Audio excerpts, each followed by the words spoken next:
Old entries in the diary of a villager. A new resident came to their village. This man's expression was unfriendly. His eyes were angry, as if something terrible had happened in his life.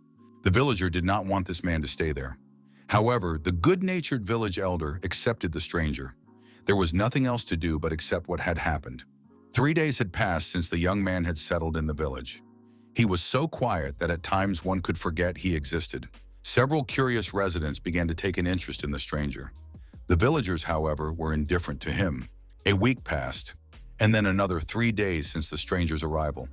Finally, they managed to find out what he was doing. The children peeked over the fence and reported that the stranger practiced with his sword every day. He looked as if he had a whole baggage of stories behind him. The villagers still did not care about this man. A month passed. The young man continued to train in his yard. He was not visible, but he could be heard. Another month passed. Nothing changed. The stranger continued to practice swordplay, and the locals continued to gossip about him. Some said he was preparing to take revenge on someone. Others said he was a fallen knight or a famous mercenary. There was a lot of commotion, but the villager was not interested in any of it. The curiosity got the better of him. How fast and strong was he? What sword techniques was he honing? No wonder the neighbors were constantly gossiping about him. Tomorrow, everything would become clear. The local resident was completely disappointed after he looked into the stranger's yard. To villagers who knew nothing about the art of swordplay, the young man might have seemed incredible. However, the author of these notes had seen more than one night while he was trading. This stranger was far from outstanding. He must have had some reason not to stay. Reasons so compelling that they tormented his soul and inflamed his heart. Based on what he saw, it was clear that the young man had not figured out how to resolve his torment. The man felt sorry for the stranger. Having satisfied his curiosity, he decided to forget about him. An inexplicable, strange mood led the narrator to pen and paper for the first time in a long time. He courted Rema for 2 years, and in the end, she agreed to become his wife. On days like these, you don't need anything else to be happy. However, strangely enough, the guy with the sword in his hand still kept appearing in his thoughts. 5 years is a long time.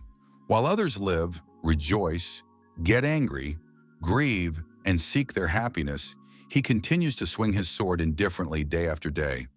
How long will his asceticism continue? The man decided to watch the swordsman every day, starting the next day. 5 years, 1 month, and 12 days the young man trained with his sword. 6 years, 9 months, and 3 days. A lot of snow fell, but the young man continued to train with his sword. The observer and Rema had a child, a beautiful daughter named Lola. All the villagers came to congratulate them. The stranger continued his endless training. 7 years, 10 months, and 27 days. 15 years have passed. Now he could no longer be called a young man. He was a mature man. The author of these lines forgot to check on the swordsman's training today. Although his daily training had become as natural as the sunrise in the morning and the moon in the sky at night, the man thought it was time to stop doing useless things. Observing. The old man opened his eyes and saw his grandson standing in front of him. The child told his grandfather to wake up and get up. His mother told Yonsok not to disturb his grandfather. It was time to get ready because they had to leave soon. The old man got out of bed. His daughter said she wanted to take her son to the market in the neighboring village. The old man replied that she would stay at home. The man watched his relatives walk away and decided to take a walk around the village. The locals greeted the elder and said hello to him. They talked about their affairs, invited him to visit, and wished him good cheer. The old man thought that time flies. Even the village had changed a lot, except for one place. The elder looked at the old crooked gate. How long had it been since he had been here? It had been about 37 years. The elder looked over the fence and was stunned with surprise. The old swordsman was kneeling, leaning his hands on his huge sword. He froze, his eyes wide, not letting go of his weapon. For a while, the elder could not take his eyes off this picture. When the silvery light surrounding the swordsman faded, the elder laid the stranger on the ground and closed his eyes. He wished the swordsman to wake up in a good place. The boy woke up, opened his eyes abruptly, and looked up at the ceiling in fear. He was lying in his bed and couldn't understand what kind of dream it had been. The Pereira estate. This estate is located in the southern part of the Kingdom of Hale. It is a well-known trading center connecting several neighboring kingdoms. The locals said that Baron Pereira's students had arrived. The knight guarding the entrance to the castle said that the students were the most popular people here, especially Princess Kurlina. She is only 11 years old, but she has already received the official status of a sorceress. It is much more difficult to meet a sorceress than a great lord magician. The knights spent some time telling the newcomer among them how sorcerers and sorceresses surpass all kinds of magicians. The eldest of the knights said that Princess Kurlina was indeed famous, but Pereiro's eldest son, Iron, was much more famous. The principle of collapse, the negligent aristocrat, after losing his mother at an early age, he did nothing until he was 15. He slept for days on end, huddled under a blanket. That's how he got his nickname. Iron's mother died right before his eyes, so you can understand him. Some people approached the knights and asked what they were doing there. The knights turned around and saw the baron's second wife, Amelia, and Curlia Pereira standing in front of them. Curlia asked sternly who had given them permission to make noise on duty. The knights were frightened, bowed, and apologized. Curlia asked why they did something that they would later have to apologize for. The knights promised that it would not happen again. Curlia said that apologies alone were not enough. How were they going to answer for their offense? Amelia told Curlia to calm down. Amelia added that it was enough. The knights had already realized their mistake. She also noted that it would be better for the knights to focus on their duties rather than idle chatter. When the princess and her mother left, the knights breathed a sigh of relief. The eldest of them said that Amelia and Curlia were very intimidating. Both of them were strong, so the future of the estate looked bright. The prince sitting on his bed was very angry. The young man did not understand why he could not fall asleep. Usually at this time he was already asleep. He spent almost the entire day dozing. However, after that strange dream, everything changed. The salty taste in his mouth from fatigue and the aching pain in his muscles felt too real. And most importantly, his body was itching. He couldn't even stand still now. Iron called his servant. The man peeked out from behind the door and asked what the prince wanted. The prince said uncertainly that he wanted to practice with a sword. The servant was surprised to hear this and even broke out in a cold sweat. The Pereira family's training ground. The knights couldn't believe their eyes. Was this really possible? Everyone stopped training and looked at the entrance. The lazy prince was standing at the entrance to the training ground. Had Iron really come here? One of the knights said that it was rare to even see the prince's face. Why did he suddenly appear here? Was Iron going to take up fencing? The servant explained to his master that each sword had its own characteristics depending on its size, shape, and length. He was not familiar with the art of fencing, so if the prince would wait a moment, an experienced instructor would be brought to him. Iron said that was unnecessary and fixed his gaze on the largest sword. He declared that he would take that one. The prince grabbed the huge sword with both hands and tried to lift it. It turned out to be not so easy. The onlookers whispered among themselves, "This lazy bones who sleeps all day will never amount to anything." Although they admitted his stance wasn't bad for a first-timer. But why did the prince suddenly decide to train? One young man said that the reason was probably the young Lord Kiran, who had publicly disgraced the prince last month. The prince did not respond at the time and apparently just endured it. Perhaps he is incapable of anything at all. The young knight decided that the prince's willpower would last 3 days at most. The servant told the young man that the art of sword play could only be mastered through daily grueling training. It would be very difficult to do it alone. He promised to find a talented swordsman so that the prince could start lessons tomorrow. Iron thought that every time he swung his sword, not only did his arms hurt, but all his muscles screamed with tension. The prince fell to the floor from exhaustion, but his soul was calm. Repeating what he had seen in his dream over and over again, the young man began to feel the heaviness in his chest gradually ease.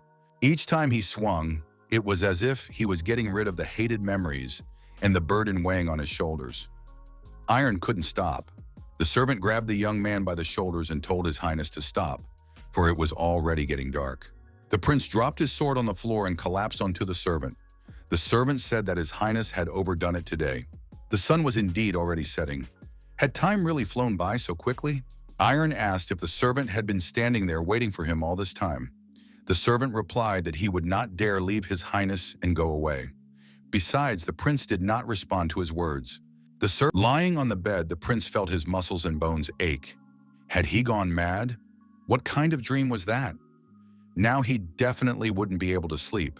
However, 5 minutes later, the prince was already asleep. In the morning, the young man woke up and ate breakfast with a good appetite. The servant thought that he could not get used to the changes.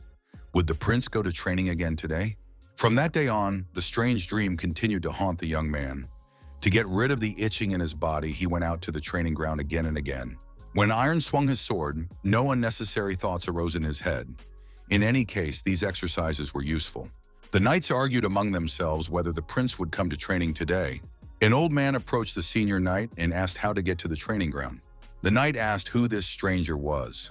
The old man replied that he was a wandering knight. As a swordsman, he wanted to visit the estate and watch the training. The old man said that he had permission to visit, of course. The knights replied that their shift was ending and they could take him there. Prince Iron was already on the grounds. He had been coming to training for 4 days in a row. The young knight said he had won a bet. The prince had helped him. Another knight remarked that the reason for all this was probably the son of Viscount Kieran, who had greatly disgraced the prince. Perhaps his persistence would last another week. The losing knight asked why his colleague had not told him about the Viscount's son. The latter replied that he was not obliged to disclose information to the person with whom he had argued. The old man looked at the prince's training and said that it was surprisingly good. He certainly wasn't wasting his time. The wandering knight thought that the young man's skill level was useless. He was so weak that he could barely hold a sword in his hands. He also lacked stamina and was breathing heavily. Could it be that all this was because of his resentment towards the young lord from the neighboring estate? One cannot approach the art of swordplay lightly with such indecent intentions. The wind. Miss Curlia Pereira sat astride the griffin. A griffin is a creature from legends that does not exist in reality. It has the body of a lion, the wings of an eagle, and skin as strong as steel. The griffin landed, and Curlia stepped onto the ground. To create an animal with her own hands and then infuse it with energy, bringing it to life, such is the ability of the sorceress Curlia Pereira. The princess asked the knights why they were loitering around during working hours instead of doing their jobs.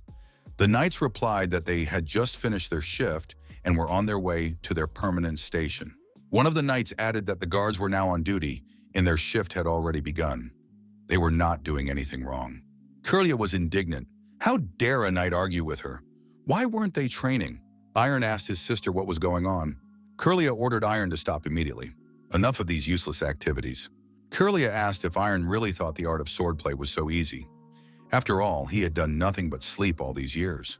The princess said, why did the prince decide to practice a little with the sword and expect something to change? Curlia pointed to the recruit and said that even this knight was doing better. The princess added that her brother should not say that this whole circus started because of what he was told 2 weeks ago. Amelia entered the room and everyone fell silent. Their mother told Curlia not to interfere with her brother and to leave him alone. The lady wished the knights good service.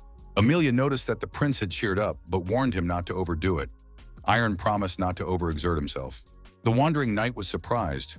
Why didn't Curlia take the bird with her? Was this the very Curlia that rumors were circulating about? She was like a shock wave that suddenly swept in and disappeared. However, the old man noticed that all this commotion did not shake the prince's concentration in the slightest. The wandering knight decided to watch the prince for a few more days. The servant found the princess near Prince Iron's chambers. The man said that the prince was asleep and that the princess should come back tomorrow. Curlia replied that she had business with the prince and it could not wait until tomorrow.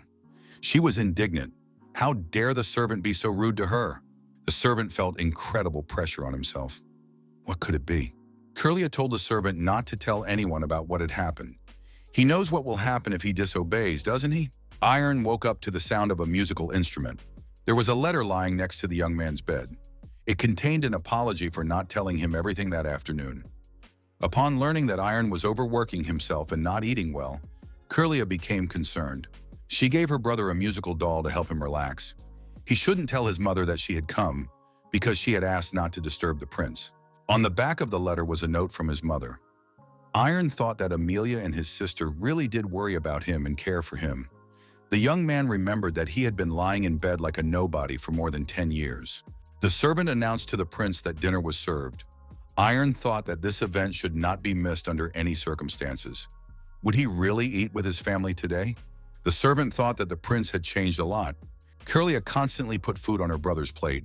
Amelia told her daughter to control herself. Iron thanked all the family members. After all, they were so kind to him, even though he had done nothing but lie in bed for so many years. The young man admitted that he had been too ashamed to say such things before. He apologized and said that he loved them all. His father replied that they loved Iron very much too. The head of the family suggested returning to the meal and enjoying it. The father noted that his son had recently focused on fencing. Physical training is commendable, albeit a little late. The important thing is not to overdo it. Iron said that everything was fine with him. His father advised him to take short breaks between sessions. The young man thought that compared to what he had seen in his dream, his training was nothing. The observers couldn't believe that the prince was training for so long and didn't miss a single day. Had he finally come to his senses? He would definitely reach his limit soon. The young people were curious about who the old man was. He was always present at the training ground. They said he had permission to enter. All this time, the old man kept his eyes on Prince Iron, watching his every move and mentally analyzing what was happening. The wandering knight noted that it was the 10th day of his observations of the prince's training. At first, he thought that Iron's motivation was only an inferiority complex and pride. It seemed that the prince would not last long. However, his judgments turned out to be wrong. The old man had heard that the young man had been given the nickname the lazy aristocrat because of his laziness. But how could a man who had never exercised in his life train tirelessly without showing the slightest irritation? Day after day, the prince works with the enthusiasm of a blacksmith forging iron. It is as if he has been living at this pace for decades. The old man could not remember anyone with such willpower. No matter how great a hero is, such iron willpower can only be accumulated over the years. And before him was just a 15-year-old boy. What heights could he reach? Everyone present watched the young prince's training with interest. The old man asked the guard if the prince had a personal tutor. The guard replied that the owner of the estate had recently said that a fencing master would soon be assigned to the prince. It would be a pity to leave everything without proper supervision. According to him, the teacher would be the knight Ornzukran. The wandering knight cried out that this could not be allowed to happen. Such a precious child could not be entrusted to a debauched man who drank alcohol by the bucketful after a day of training and then yelled at his soldiers. The old man thought he needed to hurry. The boy had talent. He couldn't be allowed to fade into obscurity. He needed to meet with the owner of the estate immediately. After hearing all this, the head of the family was surprised. Could it be true? Did his son really have such enormous potential? The wandering knight confirmed it. The Kronos Fencing Academy was the best on the entire continent. It accepted only talented people, regardless of gender, origin, or status. Simply becoming an official student, there was enough to be treated with far more respect than aristocrats. The academy was renowned for its reputation, which was even higher than that of the royal family. However, the greatness of Kronos is commensurate with the difficulty of admission, and it is very easy to be expelled from the academy. Will Iron be able to withstand the endless competition? The head of the family told his son that he would not insist. If the young man did not want to, he could admit it. He was only telling him about one of the possible paths. The choice was his. Iron asked his father for a few days to think it over. The young man wondered if he could do it. After all, he had been bedridden for 10 years. However, he no longer wanted to continue treading water. After much deliberation, the prince told his father that for the sake of his family who loved him, he would go to the academy. The day came when Iron announced that it was time to leave. Curlia wished her brother luck. Amelia couldn't even hold back her tears. The servant told the prince that this was his first time leaving the estate. He added that Princess Curlia had asked him to give her brother a certain item. It was a sword-shaped pendant. After a while, the servant reported that they had arrived at their destination. He offered to escort his master to the entrance. Iron replied that from now on he was a student, so he did not need an escort. Now he had to get used to acting independently. The servant bowed and wished the gentleman brilliant success. The young man approached the castle gates. The gates were guarded by knights. In front of him stood another young man who had come here for the same purpose. The knight said that this gentleman was Prince Brad Lloyd of the Lloyd family of the Kingdom of Cobur. He had been recommended by a highly reputable knight named Cole Shady. The knight added that it was a great honor for them to meet such a gifted descendant of the Lloyd family. Iron handed over his letter of recommendation and gave his name. He was from the baronial family of Pereira. The letter had been given to him by the wandering knight Bran Somerville. The knight said that the young gentleman from the Pereira family should also come in. It was a great honor for them to meet him. They also knew Knight Bran Somerville. This great gentleman had led the raid in the mines for several decades. If such an outstanding person recommended the young man, successful completion of the exams was to be expected. The knight pointed the way to the auditorium and wished him luck. Another knight was surprised. Why would old Brand Somerville write a letter of recommendation? After all, this guy was the very same careless aristocrat. He added that the careless aristocrat was a slacker from the Pereira family. Up close, the young man seemed even weaker. How could he have appealed to such a discerning, wandering knight? Iron Pereira entered the room. Everyone stared at him with contempt. Our hero decided to keep his composure. He noticed a familiar face. The knight standing at the gate came up to the podium. The knight greeted the 400 students who had passed the preliminary selection and introduced himself. His name was Ahmed, and from that day on, he would be teaching and evaluating the young people. The most notable was the second genius of the Lindsay family of swordsmen, Ilya. She was much more talented than her older brother. Ahmed decided to test this. One of the new recruits looked at the girl and thought, "Why is Ilya here? What is she lacking?" The young man sighed. Because of this girl, he would have no chance of taking first place in the rankings. Ahmed warned everyone that they were not yet students, but only participants in the preliminary selection process. The young people already knew how difficult the training at this academy was. If the students pass 2 rigorous tests and return here a year later, they will become real students. However, after officially enrolling in the Kronos Academy, even greater hell awaits them. The knight told the students to leave their belongings here and go outside. There was a place he wanted to show them. Ahmed announced that physical training would take place here, where the students would develop the endurance of their hearts, lungs, and muscles. The uneven track surrounding the area was the usual route for running. Ahmed declared that the endurance test was beginning and ordered everyone to run after him. The knight praised the students and told them to run a little faster. Brad Lloyd thought that this race promised to be long. He needed to keep up the pace.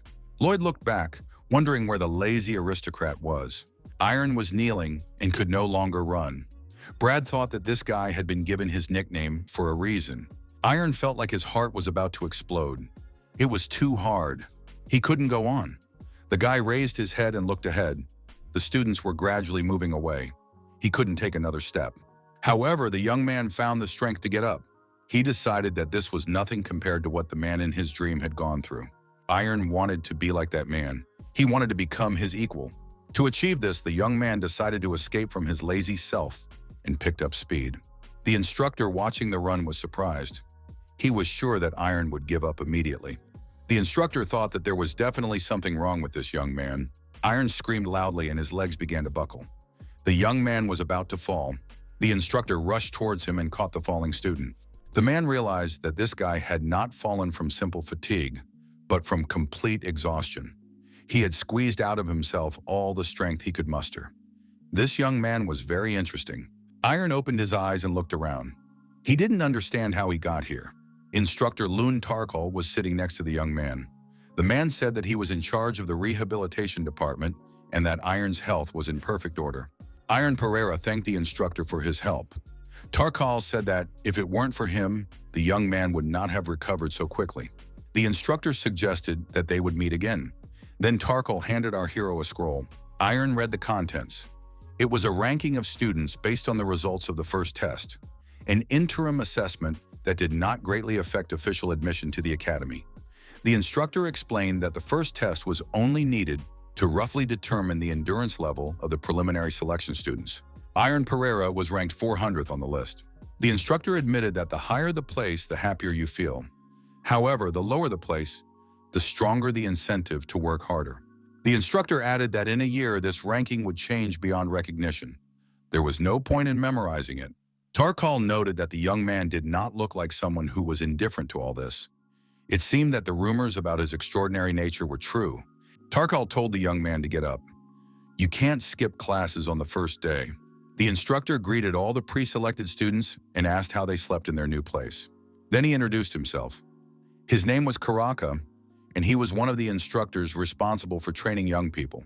Karaka noted that from now on, the schedule would be followed according to the approved timetable. After 7 in the evening, the students would have free time. From that day on, all outdoor areas, the indoor gym, and the rest of the academy's training areas would be available to them. Anyone who wanted to could use them for independent training.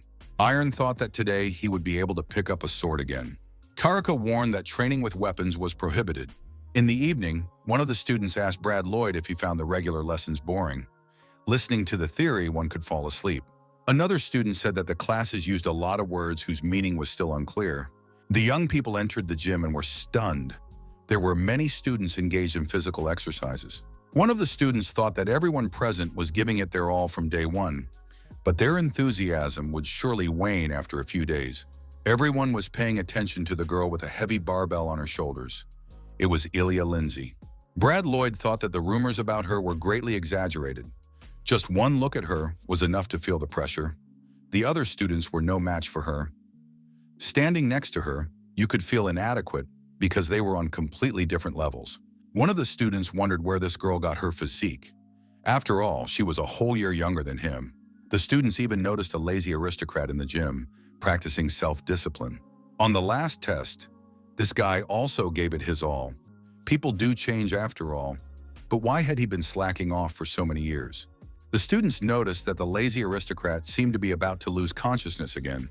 Brad Lloyd looked at the girl who looked like an ordinary commoner. Her name was Judith. The guy thought she had knocked him out of second place in the rankings. It seemed that she had to work hard to get into the academy. Lloyd decided that he would no longer allow anyone to take his place. Judith turned around and asked why this guy was staring at her so intently. Then she added that he was distracting her. Lloyd was confused. The students pounced on Judith and declared that she was standing in front of a noble lord from the Lloyd family and that she was not allowed to behave so rudely. One of the young men said that the girl should kneel down and beg Lord Lloyd for forgiveness. Judith asked if they had eaten the same food in the dining room, because this guy's breath smelled really bad. Judith told the student to be quiet and not move. Something caught her attention. Everyone in the room stopped what they were doing and looked in one direction. Elijah approached Iron. Ilya asked him to listen and said something, pointing to his sports equipment. Silence fell over the room. Everyone stopped moving. What was going on? Ilya turned around, waved to the young man, and headed for the exit. Iron Pereira noticed that now everyone in the hall was looking at him. Judith and Brad were surprised. Why couldn't they hear a word? Iron continued training with the barbell. Judith approached and asked our hero why he was ignoring her and not responding when she called him. Iron apologized and asked what she wanted. Judith demanded that the young man confess everything immediately. What had he just been talking about with Ilya Lindsay? Iron replied that the girl had only shown him how to hold the barbell correctly while lying down. Judith said she didn't believe him. The young man said he had nothing more to add. Judith asked if they had known each other before, or if they were currently dating. Iron said that today was the first time they had spoken. Judith told the young man to relax his face. It looked as if he was being mocked. Our hero did not understand what the girl's problem was. Iron decided to put all thoughts aside and continue training. Now he had to do everything right. Brad Lloyd approached our hero and asked what this guy was talking about with Ilya Lindsay, and with that redhead too. A month passed. After training, the students complained about the monotonous daily routine. It wasn't fair. They still hadn't been given swords. Lloyd noticed Elijah talking to Iron again. The girl advised him not to bend his back. Iron was squatting with a barbell, and Aaliyah reminded him to breathe more evenly. Brad Lloyd decided to ignore them and started warming up. He knew he would never surpass Aaliyah. She would take first place in the rankings again this time. Looking at Iron, Brad thought that he, on the contrary, would end up in last place. Lloyd was sure that someone had pushed Pereiro here. Could a guy who had never tried hard suddenly surpass the others by deciding to work his hardest? He didn't give up only because Ilya supported him, and the ridicule of those around him served as motivation. Brad thought that once Iron got used to everything, he would go back to being the same lazy aristocrat he had been before. Lloyd's goal this time was second place. On the sports field, Brad noticed that Judith was already training. She came here before everyone else. This was not surprising. A commoner had to make every effort to survive. Brad told his friends that if they didn't want to train, they could lag behind. However, if they were capable of more, they should squeeze every last drop of strength out of themselves and try to catch up with him. 3 months had already passed. Ahmed noticed that many of the students were exhausted. Karaka objected that there were several interesting students worth paying attention to this academic year. The outstanding trio still adhered to strict self-discipline. They were Judith, Brad, and Elijah. Karaka looked at Iron and said that he could no longer be called a lazy aristocrat. Ahmed announced to the students that he had an important message. The time for midterm evaluations was approaching. The instructor showed the students the route they would have to run. All they had to do was complete it within a limited time. Ahmed added that the students had been training in running and swimming for 4 months, so it shouldn't be a problem for them. The assessment system was simple. It didn't matter what place the student took. The main thing was to finish within the set time. The head of the academy will personally present awards to the first 5 to cross the finish line. This should be good motivation. The instructor added that the exam will take place in 10 days at 9 o'clock in the morning. Until then, classes will be canceled. Students can use their time as they see fit, but they should not forget to eat. The students asked Brad if he could do it, although no one had any doubts about that. Lloyd thought about his rivals, Elijah, Judith, and a few others. Even in the worst-case scenario, nothing would prevent him from finishing in the top 5. However, for some reason, his attention kept returning to that guy, Iron Pereira. After her barbell lift, Judith said she had set a new record. That was enough for today. She noticed Iron kneeling near the exercise machine. The young man was breathing heavily. The girl thought that this guy had pushed himself to the limit again. His physical performance had improved significantly since he started. How could he push himself so hard? Judith wondered. Was her willpower weaker than that of the lazy aristocrat? The girl grabbed the barbell again. Karaka asked his colleague how many people he thought would pass this year. Ahmed replied that probably no more than 30.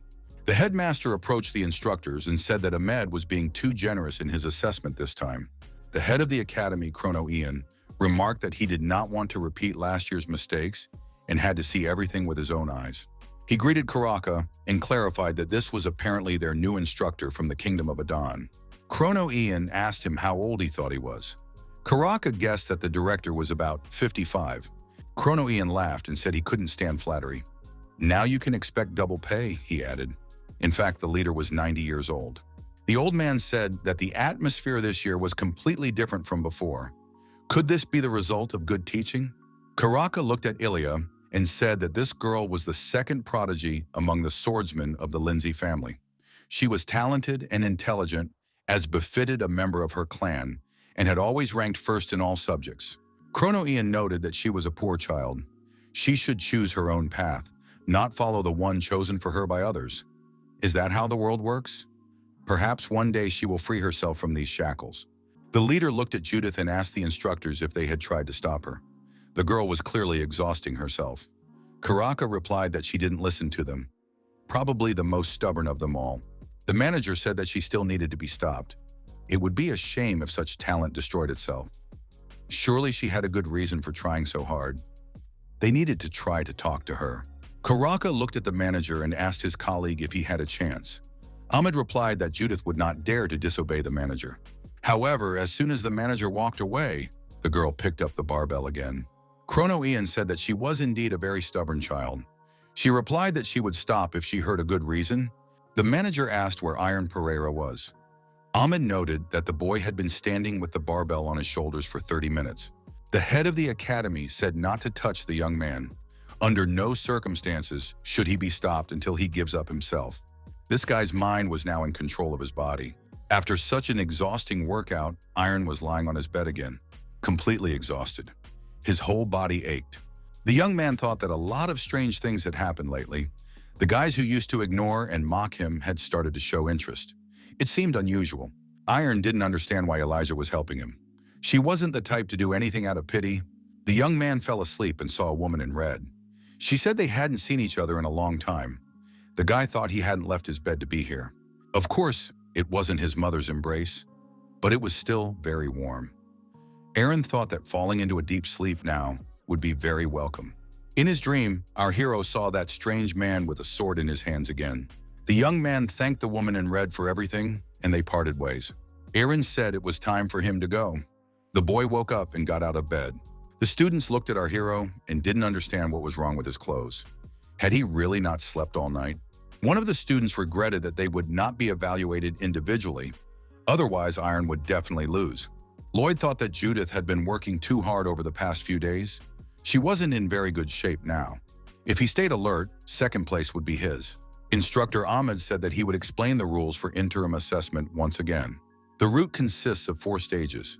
Each stage has its own instructor. Only after completing a stage can you move on to the next one. The only important thing for the assessment is to finish within the allotted time. Don't let others distract you. Students must show how much progress they have made over the past period. After the start, Iron noticed three main competitors. Brad looked at Ilya and thought that, as expected, she was fast. She was definitely impossible to catch up with. However, another student also had good results.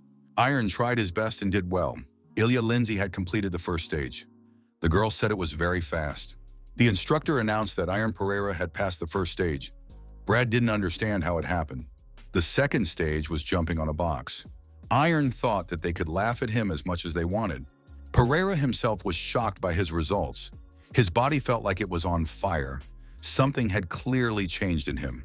There was no thought in his head that this was his limit, so he was doing everything at his own pace. Iron thought he needed to move faster. His current speed wasn't enough.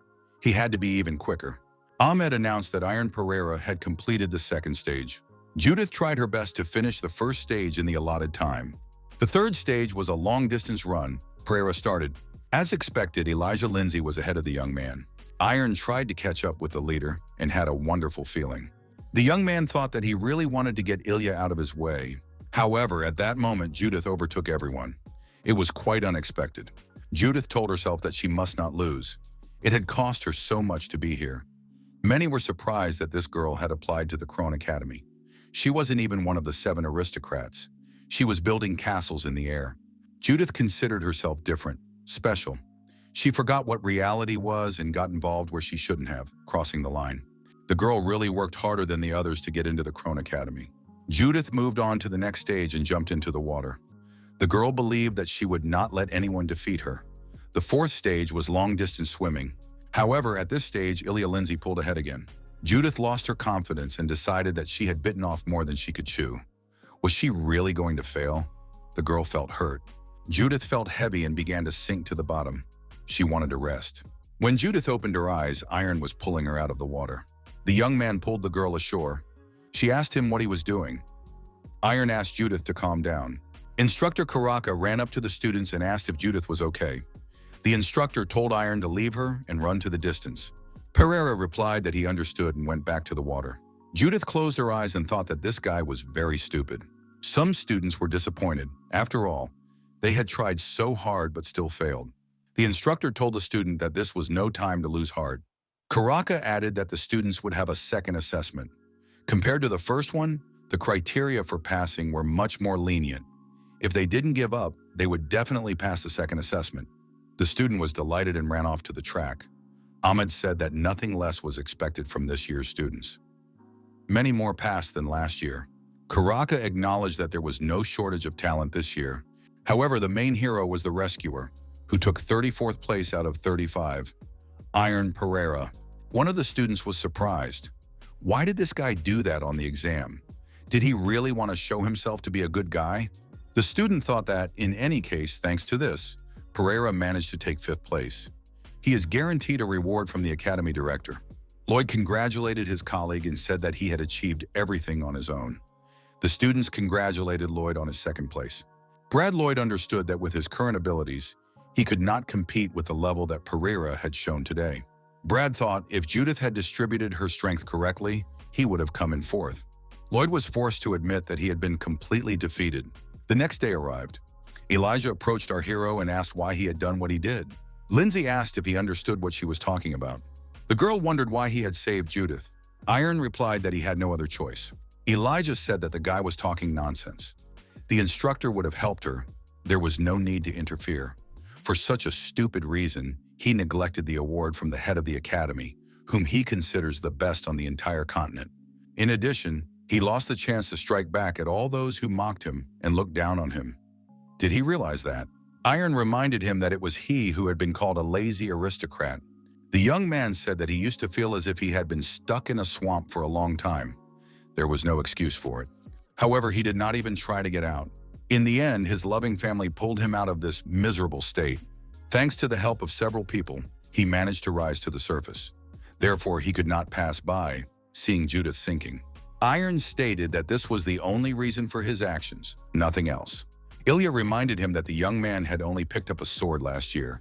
The art of swordplay and physical training are two different things. Talent and diligence are important in both cases, but talent plays a key role in mastering the art of swordplay. Perhaps because of yesterday's antics, the young man missed his chance to receive personal instruction from the leader. Ilya added that she would no longer help this guy. If he suddenly falls down because of the ridicule of those around him, let him not regret his choice.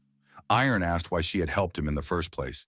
The girl replied that she didn't like it when people talked about things they didn't know. Instructor Ahmed announced that the results of the interim assessment would now be announced. 35 people passed the first exam and 78 passed the second. A total of 113 passed. The 5 students who showed the most outstanding results on the first exam would be awarded prizes after a personal conversation with the head of the academy. Chrono Ian said that the instructor had forgotten someone. Ahmed apologized and added that he had remembered. Ahmed asked his student number 311, Iron Pereira, to come up to the podium. The head of the academy said that competition is an interesting thing. When you go out of your way to catch up with a rival who has pulled ahead and not be overtaken by those running behind, you can reveal abilities that you didn't even expect from yourself. However, if you focus too much on the result, you risk missing something more important. Iron Pereira was not like that.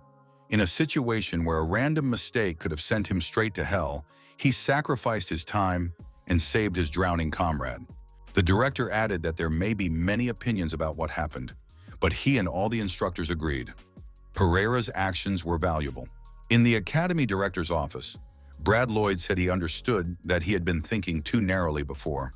The headmaster said there was no need to belittle himself.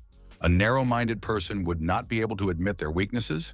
Brad admitted that he had been arrogant and stubborn, sticking only to his own methods.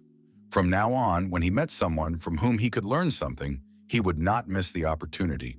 Chrono Ian thought that the young man was talented, clearly aware of his position, and ready to overcome his own shortcomings. In addition, he had excellent leadership skills.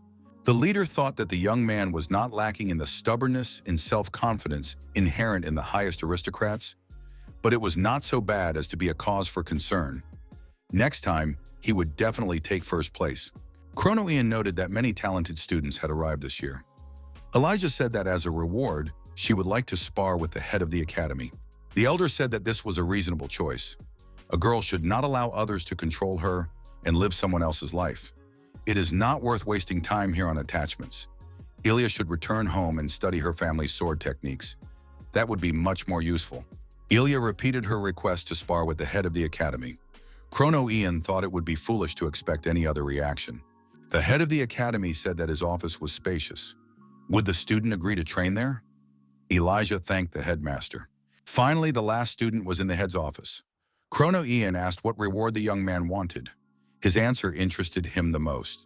Iron said he wanted to make peace with one person. How could he do that? The young man noted that it sounded absurd, but he had no one else to ask for advice. Chrono Ian said that the student had nothing to apologize for and thanked him for his sincerity. The head of the academy understood that this boy had not left his room until he was 15. Now, finding himself among his peers, he was completely confused. It turned out that someone had befriended this child, who was ridiculed by the others. The headmaster asked the young man to tell him what had happened. After talking with the head of the academy, Iron thanked him for his help. The elder said that it had been a long time since he had given advice that did not concern fencing. The head thought that the young man's desire to make peace with Elijah was quite unexpected. This year there have been many surprising events. The head said he would not count his small piece of advice as a reward. He wanted to give advice on sword training. He was more competent in this matter. What did the young man want to know? Iron apologized and said that nothing came to mind. Before entering the academy, he had only practiced fencing on his own for a month. Therefore, he does not understand what he wants and what question to ask. Everyone is talking about the amazing opportunity to get advice from the leader. However, he cannot take advantage of this opportunity. The elder told the young man not to apologize all the time, that it was not worth it. A good swordsman must be confident. The head of the academy added that in this case, the young man would be able to exercise his right to a reward next time. If he feels that something is missing, he can come back again, or he will give a lesson himself when he deems it necessary. Chrono Ian watched the departing student and thought that he was indeed an unusual young man. However, something did not add up. He did not show a hint of anxiety or concern about his ignorance of the art of swordplay. On the contrary, it felt like he already had a clear goal. It was as if someone was guiding him. The head of the academy thought he had met someone like him before. Talent, confidence, unpredictable character. Although they were complete opposites, Judith approached Iron, who was training in the gym. She assumed he was training again, but she was still surprised. Fencing lessons would begin tomorrow, and from then on, they would only train with swords. Iron asked her why she had come. Judith scratched the back of her head and said she wanted to say something. Judith thanked the young man and promised to repay her debt no matter what. The girl suggested that they get along with each other. Iron was surprised. Judith repeated that she was offering to be friends. He always ate alone in the dining room, but now they would do it together. The girl added that they would also train with swords together. After all, it was very cool. Iron replied that it was indeed great. Judith turned around and said she wouldn't distract him. Be that as it may, our hero was pleased with this outcome. Now Judith always sought out Iron and talked to him. The students noticed that Judith had changed, and it seemed rather strange. Brenda found something else completely strange here. Iron and Elijah had grown apart. What had happened between them? Instructor Ahmed loudly drew everyone's attention and asked them to listen. As everyone knows, fencing classes begin today. In them, students will feel the results of the past 4 months of training. Now everyone will have the opportunity to freely wield a sword for 2 hours under the supervision of instructors. It is necessary to choose a wooden sword that you like. Judith chose a sword and was satisfied.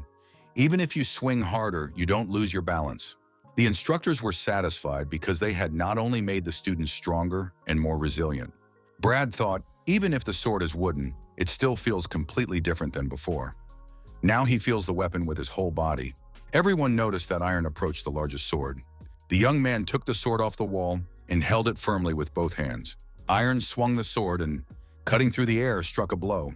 The instructors watching the young man thought that although it was a little inaccurate, his stance was practically perfect. Had he really never practiced fencing? Brad Lloyd approached Iron Pereira and challenged him to a duel. Everyone present was extremely surprised by this action. Unexpectedly for everyone, Iron accepted the challenge. Those present stepped aside and formed a circle. The opponents stood facing each other with swords in their hands. Instructor Ahmed shouted for the two to stop immediately. They would train after class. Karika was surprised. Why did Brad challenge Iron to a duel? Ahmed added that there must be order in everything. The head of the academy said that sometimes there are exceptions.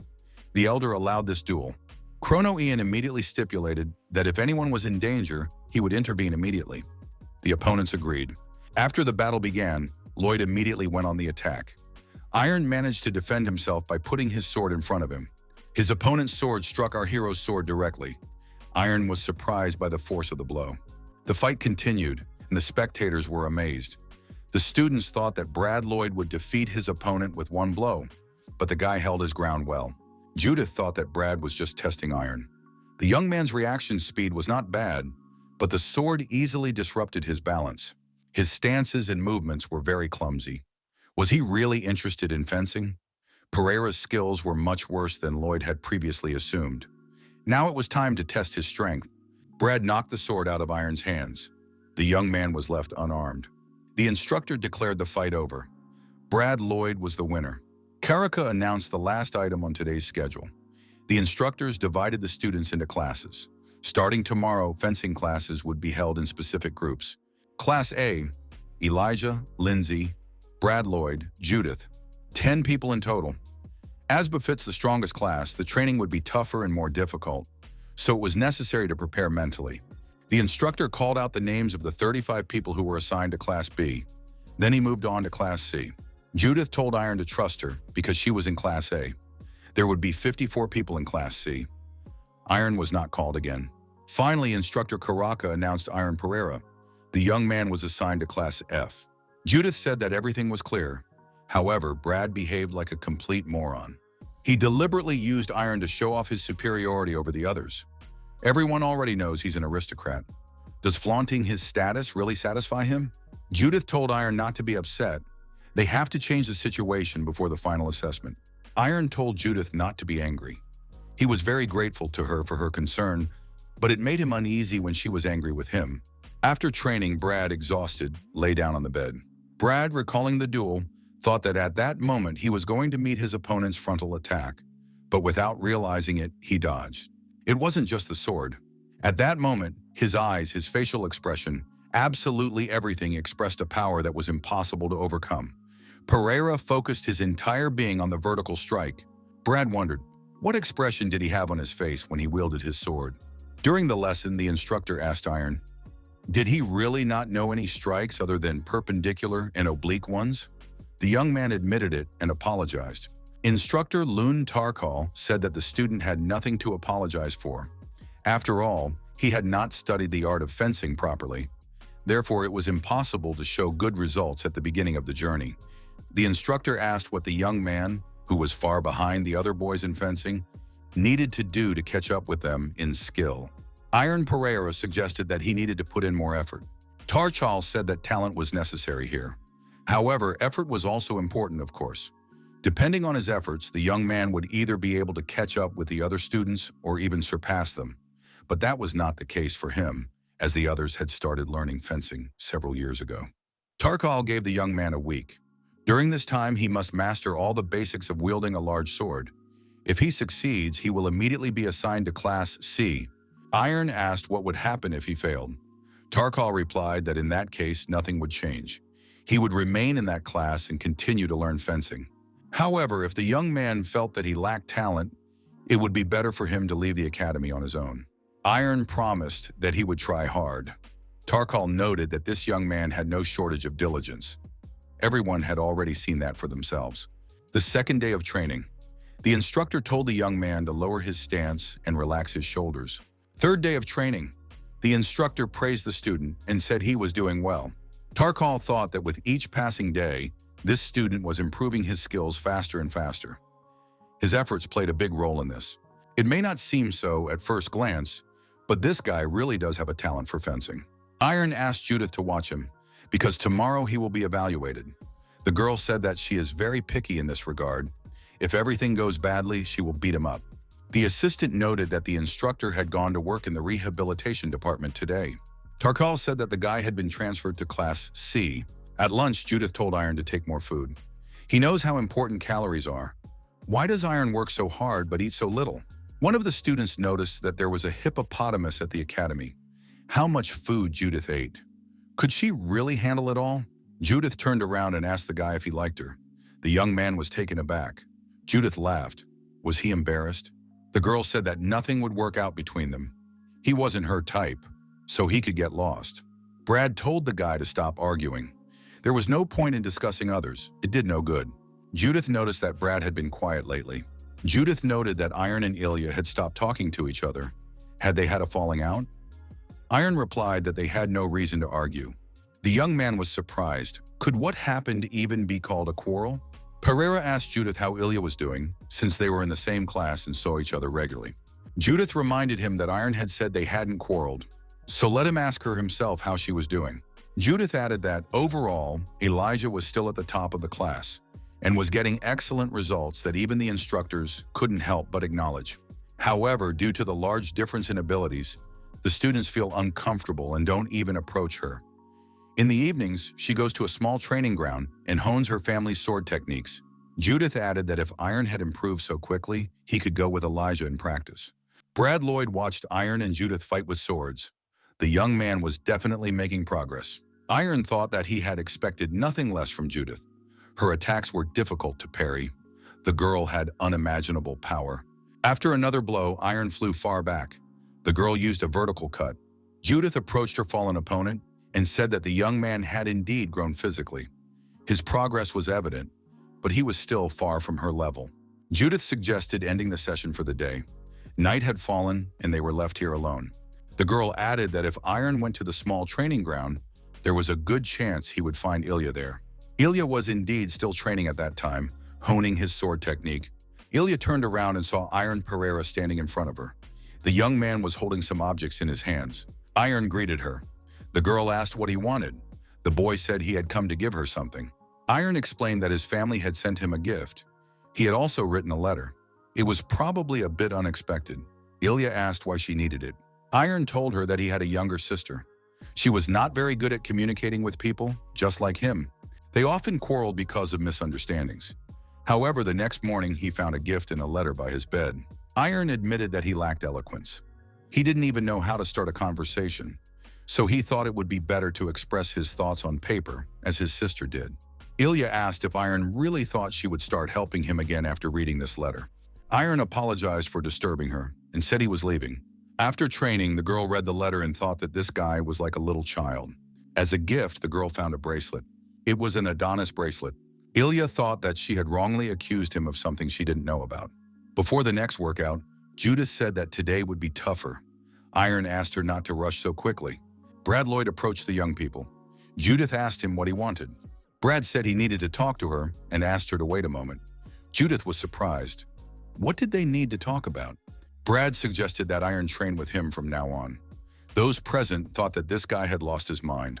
Brad reminded them that during the midterm evaluation in the previous duel, Iron had shown tremendous concentration, which he lacked. He wanted to learn that. Brad Lloyd said that in return, he would offer sword lessons. The young man suggested that they help each other overcome their weaknesses so that they could move forward together. Judith asked what the joke was. Last time, Brad challenged Iron to a duel, and now what is he trying to achieve? Does he want to use him to rise higher himself? Brad replied that this was exactly the case. Judith said that this guy was too arrogant and rude. Brad asked what was wrong with that. He could achieve excellent results on his own. However, this approach is not very effective at the academy. Besides, Iron and Judith would use him just as he would use them. Judith was already training with Iron all the time instead of attending classes. He believes that he needs to gain experience from many people. Their knowledge is not limited to the academy's curriculum. Brad suggested thinking more broadly. The young man added that this was their shared opportunity. Under the pressure of fierce competition, he would learn new things from other students and achieve qualitative growth in his abilities. The students who heard this conversation were surprised. A student from Class A wants to learn from a student from Class C? How is that possible? Iron replied that he agreed. Judith asked if Iron was sure it was a good idea.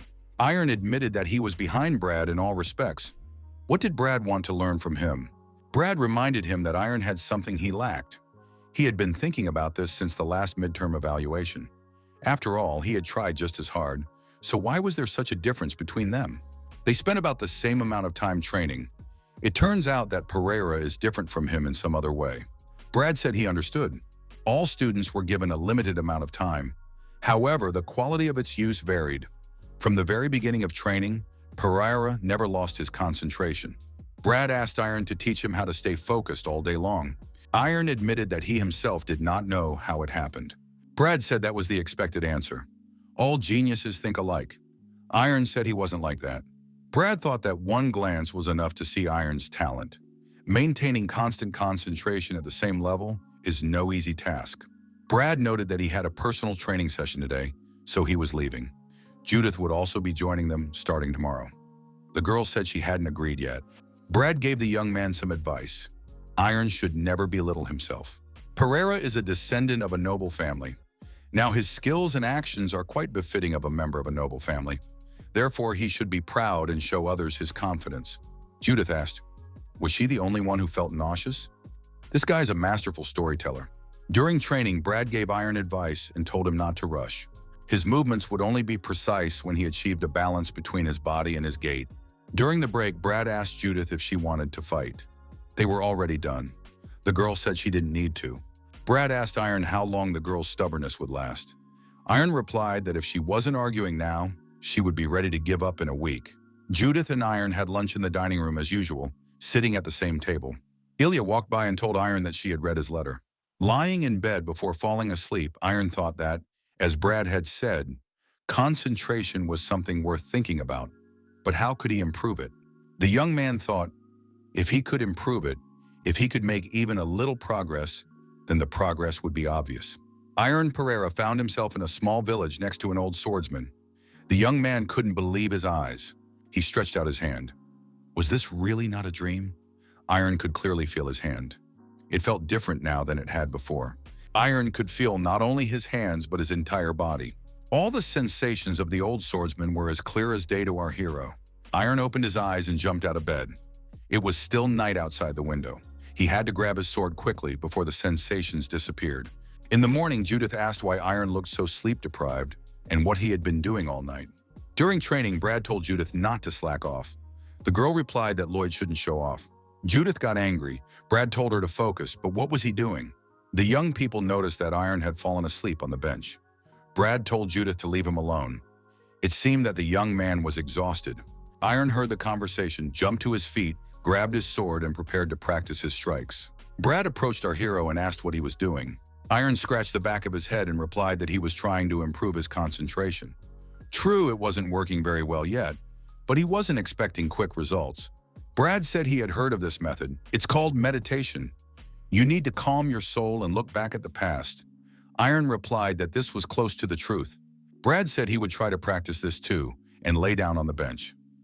The young man decided that it wasn't so bad and that he would have to practice regularly. The student approached Brad and asked if he was asleep. Brad replied that it was called meditation. Judith noticed that when Brad meditated, he managed to snore and drool. Brad suggested that the problem was his posture. Usually, people sit in the lotus position when meditating. Judith said that Iron was destined for greatness, while Brad was just fooling around. Brad replied that he would practice it anyway. The head of the academy asked the instructor if anything interesting had happened among the students. Karaka replied that everything was going as usual. Iron Pereira had already moved up to Class B. He quickly improved his skills with the help of Judith and Brad. Karaka added that the head of the academy was right about this student. This year, Brad Lloyd caused a small wave of change. After another sword competition, instructor Ahmed announced that Brad Lloyd had won. Judith lost. Judith was angry and demanded a rematch. The girl added that she would wait for Brad after class for another fight. Lloyd replied that he was ready for as many as she wanted. Instructor Ahmed thought they were amazing kids. They were both developing their skills at an incredible rate. A gap gradually begins to emerge between Brad and Judith, who were previously fighting for second place. Brad is progressing faster. Iron practiced sword techniques somewhere on the edge of the forest. The young man thought that meditation had also helped him improve his results, but it wasn't enough. Brad asked if he was too focused on just the perpendicular strike. It was time to finish up. The leader asked everyone to gather. The gathering was announced on the large training field. Chrono Ian reminded everyone that 9 months had passed since these students entered the academy. Time had flown by unnoticed. The head of the academy said he was incredibly happy that the students had managed to endure a large number of exams and rigorous training. He was proud of their brilliant progress. The elder added that this conversation would be about the final assessment. The assessment would differ from the interim assessment, in which the students had to meet a certain standard in a particular discipline. The head added that in the final assessment, he would like to see the hidden talents of the students. The old man added that the young people should not be afraid. There was no need to frantically search for meaning in his words. All that was required of them was to demonstrate their best side with the help of a sword. Chrono Ian noted that students could show off a secret move or unusual maneuver that would confuse their opponents. In other words, they were allowed to use any means necessary to show their abilities. Everyone here was capable of revealing their strengths. Therefore, they had to give it their all in the remaining 3 months. The head of the academy took off his cloak and said that he had a modest gift for the students. At that moment, the elder had a sword in his hands. Chrono Ian said that it might just be an old man dancing with a sword in his own way, but he would be grateful if the students could learn something from it. Everyone present was surprised when they saw the true abilities of the head of the academy. At the end of the dance, the elder bowed and said, "That was all." The students were amazed. What had they just seen? Was Blade really capable of such a thing? After another training session, Brad suggested that Judith take a little rest.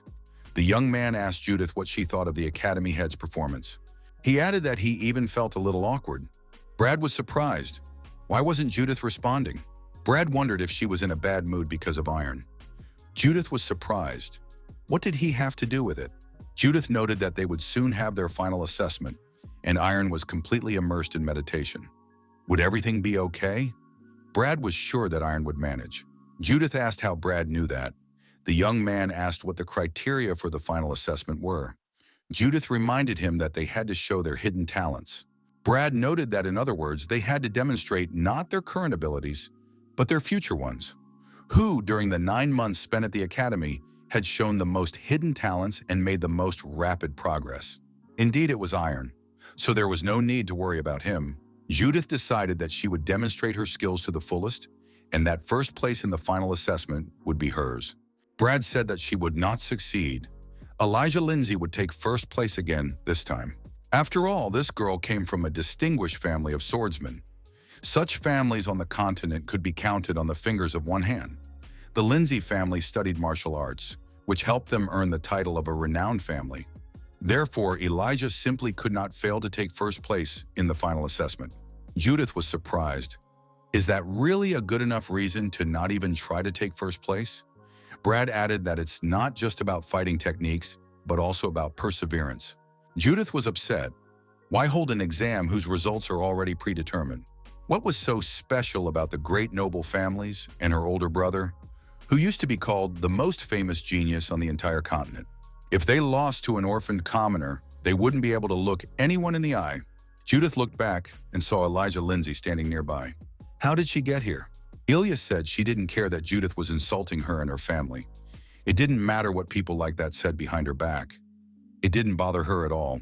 Judith suggested that they fight one-on-one. Brad told Judith to calm down. Fighting between students could get them expelled from the academy. Ilya declared that this time she would still take first place and would continue to do so time after time. Ilya added that she had no need for her family's sword technique.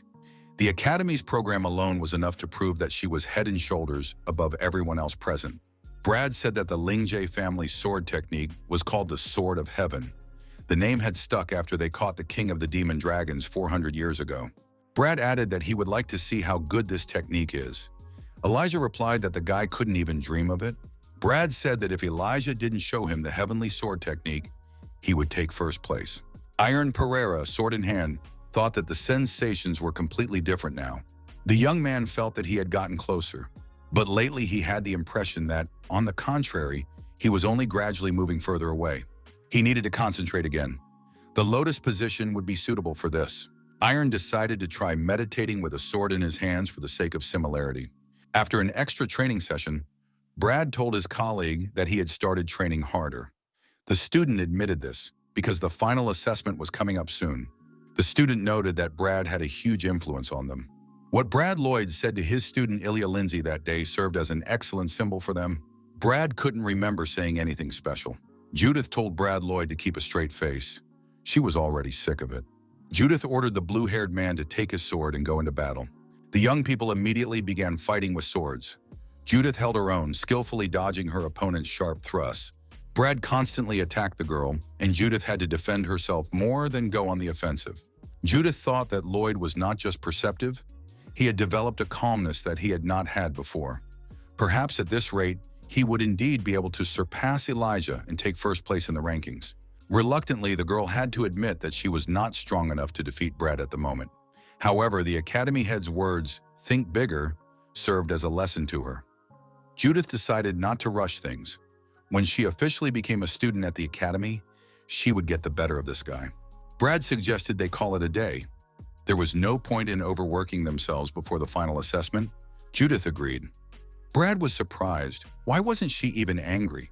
Probably today there would be green snow falling because of this. Judith said she still had things to do, but she wasn't going to talk about it.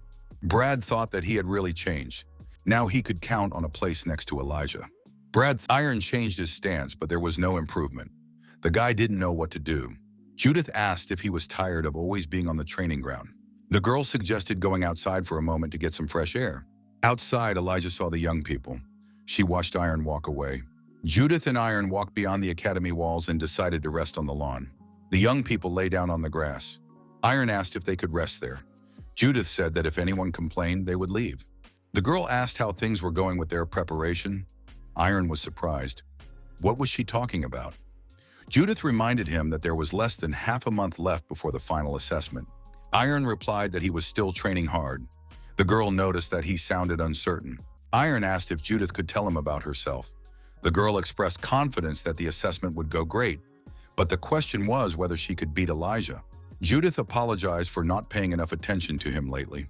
After all, she had promised to train with him in combat and correct his incorrect stances. Iron replied that everything was fine, and she shouldn't apologize. Judith noted that she was an orphan and didn't bring up the subject to elicit pity. As a small child, she had to survive by any means necessary. Stealing was the only thing she knew how to do. However, one day looking around, Judith realized that other people were also living their miserable lives in the same way. Having lived this way until now, Judith felt no gratitude toward anyone and never said thank you. That's why when Iron pulled her out of the lake, she should have thanked him. However, she got angry. Even now, she feels uncomfortable saying thank you openly. So she was going to repay him in her own way, but in the end, everything turned out to be complicated. Judith said that Iron must pass the final assessment. He had to pass it to shed his status as a preliminary student and become an official student of the academy. Judith got up and headed for the gym. She said that if they went together, she would burn with shame, so the young man could wait here for a few minutes. Iron thought, should Judith be the one apologizing? He was the one who hadn't been paying attention for the past 2 months. The young man realized that he had changed a lot. He used to spend all his time in bed, but now he was sitting here looking at the sky. His first year at the academy hadn't been so bad. He felt that he had gotten to know himself a little better. Iron Pereira was grateful for everything he could feel now and for his current thoughts. Judith, Brad, Elijah, as well as the academy director and instructors had greatly helped the young man. The young man realized that now was the time to repay them for their support. One of the students demonstrated his sword skills to those present. The head of the academy noted that his speed and accuracy were excellent. Instructor Ahmed noted that even among the preliminary training students with low grades, there were some who were quickly improving their skills. Perhaps after the final assessment, their ratings would change significantly. The student swung with all his might and struck the stone with his sword, cutting it in two. The head of the academy thought that the cut was slanted rather than perpendicular, but it looked very even. All the students are performing above expectations, but Chrono Ian was still a little disappointed.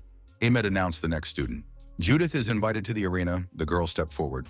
Judith approached the head of the academy and asked if she could take the test with another student. The elder was surprised. What was she talking about? Judith explained that a duel would allow both of them to better demonstrate their strengths. The student with whom she wanted to take the final assessment had no objections. The head of the academy said that sounded interesting and asked who he was. Judith said it was Brad Lloyd. The young man also came to the center of the arena. Judith thought she didn't want to rush, but it seemed she had no other choice. The girl declared that she would surpass her opponent today. Brad acknowledged that this statement was just like her. The young people clashed swords in a fierce confrontation. Each of them was ready to surpass themselves. The spectators heard an incredible roar from the clash of wooden swords. Judith once again effectively dodged her opponent's attacks. The students noted that the girl was now moving much faster. The instructor watched with his mouth open. He thought these students were simply amazing. Ahmed was forced to admit that Judith's blows were merciless. However, Brad easily parried her extremely powerful lunges. Brad asked if Judith was planning to defeat him. The girl counterattacked her opponent in response. Judith thought she needed to become even stronger. Brad thought he needed to become even more precise. As a result of another clash, Judith's huge sword broke in two. The girl stopped. Brad stood in front of his opponent, holding out his undamaged sword. Judith thought that in the end, she had failed. Instructor Karahal told the head of the academy that they were practically on the same level. Instructor Ahmed noted that Brad was still the more skilled of the two. The head of the academy clapped his hands and said that it was an amazing performance, an amazing duel. Both students did very well. Judith and Brad bowed to their teachers. The young people were satisfied. Next to enter the arena was Elijah Lindsay. Brad thought that he had become noticeably stronger and surpassed himself. Perhaps he would also defeat Ilya. Ilya announced that she would now demonstrate her family's sword technique. The head of the academy said that the Sword of Heaven, which had cut the throat of the Demon Dragon King, was excellent. Ilya Linjay took a fighting stance and prepared herself. Instructor Karaka felt a wind appear in the room, the result of the girl's sword swings. When Linjay finished her performance, everyone remained silent for a while. It was amazing. What was it really? Instructor Karaka said that now he understood what Sword of Heaven meant. Brad Lloyd thought that there really was an insurmountable wall between them. What had he been thinking before? Judith told Brad that there was one more student left. Iron Pereira stepped into the center of the arena. Now all eyes were on this young man. Brad thought that Iron shouldn't do it. Iron said that Brad was a very good person. The atmosphere around him was always warm and bright. He liked it when they were together. That was probably why so many people wanted to be his friends. Brad mentally begged, even pleaded, for Iron not to show anything remarkable. At that moment, Iron was focused on himself, and no one could distract him in any way. Chrono Ian wondered what the young man was going to show them now. Everyone present looked at the young man in silence with undisguised curiosity. Iron said he would demonstrate a perpendicular cut with a sword. For the head of the academy and his friends, it was like a bolt of lightning. The student shouted, "Has Iron completely lost his mind? They are at the final assessment. Everyone is waiting to see a secret technique, not some perpendicular cut." Ahmed thought, even though he stopped him, this student was really right. After all, this is the final assessment. What does Iron want to demonstrate at such an important moment with a perpendicular cut, which cannot even be called a real combat technique? What is this strange student thinking about now? The head of the academy wanted Iron Pereira to show the skill of someone who did not want to learn from him and did not even react to his sword dance. Students were surprised. Why did Iron freeze and not move? Elijah thought that this guy was meditating now. The young tense all the muscles in his body. Concentrate. Iron penetrated the depths of his soul. The young man thought that he still did not know who the man from his dream was and why he had struck all those blows. Now, while he was in pain and patient, as long as he was able to move forward, his iron will was enough. The young man delivered a crushing blow, a perpendicular cut. A huge crack appeared in the floor in front of the young man, cutting across the entire arena. Judith looked at Brad. The young man clenched his fists until they bled. The head of the academy, Chrono Ian, thought he saw what he wanted to see. After a while, the elder said that he was moving on to the announcement of the results. The final assessment is decisive, but the current rating does not show whether the students will be admitted to the academy, as there is still a final interview to come. The head began announcing the results from the bottom. Chrono Ian reached the leaders and said that Judith had taken 4th place. 3rd place went to Brad Lloyd.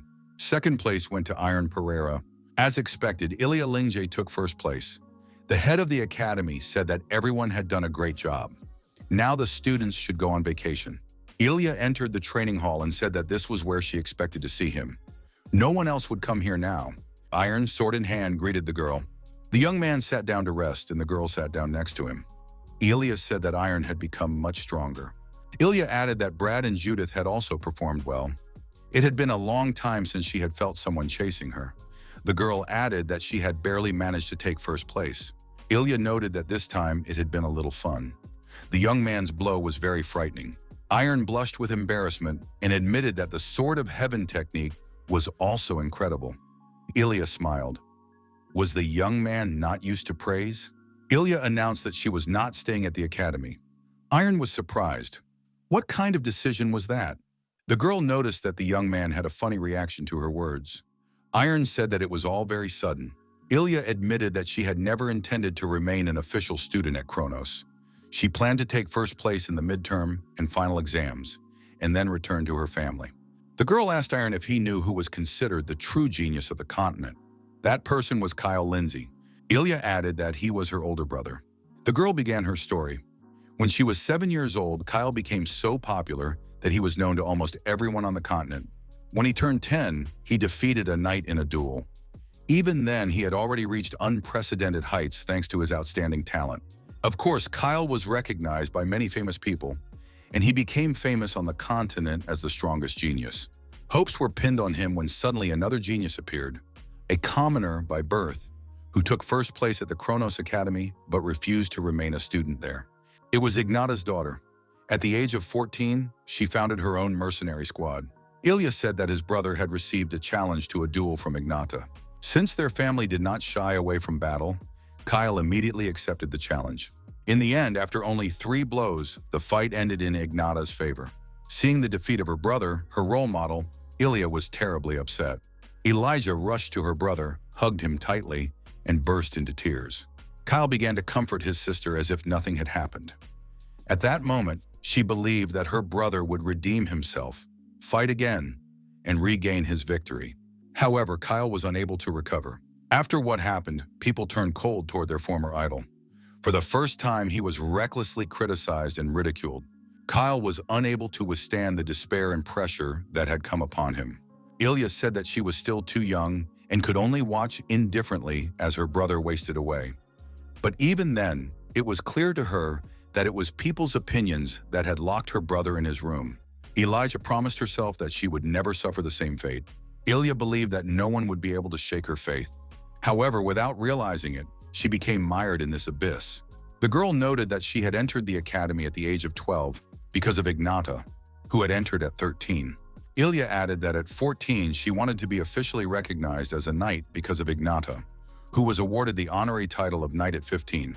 Ilya said that now she was going to put an end to trying to catch up with anyone. The girl noted that this was thanks to Iron. He doesn't let others confuse him and never pays attention to what they say. Ilya added that seeing his persistent desire to follow his own path, she decided to follow her heart. She could well reach the level of master, even if she did everything her own way. Iron said that it was simply amazing. Ilya was able to overcome difficulties and now sees a world that is not limited to the academy. It's incredible. He, on the other hand, does not yet have a clear goal. Ilya said that Iron was talking nonsense and that he shouldn't relax. He should try even harder. Otherwise, the gap between them will become a chasm in an instant. The young man wondered, is everything okay with him? Is he doing the right thing? Brad Lloyd stood in front of a huge crack in the arena. The young man was silently thinking about something. Judith approached from behind and asked what the gentleman was thinking about. You can't stand here because repairs are planned and the passage is closed. Judith suggested they compete and added that she was itching to get started. Brad announced that he was quitting the academy. A man who had only recently picked up a weapon was able to demonstrate an astonishing level of skill, having trained with just one strike all year. He had devoted several years of his life to the art of sword fighting. Brad asked how much more time he would need to achieve the same results. Would he ever be able to do it? He thought that having such abilities was predetermined from the very beginning. Brad thanked the girl for everything and was about to leave. Judith swung her arm and punched Brad in the jaw. It was quite unexpected and painful. Brad lost his balance and fell far back onto the floor. The young man asked what she was doing. Judith asked what was wrong with him. He had easily dodged her sword blows, but now he couldn't dodge her fist. The girl said that this guy's brain had gone soft, and now his body had turned into a washcloth. The beating continued. Judith was surprised. Did Brad really think that everyone at the academy was doing something stupid? In the future, he could boast about how, in his youth, he had defeated the one who would become the best swordsman on the continent in an exam. The girl added that for a coward who had fallen into despair and run away because of some stupidity, he was doing the right thing. Judith headed for the exit and said that this would be enough to talk about for the rest of her life. Several days passed. The head of the academy asked Ilya if she felt better after choosing her path. The girl replied that she felt much better now. However, it was not only because of her first place. Chrono Ian noticed that the girl was much happier now than she had been after the midterm exam. Elijah said that it was all thanks to Mr. Chrono's teachings. Brad Lloyd was next to come in for an interview with the head of the academy. The elder said that there were no questions about his grades. The young man was so good that he became a role model for other students. Brad put aside his selfishness, corrected his shortcomings, and improved his strengths. The head of the academy noted that he personally had high hopes for the young man. Lloyd, however, felt that he no longer had any self-confidence. Chrono Ian saw a lifeless look in the young man's eyes. He was like a burnt-out candle. The elder realized that Brad would not hear him now. The head of the academy said that the young man should do as he saw fit. The old man hoped with all his heart that Brad would find the motivation to get back on his feet. Next, Iron Pereira appeared before the head of the academy. The old man noted that his performance at the final assessment was impressive. In his entire career as director, he had never been so surprised. He asked if the young man remembered what they had talked about after the midterm exam. The headmaster said he had some advice for Iron. The young man replied that he would listen to him.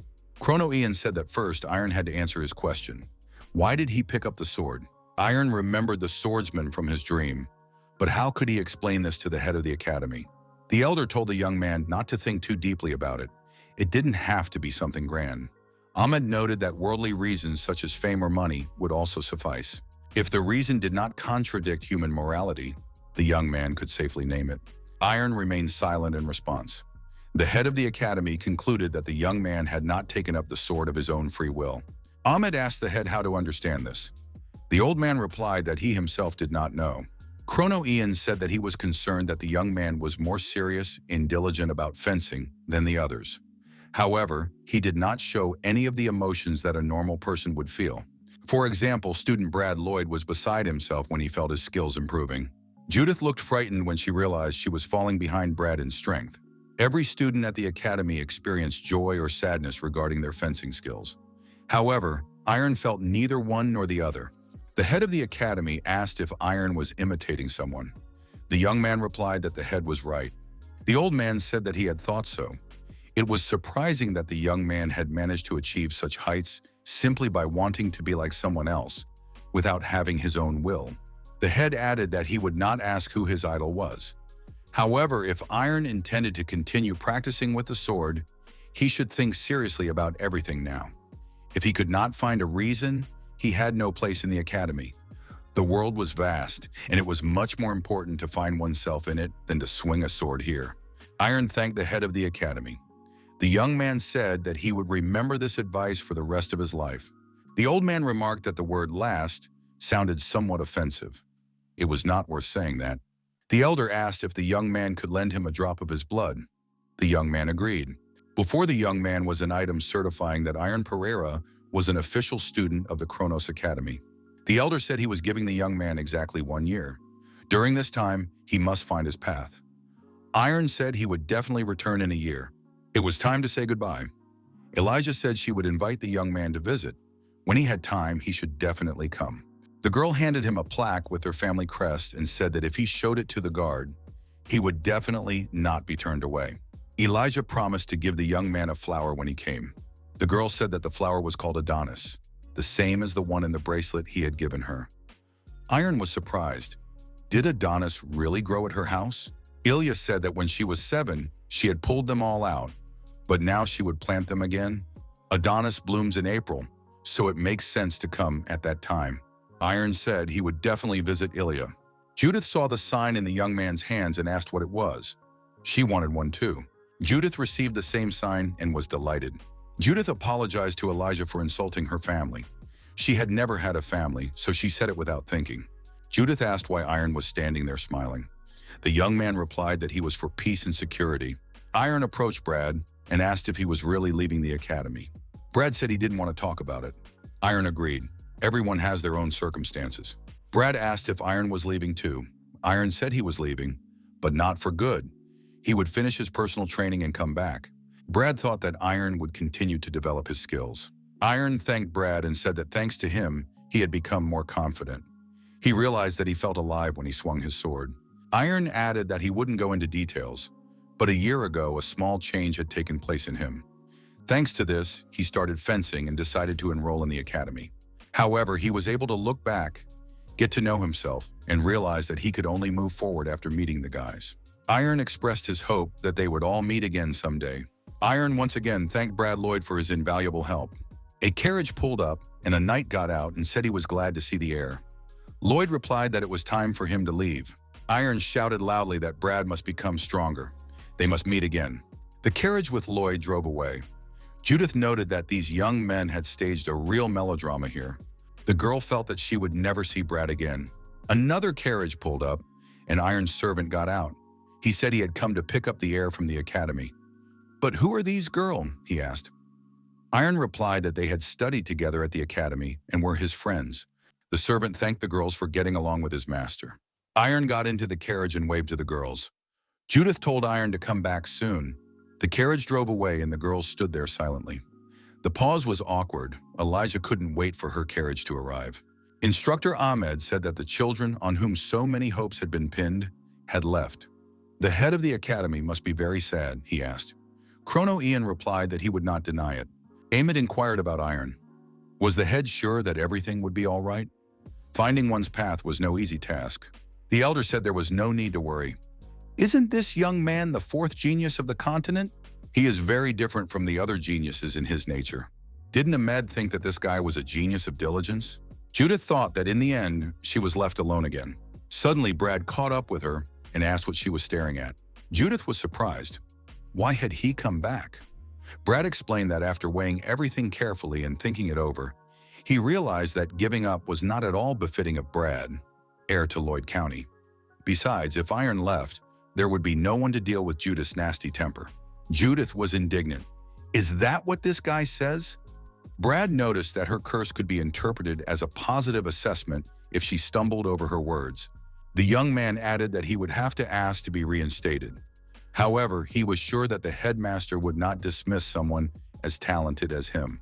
The servant thought that the young master had been looking out the window the whole way. He probably never managed to become an official student at the academy. He must be terribly upset. The servant asked the young man what he was holding in his hand. The young man showed him the platinum plaque of the Lindsay family. The servant was surprised. Where did the young man get it? Iron replied that a friend, one of the girls, had given it to him. Iron added that one of those girls with light hair was named Elijah Lingjae.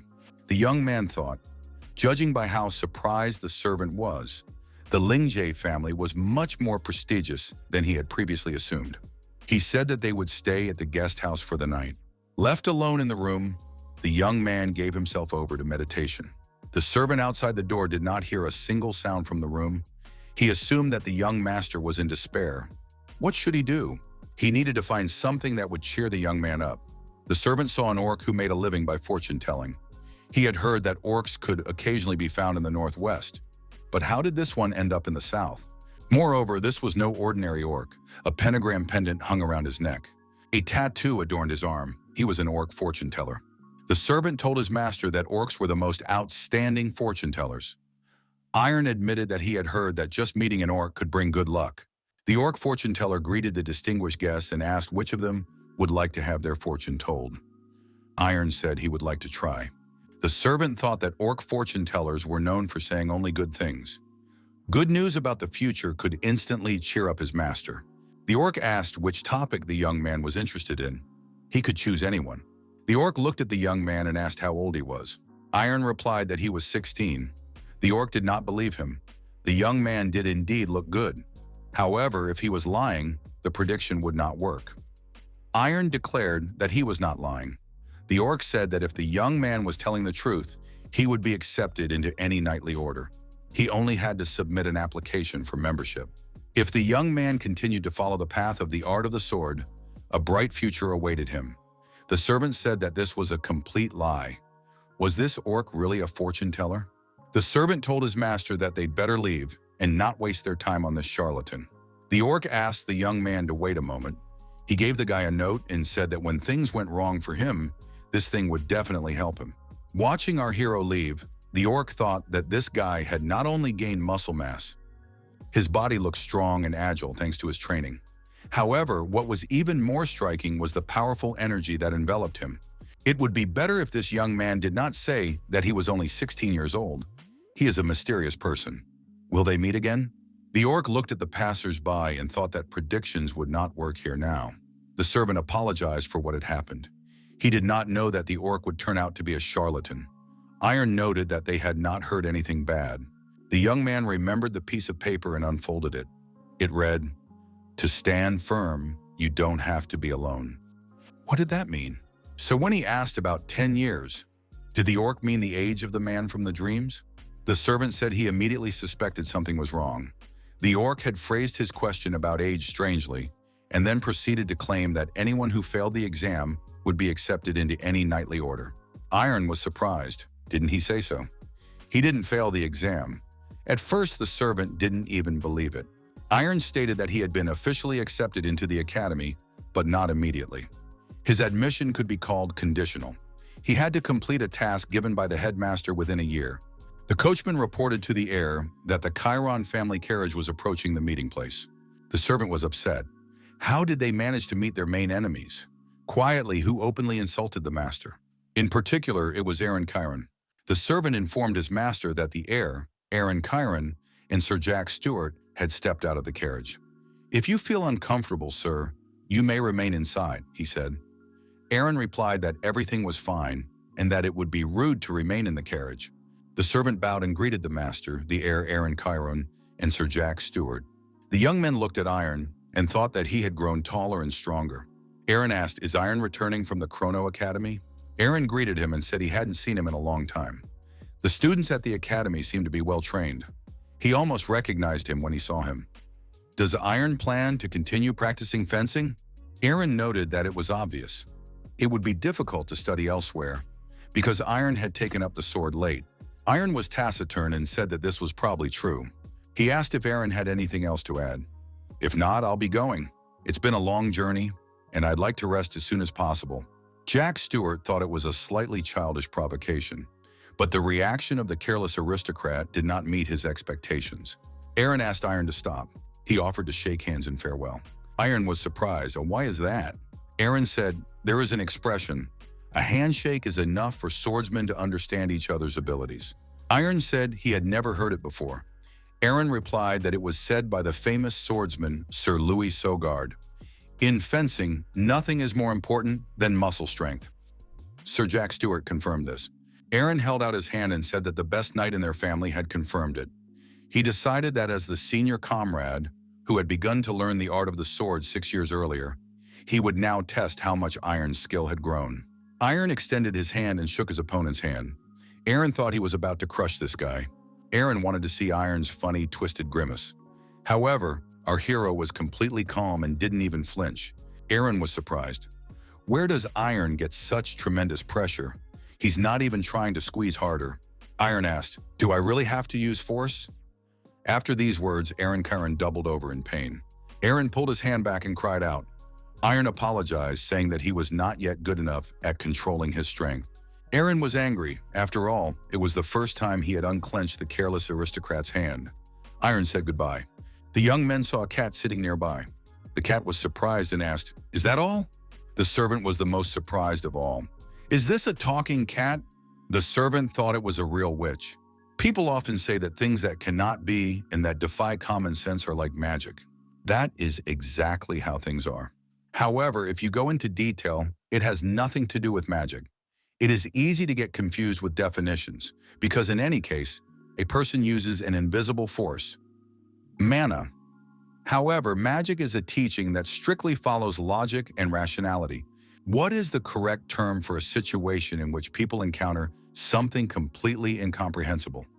Witchcraft. When the laws of nature are completely ignored, witchcraft occurs. The servant thought, "Has the witch turned into a cat? Or is she a witch cat?" Jack Stewart thought that getting involved with a witch would not end well. They had to leave quickly. The young people apologized to the cat for their tactlessness and asked for forgiveness. The cat asked, "Will there really be no fight?" The cat was surprised. Are they really going to leave as if nothing happened? The servant thought that the cat was standing on its hind legs. It was definitely a witch. The cat suggested that they have a duel and added that she was willing to lend them a sword. The cat took out the sword and showed them how to use it. Jack Stewart said that the cat must have misunderstood. The Pereira and Karen families support and help each other. The cat said she was completely disappointed. She had hoped for some fun. Jack Stewart apologized for taking up Iron's precious time and said they wouldn't keep him any longer. Iron thought, could that cat be human? The servant said he wasn't sure. However, he thought she was somehow connected to the heiress Curlia. They were both witches. The carriage arrived at the Pereira estate. Iron was greeted at the gate by members of his family.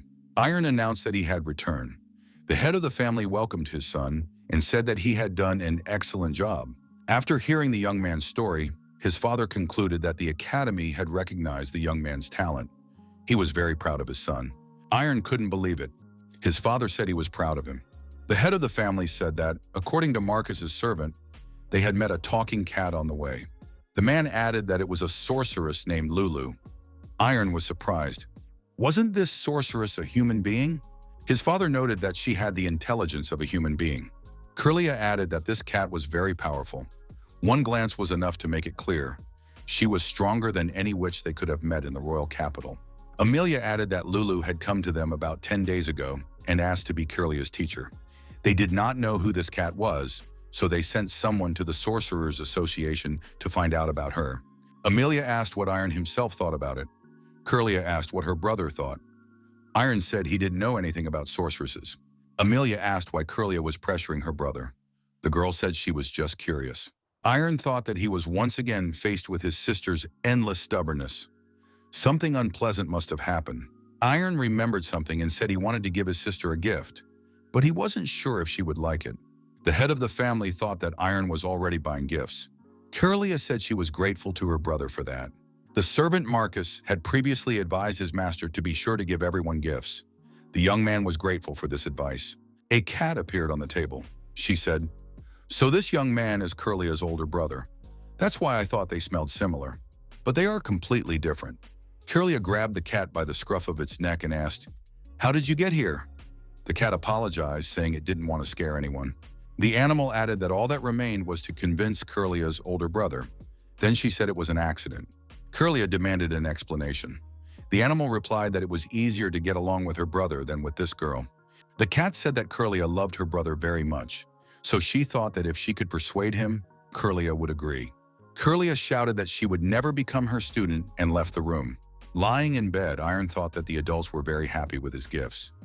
It seemed that the gifts touched them even more than his admission to the academy. In a normal family, such things are not uncommon. Seeing his parents rejoice over trifles, the young man felt both happiness and guilt towards them. Iron decided that he would no longer waste time as he had before. He could not delay in finding his way of the sword. The maid knocked on the door. The woman asked, "Will the young master be going to the training ground tomorrow?" Iron confirmed this and reminded the maid to prepare what he had asked for in advance.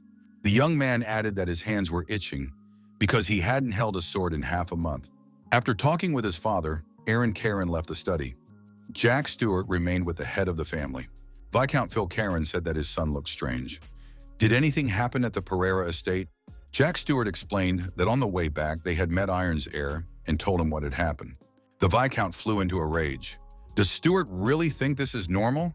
Phil Karen asked why Jack Stewart had not reacted appropriately. The young man apologized. The Viscount was surprised. Why did Iron suddenly change so much? Stewart said that this guy seemed like a completely different person to him. It seemed that he had learned a lot at the Chrono Academy. The Viscount noted that the Sword Academy was not a witchcraft club. He had disliked Harun Pereira for a long time. He had everything: luxurious hair, irresistible looks, a wife who was considered a beauty, and a daughter who was a witch. Year after year, his wealth only increased. Now his son, who was easy to trample into the mud, had unexpectedly perked up. Why did he even leave his room? The son entered his father's office and told him not to be angry. The sprout that had appeared needed to be pulled out, and that would be the end of it. This was the main heir, Ryan Kieran. He added that he had a plan. When the 6 noble families of the southern part of the Kingdom of Hale arrived at the Pereira estate for a meeting of the heads of families, it would be possible to wipe their feet on the negligent aristocrat. The Viscount said it was an excellent idea. Nothing less would have been expected from the pride of their family. Jack Stewart thought that Iron could well get into trouble, as a man who was much smarter, more talented, and far more cold-blooded than the Viscount had entered the game. He was talking about the main heir. It was Ryan Kieran. The knights came out of the armory. They were surprised. What kind of training could there be at such an early hour? The punitive expedition is coming soon. Why do they need this training? If they don't deal with the monsters regularly, they'll start jumping out of the gateways. The knights said that monster raids were only organized so that noble families could demonstrate their status. The knights were surprised to see that the young heir of Pereira was already on the training ground, warming up. The knight greeted him and asked what the young heir was doing so early in the morning. Iron also greeted him and said that he had heard that the ordinary soldiers had morning training planned for today. Iron added that he had decided to train alone, so he would not be disturbing anyone. One of the knights thought that Iron had definitely been expelled from the academy. Otherwise, why was he here now? However, outwardly, he had changed significantly for the better. The knight saw the young man doing pull-ups on the bar with weights and asked in surprise, "Is that how this disc is usually used?" The senior knight Orn Zukrin appeared on the field and asked menacingly, "Did your subordinates come here to have fun?" The private replied that they were not having fun, but had decided to watch the heir's training for a while. Orn Zukran saw the young man and was also surprised. "Is this boy really doing pull-ups on the horizontal bar with a disc? What happened to him over the past year?" The senior knight said that perhaps the young man looked incredible in the eyes of the privates, but with his skills, he was not even close to the knights. A soldier asked Sir Zukran if he could do the same as the young heir. Zukran yelled at the soldiers to stop standing around and start training. Iron Pereira saw a cat walking nearby. "What is Lulu doing here?" The young man turned away because he needed to focus on training. Nothing else mattered. To find his own way with the sword, it was time to stop repeating one swing after another. He needed to start practicing the techniques he had learned at the academy. A week passed. During sports training, the knights couldn't understand how the young heir could run faster than them while maintaining steady breathing and not breaking a sweat. A tired knight said that the young master had become much more resilient. The knight said that training was almost over. "Isn't the young master leaving with them?" Iron replied that he would stay a little longer. Iron remembered his friends from the academy and thought they were very amazing guys. They endured rigorous training without any help. Iron noticed that Lulu had been watching the training for a week. "What is she thinking?" The knight told the young master to be careful. "There are rumors that the witch cat brings bad luck. They say she's even cursed."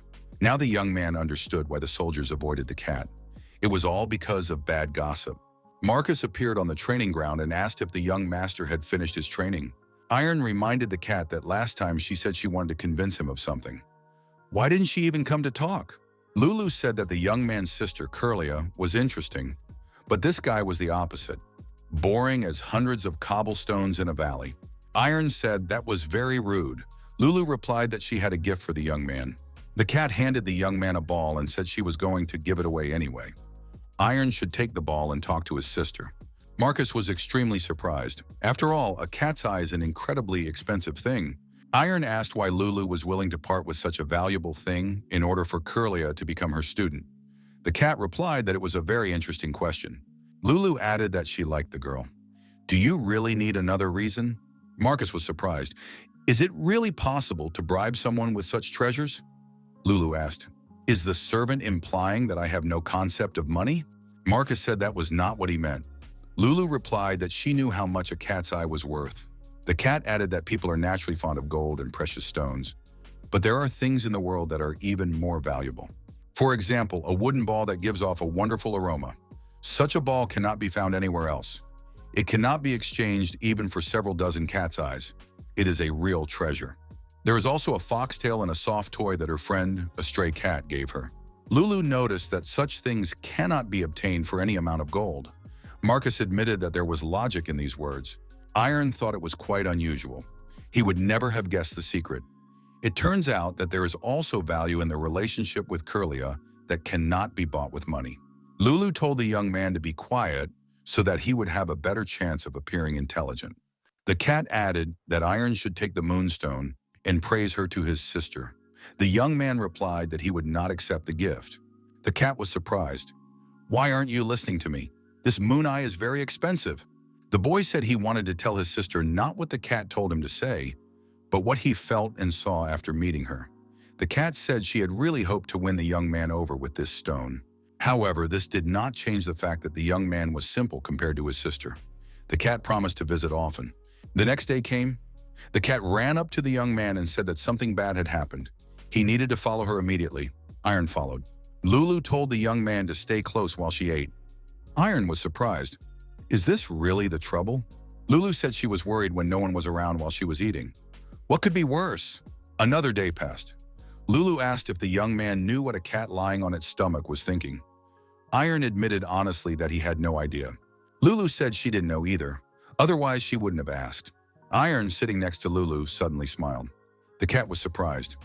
"Why are you laughing?" The young man replied that he just felt like it. Iron remembered the words of the head of the academy, who said that the boy had to find his way within a year. The young man thought that now he had to find his way with the sword as quickly as possible. After leaving the academy, he had completely lost his way. Now he didn't understand anything at all. Iron didn't know what to do or how to find his path. With a sword in his hands, the young man repeated the man's movements again. Lulu asked if Iron had tried to learn witchcraft. The young man was surprised. "Why would I need that?" Lulu offered Iron to become her student. At that moment, the young man felt incredible pressure. Is Lulu really capable of this? The young man thought that the cat was now completely different from what she had seen before. Lulu repeated her offer once more. The cat said she would teach the young man many things, and then they would go together to the joyful world of sorcerers. Iron noticed that the oppressive energy had disappeared. Iron replied that he did not want to because he was not a sorcerer, but a swordsman. Lulu repeated that he should start learning from her. Iron noted that it was not about magic, but about sorcery. Iron declared that he would not be able to master sorcery even if he wanted to. Lulu said that no one was more suited to sorcery than a swordsman with a strong will. There was a high probability that he would discover an ability that would make his sword stronger. Lulu asked if the young man knew the difference between swordsmen, sorcerers, and mages. All martial artists, including swordsmen, focus on the physical body. This is already the inner cosmos. By training tirelessly and tempering their bodies, they acquire a mysterious power called aura. Mages concentrate on the external environment, which is the external cosmos. Their goal is to analyze the mystical power, Manu, which permeates the universe, and to understand the laws and principles of the world. The cat asked a question. What about sorcerers? Most often, people refer to sorcerers as beings who defy the natural order of things. Sorcerers crave to make the impossible possible. They are stunning creatures who ignore common sense and worldly logic. They can also make things they ardently desire materialize. That is what sorcerers are. Lulu added that they are called stubborn. To some extent, this is true. A powerful will can fulfill even the most absurd desires, such as changing the world single-handedly. An unmatched spirit that ordinary people cannot even imagine is an indicator of strength of soul, the basis of sorcerer's power. The cat said she had an opinion about the perpendicular cut practiced by the young man. The strike conveyed an incredibly strong will, indicating a desire to cut through anything at any cost. Lulu added that this will is not enough. However, even with minimal help, he will be able to awaken witchcraft that will benefit the sword. Iron apologized and said that he would not be able to do it. Lulu was surprised. What's the problem? Iron admitted that the sword was not his. Lulu said that this was an unexpected answer for her. The young man thought that perhaps the cat would be able to reveal the secret of his dream. He had to share his most intimate thoughts with Lulu. Lulu said it was like a soul transfer. She had heard that this happened to some people. The soul, memory, and character of another creature were imposed on them. Lulu added that the situations were not identical, but similar. She suggested that this would not interfere with the study of witchcraft. Iron thought that Lulu had only seen the incision once and reacted positively. It seemed that the man's technique was truly fascinating. Iron gave another negative answer. He did not want to awaken witchcraft at the will of another person. Lulu insisted that he try it at least once and take an interest. The young man said he wanted to find his own sword. Lulu asked what kind of sword he had, not today's technique, but the one he usually demonstrated. Iron thought that in the end, he had come from there and returned there. Lulu said that it was time to give her students some advice. Iron was surprised because he had refused to become a sorcerer. Lulu said that the man did not understand something. Until now, all his actions had not been indicative of effort. Lulu added that they were not efforts but futile attempts, to put it more bluntly. Lying in bed, Iron thought that Lulu had completely confused him. There was a knock at the door and Marcus entered. The servant asked if Lulu was there. Marcus said he had two pieces of news for his master. The first concerned the upcoming punitive expedition. In a few days, a meeting would be held at the estate to discuss this matter. The announcement had not yet been made, but it was better to inform the young master in advance. Iron said he understood. Marcus added that the second piece of news concerned Lady Lulu. There were many bad rumors about her. For example, about how she joined the Oracle Witchcraft Guild in the east of the continent. But immediately after she left, the community fell apart. And because of an accident, the second son of the feudal estate of Ziakal, where Lulu had stayed for a short time, lost his life. In the large trading organization of Barbon, business went downhill after they let a black cat into their premises. Iron asked if these rumors had been confirmed. Marcus replied that everything that had happened was absolutely true. The young man asked if there was any reason to believe that Lulu was to blame. Marcus replied that there were no irrefutable facts. All that was known was that she had been there. Iron stated that in that case, Lulu might not be the culprit. Perhaps people simply mixed stories from her life with superstitions about black cats. The rumors were unfounded. Marcus suggested that the simple-minded little witch had not actually done anything.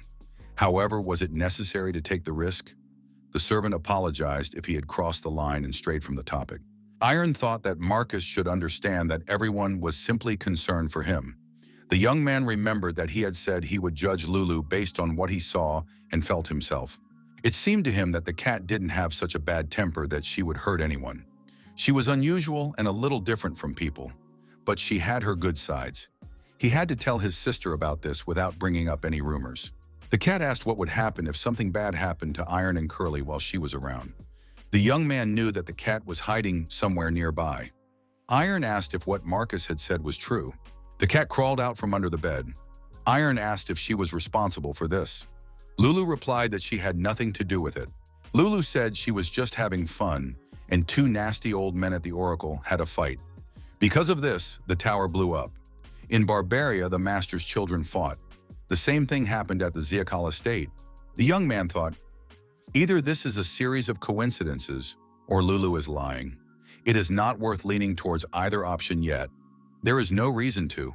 Iron told the cat that nothing would happen to him, even if they remained friends.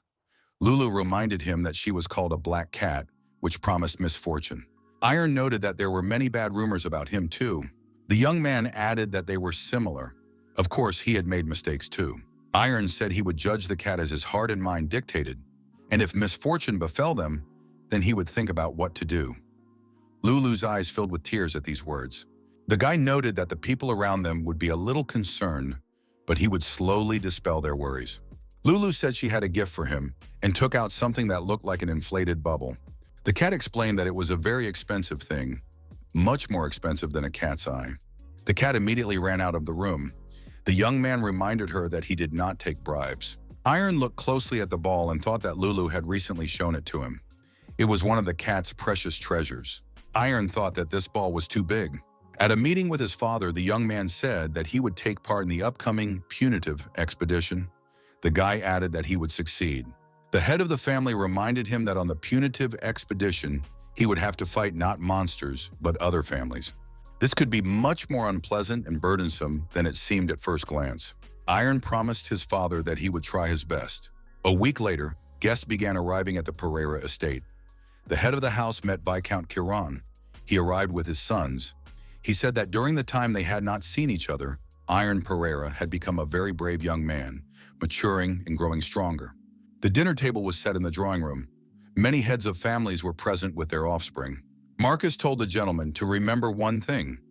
It was best to keep in mind that there was no family among those present that was friendly towards them.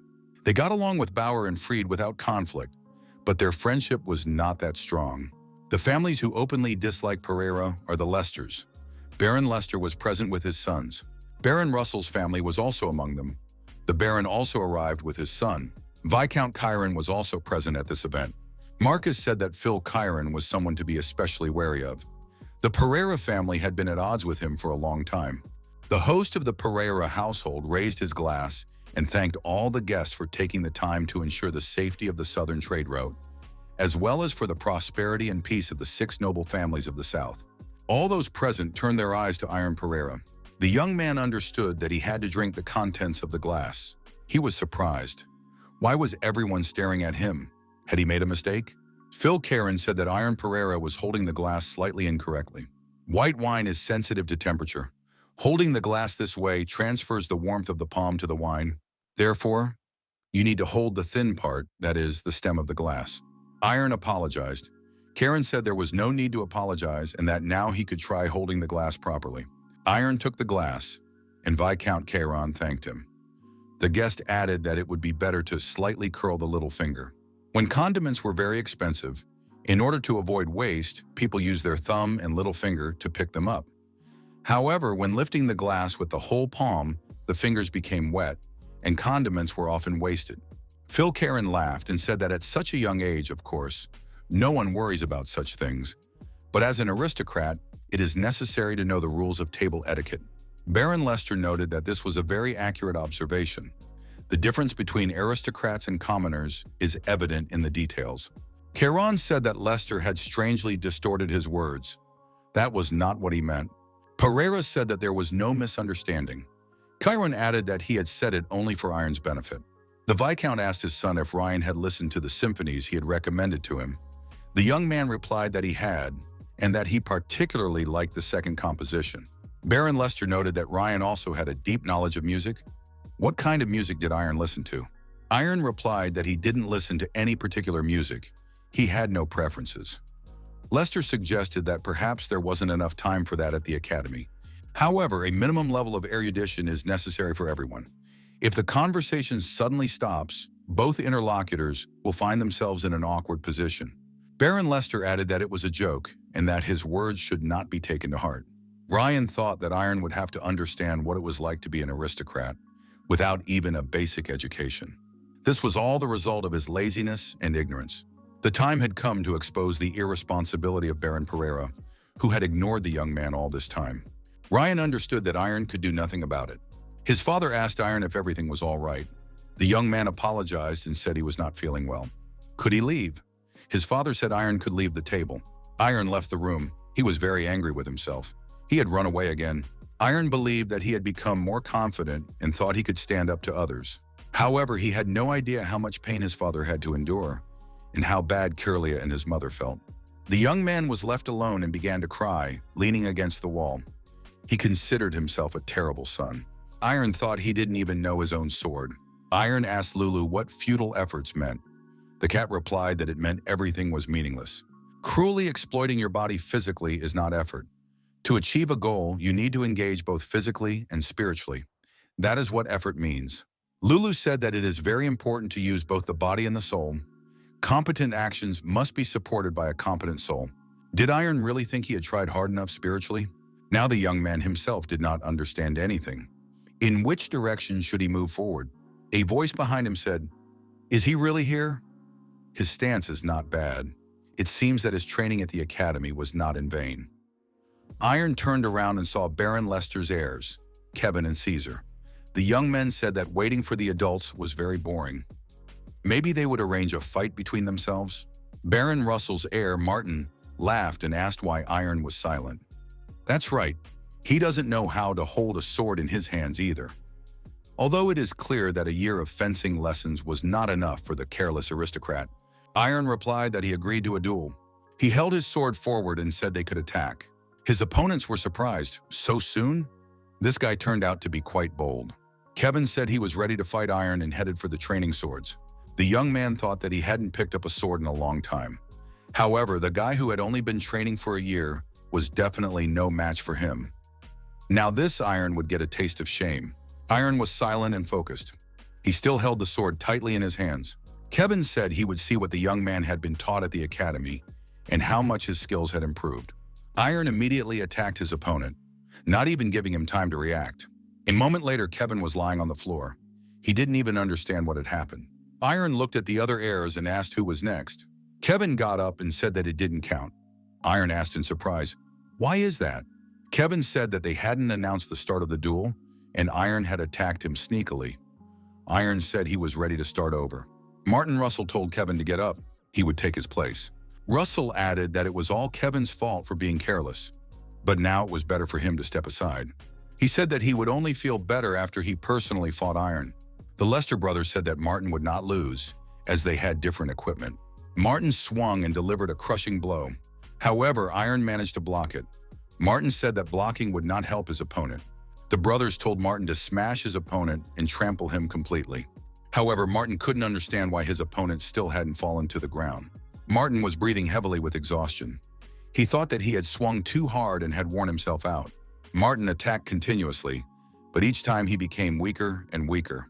At one point, Martin noticed that his hands were shaking. Iron asked what had happened and why Martin was no longer attacking. Martin thought that he could no longer handle the fight and did not want to continue. Iron swung his sword. Martin believed that someone had to stop this. Suddenly, a voice told them to stop fighting, and so it was clear who would win. Ryan Kieran entered the room and told Martin to stop before things got worse. After all, he didn't want to get seriously injured, did he? Ryan noted that Iron had indeed become formidable. Would the young man like to fight him? However, he suggested doing so with real swords. Iron was surprised. Why was his brother doing this? Unexpectedly for everyone, Iron agreed again. Ryan said he liked the guy's attitude. However, Ryan was surprised where he got the courage to agree to a duel with real swords. Apparently, studying at the academy had made him surprisingly bold. Ryan wondered whether he should leave a small scar on his face. Although an aristocrat must take care of his face, he said he would give his opponent the right to attack first, since he had begun to learn the art of swordplay earlier. That would be the right thing to do. Would Iron really agree to this? The young man said he accepted the offer. Ryan couldn't even imagine that the day would come when they would duel each other. He had a strange feeling. The Iron he knew before seemed like a worthless coward. Ryan told his opponent to attack and not disappoint him. Iron, as always, gripped his sword tightly with both hands. Our hero was extremely restrained and focused. The spectators were surprised. Had this guy really closed his eyes? Maybe he was just pretending. Ryan began to realize that something unusual was about to happen. He had never seen Iron like this before. Iron swung his sword with all his might, cutting through the air with a perpendicular strike. Ryan was blown away as if by the wind. Ryan hit his back against the wall and couldn't understand anything. What just happened? Did the blow create distance between them? Was he afraid of the blow from the careless aristocrat? Iron's sword broke in two, as if it had been cut. Iron continued to stand motionless after the blow. Everyone present was stunned. Had Ryan lost? Ryan looked at the broken sword in surprise, unable to understand how this could have happened. How did Iron manage to do this? They hadn't even crossed swords. How was that possible? The adults entered the room, and Viscount Charon said that the young men had finally been found. Had they decided to have a duel? The Viscount asked his son why his sword was broken. Ryan didn't know what to say. Summoning his courage, Ryan announced that he had lost the duel with Iron. Viscount Charon was stunned, as were the other adults. Baron Pereira could not contain his excitement and overwhelming emotions. Was his son really capable of such a thing? Ryan didn't know what to do. The boy decided to act as confidently and casually as possible. Ryan handed his sword to Jack Stewart. The young man felt he should talk as if nothing serious had happened. He admitted that Iron's skills were surprisingly impressive. From an attack of more than 5 meters, his sword broke in half. Viscount Chiron laughed and said that Iron's skill was truly amazing. He had studied at the Chrono Academy for a year, and it was obvious that his son had a hard time competing with this guy. Baron Lester noted that this was a real blessing for the Southern Union. Iron's amazing progress would undoubtedly be of great benefit in the punitive expedition. Chiron added that he envied Baron Pereira. The meeting ended. It was late at night, and the guests began to disperse to their homes. The Viscount told his son that he couldn't believe how they had boosted Pereira's morale by deliberately losing the duel. They had almost alienated the Pereira family. It was good that everything had ended positively. The Viscount added that his son should be careful in the future. He would no longer be able to turn a blind eye to his son's arbitrary changes of plans. Ryan apologized. Ryan told Jack Stewart to call the 5 soldier pupils when he returned home. Baron Pereira told his son that he did not have to participate in the punitive expedition. After all, it was more important for him to officially become a student at the academy than to waste his time. Wouldn't it be better to spend it improving his skills? Iron declared that he would take part in the punitive expedition and definitely wanted to join.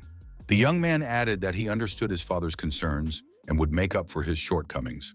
He said he would do everything he could to eliminate any cause for concern in the remaining 3 weeks. If his father still did not believe in him after that, he would refuse to participate.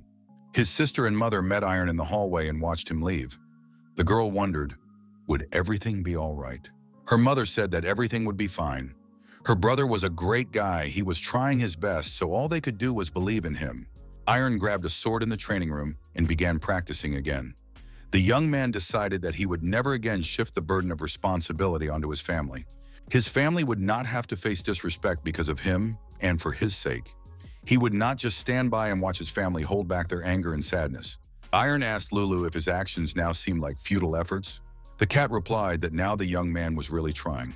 Lulu added that Iron could now begin to learn witchcraft.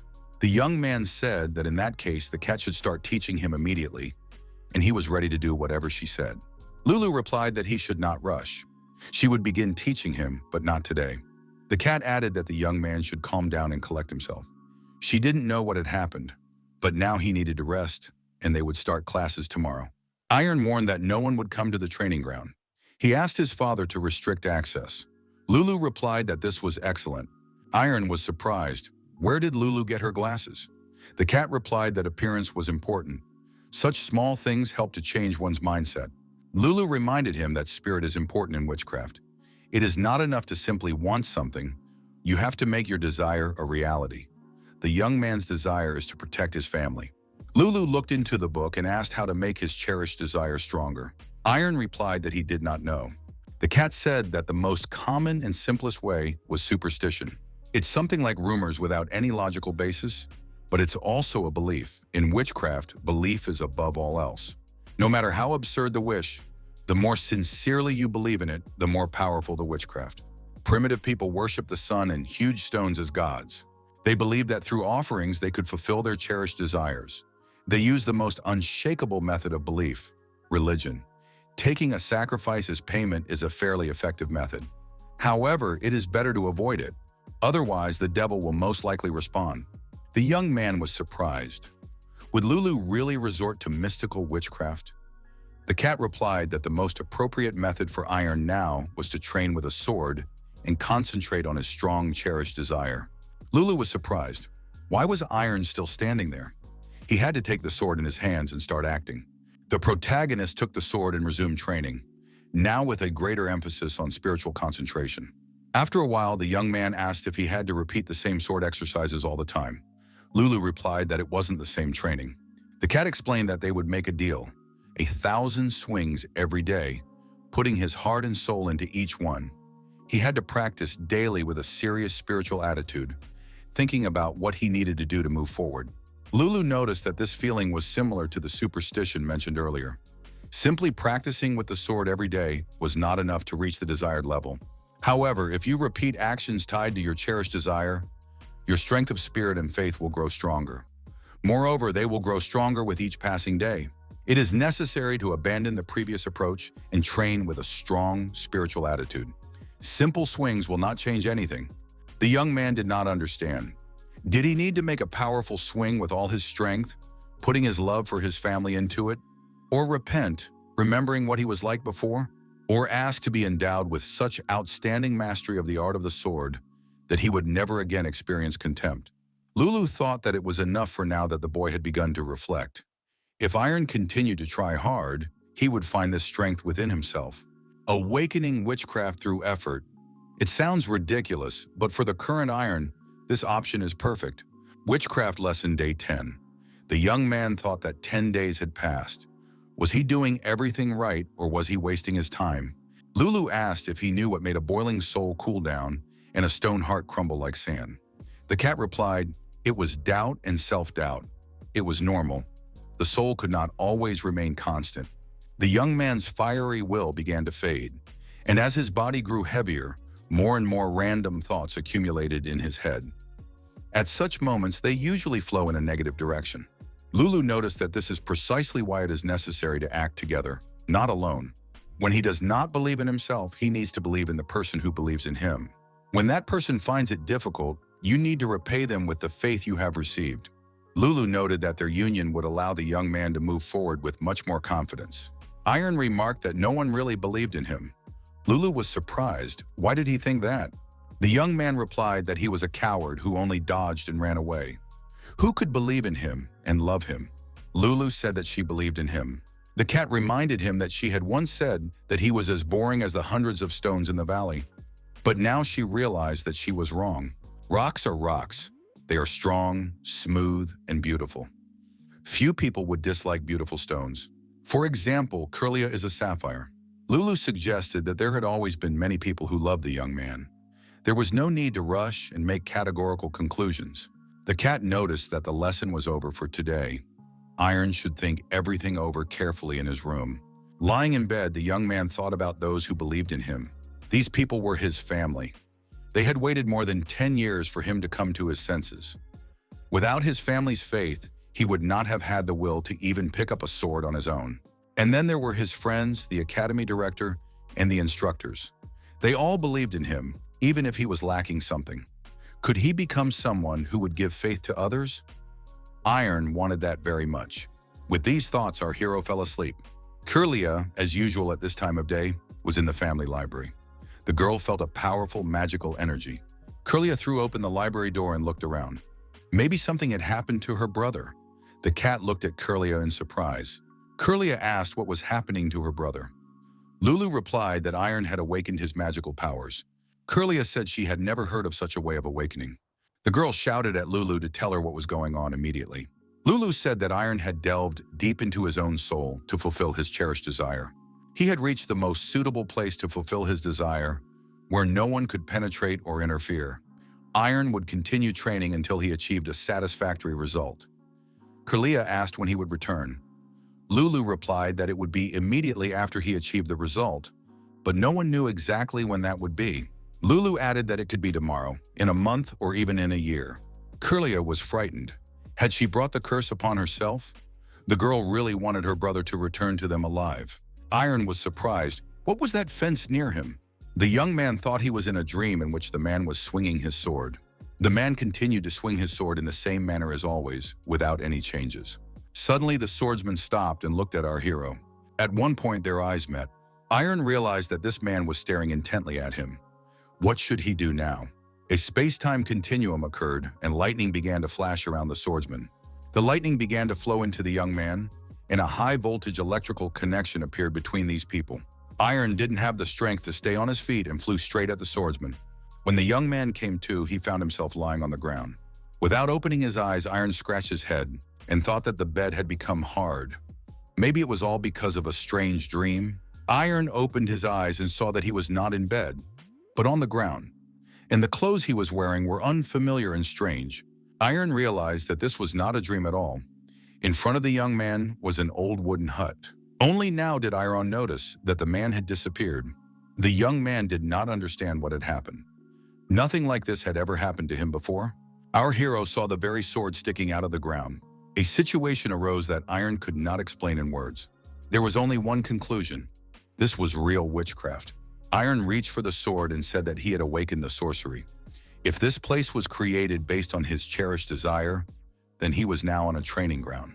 The protagonist thought that this was a place where no one would disturb him. The place was meant for him alone. Iron grabbed the sword, pulled it out of the ground, and began swinging it in different directions.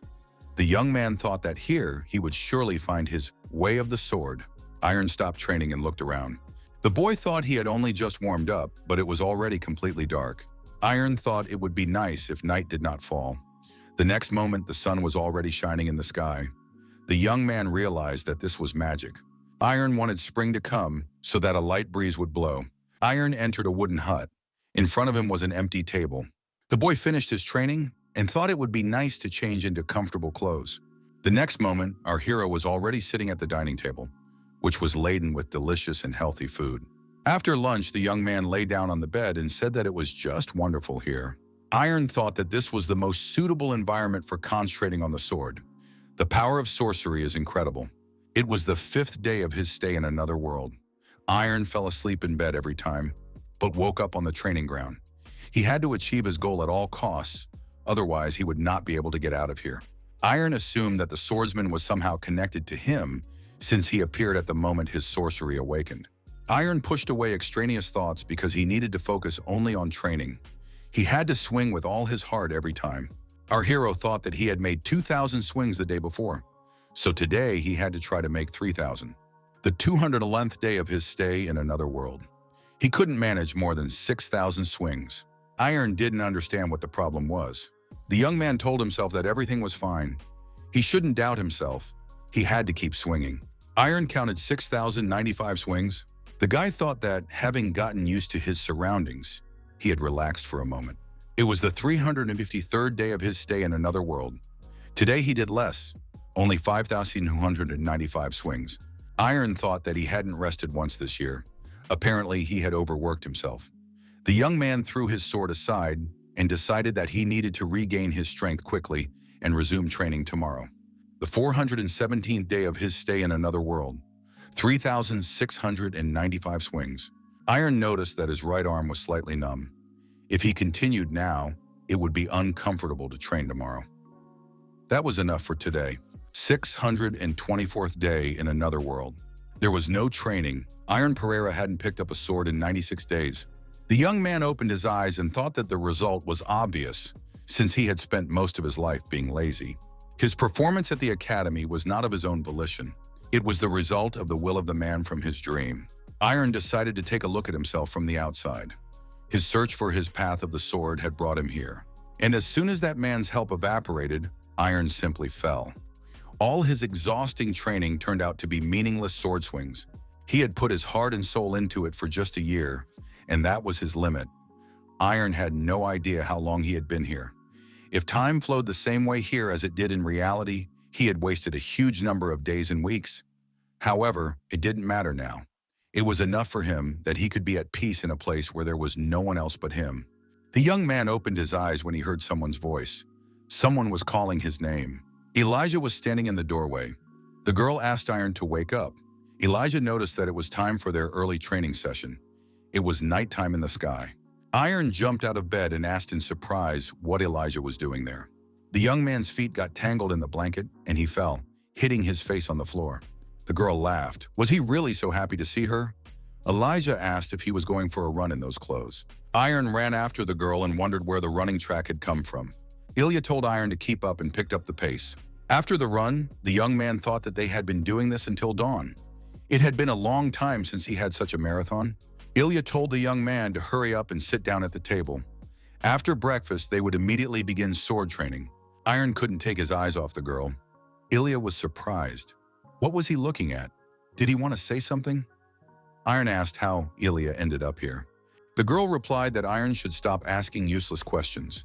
He had to eat quickly because it was time to train. On the training ground, Ilya didn't understand how much idleness it took to make her stance so terrible. The girl said that this guy was empty inside.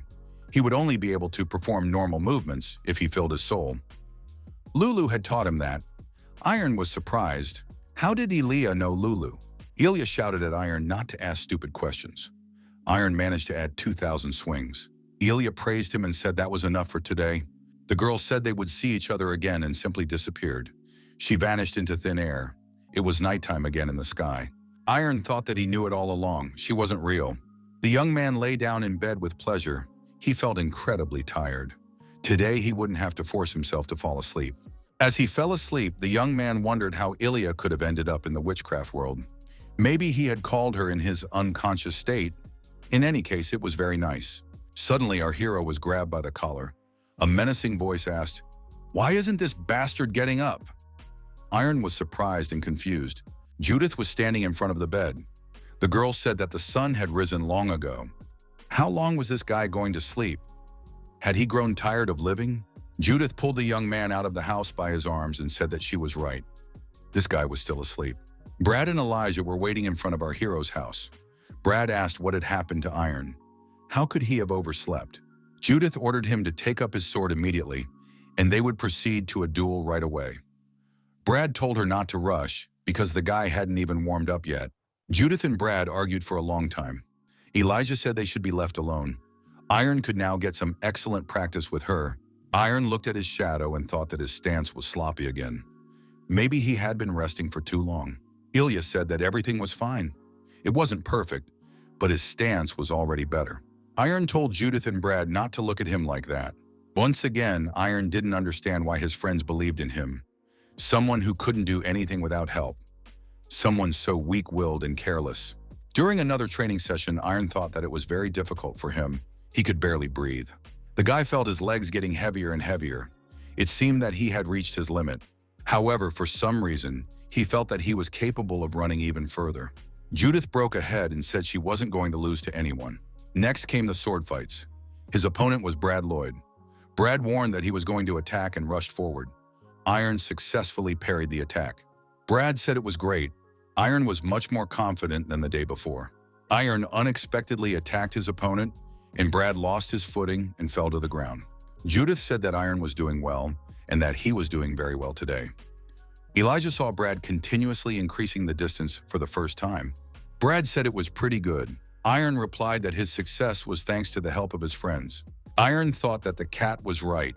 There was no need to torment himself alone. If you work together with people who believe in you and love you, you can conquer mountains. The young man thought that nothing could prevent a person from rising, and it was not necessary to be alone. Judith asked if Iron had broken his record. Iron replied that he had made 10,000 swings today. Judith stretched as usual and said that their role was over. Brad added that maybe Iron would call them again. Judith told Iron to work hard and not let doubts get the better of him. Ilya, disappearing again, wished her friend good luck. Iron pulled the sword out of the ground and decided to start over. Day 1, 237 in another world. Iron is intensely engaged in running across rough terrain. The 375th day in another world. The 1613th day in another world. The 1687th day in another world. The 1755th day in another world. Iron remembered the days at the academy when he had felt a similar sensation. How much progress had he made now? The guy thought about maybe calling his friends.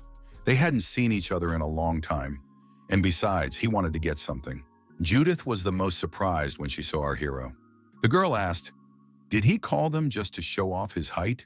Judith added that if it was nothing serious, she would go back. Iron suggested they fight once. Judith said that he had persuaded her and she would stay. She would be his first opponent. Iron said he wanted them to attack at the same time, all three of them. Iron held his sword forward and told them to attack together. The girls took out their weapons and said that Iron had changed noticeably. Judith added that he had become very bold. Brad said that Judith should not talk about boldness. Iron thought it would not be easy for him, but he was confident of victory. After a long battle lasting several hours, Iron said that he had to train until he lost his pulse. The young man added that this was the only thing he knew how to do. Memories from the academy alone are not enough, so his techniques are not yet perfect. Iron added that he wants to acquire their sword techniques, but that doesn't mean he's giving up his own. His goal is to make his sword and will even stronger. Iron asked his friends to teach him what they know about their techniques. Judith said that this was pure deception. He is a brazen robber. Where has such a thing ever been seen? Iron said that Judith could also awaken witchcraft. Judith screamed that she would never forgive him for that. Iron said that he too had tried until he was exhausted to achieve this result. At one point, the girl said that Iron had won, and she agreed. As she disappeared, Judith said that when he was outside, there would be no mercy. Iron replied that he would miss her too. Iron thought that he had succeeded and had become stronger. The sword was returned to where the young man had taken it from. Falling asleep, our hero thought it was time to leave this place. He wanted tomorrow to come faster. The old hut disappeared, and in its place appeared a huge gate. In the morning, Iron woke up and approached the gate. There was no handle or keyhole on it. Iron looked back and saw the very sword from his dream. The sword stood right in front of the door, and it seemed to be there for a reason. The young man pulled the sword out of the ground and decided that it was the key to the gate. Iron said it was perfect. It suited him. Maybe it was because he had grown up? Iron found it funny, and his goal here was to free himself from the sword of the man in his dream, and this sword had to be used to get out of here. He thought that the old him would say that this was not right and would despair. However, now everything became clear to him. It was thanks to that man that changes had taken place within him. This strange swordsman had changed Iron's whole life. It was because of him that he got out of bed for the first time and swung a sword. Because of him, the young man ran until he lost consciousness for the first time. Iron wanted to be like him and tried his best.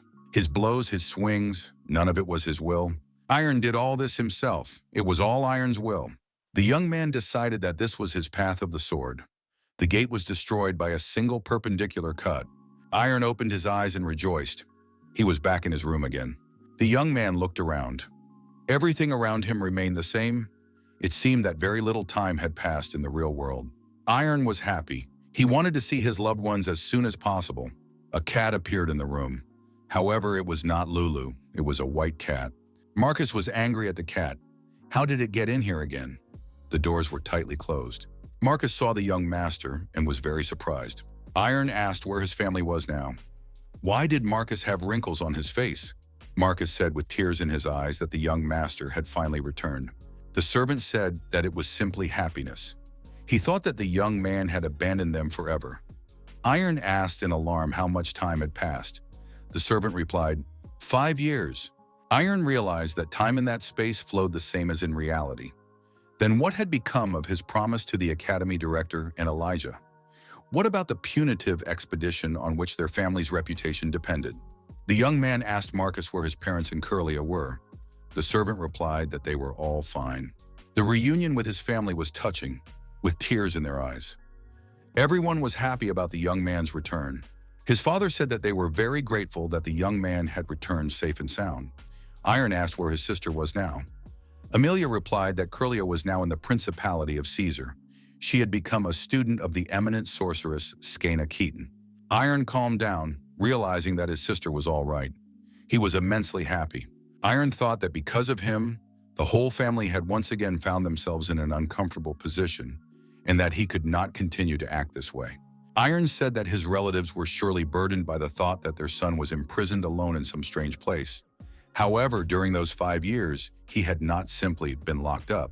The young man added that he had trained hard and achieved good results. He said there was no need to worry anymore, no need to torment themselves.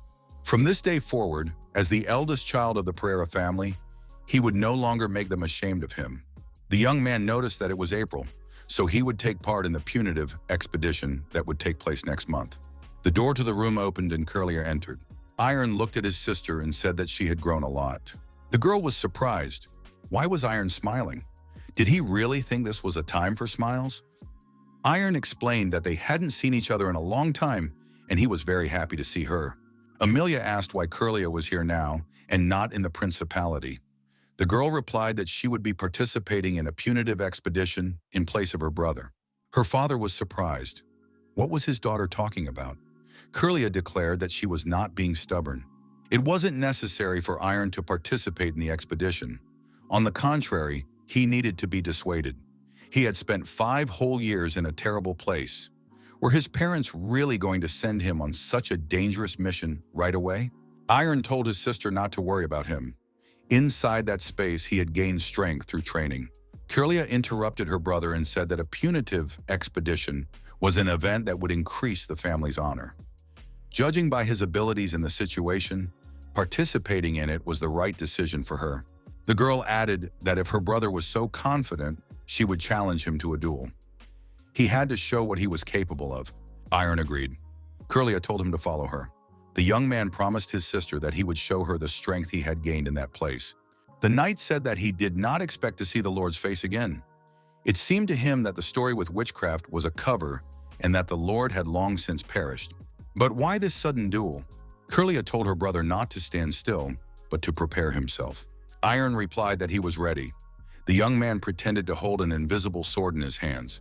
Curlia told her brother not to make her repeat herself, because he wasn't even holding a sword. At that moment, a sword appeared in the young man's hands out of nowhere. The boy declared that he was now completely ready. His father thought that Iron had awakened his magical powers after all. It turned out that the rumors were true. Iron thought that he hadn't done anything yet. He had just taken out the sword.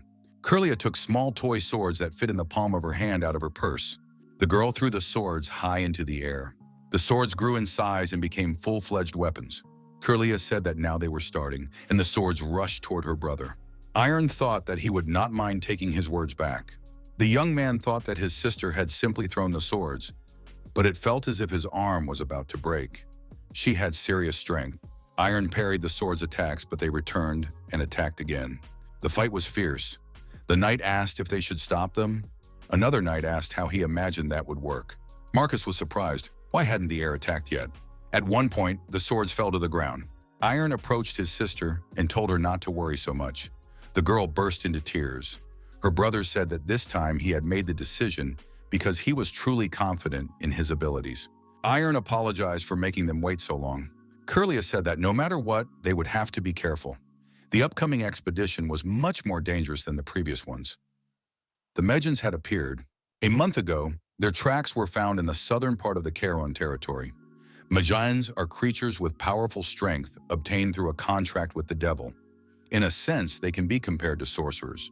The twisted and dirty power that comes from their wicked souls makes them far more formidable enemies than ordinary monsters.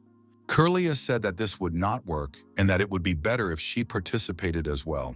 The girl said that her brother had just seen for himself how strong she had become. A woman appeared in the room and said that Curlia would not succeed because she had an important event in 2 weeks. Why was she even here? Curlia was surprised. How did her teacher end up here? Her only older brother had returned from the barrier after 5 years. How could she not come? The sorceress said she was pleased to meet her. She had heard a lot about the young man. The woman added that her name was Skaina Keaton, Caesar's most charming sorceress. Iron greeted Skaina Keaton. The young man had heard that the woman was over 50 this year. Maybe she had rejuvenated herself with witchcraft? Keaton said that the young man was right about her. Iron was surprised. Could witchcraft really be used to read minds? Keaton explained that these thoughts could be guessed without witchcraft.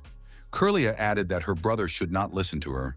If witchcraft were excluded, she was basically a complete disaster. Skaina was delighted because Curlia had just admitted that she was the best at witchcraft. She had praised her in a veiled way. Curlia hastened to say that she had not said such a thing. Skaina added that this sweet child had been talking about her brother for 5 years. The witch said that if Curlia wanted to shut her up, she should be a good girl and wait in the next room. Iron saw for the first time a person who was so skilled at communicating with his sister. Skaina apologized and said that their first meeting had not gone very well.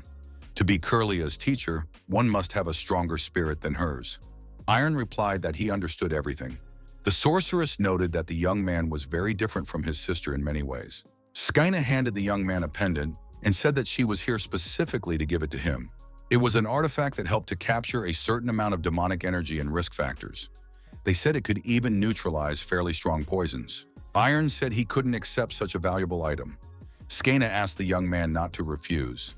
She had made it not alone, but together with his sister. Curlia had prayed for his safe return for 5 years and put her power into this artifact every day. The sorceress noted that this was the first time she had seen Curlia since taking her on as an apprentice. Iron thanked them for the gift and promised to make good use of it. Skaina said that it was a great blessing that the girl had such an amazing older brother, much better than she had expected. The young man looked at the ball and wondered, where was Lulu now? The temporary meeting place was the Chiron territory. Curlia replied to her brother that she did not know where Lulu was.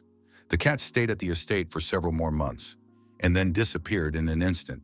The girl added that she hadn't seen the cat since then and didn't know anything else. Iron thought that his sister might not like Lulu very much, but it wasn't her fault. No one was to blame. He had wanted it that way himself. The young man asked his sister not to treat the cat badly when he saw her again. Curlia promised to try. The young heir Lester said he didn't expect to see Pereira in their ranks. Martin added that the guy had been trapped in a magical barrier. Although he was probably deceiving everyone so he could lie in bed peacefully. And anyway, what was he doing on a punitive expedition? He didn't even have any experience hunting monsters. Martin suggested that Iron would be able to demonstrate the same skills as before, and in that case, he would not be lost. Lester added that in that case, he would not be a burden. Ryan Kieran couldn't even imagine where Iron had been all this time. However, he was glad that they had met here. Ryan decided that he would definitely take revenge on this guy for that disgrace.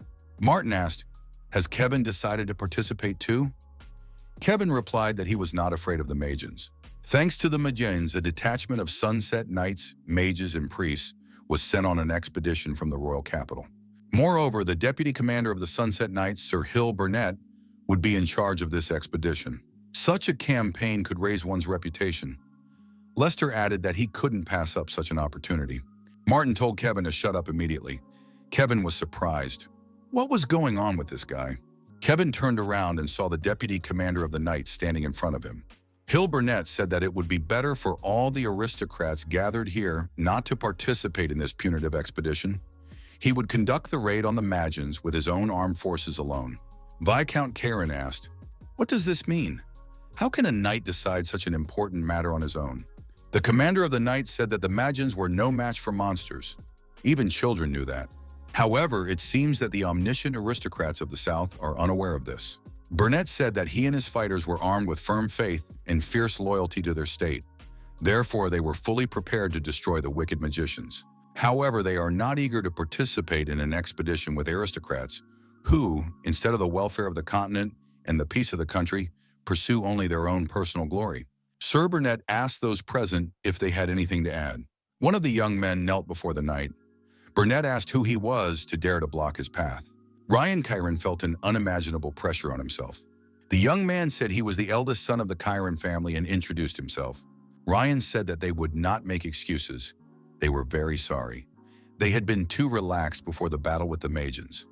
But this would not happen again. They would look up to the knight in his advance guard. They would do everything possible to ensure that there was not a trace of carelessness left in them. The young man asked for a chance. Burnett laughed and apologized for going a little too far with his humor.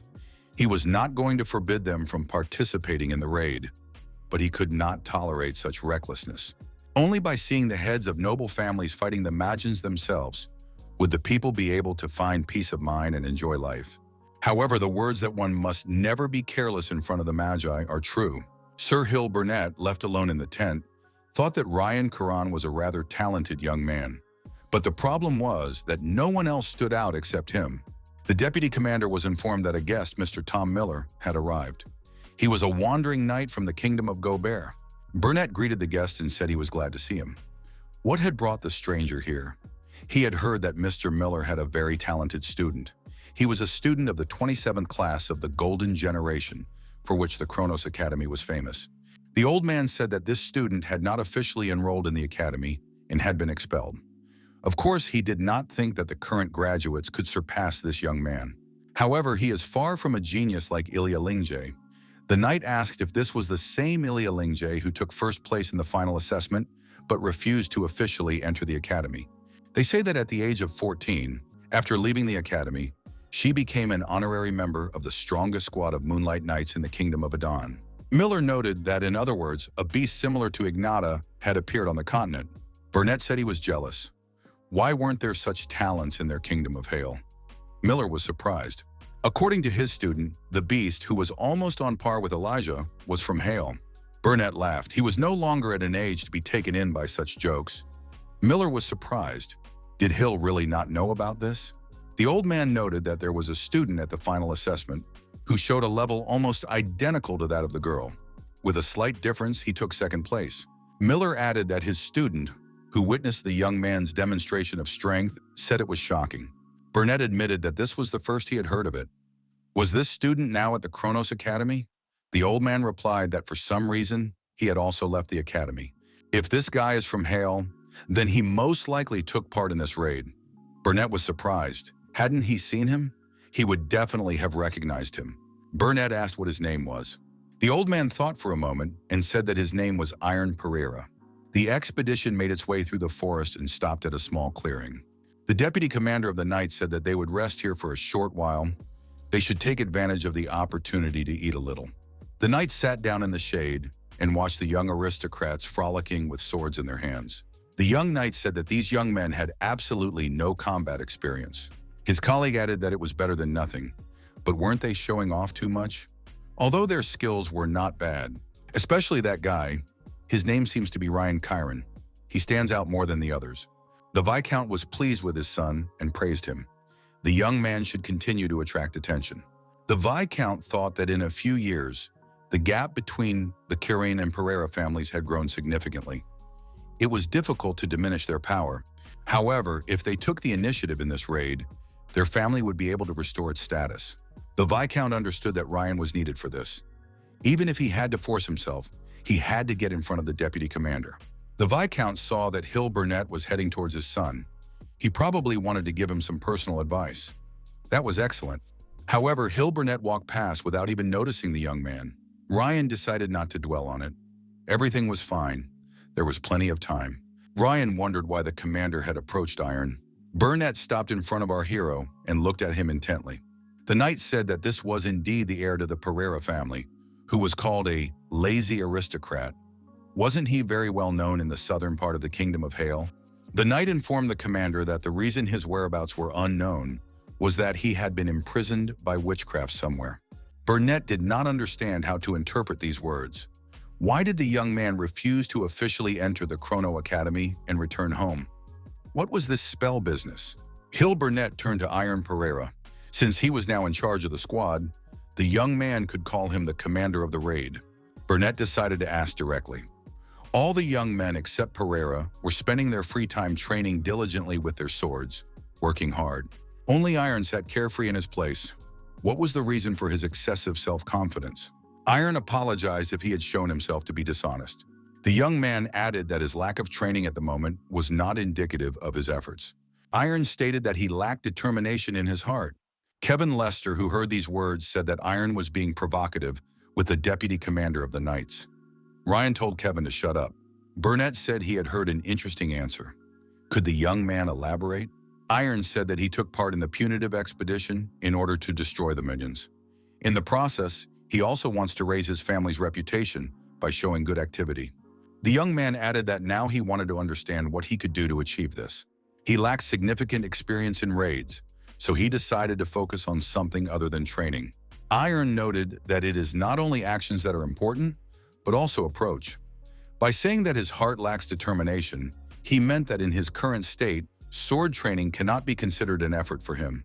The knight reported to the commander that it was time for them to set off. Burnett shouted for the squad to get up and fall in line. They would be moving out soon. The deputy commander of the Knights said that Iron Pereira would ride alongside him. They still had things to discuss. The Viscount told his son not to rush. They had to wait for the right moment. An opportunity would surely arise. The Viscount added that Ryan could create that opportunity himself. Ryan replied that the latter option was much better. Burnett asked the young man if he was armed. Iron confirmed this and added that if the commander felt uncomfortable, he could show his sword. Burnett said he would decline unnecessary formalities. Iron thanked him for his understanding. The commander of the Knights thought that the more he listened to this guy, the more surprised he became. Had he really awakened witchcraft? Burnett asked what the young man wanted to focus on more than sword training. Iron replied that there were three things. First, he had never destroyed anyone before. Therefore, in order to prepare for the shock and confusion that would follow his first destruction, he was now calming his heart. Second, for an inexperienced warrior, there is nothing more dangerous than a sudden urge to act. Therefore, he calms his excitement and tries to be careful so as not to cause trouble, depending on the orders of his superior. Thirdly, it is a matter of the demonic energy emitted by the Magi and their monster servants. He must sharpen all his senses and try to understand and recognize the appearance of the enemy in advance. That's all. Burnett said that it sounded much more realistic than he had expected. He liked it. Iron thanked the commander. Burnett told the young man not to try to take on too much responsibility at first. The latter should be left to experienced soldiers. Iron said he would heed the advice. The commander of the Knights explained that they had brought priests with them to quickly detect demonic energy. Therefore, the young man could focus only on the rest. Iron suddenly stopped and stared at a single point. Burnett wondered where he was looking. Behind the Knight stood a huge monster. Iron realized that they had ended up behind enemy lines. The commander shouted loudly for everyone to prepare for battle immediately. The Knights needed to get into formation. Burnett ordered the 6 families to stand back and protect the mages and priests. Megan immediately decided to attack the Knights. The commander ordered the Knights to resist immediately and maintain a safe zone for the mages and priests. Burnett decided to entrust these monsters to the Knights. The commander thought that only he could destroy the giant. However, Burnett saw that one of the warriors had rushed at the monster. The young man had a huge sword in his hands. Burnett realized that Iron Pereira had accepted the challenge and entered into battle with the giant. The young man swung his sword skillfully and bravely. He used his signature move, a perpendicular cut, and sliced the monster in half along its body.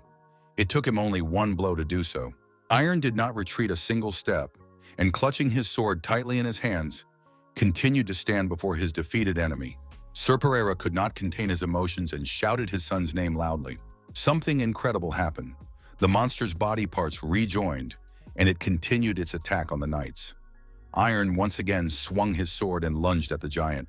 The young man got close to the monster and continued to strike it relentlessly. The wounded monster, bleeding profusely, roared loudly, but could do nothing to his opponent. The commander shouted for the young man to leave immediately. Iron swung again and delivered a crushing blow.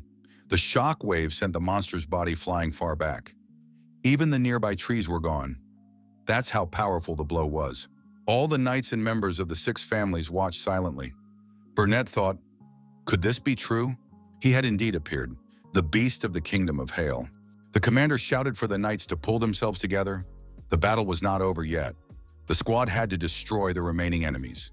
The commander was informed that no one had been injured in the battle, everyone was safe, and there were no casualties. Burnett ordered the formation to be restored after a short respite. Iron did not understand why he did this. At the sight of the giant, anger took hold of him. His feelings flared up for the first time, and it seemed very strange. For a short time, the young man seemed to cease to be himself. The astonished commander of the Knights approached the hero and looked at him intently. Burnett asked if Iron Pereira understood what he had just done. Iron bowed his head and apologized. The young man said that he had disobeyed orders and acted spontaneously. Even though they had discussed in advance how to behave, he could not control his emotions and did what he wanted.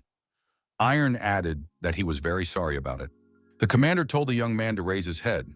He smiled and asked if the guy didn't understand jokes. Burnett stated that they were on a punitive expedition and had one goal: to destroy the monsters threatening the state.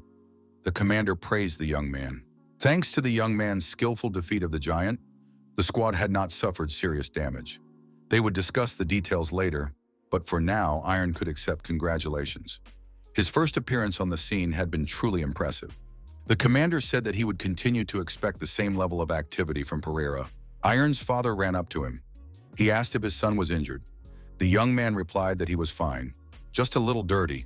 His father could not contain his emotions and hugged his son. He said he was proud of Iron. Everyone present watched this heartwarming scene, worthy of an Oscar.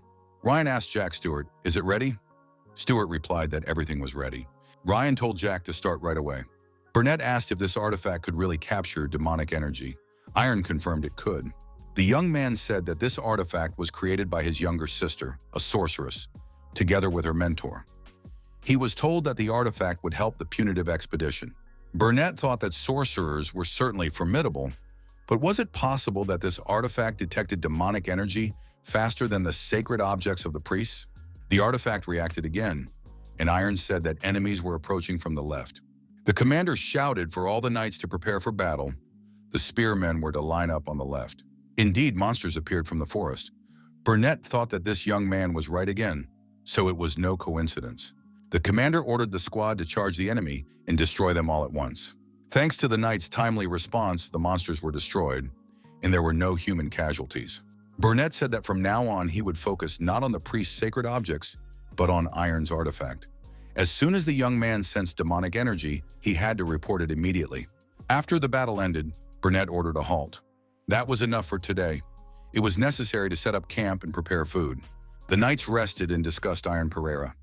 Was he really only 21 years old? How could he possess such amazing abilities at such a young age? His level was undoubtedly already that of an expert. One of the knights said that this was probably the case. After all, he had destroyed that giant very professionally. Who else on this continent, apart from experts, is capable of doing such a thing alone?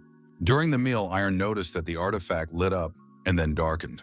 The young man remembered his sister's words. If the artifact turned black, it meant that it had detected poison.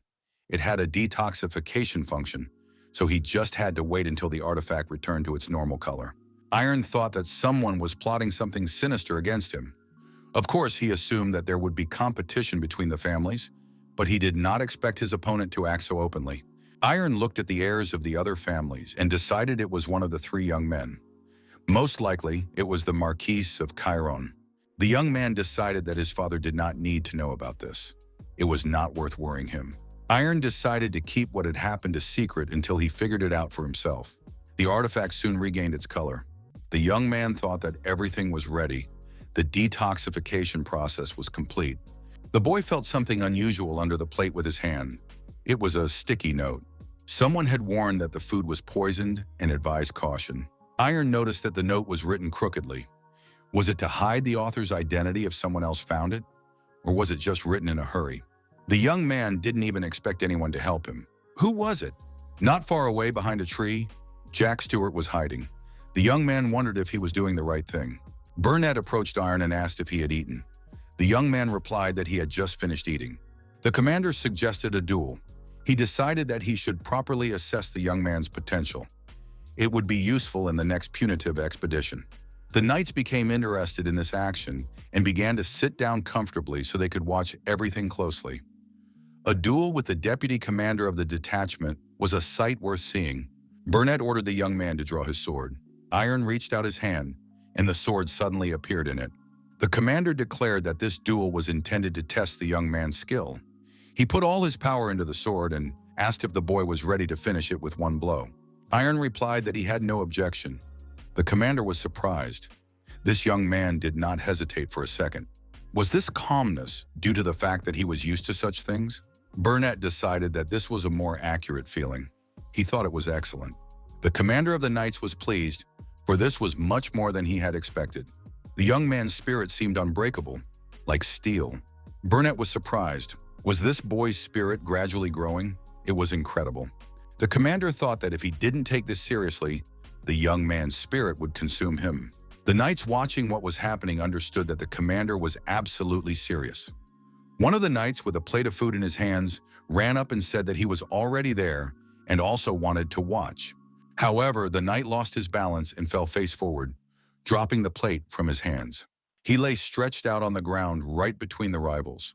The plate of food lay nearby. The frightened knight apologized and said he would clean everything up right away. Burnett told Iron that they would end there. The spectators were very upset. Would they really see nothing? The commander said that was enough. From now on, Iron Pereira could act at his own discretion without asking for permission. Burnett added that with such skills, it was better to give the young man freedom of action. These abilities were quite sufficient for an expert level. The commander said that everyone could leave. There would be no performance. Lying in bed, Iron couldn't sleep. The young man thought that during the battle with the giant and the duel with the commander, he had experienced similar, yet different feelings. Burning emotions enslaved him and deprived him of control over his body. Just like on the day when he first had that dream. The young man wondered, was it really him? He assumed that he had somehow escaped from that man. Why did he reappear? Iron felt that something was wrong here. The young man noticed that this man was angry. He had changed. That man had never shown any emotion before. Why now? The young man thought. When the dream changed, changes also took place in it. And perhaps this time they had already happened. Ryan asked Jack Stewart if he had told him to put poison in the food the day before. Jack said he had done everything, and Iron had eaten everything. Ryan asked in surprise, then why had it had no effect on him? Jack replied that he didn't understand. The poison should have worked instantly. Ryan said that today they needed to double the dose. Jack Stewart said that was too dangerous. If the dose was exceeded, it wouldn't end with a simple illness. Ryan demanded that Jack shut up immediately. Was he now concerned about Iron? Stewart apologized and admitted he had made a mistake. Ryan was surprised. Why was Jack acting this way? Ryan reminded him that he was very nervous about this Iron. Wasn't it enough for Stewart what he got from his father? Ryan ordered him to do as he was told, and not to forget who he owed his position to. At the halt, the commander ordered everyone to finish eating. It was time to get going. The artifact on Iron's chest darkened again. Iron thought that this poisoner was too persistent. Was he going to do this every time? Be that as it may, the young man was glad that at least someone was on his side. He received another note warning him that the food was poison.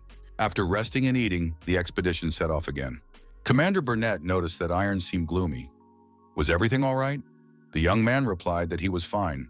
Iron noticed the artifact. He realized that the object had reacted to demonic energy again. Iron shouted that there were monsters on the left, that he would deal with them himself, and rushed in the right direction. The monsters did not expect to be caught off guard. Iron attacked them swiftly, inflicting significant damage on the beasts. Each swing of his sword was effective. The monsters fell apart. Commander Burnett immediately appeared at his side and told the young man to trust him to cover his rear. When these monsters were destroyed, the knights told Iron that the heir had once again demonstrated incredible skill. Iron looked at his hand and thought that his senses were continuing to sharpen. This time, Iron felt the demonic energy even before the artifact. Could this also be the influence of that man? How could he be connected to him? Ryan shouted that Iron had become even more active. How should he understand this? Jack Stewart listened silently to his master. Jack noticed that he had seen an artifact that captured demonic energy. Before the meal, it flashed. It seemed to have a detoxification function. Ryan shouted that his strange younger sister had interfered again. Why was she meddling where she shouldn't? Ryan Kieran didn't know what to do.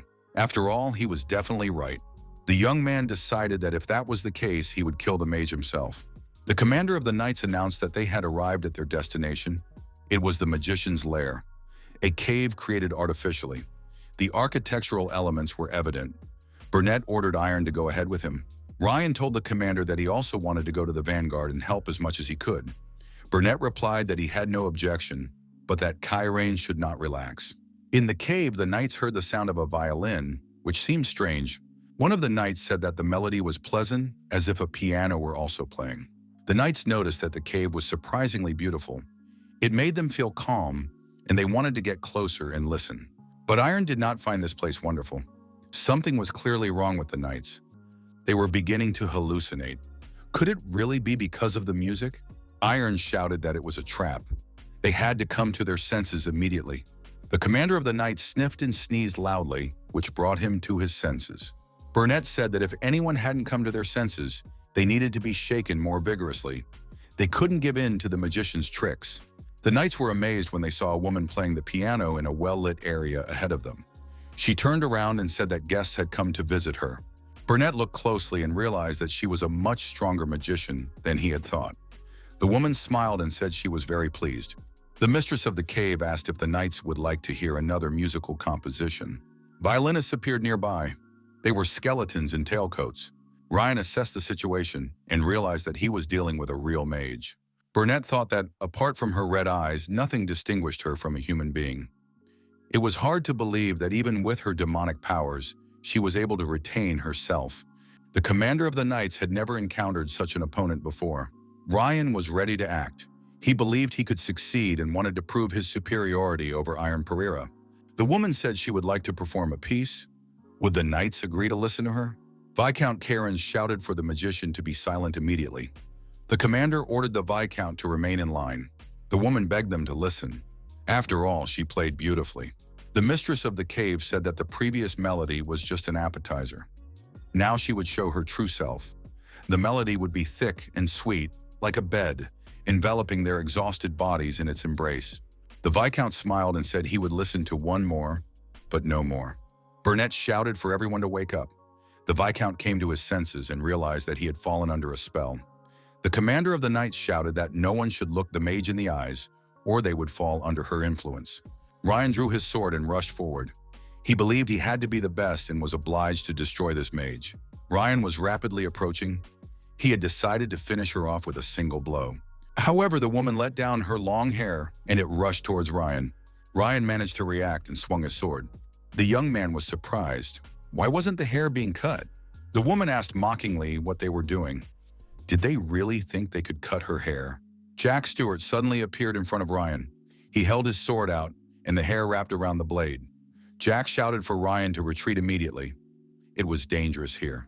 The woman waved her hair, and Ryan was immediately entangled in it. She pulled the young man toward her.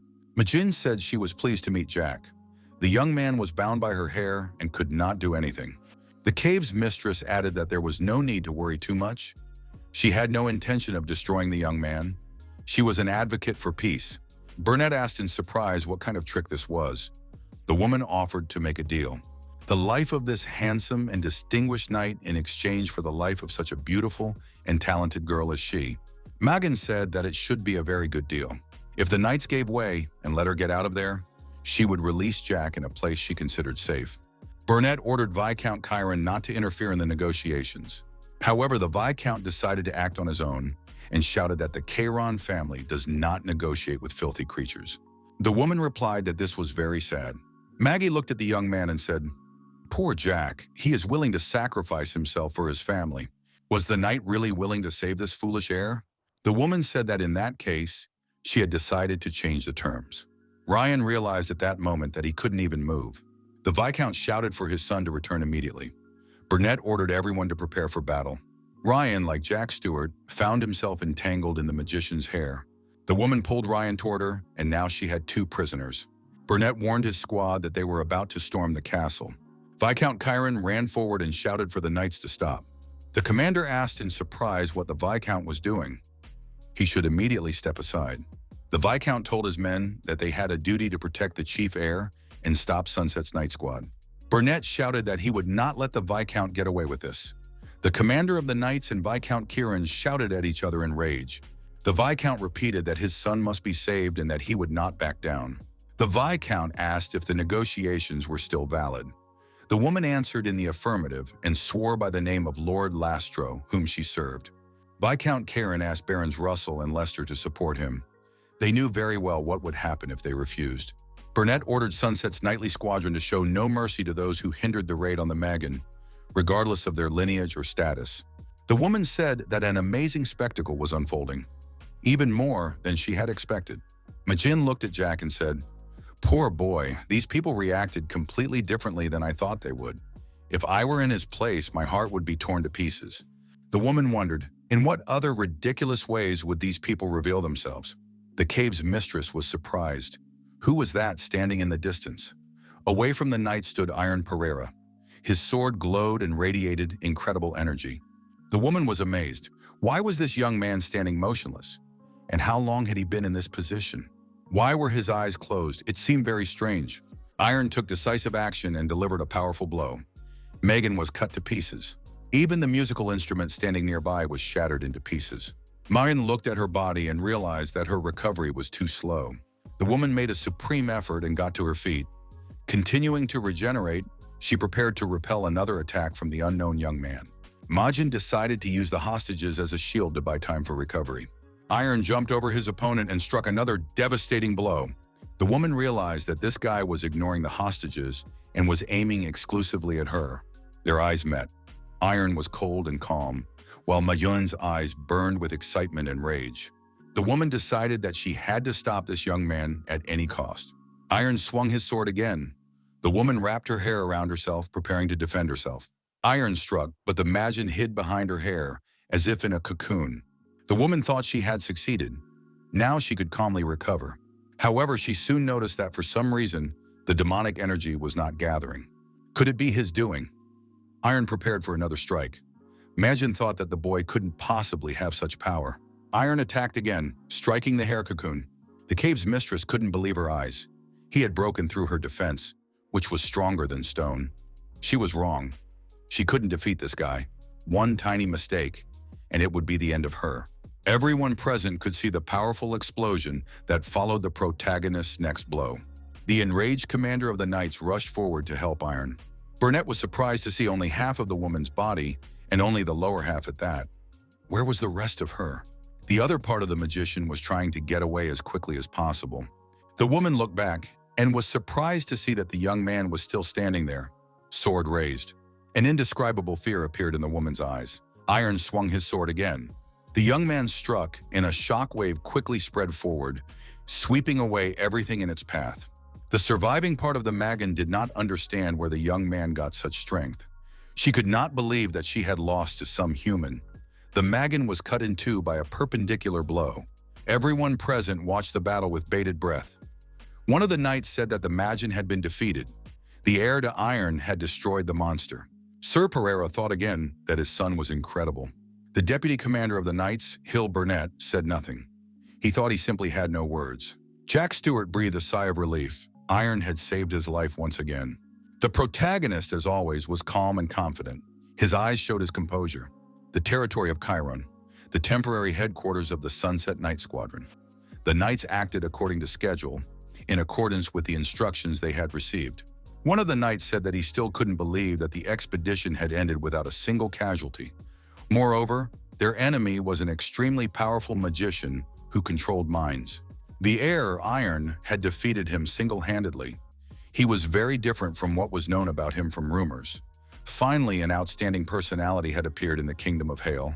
Once the deputy commander finishes with that matter, they will be allowed to return. It is imperative to get to the bottom of everything. Such things cannot be ignored. Viscount Karen said he was very sorry, but then his mind became clouded. The commander of the Knights replied that he no longer wanted to hear it.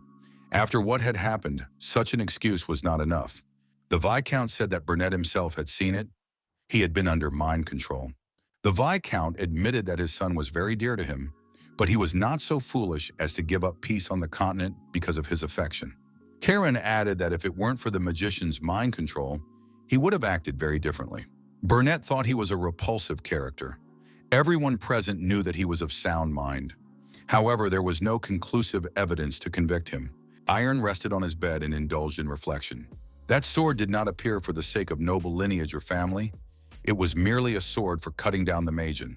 Was it all because of that man from his dream? Who was he? This man constantly confused Iron. The young man was told that a guest had arrived, and Jack Stewart appeared at the door. Stewart greeted him. Iron asked what the young man had come to see him about.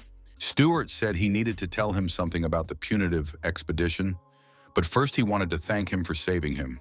Jack said that when the Magan took him hostage, no one cared. Not the deputy commander, not his subordinates, not even his master, Viscount Phil Chiron. Iron thought that at that moment he had paid no attention to the hostages, acting only to destroy the Magian. Jack said that if it weren't for Iron, he would certainly have died, and therefore expressed his sincere gratitude. Stewart added that there was something else. He looked Iron in the eye and said that he was the one who had put poison in the food. Iron was, of course, stunned. The young men sat down, and Jack told them all the details. He admitted that he shouldn't have done it, even though his master had ordered him to. Jack added that it was an unwise thing to do, both as a knight and as a man. He understood that words alone were not enough, but he was truly sorry. Stuart said he was ready to accept any punishment Iron's heir would give him. Iron said that he had anticipated something like this to some extent, and it happened. All these situations are confusing. He added that he was not in the mood to talk right now. Stuart is free. The hero decided that he would not turn a blind eye to what had happened. But for now, everything was mixed up in his head, so it would be better if Stuart left. Jack said he would definitely pay for his mistake. The young man heard someone's voice saying that no matter how much he thought about it, nothing would change. Iron turned around and saw that Lulu was in the room.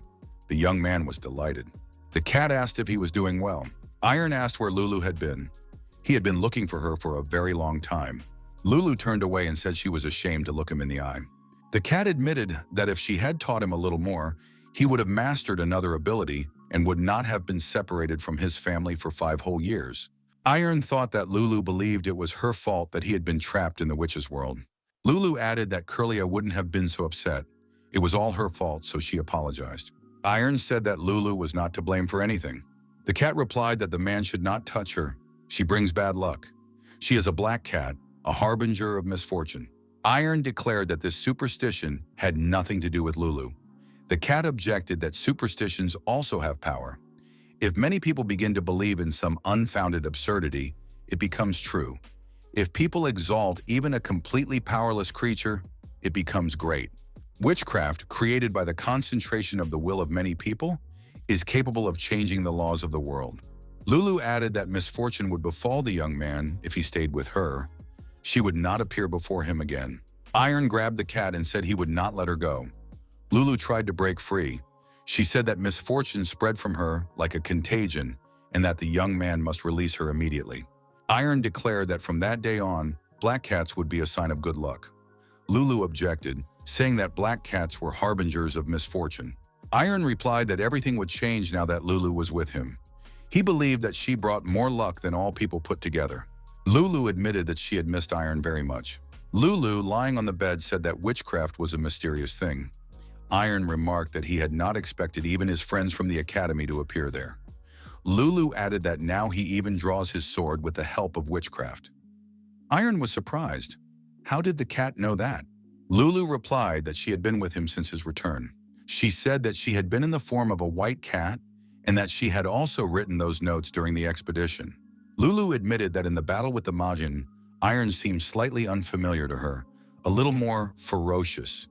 Had something happened to him? The young man told the cat everything. Lulu said she now understood what was going on. It seemed that the man from his dreams had a strong hatred for Majins.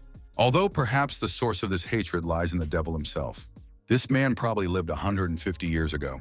The cat added that it didn't really matter. What difference did it make whether he thought about something or not?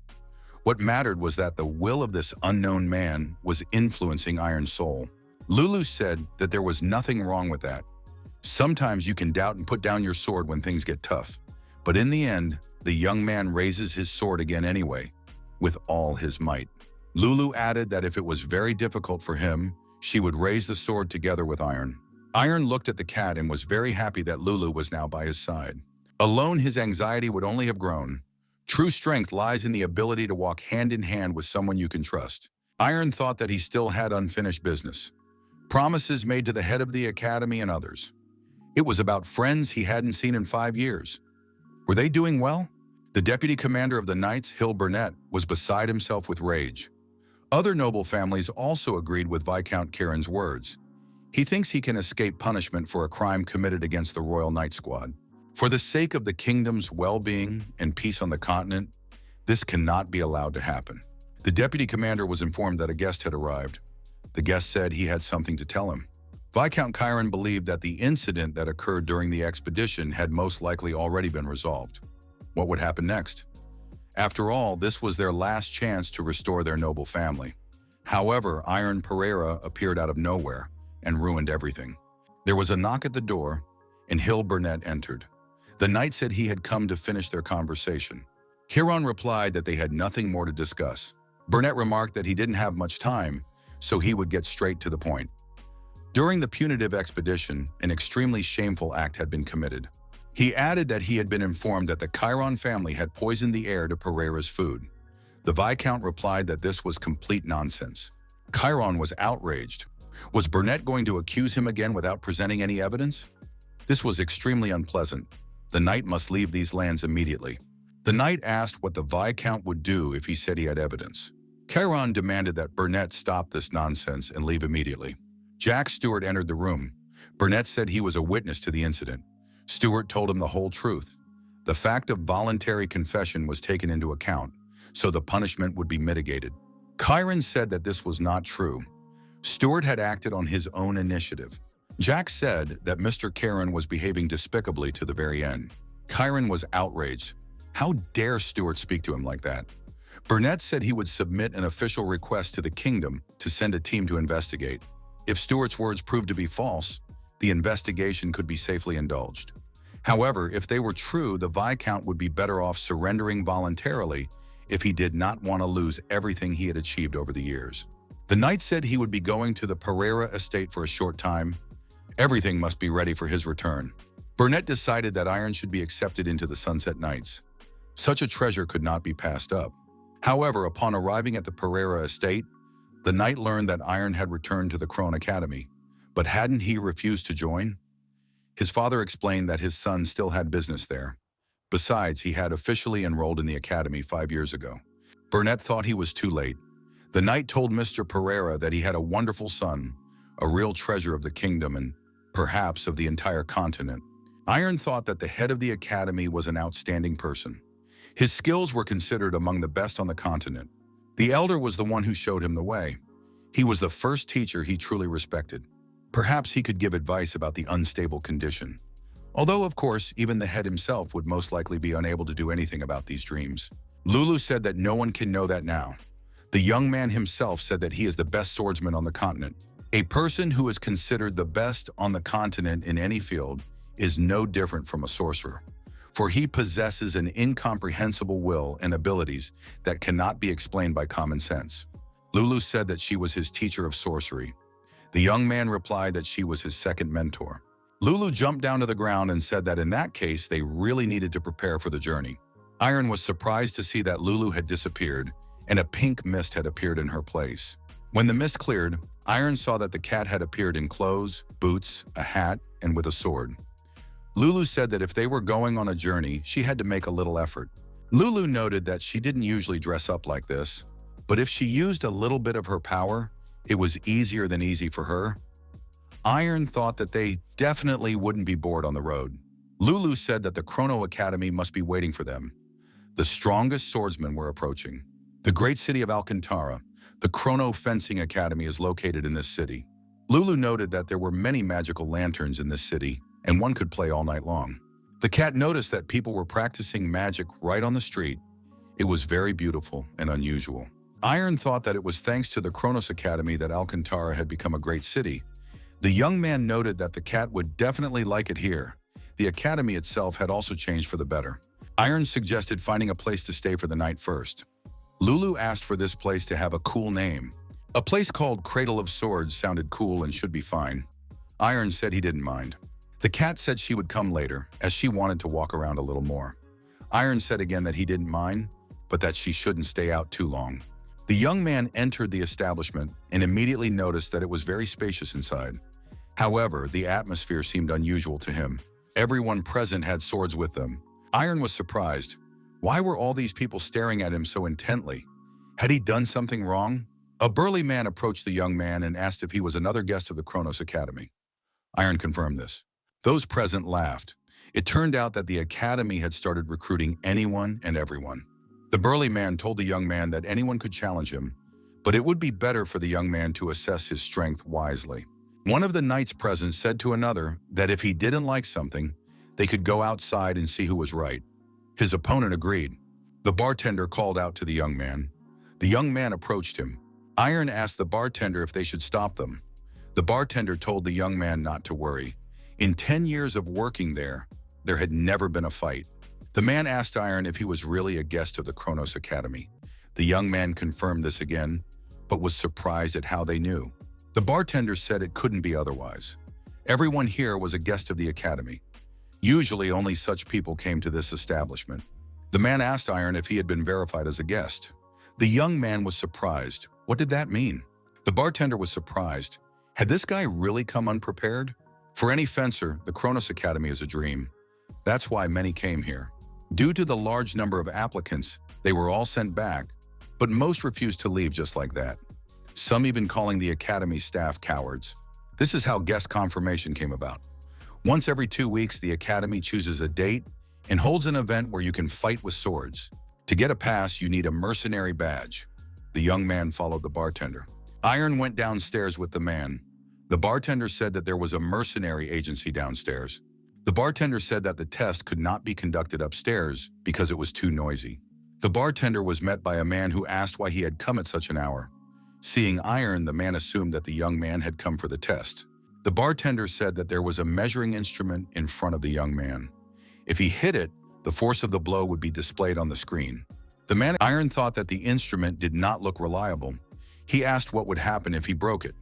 The instructor said that it was a magical item, it was not easy to break, and there was no need to worry. It was surprising that this guy was even concerned about it. Iron said that in that case he would do his best. The instructor asked the bartender if this guest of the Kronos Academy looked too young. The men argued among themselves about how many points this guy could score. One said no more than 300, the other claimed it could be 500. The instructor said that since the guy came without a sword, he could choose anyone here. The young man said that everything was fine. The guy stretched out his hand and a sword appeared.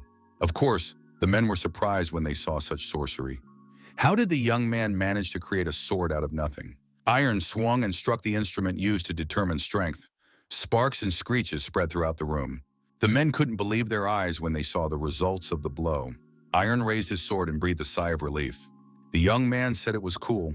It really was some kind of magic. All the damage disappeared. The bartender asked where the sword came from. Iron replied that it was magic, something similar to ordinary magic. The sword suddenly disappeared.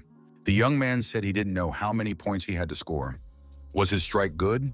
The device showed more than 10,000. Iron asked curiously if he had passed. The instructor said that the young man had definitely passed the test, but that he could only receive a silver badge on his first attempt. Lulu said that a silver mercenary badge was not bad. Iron admitted that it was interesting. Iron thought, I wish tomorrow would come soon. Tomorrow he would be able to meet Judith. The next day arrived. Lulu wondered where the people near the gate were going. Iron guessed that they were taking the test. The cat asked if she could at least watch. Iron agreed. Lulu made herself comfortable and said she was looking forward to it. However, there were a lot of people gathered here. They thought with surprise, has this boy forgotten himself here? These children have completely lost their fear. Lulu asked Iron if he knew anyone here. The young man replied that he knew the guy in the arena, Renz Peterson. They had studied together at the academy. Lulu said that this guy looked cool. Iron admitted that he was strong. Peterson greeted all the guests of the Kronos Academy. The young man announced that today he, Renz Peterson, a student of the 27 class, would fight the guests. Those present were surprised. Was he not even a graduate, but a student? Could some student really defeat them? They needed to bring in a normal opponent. Peterson said that this time would be different. The academy wanted its students to gain experience in real duels. That is why a student was performing, not a graduate. Of course, those present might be stronger than him. The guy added that this is why he proposes to introduce conditions. If someone does not like fighting him, they have the right to call a senior student. The first opponent entered the arena. He said that he would defeat this young man and call a worthy opponent. Renz acknowledged that this man had every right to do so.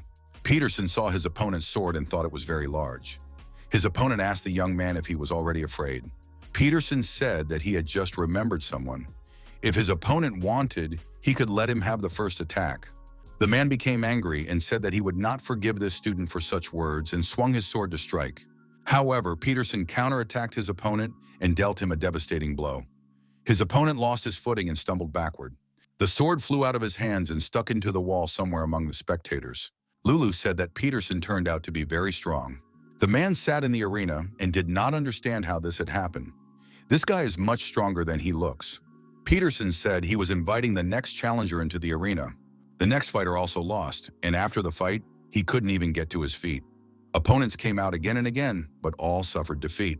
The audience couldn't understand how a simple student could have so much strength. It's no wonder this episode is called The Golden One. One of the spectators told his partner that he had to fix the situation. He was the hero of the village, fighting alone against 17. Only he could do it. Renz Peterson suddenly stared intently at the stands. The knight did not understand why this guy was coming towards him. The knight's neighbor said that the strong can see the strong from afar. The knight prayed that the student would not approach him. Renz stopped in front of the young man and said that they hadn't seen each other in a long time. Iron Pereira. Did Iron remember him? Our hero greeted Renz and said that they really hadn't seen each other in a long time. He calmed down when he realized that Peterson had not approached him. Iron noted that they hadn't seen each other for 5 years, but he had his reasons. Renz said that if Iron had come a little earlier, he would have been able to see Judith and Brad. Iron was surprised. Was Brad really at the academy? Renz explained that Brad had quickly returned here and wanted to do everything right. A few days ago, they had sent Judith on a hike. This news made Iron happy. However, he regretted that they had not been able to meet. Peterson told Pereira to hurry down to the arena. They definitely had to fight because Iron hadn't wasted any time either. Our hero confirmed this. The audience assumed that these young people knew each other. Wasn't he the one who was in the final selection? Lulu, waving her sword, shouted at Iron not to give his opponent any mercy. Renz was surprised. Was his cat talking? Iron replied that she was his mentor. Pereira added that this cat had taught him a lot. At that moment, a sword appeared in our hero's hand. Peterson was surprised. Had the sword appeared out of thin air? Renz said that Iron always surprised him. Now he had magic and a talking cat. This was definitely the result of 5 years of hard training. Peterson held his sword forward and said that he hadn't been slacking off either, so he wasn't going to lose to Iron. The young men held their swords forward and rushed towards each other. The fight was fierce and intense. The spectators watched the opponent's movements with bated breath. Those present were surprised to see that the guest was repelling all attacks. Sparks flew in all directions when the swords touched. Renz had a strange feeling. He thought it was impossible. Everything had to be checked. The attack on Iron continued. Peterson was surprised. Was Iron really using Brad's style? It was indeed Brad's style, but how was that possible? Renz saw the familiar stance his opponent was in. Iron held his sword in front of him and closed his eyes. Peterson rushed forward at his opponent, deciding that he couldn't let him prepare that terrible lunge. But the last time Iron had seen Brad in action was 5 years ago during training at the academy. How could he have learned his technique back then? Iron swung his sword and told Rensu that it was now his turn to attack. Iron approached his opponent, and their swords clashed again. Sparks flew in all directions. Peterson thought it was impossible. He recognized this fighting style again. Renz remembered those moments when he fought Judith. Peterson thought that Pereira had pushed him away, even though he had been so confident. He thought that apart from those two, he would never lose to anyone else. Peterson thought, could it be that he would not be able to defeat Iron either? Renz realized that he would not be able to defeat Iron Pereira. After all, those three had worked tirelessly to improve their skills. But he had worked hard too. Renz remembered again the moments when he asked Judith not to leave, and they fought again. Peterson said he didn't want to lose and counterattacked his opponent. However, Iron managed to dodge. Iron knocked the sword out of Ren's hands. The young man was disarmed. The sword flew high into the air. The spectators watched with bated breath. The sword stuck into the arena far away. Lulu shouted that Iron had won. The young men shook hands. Iron said that Renz was a worthy opponent. Peterson asked what Pereira had been doing for the past 5 years. The cat approached Iron and announced that he was here. The young man asked who she was talking about. Lulu replied that she was talking about the mentor the boy had mentioned. The head of the academy, Chrono Ian, said that this was not what he had expected to see. He did not think that they would see Iron Pereira again. The elder asked how his student was doing. Iron replied that he was doing fine, eating well, and going to bed on time. Training was also part of his life. Chrono Ian saw the talking cat, but decided that it wasn't the most important thing right now. He could deal with that later. The head of the academy asked who had won the duel. Renz admitted that he had lost. The elder said he wasn't even surprised considering who his opponent was. Iron apologized to the master for being late, but it wasn't on purpose. The head of the academy said they would talk about it later. The old man took off his cloak and said that since sword had met sword, it was necessary to let them talk. Lulu and the young people were terribly surprised. The adventures continue. The old man said that Iron's victory over Ren's was easy. However, he is not such an easy opponent. The audience determined that this old man was the master of the Chrono Academy. He is called the best swordsman on the continent. Iron looked intently into his opponent's eyes and said he was going to attack. Kronos told the young man to go ahead.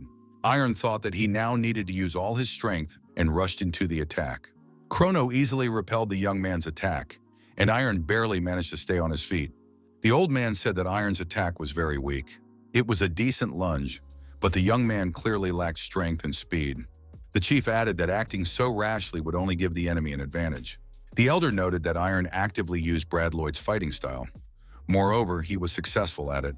However, the young man was still not as free as he could be. The head told Iron not to rush. The boy needs to work more on combining techniques. In a real battle, you can't just attack and defend. Iron shouted again that he was attacking. Wielding his sword, the young man approached his opponent. This style seemed familiar to the old man. Ren said it was the heavenly sword. Chrono Ian noted that it was not bad, even good, but the young man could not surpass him. The head of the academy asked if that was all. Iron stood in front of his opponent, his sword held out. The elder asked the young man to show him something else. Iron stopped, held his sword out in front of him, and closed his eyes. The spectators were surprised. Why did the opponent stop? Why did this guy close his eyes? Iron Pereira performed a perpendicular cut strike. The shock wave had a directed vector of action. As always in such cases, the arena cracked in two. The spectators did not understand what was happening. The head of the academy appeared with the aura sword in his hands. Only a master swordsman could create such a thing. Kronos said he didn't think he would have to take it out. The head of the academy said that the young man had proven himself. Now he understood what kind of sword the boy had. The old man added that the young man's heart was still not at peace. Iron should find out why. The head of the academy told his distinguished guests that their selection was over. He expressed his hope for everyone's understanding. Chrono Ian told Pereira to follow him. After talking with swords, it was time to talk for real. Iron found himself in the head of the academy's office. Lulu was present nearby. The cat greeted him and introduced herself. She said she was this young man's mentor in witchcraft. Chrono Ian said he was glad to meet her and asked if he should address the cat formally. Lulu replied that the headmaster could address her informally, as they were both teachers. The girl standing next to the head said that she was the deputy master and her name was Kira Finn. Iron also introduced himself. The head of the academy asked what his student had been doing for the past 5 years and what was troubling his heart. After listening to the young man's story, the elder realized that witchcraft was involved and that the dream had greatly affected the young man. Kronos admitted that he did not know exactly why the young man was having this dream, but he could help. The head of the academy told the young man to leave. Of course, he would be happy if Iron stayed and trained with them if he was not yet ready to fight monsters. Iron could certainly practice here. But was this the right path for Iron Pereira personally? There are many paths for a swordsman. The young man should follow the one his heart desires. The chapter said that Iron had seen too little. His perception of the world depended on his surroundings. Perhaps seeing something new would change the problem that troubled him.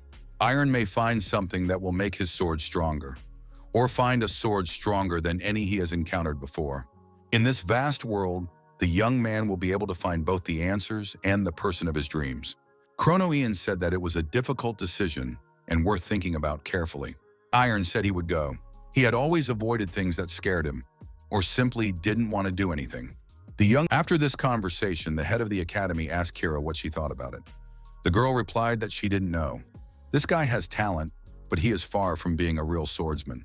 The elder said that Kira was straightforward as always. This young man needed to be given time. This young man would definitely find the answer he was looking for. The next day came. Peterson said goodbye and said that Pereira could stay. Iron replied that, in that case, he definitely wouldn't want to leave. Renz asked if Iron was going west. Judith had also gone there. The 5 Western kingdoms are known for their fencing styles. They have many famous academies and battle sites. It's definitely worth a visit. Iron thanked him and said it was time for him to leave. Lulu also said her goodbyes politely. Deputy Master Kira Finn approached Renz Peterson. She told him not to feel inferior. He needed to overcome that feeling and move forward with pride. Ren should pull himself together and show what he was really worth, just as he had done until now. Iron, finding himself in the center of the city, discovered an exhausted orc lying on the ground. The orc asked the dear traveler to give him something to eat, for he had been starving for a week. The orc looked at the young man and asked if he remembered him. Iron remembered the orc he had met 5 years ago. This meeting turned out to be fateful for the orc. He was able to eat his fill. Lulu said that this orc was suspicious. What if he was dangerous? Iron told the cat not to worry. This guy was okay. Iron was concerned that the orc had asked about his age and handed him that note. Perhaps he knew something about this dream. After finishing another serving of food, the orc said he felt much better now. Lulu noticed that this guy was crossing all boundaries. The orc said he would give the magic cat a gift to stop her from grumbling. Lulu received a wooden ball as a gift. Lulu forgot about everything else and said that the ball smelled very good. The orc noticed that the ball contained a little bit of a herb called taiho. It only grows in the northwest and cats simply adore it. Lulu admitted that this orc was very nice. The orc assumed that the cat was no longer angry with him, which meant he could repay him for the food. Iron was surprised because this guy said he had no money. The orc admitted this but reminded him that he was a wizard, and orc magic was stronger than human magic. It would be more useful than ordinary money. The orc said that a persimmon tree was growing near the young man's house. Iron replied that this was not true. The orc suggested that the tree might have been planted recently and the young man hadn't seen it. Lulu said she sensed deception. What could the orc say about her? The orc said that this cat loves raw fish. Lulu replied that all cats love fish. Lulu said that this orc was definitely a liar. That was why he had no money for food. The orc said he didn't want people to think badly of him. That's not right. The orc looked at the young man and said that his heart had grown even heavier. The young man used to be able to hide it well, but now the truth was coming out. The orc added that it felt like a red-hot blade was piercing his heart, and the young man was in great pain. Someone pushes the tip deeper. Lulu wonders how he figured it out. The orc said he was using not just psychic abilities, but elementalism. He may not be as skilled as others more experienced in this field, but even he can see the power of metal. Elementalists believe that everything in life is made up of 5 elements: earth, metal, water, wood, and fire. It is these elements and their harmony that sustain everything in the world. Iron asked if this meant that his metal element stood out in some way. The orc replied that the young man was quick-witted. This sharpness disrupts the balance in his body. Iron asked how he could get rid of it. The orc replied that you cannot get rid of an element. You have to make it exist in harmony with the others. If one energy is too strong, it must be divided into other, less powerful energies. For example, into the power of fire. The orc snapped his fingers, and fire appeared on the table. The orc said that if the young man could control the element, he would open up new possibilities for himself. Metal is sharp and causes pain, but if you pour the right amount of fire on it, you will get a decent sword. The orc spread his palms, and a small sword appeared on the table. Iron immediately asked how he could learn to control his fire. The orc replied that the young man needed to light a fire in his heart. He added that he now saw a flame in iron that had not been there 5 years ago. He needed to make this fire move, as if throwing wood into a bonfire, but it was important not to stop. Only constant effort would make the flame stronger. To ignite it, he needed to move more. The orc and the man said goodbye. Iron thanked him for his advice and said it was time for him to leave. The orc asked the young man to stop. Could he go with him on his journey? He explained that Iron was embarking on such a long journey for the first time and could use some help. The orc had been living on this continent for 10 years and would definitely be useful. Lulu said that they might have a guide and asked what they would do. Iron agreed. The orc approved of the choice, saying that it was the right decision. He emphasized that he was not going with them for the money. When else would he have the chance to see a young man become a real man? He hoped to help him in this. Lulu warned that those who don't work don't eat. The orc replied that he understood. The guide suggested going to the city of Durink, where there were many skilled blacksmiths, including orcs. Lulu said that Iron didn't need a new sword. The orc objected that this journey was not for the sake of equipment. After all, blacksmiths are the best at working with metal and fire, combining the elements in a blade. Wouldn't that help ignite the fire in one's own heart? The cat agreed that their guide was right. Mages also do this to become stronger. It's best to see the imaginary in real life. Lulu noted that Iron could use the process of creating a sword for mental training. She wondered if it would be easier for the young man, since he was skilled in magic. Iron agreed to go to drink. The orc began bargaining with a local blacksmith in the city. After closing the deal, the orc said they could take their things to their room and then go to a restaurant. He joked that the blacksmith should at least bring him a beer as a gift for such an order. Did he really want to upset his respected customers? Iron thought that this orc was a true professional. Lulu couldn't sleep, so she asked Kubar to tell her something interesting. The orc asked if they knew who was among the 10 strongest swordsmen on the continent. Iron replied that he only knew the head of the academy and had heard of the Lingje family. Kubar remarked that the young man was poorly informed about the world. How was he going to become a real swordsman? The strongest on the continent were from the 5 kingdoms and the Holy Kingdom. However, one person broke this rule, a graduate of the Cronian Academy, Ian. The rest are Julius Huel, captain of the Holy Kingdom's White Guard, Roberto Clark, captain of the Crimson Knights, 5 descendants of hereditary swordsmen, including Joshua Lindsay and Karakuma, the great leader of the orcs. They are considered the strongest. Although if you count Ignat, there are 11 of them. Lulu said she counted 10. Kubar agreed that Lulu was right. Perhaps Ian had set the bar too high, and many consider him to be the strongest, but Kubar has a different opinion. He would name Kuna as the strongest, a man who became a swordsman at the age of 70. Many of Kuna's acquaintances laughed at him and underestimated his stubbornness. But who else would dare to become a swordsman at that age? It was a difficult path, but Kuna succeeded. He became a master swordsman at 70, and by 90 he was already considered the strongest on the continent. He influenced all the swordsmen of the world and the art of fencing itself. Iron said that Kun was probably good even at 50. People laughed at him, but he managed to achieve his goal. The young man noted that there were probably other amazing people who kept moving forward until the end. There were surely others in the world who were like him. Kubar praised Iron. He had said the right words. There were many excellent people who had yet to reveal their true potential. The orc thought that this guy wanted to become a swordsman, but his view of the world was much broader. He would definitely go far. The next morning, Kubar said that the Alhad mountain range lay ahead. They would end up in Darinka when they crossed it, but it would be difficult to get there on their own. Bandits lived in the mountains. Kubar said there was no need to worry, they would join a group. After all, the young man had a mercenary's mark, didn't he? The merchant saw that Iron had received a mercenary's mark in Alcantara and said that they agreed to take him with them. Iron asked if Kubar had been accepted. The orc confirmed it. Who would refuse an orc elementalist in their group? Iron and Lulu waited on the sidelines while the expedition prepared to cross the bandit lands. A girl approached them and said she could repair their armor or shoes for money. Iron noted that they were leaving soon and asked if she would have time. The girl assured him that she would get everything done. Lulu asked the girl to stop. The girl was surprised. Was she really talking to a cat? How adorable.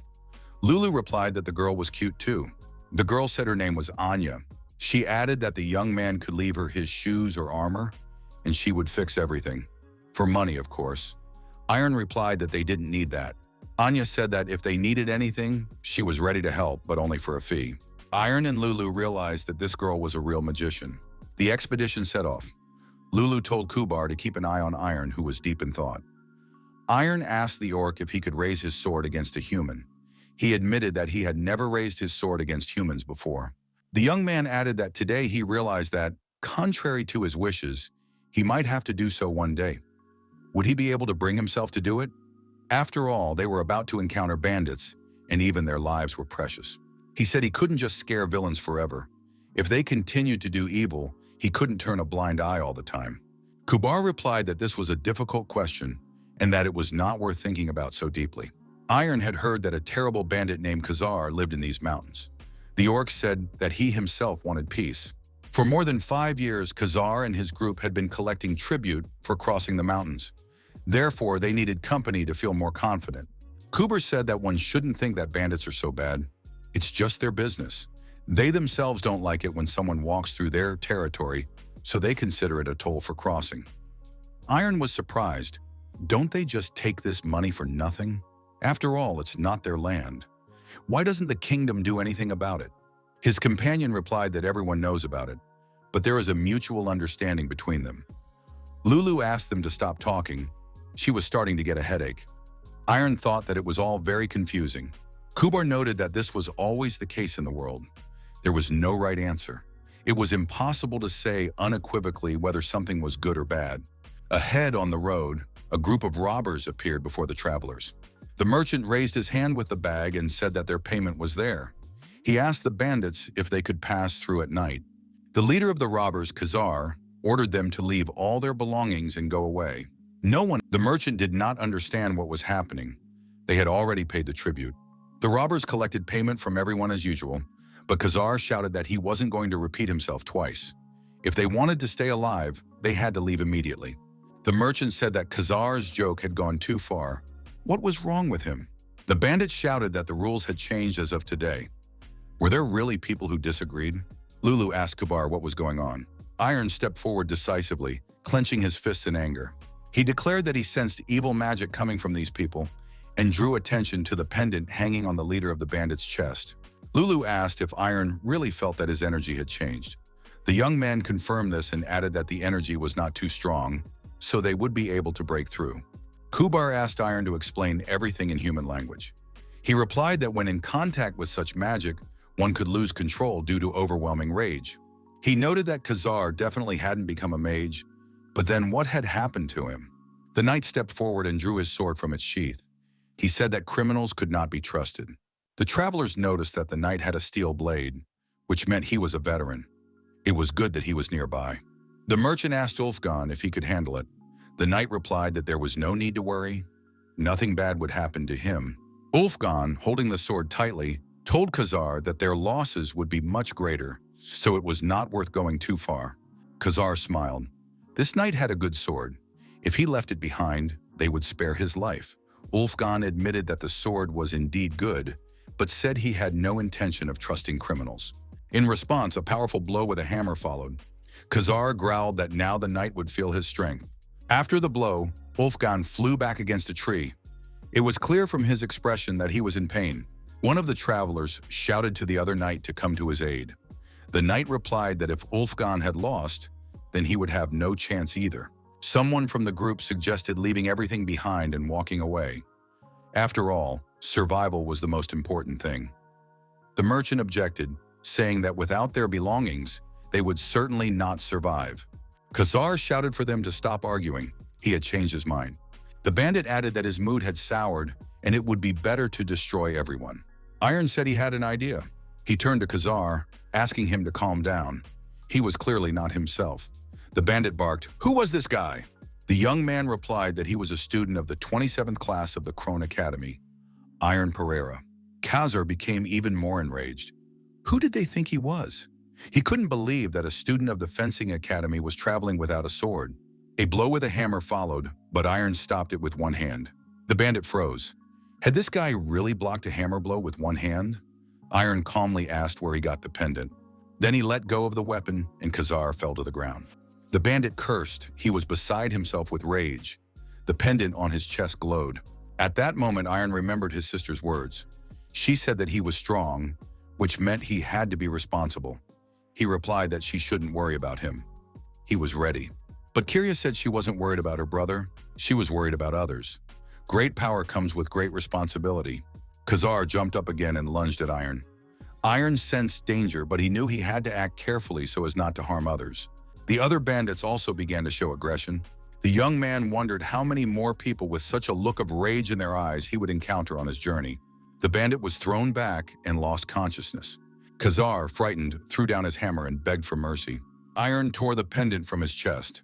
He looked at it and realized that it was not magic, but it emitted a terrible energy. It was because of this that Khazar had behaved the way he did. Iron demanded that the robber immediately tell him where he got the pendant. Khazar replied that he didn't remember. It just appeared. He didn't even know who gave it to him. It just ended up on him one day. The young man said he believed him. Khazar thanked him. Iron declared that he would take the pendant with him. Then he asked if the bandits would let them pass. The answer was yes. The merchant thanked the young man. After all, they were alive thanks to him. He said that if this guy needed anything, he would definitely get it. Iron also thanked him in return. Lulu said that they couldn't just let Khazar go. Iron noted that he wasn't really like that. He was just an ordinary person. Iron said he wanted to continue training with the sword. Kuber asked if the young man wasn't already strong enough. The boy replied that today he realized that if he had been a little weaker, all these people could have suffered. Iron added that the more he knew, the more dangers he would be able to overcome. Kubar agreed. The young man asked if there was anyone in Darinka who could help him. Kubar replied that there were swordsmen and good blacksmiths in that city. Iron expressed his hope that he would be able to learn from all of them. The orc was surprised when he looked at the young man. What was going on? The fire in his heart had been rekindled. Iron remembered. He had almost forgotten about the pendant. He had to destroy it right now. Kubar told the young man to stop, and Lulu demanded that the pendant be destroyed. Kubar suggested keeping the pendant. It might be useful in the future. The orc put the item in a special bag from which evil magic could not escape. Anya saw the sword in the young man's hands and offered to trade with him. The girl offered to exchange the sword for her treasure. She wanted to give it to her captain as a gift. Iron apologized and said he couldn't do that.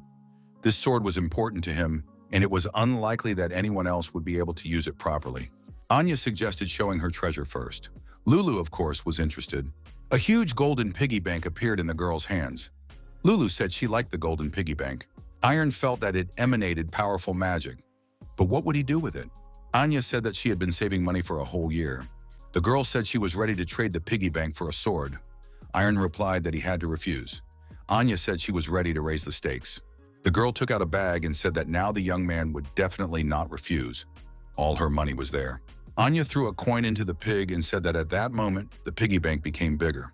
Kubar said that they had to make the exchange. Where else could they find such a thing? Anya insisted. Iron said he would not do it and suggested that the orc come to her senses. Anya grabbed the piggy bank and ran away. However, she said she would be back. The piggy bank would become even cooler before she reached Darinka, and then the young man would definitely agree. Kubar noted that this girl was very funny. Lulu added that she really liked Anya. In the evening, while resting in the tavern, Kubar told the young man that there was a man who had brought news about Darinka. The man said that the best blacksmith in Darinka had finally returned to the city. He was a dwarf named Vulcanus. All the swordsmiths on the continent knew how good his swords were. Vulcanus numbers his own swords. They are even named after their numbers, and there are only 9 of them. The most important thing is that numbered swords can only have one of 2 types of owners: a master swordsman or someone who will become one. The man added that in the last 10 years, only 3 ordinary swordsmen have been able to obtain a numbered sword.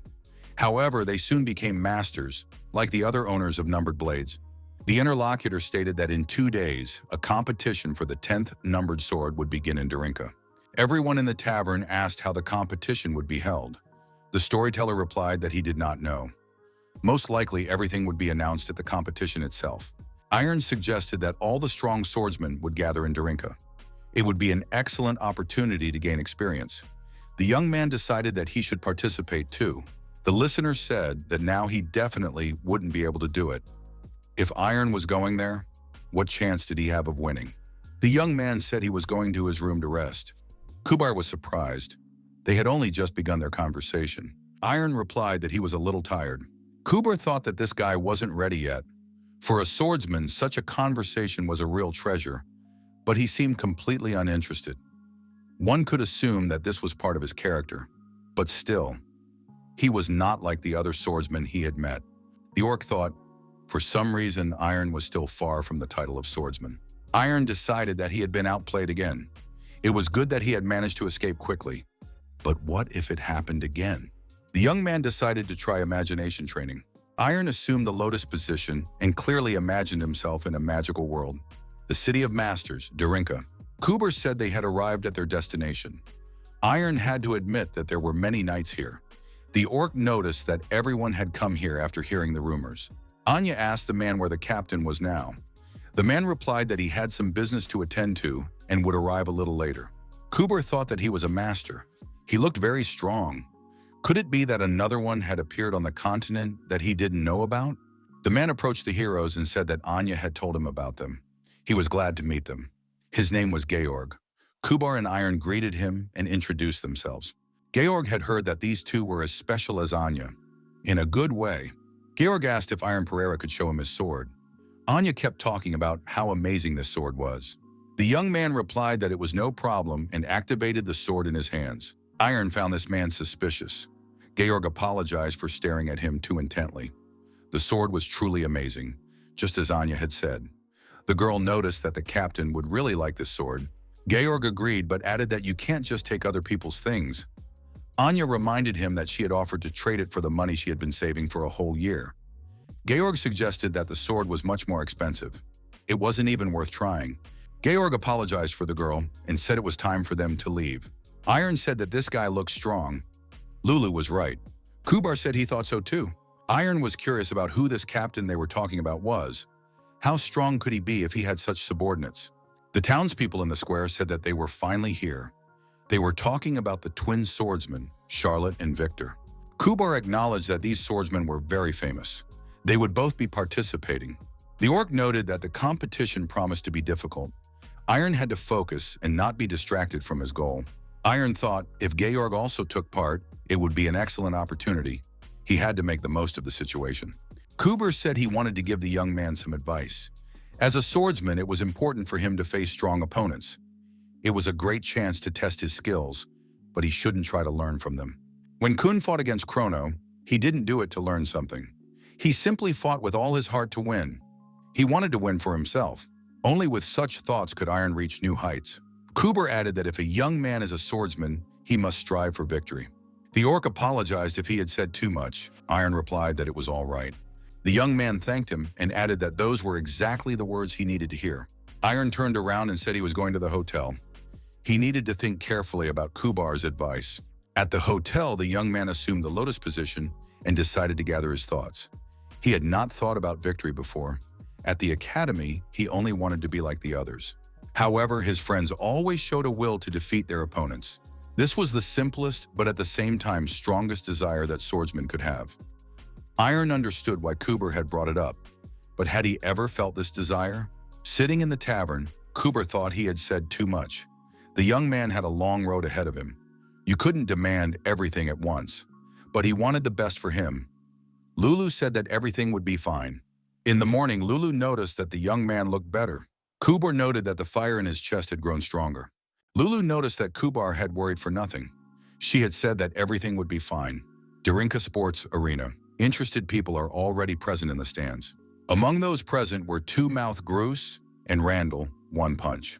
Kubar looked around and said that there were many worthy participants here. Maybe Charlotte and Victor would not be able to win. Volcanus approached the arena, accompanied by his followers, Pablo and Devanson.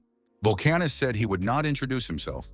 Everyone already knew him, so he would get straight to the point. The prize for winning the competition is his sword. A numbered sword, as everyone knows. The rules are very simple.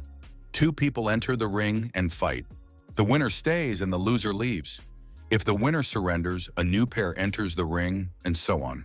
Volcanus said he needed to see a mesmerizing swordsman in order to create the 10th sword. The blacksmith added that they would continue until he found that person. His colleagues were here for the same purpose. Kubar said that now everything was clear to him. The blacksmith had gathered the swordsmen not to give the last sword to one of them, but to create that sword. Victor and Randall were the first to enter the arena. They were the candidates for victory. Randall said he hated people like Victor. You never know what they're hiding behind their forced smiles. Victor told his opponent not to be angry. He was a swordsman too. Lulu was surprised. What was going on with them? Kubar reminded her that Charlotte and Victor were among the best swordsmen here. They had very interesting lives. They probably destroyed monsters in villages or hunted them in the forests. However, the better their reputation, the more envious people were of them. Randall said he had a question for Volcanus. Is it okay to destroy your opponent? The blacksmith replied that, of course, it was possible to do so in order to increase interest, if the enemy did not mind. Victor replied that he agreed, because he could also destroy Randall. After the start, Randall rushed forward, but Victor was behind him. Everything happened very quickly. Randall's sword was destroyed. Victor said that his opponent was very fast.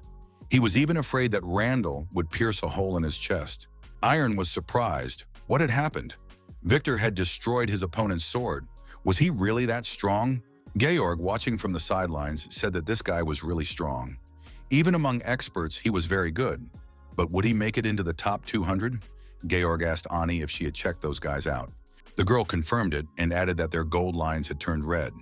These 2 were the ones they were looking for. Georg added that in that case, they needed to leave marks. Anya said that this was her earnings for 2 days. The girl threw 2 golden piggy banks on the ground. The piggy banks opened and golden rays appeared from them. The rays rushed toward the arena, toward the swordsman. Charlotte asked why Victor was so excited. He needed to act more calmly.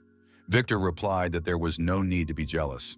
A golden mark appeared on Victor's forehead. He said that they were talking too much and apologized for the wait. Georg told Anya to continue.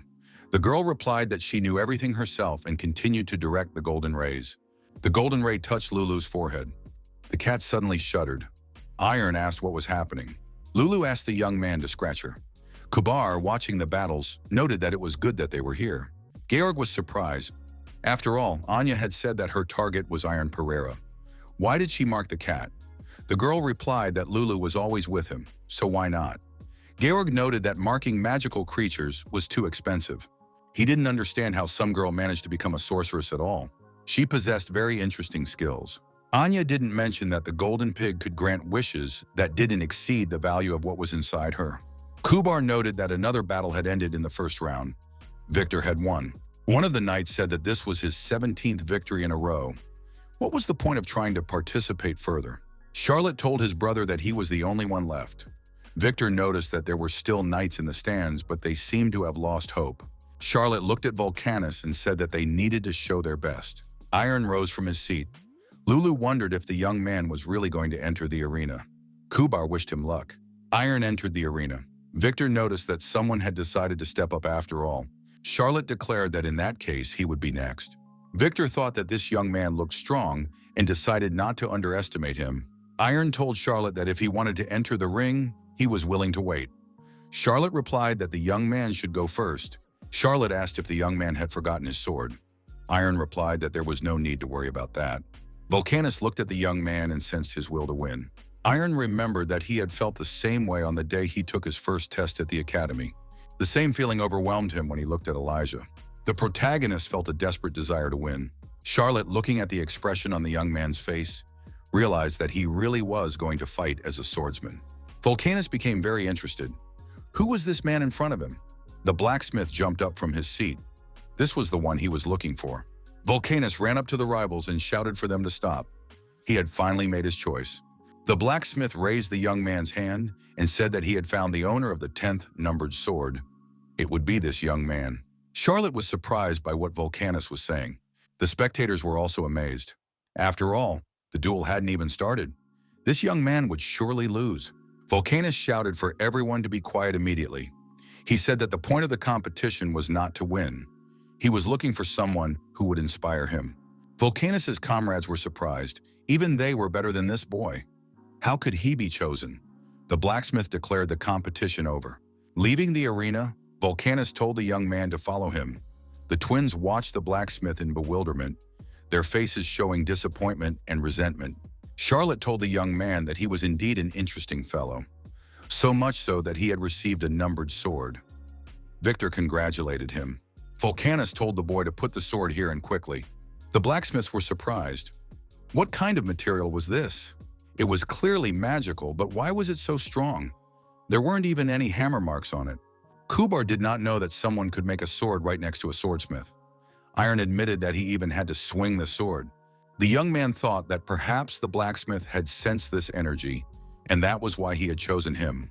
The orc said there was no need to worry. The result was excellent. When else in life would such an opportunity arise?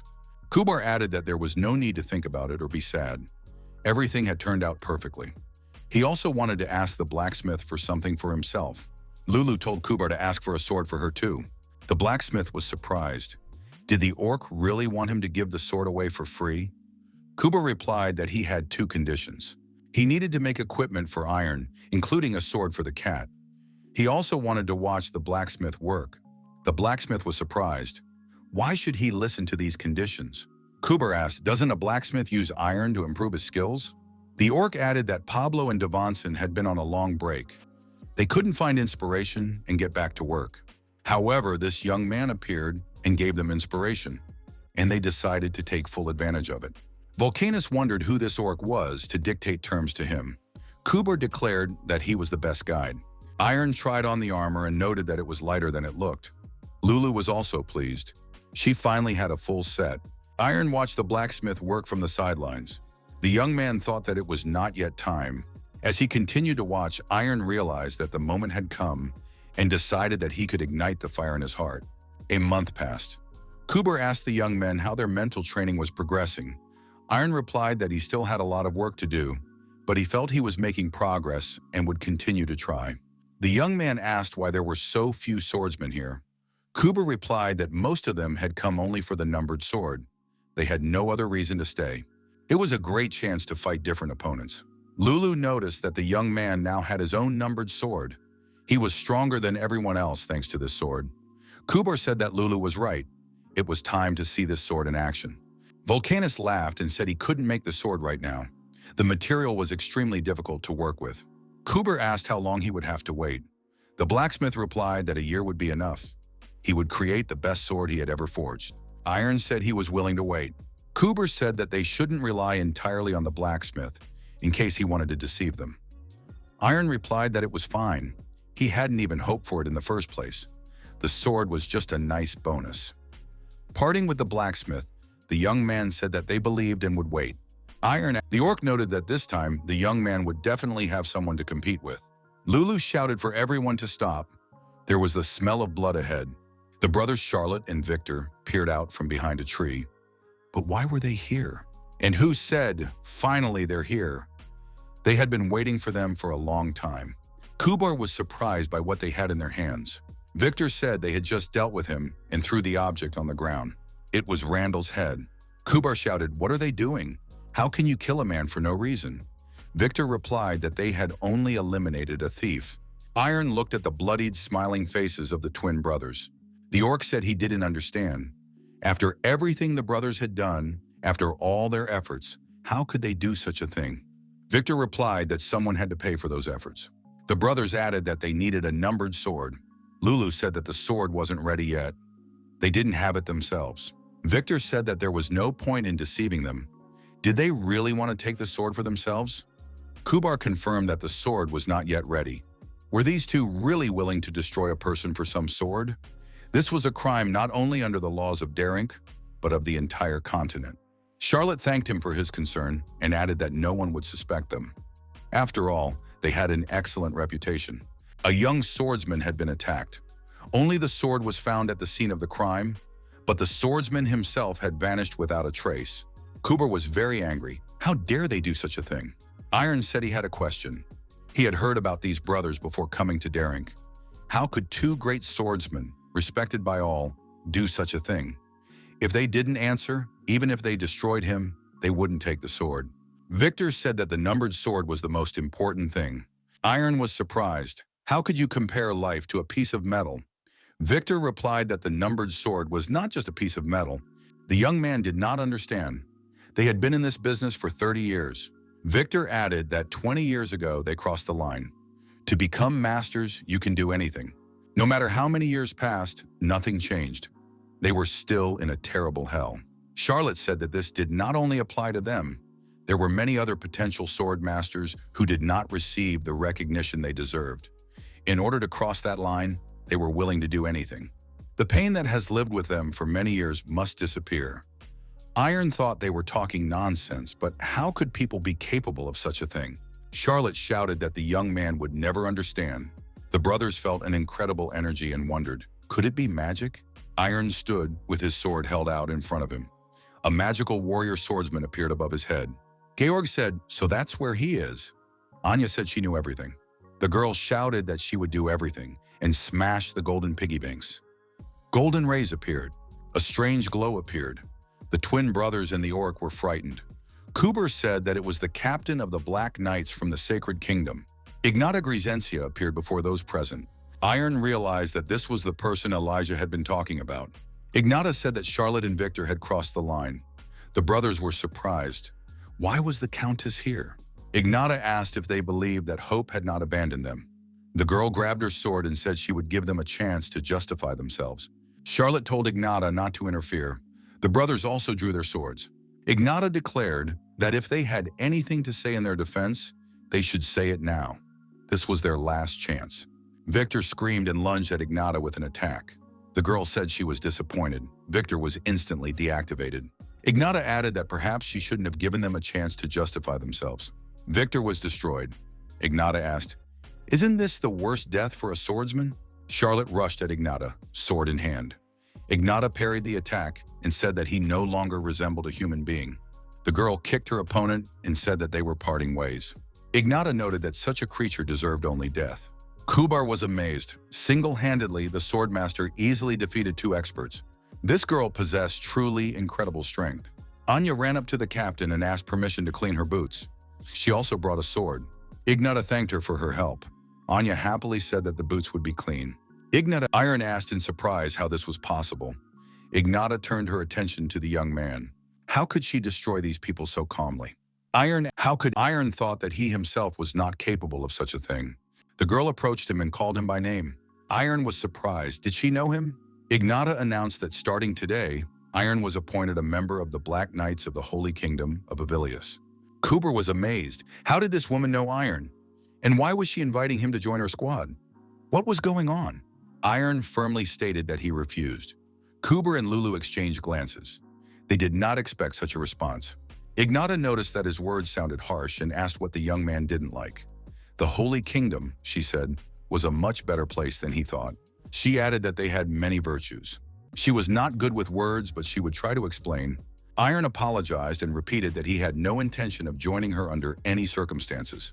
At that moment, the young man felt a powerful force emanating from Ignata, which began to weigh on him. Lulu noticed that everything was happening just as it had with George. Ignata was trying to penetrate Iron's consciousness. Ignata said she had heard about the young man with Iron in his heart, who had impressed Vulcanus himself. Such a thing could not be ignored. She added that she did not yet see real Iron in Iron. Ignata repeated her invitation to Iron to join the ranks of the Black Knights. The girl clarified that this was not a request, but an order. Iron refused again. Ignata coldly said that the young man had no choice. There was no such option. Was Iron really going to give in to an uncontrollable force and bring chaos to the entire continent? Lulu called Ignata a witch and declared that the young man would not go to her. Iron is growing stronger, and that is enough for now. Ignata smiled and said she liked the talking cat. Lulu hissed in response. The cat added that Iron wasn't going anywhere anyway, so there was no point in behaving like that. Iron said that he was really trying. Ignata replied that she didn't believe him. The young man declared that he would prove it. He wanted to show that he was capable of controlling the Iron in his heart. Ignata asked how he was going to do that. The young man replied that in the Kingdom of Hail, he had fought a knight named Hill Burnett, whose energy was demonic. Iron added that he didn't understand it at the time, but after that battle, he began to forge his inner Iron. If Ignata showed the same will to fight, he would prove that he was capable of anything. The girl was surprised. Did this guy really want to fight her? The young man held his sword forward and loudly declared that he, Iron Pereira, a student of the 27th class of the Chrono Academy, was challenging Ignat Grzynski of the Holy Kingdom to a duel. Lulu said that Iron would succeed and wished him luck. Kubar thought that Ignata had fought thousands of magicians and had become stronger than all of them. It was unlikely that Iron would be able to hold out. However, looking at the young man, the orc realized that he might already have something in mind.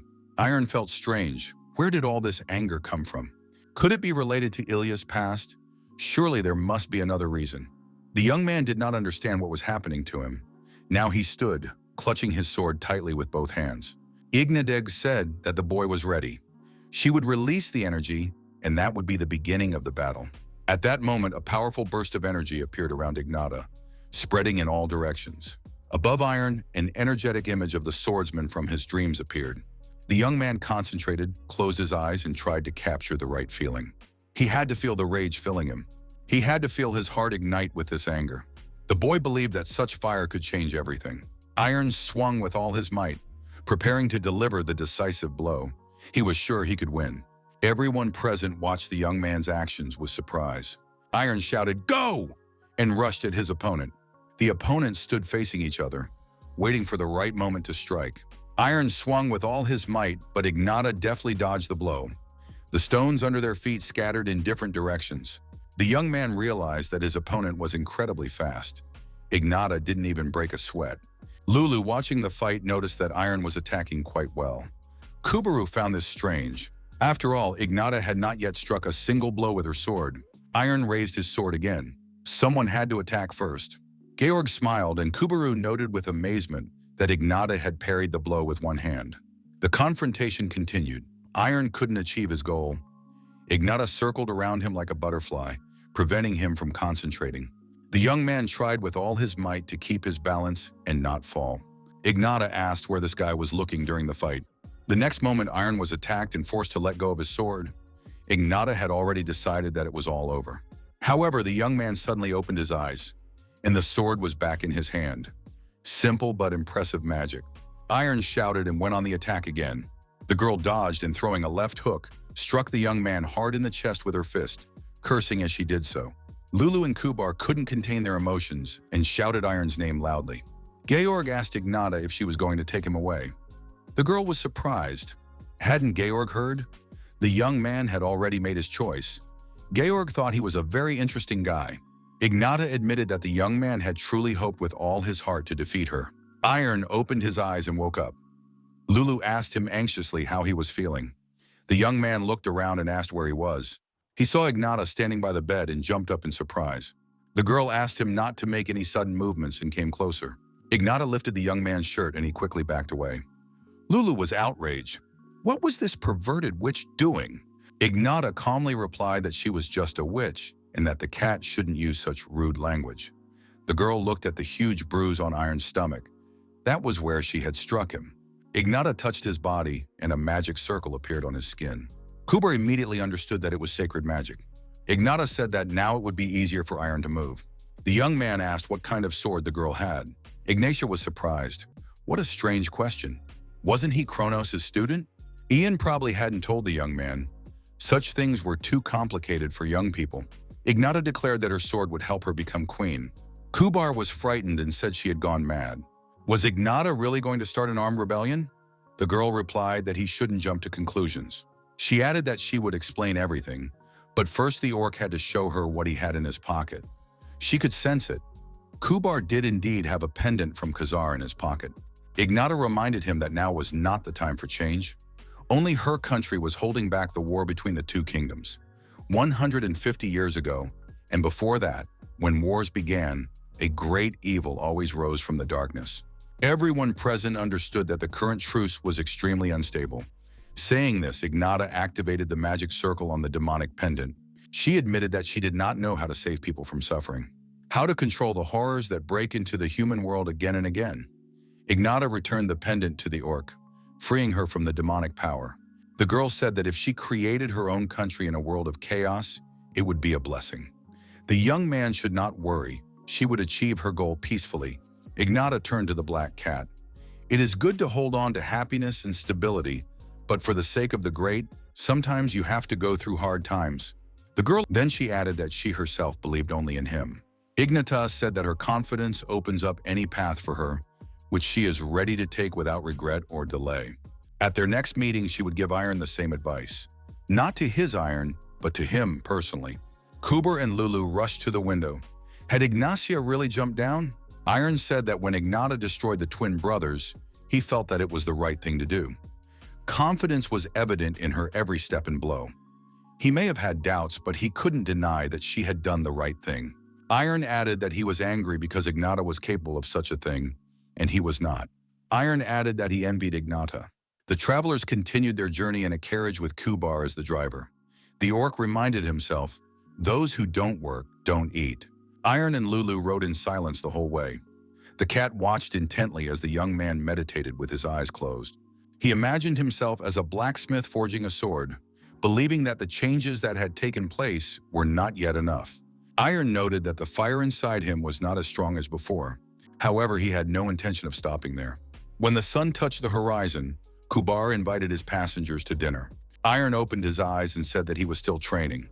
Is it already time for dinner? He asked in surprise. Kubar inquired about the results of the training. Iron replied that there were no significant changes yet, but it was better to proceed slowly but surely.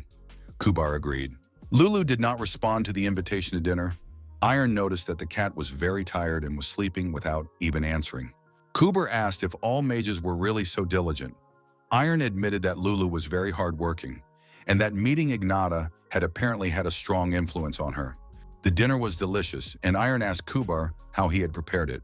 The orc just smiled mysteriously and said it was his big secret. After dinner, Iron went to the clearing to perfect his sword techniques. Kuber noted that the young man continued to train without rest. He was very diligent. The travelers arrived at the inn.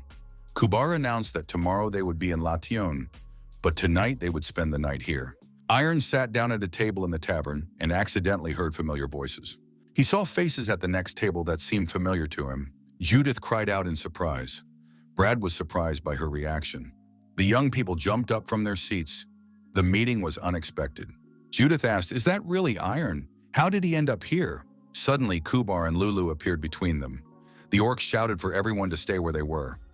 "Who are these people and how do they know Iron?" he wondered. Lulu loudly declared that no one would touch Iron.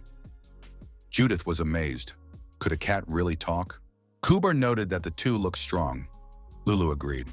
Iron asked Kubar and Lulu to calm down. They were his old friends from the academy. He pointed to Kubar and Lulu and explained that they were his mentors. Kubar introduced himself. "I am Kubar, an orc alchemist." Lulu greeted them and gave her name, adding that she was Iron's magic teacher. Kubar apologized for yelling at people. A lot had happened and he was just being cautious. Judith noted that Iron had grown up. He said the same about her. Judith lunged at Iron, grabbed him by the neck and shouted, "How dare you disappear without saying anything? I thought you were dead." Iron gasped, "Circumstances prevented me from telling you." Lulu asked anxiously, "Is she really his girlfriend?" Brad inquired what had happened to his friend during that time. Iron replied that it was a very long story. Judith let him go and said that the story could wait until later. The girl decided to test her old friend. Iron replied that he didn't mind. The young people headed to the sparring ground. Judith asked where Iron's sword was and whether he had changed weapons. Iron activated the sword in his hands and said that it was always with him. Judith and Brad were surprised. Lulu explained that it was common magic at her school. Judith noted that Iron hadn't wasted 5 years. The girl shouted that she was attacking and rushed at the young man. The swords clashed in battle. Kuber said it looked powerful. Brad watched with interest. The young man noticed how skillfully Iron was using his and Judith's techniques. Judith asked in surprise what he was doing. Iron reminded her that Judith herself had wanted to discuss it later.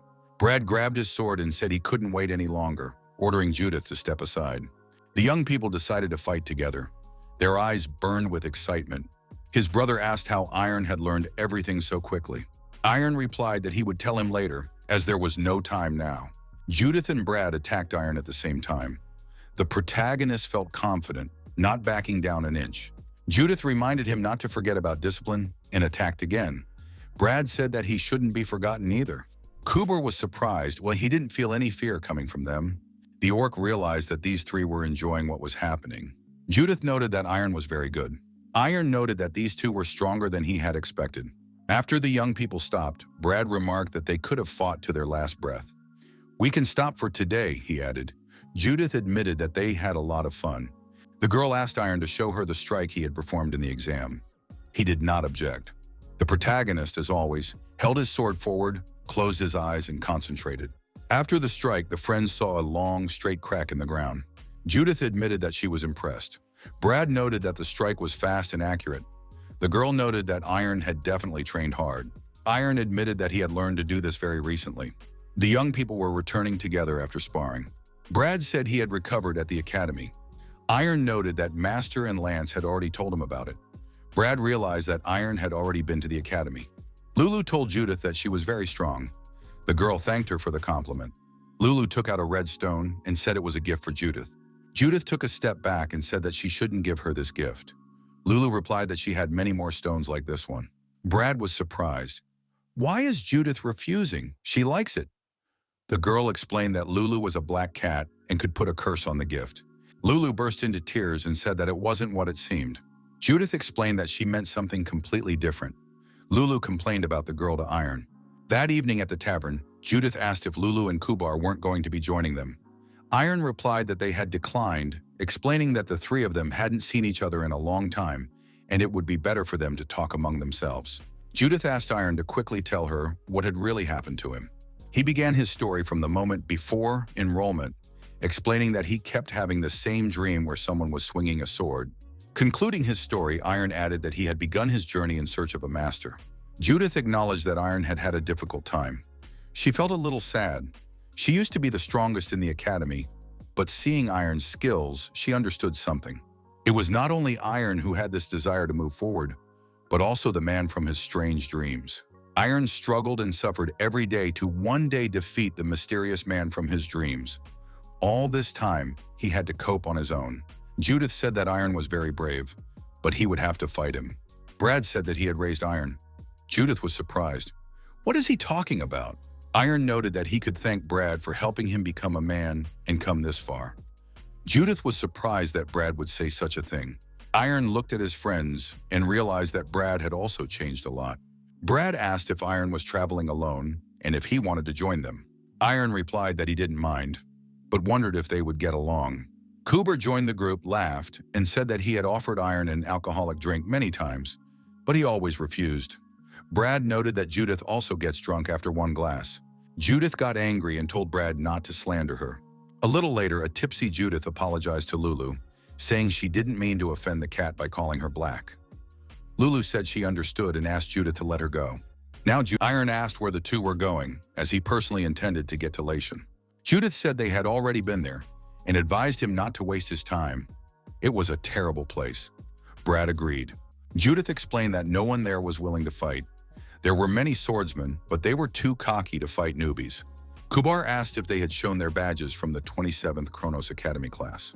Judith replied that they had, but they still refused. Kubar suggested that this was precisely why the local swordsmen didn't want to lose and fall flat on their faces. After all, they were called the Golden Class. Lulu asked where they would go now. Iron admitted that he didn't know yet. Brad suggested going to the city of Partisan, known for its freedom-loving swordsmen. Kubar supported the idea. A week passed. After dinner, Judith suggested they stretch their legs a little. Iron agreed. The girl attacked, but was surprised to find that Iron blocked even this blow. Had he gotten used to her technique?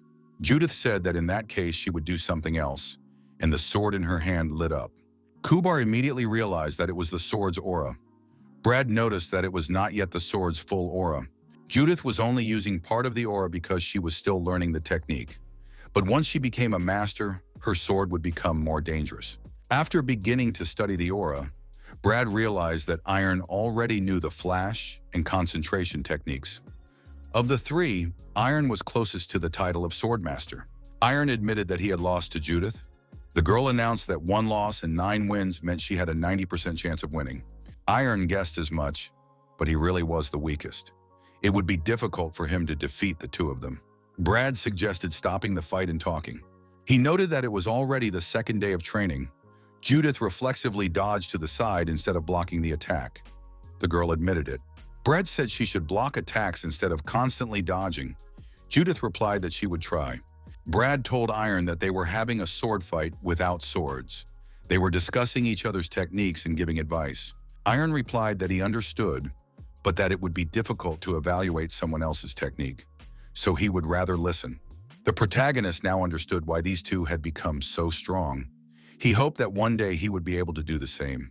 Kubar asked if Iron wasn't going to have dinner and where he was going. Iron said he was going to train and would only be back in the morning. Judith got up from the table and announced that she was also going to train. Brad also got up, apologized to the orc, and said he would go with them. Kubar was surprised. What's gotten into them?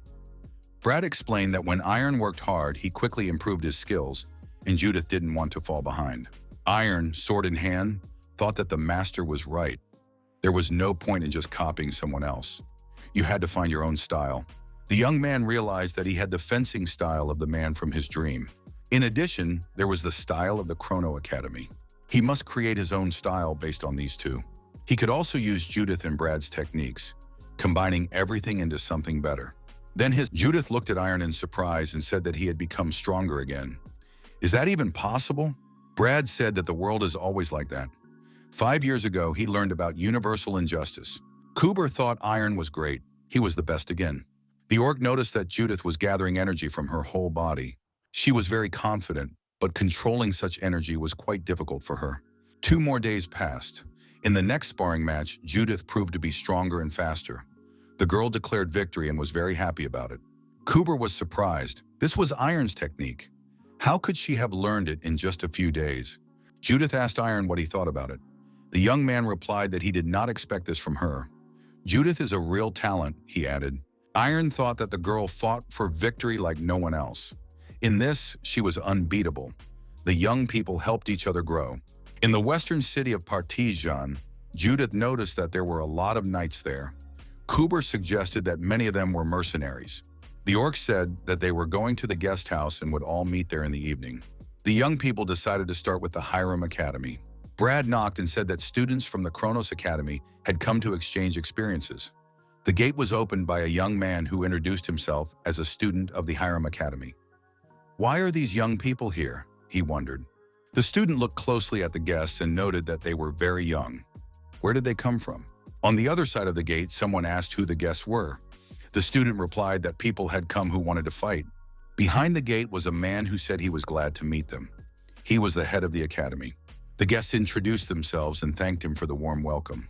The head of the academy thought that these young people were clearly not ordinary teenagers. They should not be left to Kent's student. The young man asked if the guests had come to participate in the fights. "The first floor is for beginners," he added. The young man told the guests to follow him. He led them to a separate room and asked if they agreed to fight. Kent was surprised. "Why are you saying that, sir?" Judith replied that it would be excellent. In the arena, the host asked who would go first. Iron stepped forward and said he wanted to try first. Brad was surprised and said that Iron was being greedy. The host warned the young man not to be angry if he got hurt during the fight. The head of the academy rushed at Iron to test his strength. The counterattack was lightning fast, and the opponent was hit on the head with a training stick. The master fell to the floor, and Iron was slightly surprised. Kent rushed to his aid. Judith was surprised. Did Iron just take care of that man? Iron was frightened and said that couldn't be. Kent tried to revive the host. After a while, the victim admitted defeat and added that it was a fair fight. The man asked which academy the young people had come from. There was silence. After a while, Brad said that they were from the Chrono Academy, but that it didn't mean anything. The owner noted that he had heard that these young people were strong, but he did not expect them to be that strong. It seemed to him that they had come just to have fun. Iron replied on behalf of everyone that this was not true. The host admitted that he now understood and also wanted to test them in battle. The man suggested that the young people did not yet know how strong they really were. It all depended on the level they wanted to achieve. For an ordinary person, the dream was to become a master of the sword, and for an ordinary swordsman, the dream was to become an expert. Talent, origin, and effort all shaped a true swordsman. However, the level of an expert is also quite mediocre. In their academy, everyone is an expert, and he doesn't even have anyone to help the young people. There will be 4 or 5 experts. He is confident that each of the guests will be able to handle all of them. The man said that the young people could be proud of themselves, and noticed that after these words, the guests became dejected. However, there is one person in their academy who is stronger than all the guests. Judith couldn't resist and asked how much stronger he was than them. "Is he a master?" The host stated that this person is much more famous than an ordinary master. There are only 100 sword masters in total, and this person comes right after them. This swordsman's name is Jet Frost, and he will arrive here in 2 days. Judith said that they would immediately challenge him to a fight. The young people were surprised. Why was there such a large crowd here? Would they definitely be able to fight today? The man was surprised. Indeed, why are there so many people willing to fight? Jet definitely won't fight everyone. He's very lazy. Judith was surprised. Why did their companion come here then? The man replied that Jet was better than him. Training with Jet helped him improve his level. Brad asked if their companion knew Jet personally. The man said that they had known each other well for 10 years. Glenn, Jet Frost's butler, greeted the young people. Glenn said that they weren't expecting so many guests, so they wanted to hold a selection process. They had to score 5,000 points to move on. Iron said that there would now be a mana test. He had already taken one and scored about 10,000 points. The man was surprised. Was this guy really so calm about such a high score? Glenn greeted Mr. Hiram. He hadn't expected this man to come. This time, the result was better than last time, over 12,000 points. Hiram said he was already used to this test. Glenn asked the young man, "Is this a magic sword?" Iron replied, "In a way, however, there is nothing special about this sword." Iron took the other sword and prepared to strike. The result of the strike was over 18,000. Glenn said that the young man had passed. Judith said she would be next. She decided to score even more points. Judith and Brad scored over 16,000 points and passed as well. Brad admitted that Iron had scored the most. "Don't you think that's too much?" he asked. Iron pointed out that the difference between them was not that great. Brad said, so Judith doesn't get angry." The girl replied that she could have scored even more if she had tried harder. The butler congratulated everyone on passing and said that now they needed to split into groups of 3. Glenn asked Hiram if he would like to fight the gentlemen separately. The man replied that he would. Judith noted that only they remained. Brad said that this was their chance. Hiram fought the owner of the house. After the fight, he admitted that he had thought he might not be able to win. Frost was surprised. Did Hiram really expect to win? Hiram thanked the host for his help. Frost replied that he was always happy to help. Hiram warned that there was one more team left. Frost agreed to meet with them, after which he was going to rest. Hiram said that these young people had a proposal. If he defeated them, he could use them for a whole month. If not, he would become their coach for a month. Frost laughed. "These guys are very funny." The owner of the house agreed and admitted that his house hadn't been cleaned properly in a long time. Frost looked at the young men and asked why Glenn hadn't warned him. These youngsters were clearly all experts. Glenn remarked that Hiram had said he would warn the gentleman himself. Frost was surprised. How could Glenn believe him? The young people thanked the homeowner for agreeing to take on their bet. Brad formally introduced himself, stating his name and education. Judith did the same, and it looked very formal. Iron followed his friend's example: name, education, age, and marital status. The battle began in a flash. Frost acknowledged that the 3 of them were working very well together. A cohesive team. He would have to try to fight each of them separately. No matter how hard the young people tried, they couldn't even touch the host. Frost was aggressive but elusive. The man thought that these 3 weren't even giving him time to think. Glenn said with surprise that the guests had surrounded the gentleman. Hiram noted that he had been waiting a long time for the moment when Jet would look confused. Frost thought that if he didn't win, he would have to train them for a whole month, which he would never agree to. That was exactly what the young people wanted to achieve. Frost activated a multi-level protective barrier around himself. It became even more difficult to get through to him. It had to be admitted that these young people were strong. The owner of the house declared that he was not going to give in. Brad felt an incredibly powerful aura. He could barely stay in place. Judith swung her sword and was the first to attack. Frost swung and threw his sword at the girl. Judith managed to block it, and her opponent's sword flew past her. Brad and Iron realized that the opponent's sword had flown away, meaning Frost was now unarmed. At that moment, Frost disappeared from view and reappeared behind Brad a moment later. His opponents realized that he had another sword, but it was too late. Frost held it to Brad's chest and said that the young man was first. Then the host of the house repelled Iron's attack. Judith seized the moment and lunged at Frost, but the man effectively dodged the attack. Judith did not react in time, and her opponent's sword ended up at her neck. Frost said she would be second. The girl stopped resisting. Frost asked the blue-haired boy, "Is your name Brad Lloyd?" Brad confirmed. Frost noted that this guy had good fencing skills, far above the usual level for his age. However, he lacked attentiveness. He was unable to anticipate his opponent's attacks. Brad was surprised. "Wasn't some kind of special move used against me?" Frost replied that it was a normal move, but the young man was too distracted and didn't notice it. The host of the house noted that Brad should always be aware of his surroundings. Frost, addressing Judith, said that her attacks were too boring. Why do you only use one cut?" he added. "You need to skillfully combine lunges and cuts. Then your attacks will be balanced." Looking at Iron, the owner of the house said that he could still play with this young man. Frost noted that he would give in to this guy because his attacks were very heavy and asked if the young man could show the best of what he had. Brad and Judith were surprised. Did Iron really win? Iron asked, "Are you sure, Mr. Frost? What if I break something?" Frost said, "What is broken can always be repaired." Iron said he understood and decided to use his inner strength. The young man drew his sword forward and began to concentrate on the upcoming strike. Frost was surprised. Where did this guy get such a strong aura? The master of the house realized that the young man also controlled it very well. Iron understood that he had to win for all 3 of them. He was facing a strong opponent, but this was a chance to learn from a master for a whole month. The flame in the protagonist's heart burned with new strength. The young man decided that he would definitely take advantage of this opportunity and swung with all his might. Frost raised his hand and told the young man to stop. He was giving up. The master admitted defeat. The young people thanked Mr. Frost for agreeing to teach them. The next day arrived. The heroes asked the master where they were. Frost said that classes would be held here for the entire next month. The master added that this place worked thanks to magic. The young people experienced the effects of magic circles that held their bodies still.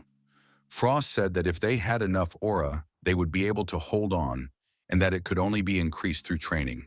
Now they need to try to move the stones from right to left within a limited time. Frost announced that anyone who did not make it in time would be disqualified. This should be clear to everyone. 3 hours passed. The master announced that time was running out. Why had they accomplished almost nothing? Frost did not expect them to be so weak.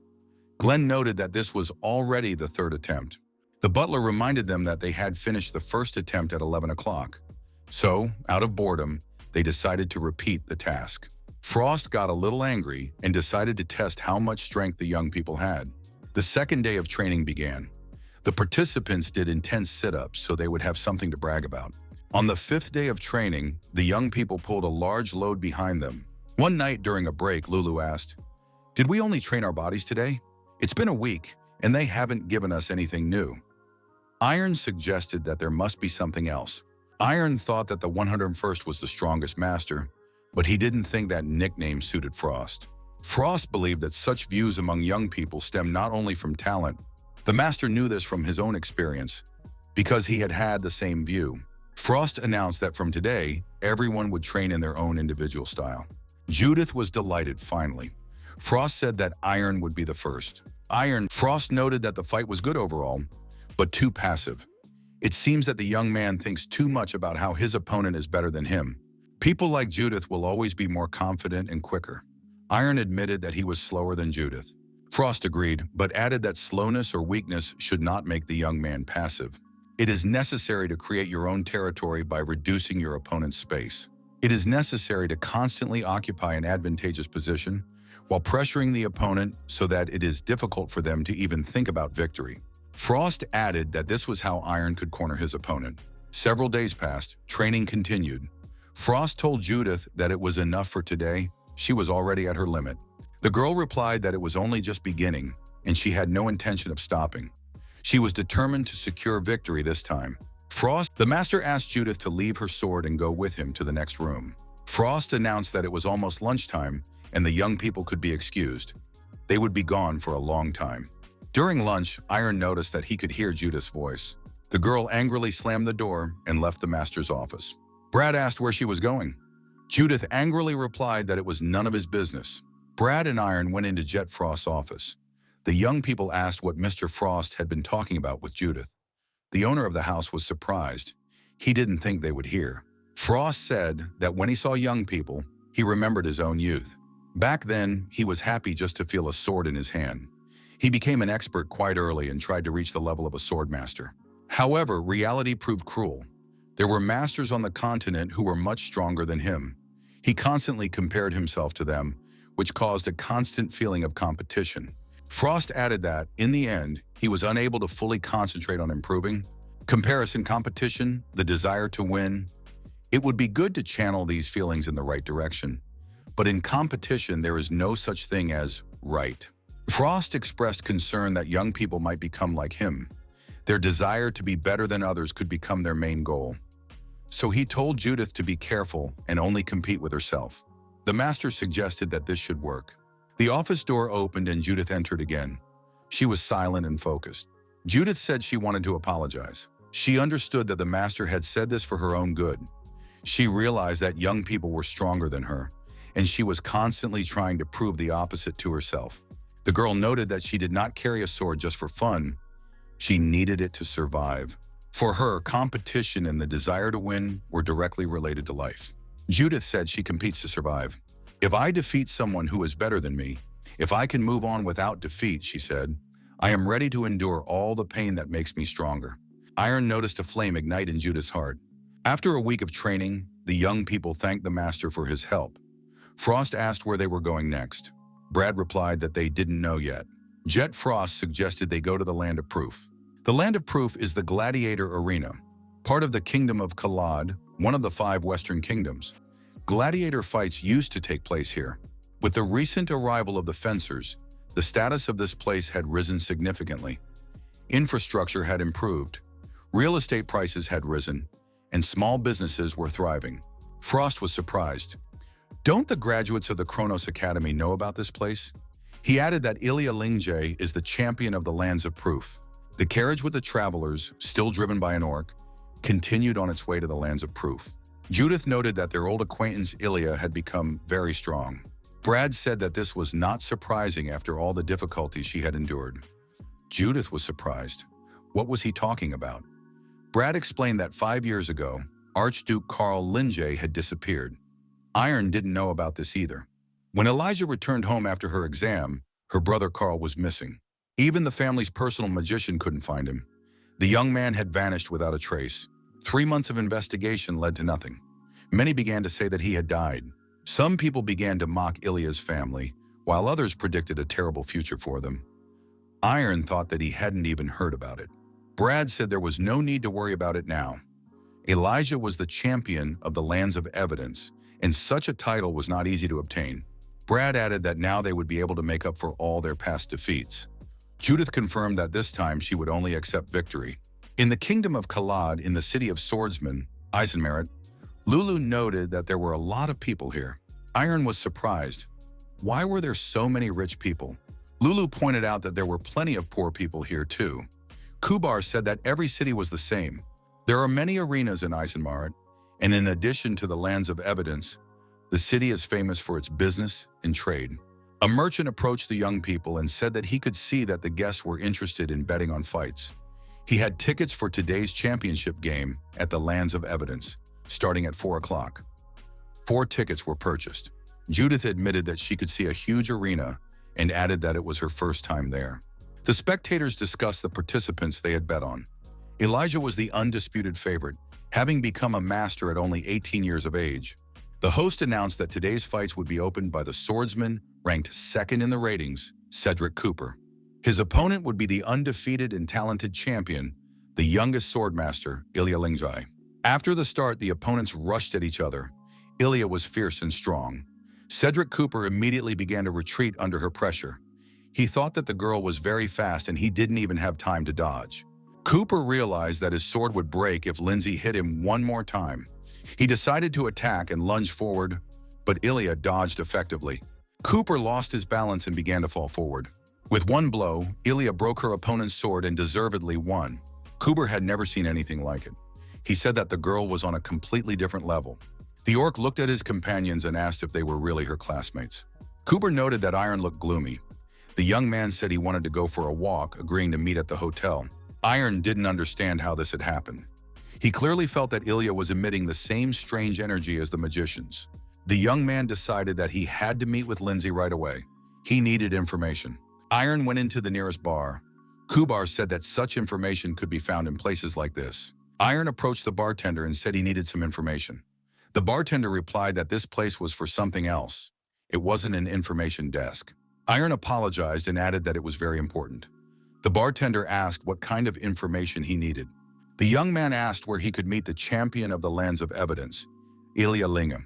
A bar patron standing nearby said he could help the young man. Iron showed interest. The man said that first the young man had to win a bet. The visitor explained that they would have to punch each other in the face. Whoever fell or lost consciousness would lose, and whoever endured would win. Iron thought that this was the local law and agreed. The man began to warm up his hands and said he would go first. Iron replied that he had no objection.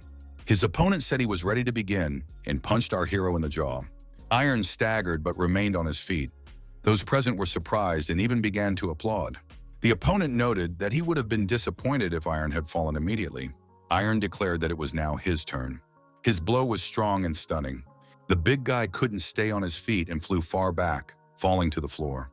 The protagonist, having delivered a precise and measured blow to the jaw, stared intently at his opponent. Was there any point in continuing? His colleagues rushed to the bully and told Dumac to come to his senses. He felt bad after the blow. Another visitor approached Iron and asked how he dared to hurt their Dumac. A young man in a hat with a feather stepped forward and said that this was not the right thing to do. He introduced himself as reporter Hintz. The man asked the reporter why he was interfering. If he didn't want to get hurt, he should leave. Hintz calmly told him to calm down. "If you try to lay a finger on me, it will be in all the newspapers tomorrow." The reporter told Iron that he could provide all the necessary information. When the young men left the bar, Hince introduced himself and told them where he worked: the Daily Arena newspaper. Iron asked why the reporter was helping him. Hince couldn't tell the truth about the sensational stories and replied that the young man had been in the right place at the right time and that people should help each other. Hince asked why he wanted to meet the champion. Iron replied that she was his friend and they hadn't seen each other in a long time. The young man asked how long Elia had been here. Hince said that the girl had been here for about 2 months and immediately became a champion. There hadn't been such a strong fighter in a long time. Soon she would break Ignata's record. Iron was surprised. Was Ignata the champion of the Lands of Proof? Hince confirmed that this was what she was known for. Now everyone was arguing about who would hold the title longer. Ignata had been the champion for 5 months in a row. It is now December, and if Ilya lasts until April, Ignata's achievements will be forgotten. The reporter took Iron to the estate where the champions live. The young man thanked him. Hince hid behind a tree and thought that usually no one is allowed inside. I wonder if this young man will succeed. The guard asked the young man what he wanted. Iron gave his name and said he had come to meet Elijah Lindsay. He showed the Lindsay family sign. The guard asked for the sign to verify its authenticity. A senior representative was summoned. A woman appeared who introduced herself as Ilya's representative, Emma Garcia. Ms. Garcia said that Elijah had refused to meet with the young man. The woman told Iron to move away from the gate. Since Lindsay had come as a swordsman and not as a representative of her family, she wanted to focus on her training. Iron asked if Ilya had mentioned his name. Garcia replied that she had planned to do so later. The young man asked her to do it now. Ilya should know that her friend Aaron Pereira had come. After a while, the gate opened, and Garcia said the young man could enter. The reporter saw that he had been let in and realized that they were indeed friends. Iron knocked and entered the girl's office. Ilya greeted her old friend at the table with a book in her hands. She said she hadn't seen Iron in a long time. Lindsay asked if he was ready to tell her what had kept him so long. Iron apologized and said he would explain everything. He said that after that he met Judith and Brad and they came here together. Iron added that he had seen Elijah's fight when he first arrived in town. He was glad that she had become very strong, but something frightened him. The young man noted that he might be imagining things, but Elijah had not come here because of Ignata. Ilya was surprised. What did he mean by that? Iron felt the dark energy emanating from her again. The guy said he hadn't forgotten his first year at the Kronos Academy. All the memories of that time were deeply ingrained in him. He understood how important that time and those people were to him. Ilya was the first among all those who reached out to him. She is very important to him. Iron asked if Ilya remembered her promise after the exam, to never interfere in anything again. The young man asked Ilya to leave all that behind. There was no point in trying to follow in Ignata's footsteps. The girl said that Iron was overthinking things. She wasn't doing anything terrible. Ilya explained that it was all because of the scoundrel who had done that to her brother. She was trying to save her family's honor. All of this was the result of her efforts. An aura sword appeared in Ilya's hands. The girl said that the sword clearly showed that her path was right and she couldn't be wrong. Ilya declared that her mistakes were in the past. Did Iron have anything else to say? Iron asked if this meant that she would fight for the championship title to the end and that he would not be able to change her mind. Ilya replied that the decision had been made and that Iron would not influence it in any way. The young man said that in that case, Ilya should listen to him carefully. She has 120 days left to beat Ignata's record. He was going to do everything he could to knock her off her pedestal during that time. Ilya was surprised. Was Iron in his right mind? The young man replied that if he managed to stop her, she would reconsider his words. Lindsay asked if Pereira really expected to defeat her. The young man admitted that he couldn't do it now, so he would have to try very hard. Iron apologized for only talking about this. After all, they hadn't seen each other in a long time. He added that no matter what happened, Ilya would remain his dear friend.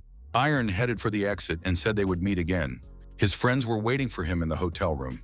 Judith knew that Elijah had become stronger, but she did not expect her to become a master swordsman. She admitted that Elijah was now stronger than her, but in time she would surely be able to defeat her.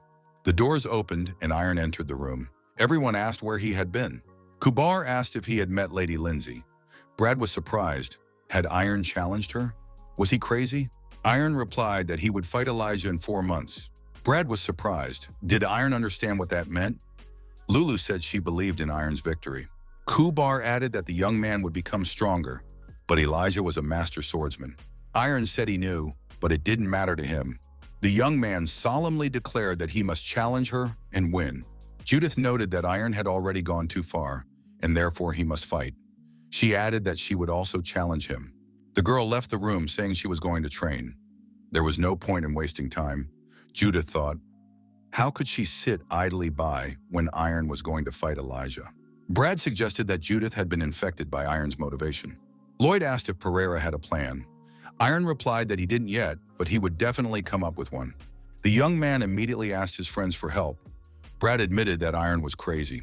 Brad said it was almost impossible, but sometimes experts defeated masters.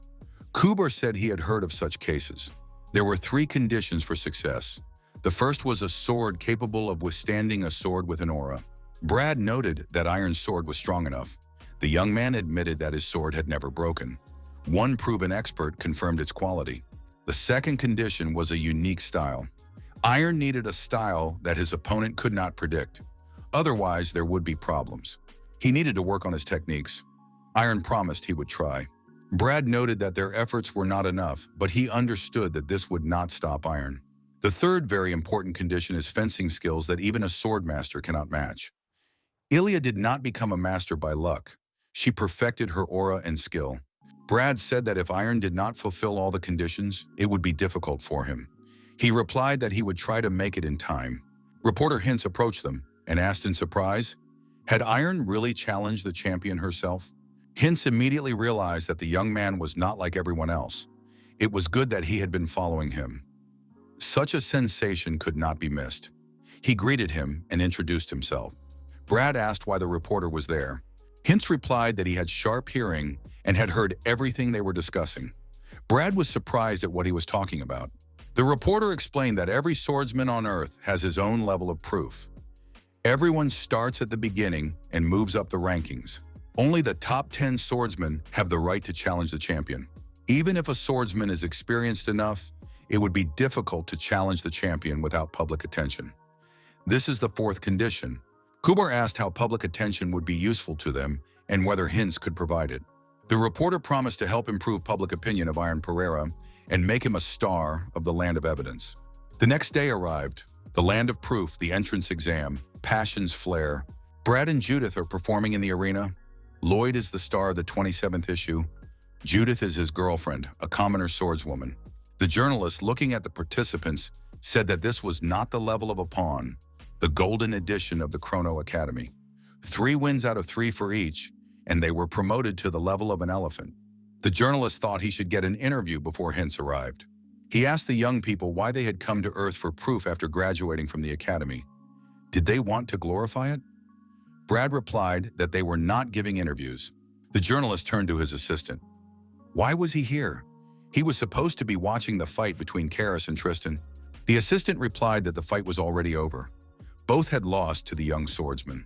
Hintz interviewed Iron Pereira and asked if he was really a graduate of the 27th class of the Chrono Academy.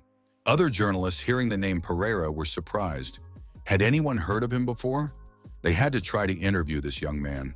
The journalists asked Iron if he knew Judith and if he could tell them about Brad and Lloyd. Why did the 3 of them come to Earth for evidence? Hintz advised the young man to be confident and ambitious during the interview. Iron replied that if Judith and Brad refused to comment, he would also remain silent. The young man added that he could only talk about his goals and make some promises. As a knight of the Chrono Academy, he promised to reach at least the level of queen. His goal was to prove that he would become the champion.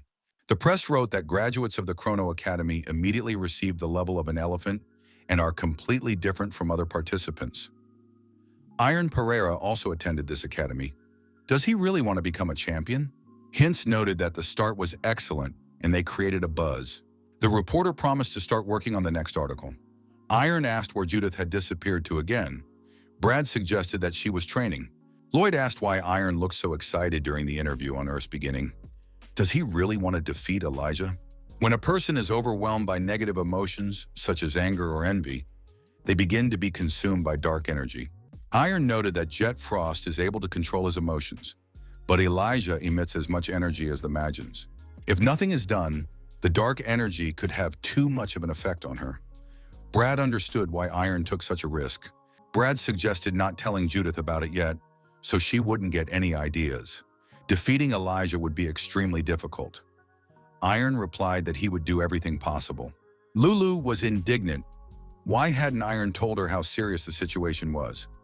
Brad was surprised. Shouldn't the cat be with the orc right now? Lulu asked if Iron needed to become significantly stronger in a short period of time. The young man asked if the cat knew a way. Lulu replied that anything was possible with magic, but it would require special training. Now, every time Iron swung his sword, he had to think about his overwhelming desire to win. Ilya, however, neither of them understood each other. The girl thought she needed to meet with the priest as soon as possible. Iron told Lulu that they wanted to introduce him to the local viscount. The cat had heard that he was a famous person.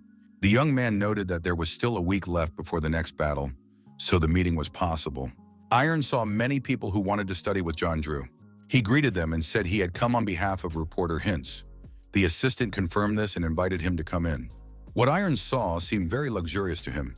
It was a long way to the hall, so they offered him a carriage. The assistant asked if the young man had asked the master to teach him. Iron admitted that he wanted to learn fencing. The assistant warned that there might be difficulties. Mr. Drew was satisfied with his life, so he is unlikely to engage in such an endeavor, even though he loves money. Iron said he had enough money. He asked Lulu what she thought. The cat replied that if a person loves money, then everything will work out. Viscount John Drew entered the room. When he saw Iron, he thought the boy was very young. The protagonist happily introduced himself. Drew asked if he had come from Hintz. Lulu immediately announced that she would pay for everything. Drew was surprised. Could this cat really talk? Lulu activated the gold near her and asked if it was enough. Drew said it was not bad. Lulu wondered if it was really not enough. The next moment, much more gold appeared near her. John Drew bowed low and said he was at their service. Lulu knew how to handle money. Drew said that the young man should first show everything he knew. He added that he was interested in habits, balance, stances, lunges, and all the techniques that the young man considered most effective. Lulu reminded Iron to focus and not make any mistakes. The cat shouted that the young man must do everything to save the girl and show the power of true desire. Ilya met with the priest in the temple. The audience took place without witnesses. The girl admitted that she did not know if her actions made sense, was afraid of making mistakes, and was not sure if she could become the best as quickly as possible. Iron demonstrated everything he was capable of during the test. The priest told Elijah not to be afraid. Anger, envy, hatred, and addiction were driving her forward. She must not stray from the path. Iron wanted Elijah not to give up. He was ready to do anything to save the girl. John Drew was surprised to see that the young man was using magic. Lulu said it was wonderful. Drew realized that Iron was creating his own personal space. The priest told Elijah not to stop and to keep moving forward until only her path remained in the world. Iron had no doubt that he would save Elijah. Lulu told the mentor that Iron had created the space by wishing for it very strongly. The young man was ready to do anything to achieve his goal. It was not worth distracting him while he was training. After training, Lulu approached Iron and asked if he was tired. He hadn't rested for a whole week, only training. Iron was surprised. Had a week already passed? Lulu asked if anything had changed. The young man said that he felt clarity and that his senses had become more acute. John Drew approached the young man and announced something important. A duel would take place at 2 o'clock today. The arena announced that the battle at the elephant level would begin immediately. Dominic versus Iron Pereira. Iron was a graduate of the renowned Chrono Academy. Would he be able to keep his promise? The start of the fight was announced, and Dominic rushed into the attack. Iron noticed that everything had changed. He could now clearly track his opponent's movements. The fight ended very quickly. Dominic's sword broke, and he was left on his knees. Iron Pereira was declared the winner. The audience was surprised. The young man had won in one round. Iron accepted congratulations. He had kept his promise. Iron said that he had simply fulfilled his promise and would continue to win until he reached the level of the queen. The press wrote that this guy had even defeated a magician, as stated in Gilbert's interview. Many were interested in when Iron's next duel would take place. Everyone wanted to see it. John Drew admitted that it was a good duel. Now he understood what the young man was missing. Drew said that Iron's style was too ordinary. He needed something unusual. The mentor promised to teach the young man new skills. He said that Iron should not only watch himself, but also anticipate his opponent's movements. With the help of psychology and clever calculation, he would be able to win. 10 days passed. During sparring, the mentor noted that the young man had made a good lunge. John Drew admitted to himself that this young man was talented. He had learned secret techniques in just 10 days and even perfected them. After a day full of training, Iron quickly fell asleep. The young man had a dream in which he found himself in that very village. He thought that he hadn't seen the man with the sword in a long time, who, as always, continued to train. Iron noticed that the man had grown older. Old age had not passed him by. The young man wondered, why now? What does he want to say?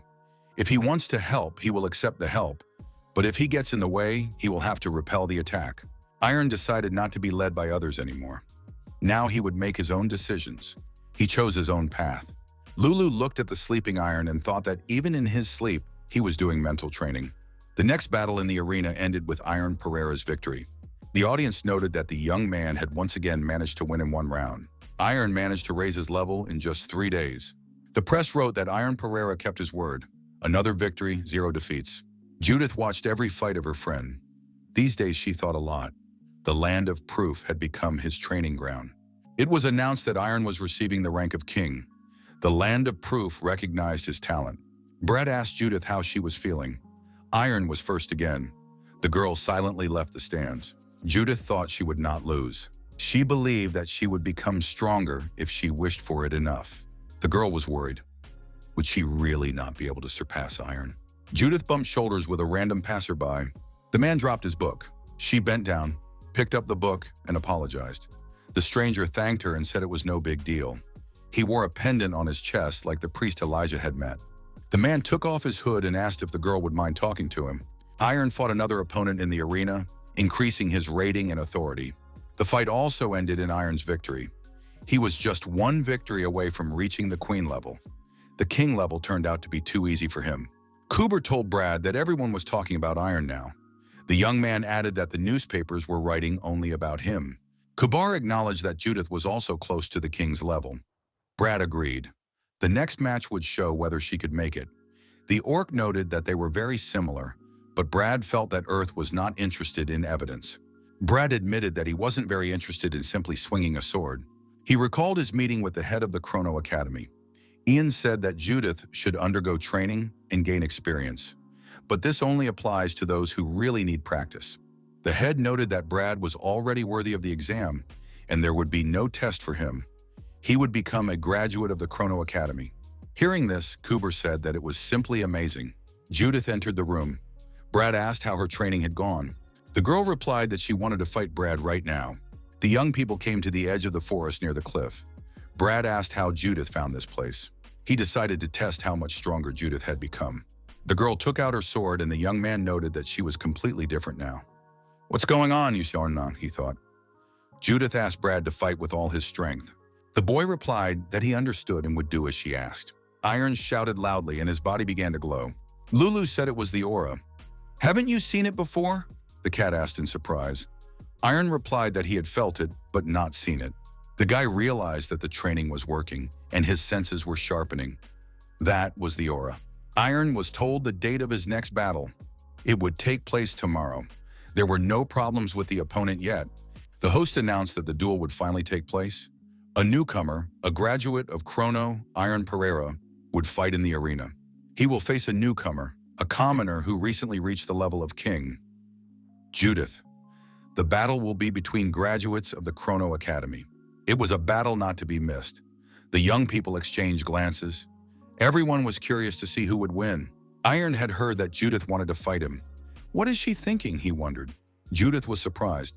Doesn't Iron know about this? We can't avoid the battle. The girl shouted that she would become stronger than Iron and fight Elijah.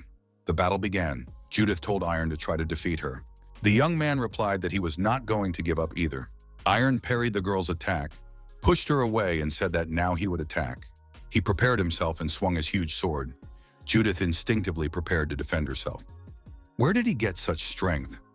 He wasn't like this before, she wondered. A little more, and her sword would break. She couldn't defeat Iron. She had to at least hold out until the end. Iron began to accumulate energy in his sword for the decisive blow. Judith realized that it would be extremely difficult to resist. How can I defeat Iron, and will I even be able to do it, she thought. She decided not to stop until she fell down, or to keep fighting until her opponent fell. Judith lunged and Iron deftly dodged. The girl decided to continue attacking. She jumped high and prepared to strike. Iron reacted correctly and knocked the sword out of her hands. The fight is over. Iron Pereira is declared the winner. Hints said that Iron had reached the final level of Earth's evidence and apparently had no intention of stopping. Iron reminded everyone that he would fight to the end and would not stop until he achieved his goal. He would destroy anyone who tried to get in his way. His friends congratulated the hero on his victory. Iron thanked them. Brad noted that he probably enjoyed giving interviews. Brad said that Judith disappeared right after the fight, apparently very upset. We need to wait a little. 2 days passed. Judith was still missing. Brad understood that the girl was very upset. Iron's victory was fair, but Judith had probably gone a little too far. The young man remembered that from the beginning of the fight, she had been surrounded by a dark aura. Hatred, anger, envy, these are the things that create fertile ground for bad energy. Brad was overcome with anxiety and decided to find Judith at all costs. He ran out of the room. Judith was nowhere to be found. The boy thought she might be at the training ground on the edge of the forest. Earlier, when the girl met a random passerby, he offered to walk with her if she didn't mind. Brad found Judith sitting on a rock near the cliff. The priest thought he had almost succeeded. Judith thanked him for the offer, but said she had things to do. The girl told Brad that from the first attack, she knew she couldn't win, but she tried very hard. Judith added that she wanted to catch up with him and surpass him. But each time Iron moved further and further away, the girl burst into tears. She admitted that it hurt her deeply. Brad thought that Judith hadn't changed at all. Lloyd asked the head of the academy to postpone his graduation. He also wanted to take the test, hoping that it would be beneficial. The young man added that he would return with Judith. Brad told the head of the academy that he had found something more important than the simple path of the sword. He hugged Judith and promised to protect her while she continued to cry. The audience noted that Iron Pereira had indeed reached the level of a queen. Many even wanted to ask him for an autograph. At the king level, everyone fights with the help of aura. During an attack, they swing, and energy manifests from their shoulders. It is at this moment that it can be used to strengthen the blow. The current battle ended. Donovan was declared the winner. Iron, watching the fight, thought that the swordsman in red had a much stronger aura, but he still lost. Victory depends on the skillful and correct use of energy. The young man realized that he needed to become a master of the aura to defeat Elijah. He needed to start training immediately. The young men met and greeted each other. They hadn't seen each other in a long time. Brad noted that Iron had reached a high level. Pereira admitted that he had to work hard. Brad mentioned that Judith had returned a few days ago. Iron said they needed to meet. The young people parted ways. The girl appeared, and Brad asked how long she was going to hide from him. "Are you afraid?" he asked. Judith replied that she had just been in the ladies' room and was now going to practice. Several days passed. Iron realized that he had always worked according to a plan, but he needed to correct his mistakes and steer Aura in the right direction. It was difficult to imagine, but how could he improve? Aura was, after all, an abstract feeling. Lulu asked if Iron was going to watch today's fight. "You definitely can't miss it," she added. The host announced that the February Battle of Champions was about to begin.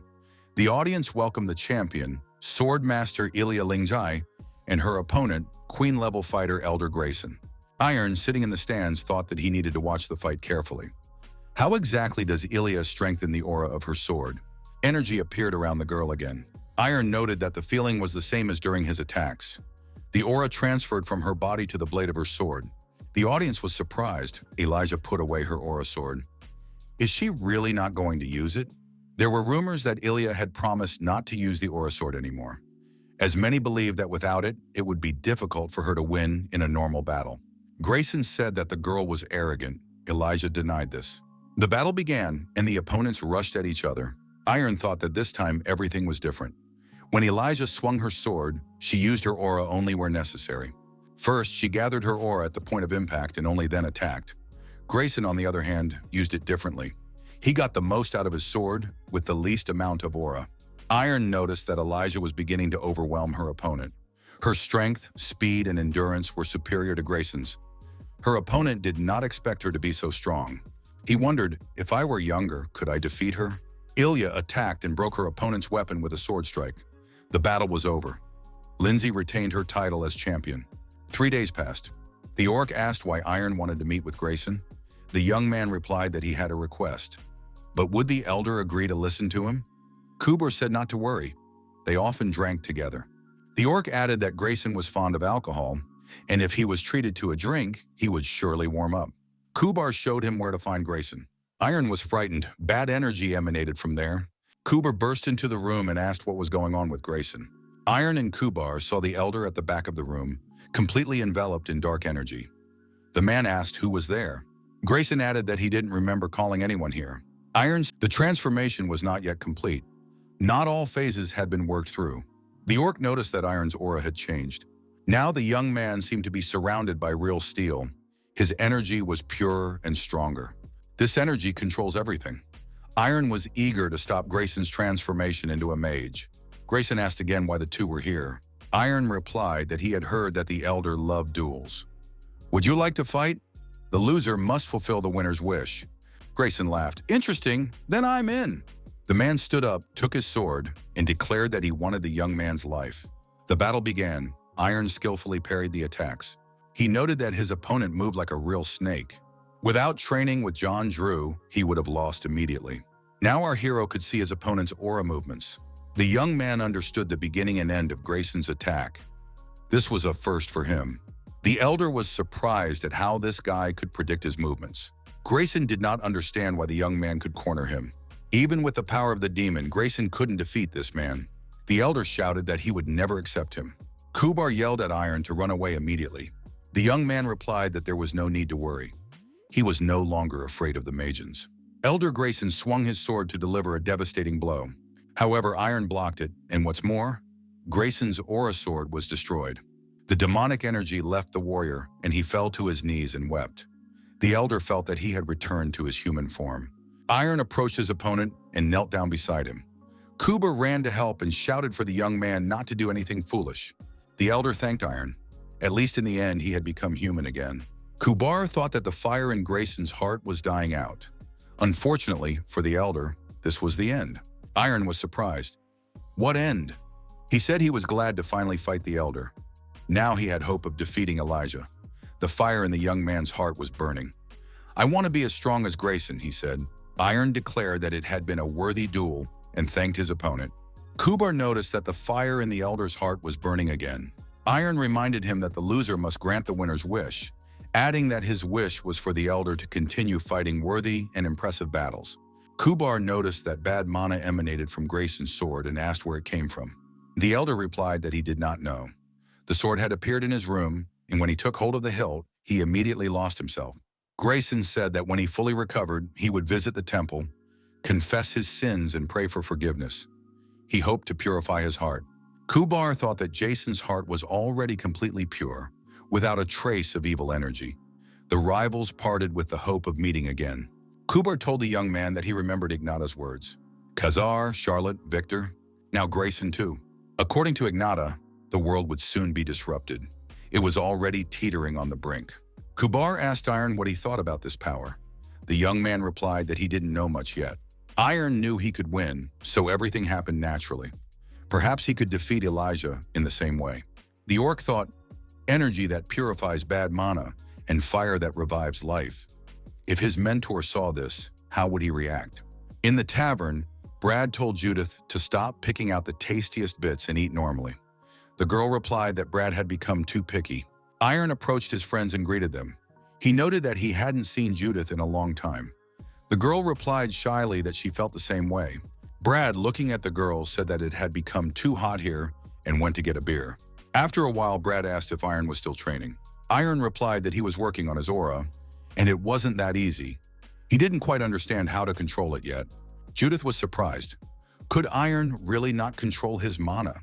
He explained that he had only seen the path of mana a few times and had previously trained his senses rather than the aura itself. Brad said that it was all very complicated.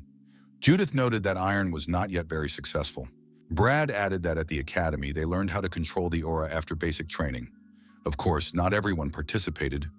The aura is a gift you are born with. Didn't Iron know that? Judith said there was nothing to be done. Iron would have to be trained. Get ready, there will be no leniency, she warned. There are 6 basic concepts for working with aura. Birth one begins within, strength one reflects power, tempering teaches patience, flourishing sharpens the senses, concentration gathers the entire aura and creates power, expression radiates power outward. Judith explained that now they would focus on concentration and expression. These are the most important points for creating an aura sword, but the others should not be forgotten. All elements are important for balance. Iron thought that it was similar to the moment of attack. That meant he would be able to create an aura sword. The young man decided to start developing his aura right away and put the theory into practice. A month of intense training passed. The young man told himself, I need to focus and create an aura. The aura must be directed to the hands and transferred to the sword. The aura slipped off the sword, and Iron thought that this always happened when transferring energy. He needed to continue training. The sword seemed to absorb the aura and become heavier. Reporter Hints appeared and announced the date of the next battle. The opponent would be Ricardo Pinto, the former Earth champion of evidence. He was one of the best experts, but this time it was even more difficult. He had a special weapon. Pinto received it from his father, the swordmaster Jerison Pinto. It is Volcanus's first numbered sword. It can withstand even the aura sword. If Iron wins, he will immediately be able to fight the champion. But it will be difficult even for him. Hints was surprised. Why is Iron smiling? Iron replied that the owner of the numbered sword would be an excellent opponent, and he would definitely try to win. A great battle between Queen-level fighters was announced. The returning champion, Ricardo Pinto, and his promising opponent, Iron Pereira, entered the arena. Ricardo said he had heard about this young man. He is a swordsman who attracts a lot of attention. He must be very popular since he has so many spectators and fans. However, Iron is still far from Ricardo's level. Ricardo swung his sword and prepared to strike. The battle began.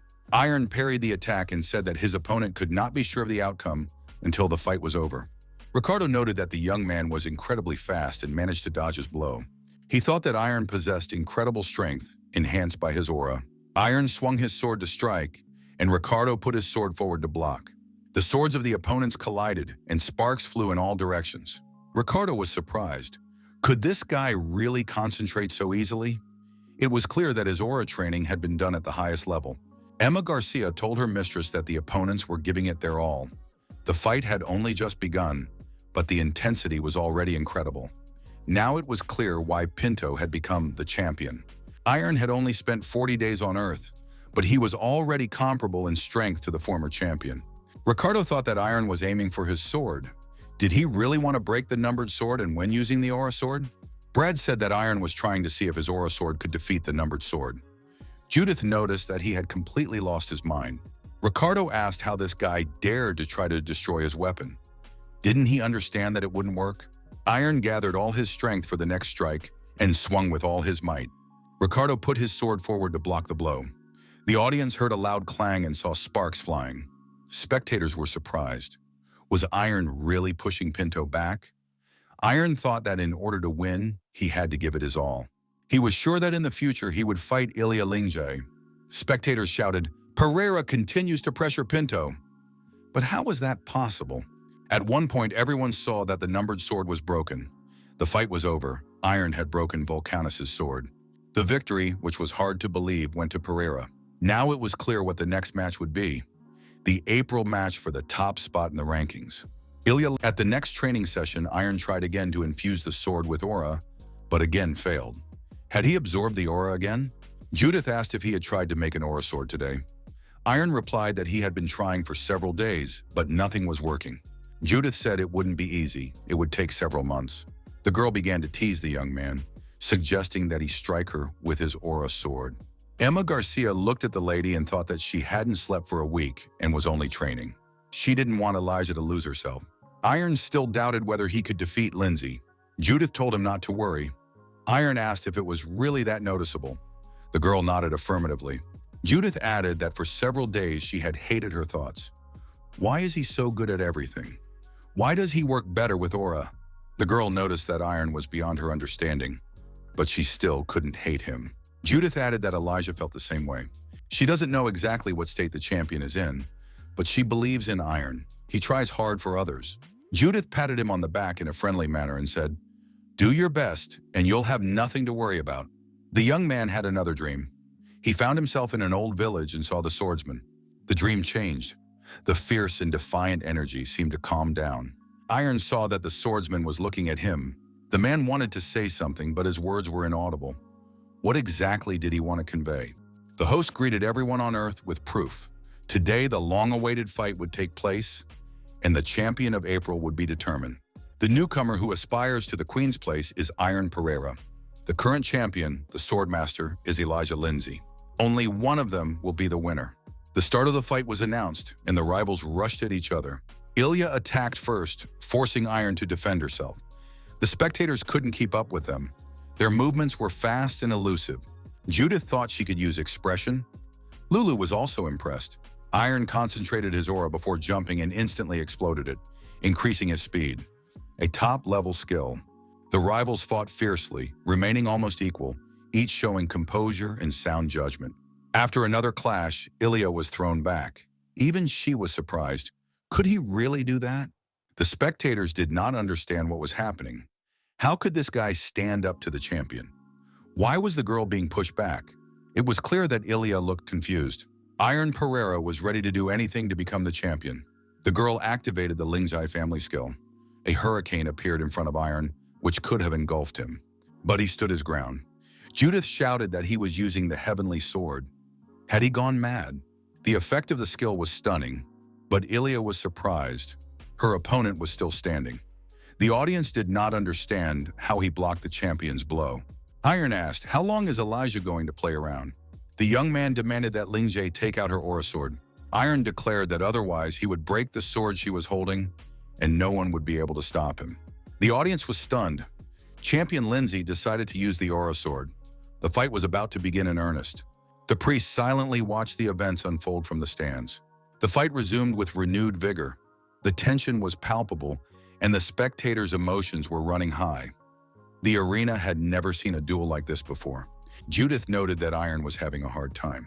Lulu confidently said that he would manage. The orc couldn't even utter a word. Ilya decided to finish off her opponent once and for all. She swung her sword for the decisive blow. Iron dodged again and counterattacked. This was unexpected for Ilya. She became angry and decided to make her opponent suffer so that everyone would recognize her strength. Brad noticed that Elijah had sped up. Lulu thought that the champion was stronger, but Iron was holding his own thanks to his persistent training.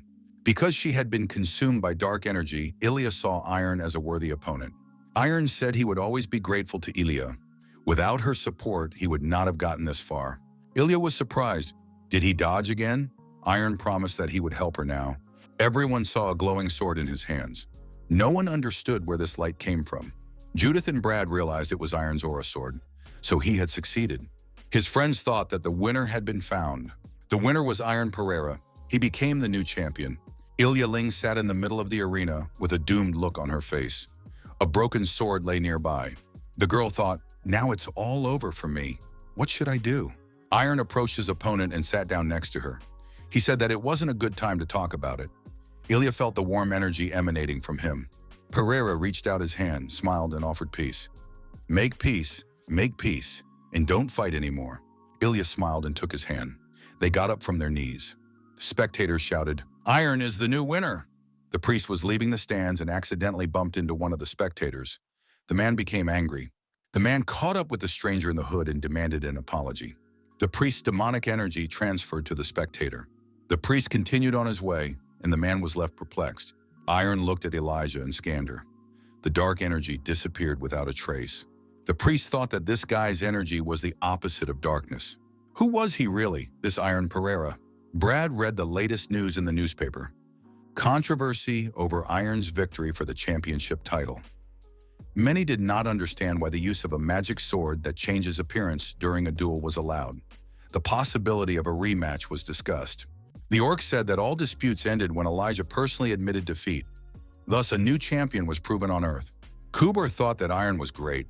He had done the impossible. The young man had gone all the way to achieve his goal and showed everyone his strength. The orc remembered their first meeting. Iron was a different person then. Now he had changed greatly, and the sight of the new Iron sent shivers down his spine. Brad asked him what happened to the sword. Iron said he had checked the sword several times. It was the same as before. Kuber suggested that it could have been the influence of the dream. The young man replied that it was to the person from his dreams. Lulu noted that this was logical. A week later, Iron knocked on Elijah Linjay's office door. He was holding a bouquet of flowers. The girl greeted him happily and was delighted with the Adonis flowers. She now liked them too. Ilya asked Iron, "Are you going to leave now?" The young man confirmed this but added that he did not yet know where exactly. Iron asked what Ilya was planning to do. The girl honestly admitted that she didn't know. After her defeat, she realized that she no longer had any goals. The goal that had defined her entire life had vanished in an instant, leaving a void. She couldn't see where to go from there. Ilya added that she didn't know what to do and that perhaps Iron could help her. Iron suggested that she go with him. He explained that he was in a similar situation. He also didn't know where to go. Iron added that Elijah would also be useful because she believed in him and helped him along the way. Now it was his turn to believe in her. Ilya blushed with embarrassment. Iron took her hands and looked her straight in the eyes. The young man told her not to worry. He hoped she would enjoy their journey together, holding hands. Ilya smiled and agreed. Brad asked what would happen if he was against it. He pointed out that Elijah had been on her own all this time and now suddenly decided to join forces. Iron reminded him that Elijah was their classmate. Brad asked her to answer honestly. Did she consider him and Judith as friends or only Iron? Brad said they needed to get closer first. Judith pointed out that he was going too far. Brad suggested they start by sharing secrets. He said that Judith believed in Santa Claus until she was 14. Even at the academy, she behaved well, just a few months before New Year's Eve. Brad added that he later found out that it was all for a gift from Santa Claus. Judith was furious and slapped him. "It's not your secret." The girl asked why everyone else was silent. Everyone has to tell their secrets. Late at night, Iron fell asleep again in bed. He had the same dream again. He met the swordsman. The boy wanted to know who this man was. The young man asked why the swordsman appeared in his dreams and what he wanted to say last time. The man remained silent, simply clutching his sword. Iron saw his sword sticking out of the ground. He understood everything and felt ready to fight. Iron grabbed his sword and the swordsman swung first. The man struck, but Iron was able to block it with his sword. He realized that this man was very strong and had worked hard to reach this level. Iron declared that he also wanted to become like that and was trying very hard. The swordsman stopped fighting, came up close and said he would support him, then disappeared. After these words, Iron woke up in his bed. He intuitively reached out his hand. In the morning, he told his friends about his dream. Judith asked, "Did he really promise to support you?"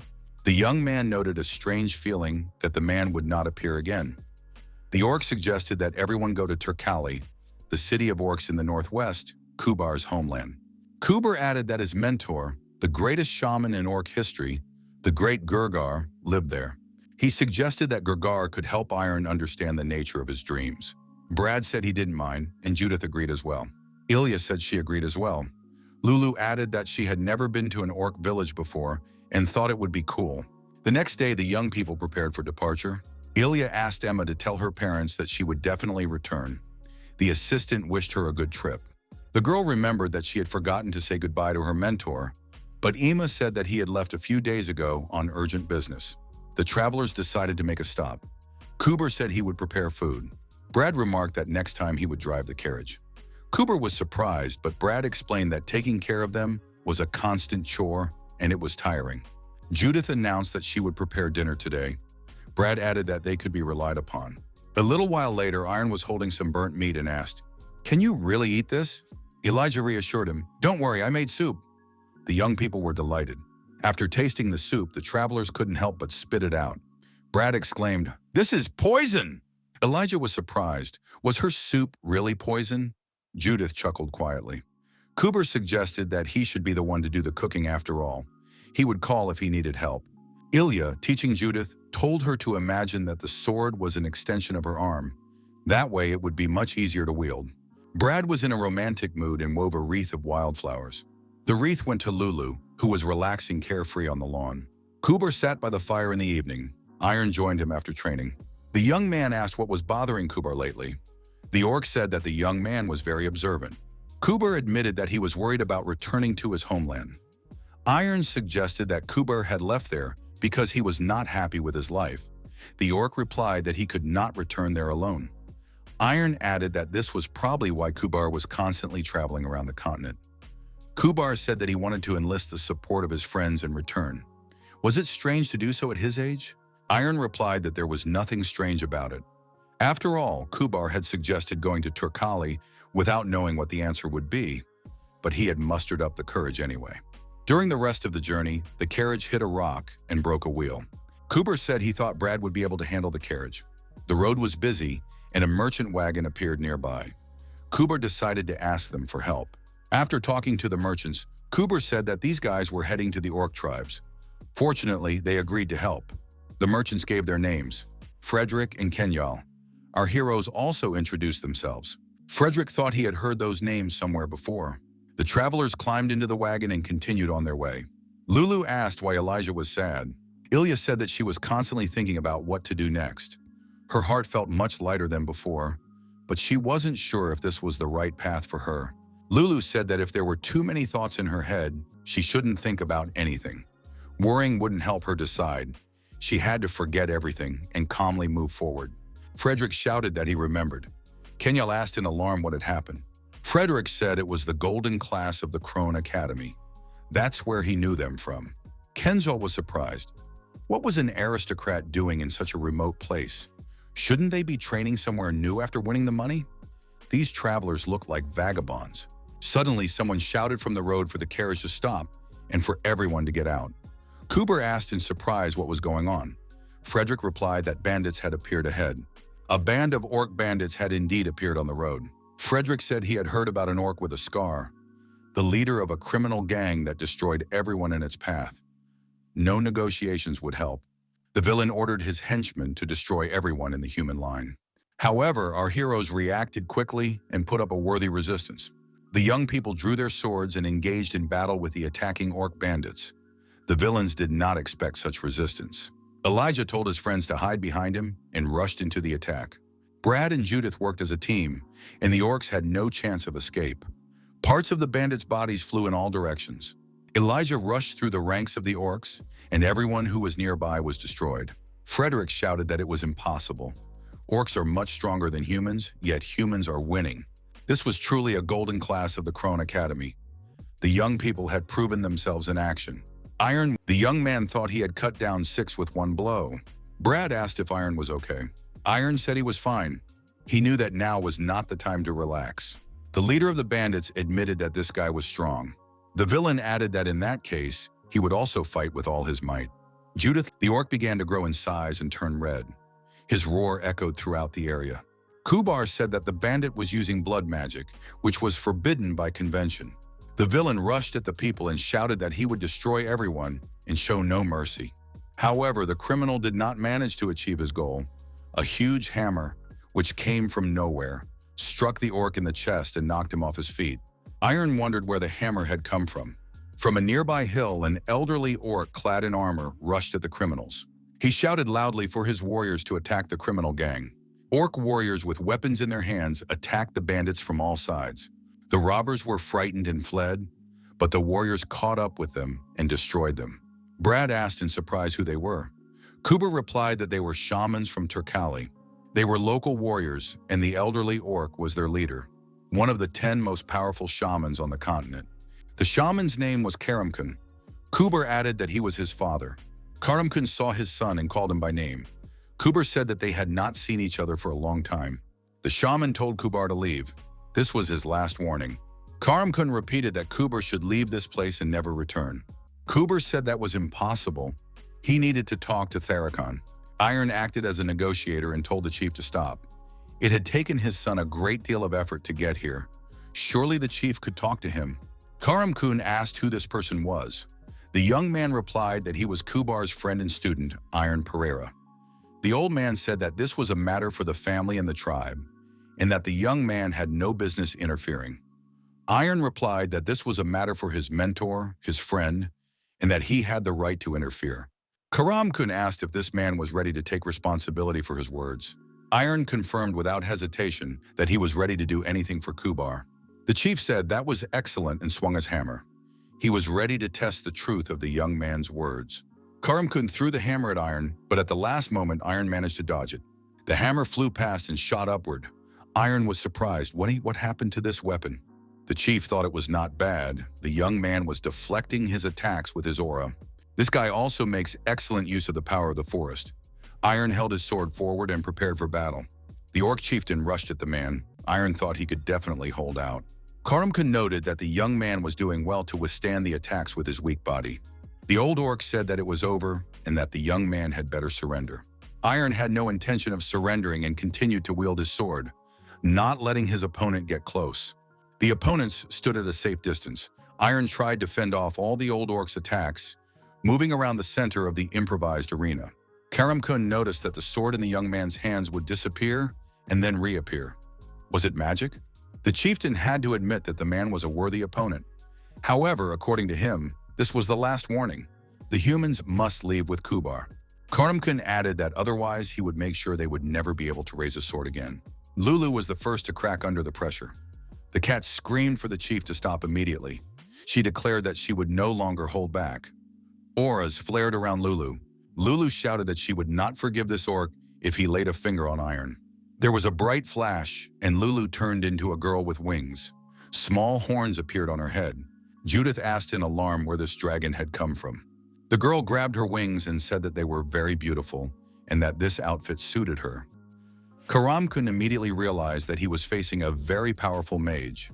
Lulu shouted again that she was taking revenge for what the orc had done to Iron. The girl energetically attacked the chief, and a stream of fire rushed toward Karamkun. The chief thought, trouble has come from where we least expected it. However, the tongues of flame did not reach their target. The girl said that, unfortunately, she had missed. The orc warriors asked in fear why this mage was attacking them and suggested retreating. After Lulu calmed down, a ravine with scorched earth remained where she had exploded. Lulu said she had tried it, and that was enough. It was too difficult to control. Brad and Judith were amazed and didn't know what to say. Kuber asked his father to stop. He said he didn't presume to judge whether the old man was doing the right thing, but he didn't understand his principles. Kubar added that when he heard about Turkali, he was glad he had left there. He said that he had been thinking about how to solve their problem and had spent the whole night in deep thought. After that, he realized that he missed Turkali, his father, and his brother very much. Kubar said that he had been a bad son, but he was happy to welcome his father. Karamkun turned around and said they would talk about it in the castle. Iron asked the cat what that was. Lulu replied that she had also been training to protect the young man. Iron asked what kind of form it was. Was it real? Lulu replied that she didn't know. It just happened. Now she really wanted to sleep. Too much energy had been spent on changing form. The young man picked up the cat and told her to rest. Elijah noted that it was time for everyone to sleep too. They had to get up early tomorrow. Brad asked if Iron felt sorry. This would continue to happen, so Iron had to harden his heart. One must not fear what the world has in store. Their duty was to move forward no matter what the path held, even if it meant spilling blood. A few days passed, and the travelers arrived in the beautiful and luxurious city of Turkali. It was a city of orcs. Upon arrival, they had to go through immigration checks. Iron was, of course, surprised. Kubar said that there was no way to avoid it. Kubar added that there was no need to worry about him. He would take care of it quickly. Judith was surprised. Wasn't immigration control a bit excessive? Brad replied that Kubar was the local crown prince, so they wanted to check him to avoid fraud. A government official approached the travelers and informed them that Mr. Therakin was waiting for them. The young people followed the representative. Brad explained to Judith that Therakin was Kubar's younger brother. He was currently acting as the local chief. Brad added that this orc was the most meticulous of all, so they needed to be careful. Therakin greeted the guests, introduced himself, and said he was glad to see them. The chief thanked them for bringing his brother home. Judith wondered why this Therakin looked so nice. Therakin said that there was no need to worry about Kubra. He had already passed the check and was now completing all the other formal procedures. The chief asked what the young people knew about the relationship between him and his brother. Iron replied that they knew nothing. But what had happened? Therakin explained that his father, the previous chief of the tribe, had 2 wives. The chief added that his mother, the first wife, had been unable to conceive for a long time, and it was decided that she would not be able to have children. Then his father took a second wife, and his older brother was born. He immediately became the future heir by right of birth. However, when his brother was 10 years old, another child was born. Theracon added that this child was himself, and from that moment on, chaos ensued. Factions emerged that supported Kubar, the chief's first son, while others supported the second son, believing that he should become the future chief as the son of the first wife. The relationship between the brothers deteriorated, and the conflict became too intense, so Kubar decided to leave the tribe. Kubar left, thus ending the dispute. 17 years have passed since then. When the two warring sides reunited, Kubar reappeared before them. Theracon said that he could not even imagine how much courage it took for his brother to come here. He added that he no longer intended to avoid difficulties. Kubar also noted that he had become much more confident thanks to his new friends. The young chief said he would like to thank the people for this. Lulu agreed. The chief showed the people the treasures of Turikali and added that they had been collected from all over the continent. The young people could choose whatever they wanted. The large room contained a variety of weapons and magnificent armor. Iron noted that the entire wall in front of him was covered with weapons. There was even a large axe the size of Kubara. The chief said that his brother had recommended weapons for the young people. Would they like to take a look? Theracon pointed to the swords on the wall and said that they were called yin-yang.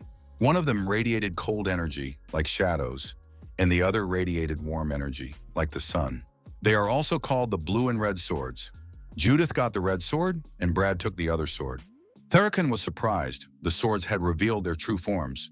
His brother knew who to advise. Brad asked if it was okay for them to just take these precious swords. The chief replied that it was okay, because the swords had already chosen their owners.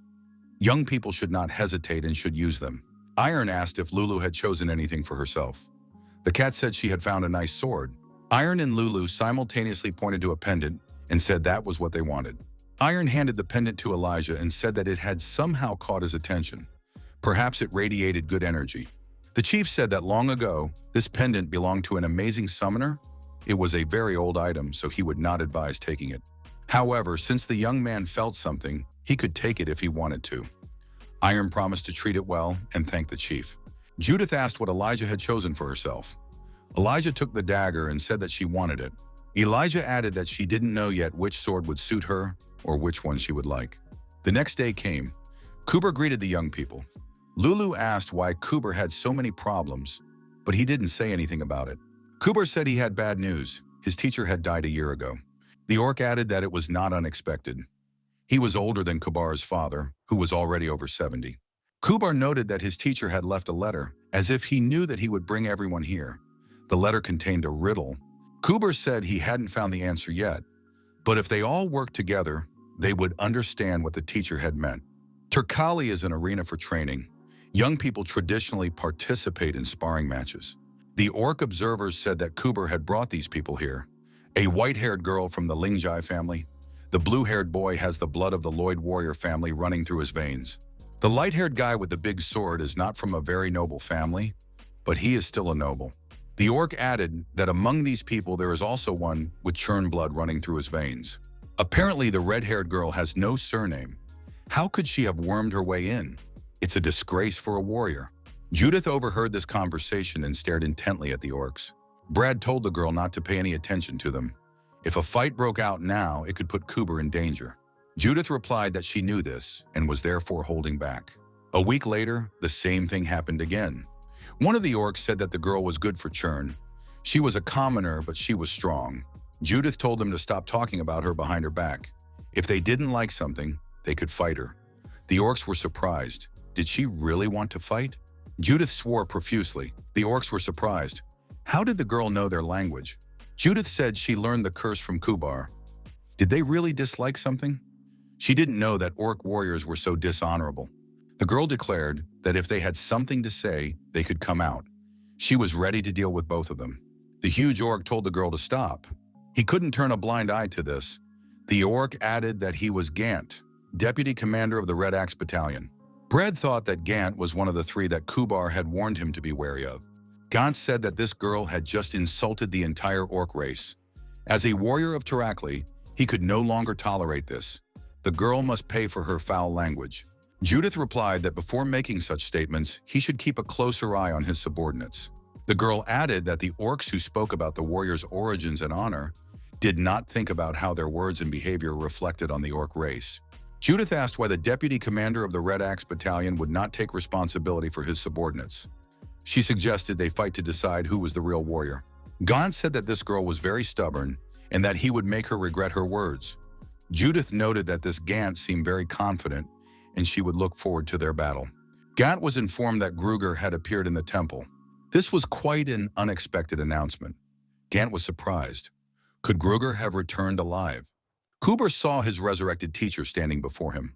Of course, it was unexpected. Gant appeared nearby and asked what was going on. Had Kuber really brought Gruger back to life?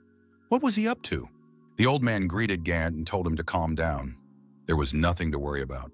Gruger explained that he was here to talk to his student, whom he hadn't seen in a long time, and to thank those who had come with him. The old man said he would return after he had finished what he had come to do. The teacher added that those he had not invited should leave. Gruger thanked the young people for bringing his student, whom he had not even expected to see. The teacher looked at Iron and said that Kuber had told him about him. Gruger added that he would be honest with the young man. The old man said he could explain the dream that had been troubling the young man for so long. The swordsman who was so interesting to Iron was the Iron of the past. The old man added that this young man was from the distant past. Our hero's friends were surprised. Could it really be him from the past? Lulu also reacted to these words with disbelief. Gruger confirmed this, but he could not show the young man's past life right now. He needed to prepare, so they would have to wait. The teacher said that while the young people were waiting, he had prepared a gift. First, he had to discuss this gift with Therakan. He would have to call the chief. After talking with the old man, Therakan said that the gift was the aura technique that had been passed down to the high-ranking warriors of Tarakli. This is the divine technique of the 5 elements. Halepa told the chief that he was against it. Therakan was surprised. Why? Master Halepa was the official representative of the court faction, the highest-ranking official. He asked why the chief was making such a serious decision alone. After all, this was the divine technique of the 5 elements. The greatest warriors of the Turakali people had spent hundreds of years sacrificing their own lives to hone this spiritual technique. How could the chief simply share it with people he had never met before? Therakan said that he was not just sharing this technique. Halepa should know this. Heroes from the distant past shared their knowledge with other tribes in order to create the best version of it. And all this was done so that the people could enjoy an era of prosperity. Halepa objected to the chief, saying that these people were completely different. They had proven themselves to be great warriors. The official representative of the court faction said that he was confident in the 2 swordsmen and in the descendant of the old hero of the Lloyd family. However, he was not at all confident in the red-haired swordswoman. She was unworthy, both herself and her family.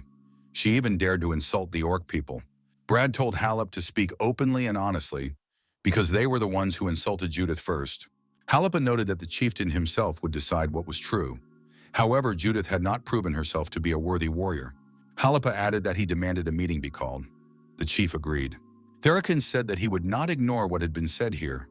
Gant would have to swear on his military honor and tell the truth at the meeting. The orc replied that he understood and would take responsibility. Judith told her friends that it was all her fault, that she should have been more restrained, especially since she was a guest. Judith apologized and added that her own stupidity had made her a burden to her friends. Since the past cannot be changed, she would take responsibility and fix the problem. Iron was surprised. Was Judith really talking to them? Was she really apologizing? The chief approached the girl and said that he had heard Gant's version of events. As a representative of his people, he apologized. A decision was made during the meeting. Therakan regretfully said that her suitability had not been recognized. However, the girl could be recognized if she passed a special military test of the orc people. Judith replied that she agreed. The girl told her friends not to worry because Gruger said it would be a gift for them. This test would definitely be within her capabilities. The next day arrived. Brad said that the warrior test was a test that required the candidate to prove that they were an exceptional warrior. The trial required Judith to fight without weapons. The girl was ready for this. She had to defeat 3 high-ranking warriors in a row. 3 candidates were selected and ready to face her. The girl believed she could earn the recognition of the orcs. First test, Gant vs. Judith. The rivals looked each other in the eyes. However, Judith had to look up.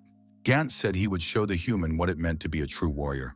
The spectators shouted for Gant to finish her off in one fell swoop. Judith replied that she was ready to test how strong this orc would prove to be. The command to start the battle was given, and the orc rushed at the girl. Judith immediately punched her opponent in the jaw. This disoriented the orc and caused him to lose his balance. Gant's eyes clouded over and blood spurted from his mouth. The orc growled with rage. Judith continued to press her opponent and kicked him in his most vulnerable spot. Gant's eyes nearly popped out of their sockets. The girl said that her opponent had better try harder. He should be ashamed because his friends were watching him. Judith asked if Gant knew what it meant to be a real warrior. The girl grabbed her opponent by the neck and squeezed hard. The orc began to choke. Judith knocked Gant to the ground and pressed his face into the dirt. The orc could not resist. The spectators couldn't believe it. Had a human really defeated an orc without using a weapon? Judith noticed that this opponent was weak. Brad shouted that Judith was doing very well and to keep it up. The girl had to show the same class to her other opponents. The next opponent appeared in the arena and said that Gant talked a lot, but he was prepared. In the second trial, Garam faced Judith. The orc asked if the girl would mind if they started right away. Judith replied that she was at his service. Judith thought that this fight would be completely different from the previous one. She did not like such changes. Brad admitted that this fight would not be easy, and Iron agreed with him. Judith noted that Garam's aura was simply overwhelming. However, that was not an indicator of victory. After the announcement of the start of the fight, the orc rushed at his opponent. The girl took a fighting stance and prepared to repel the attack. Garam struck with his right hand, but Judith managed to dodge at the last moment. The girl noted that the orc's arm swing was too wide. She needed to get closer to him and attack at all costs. Judith moved effectively around the arena.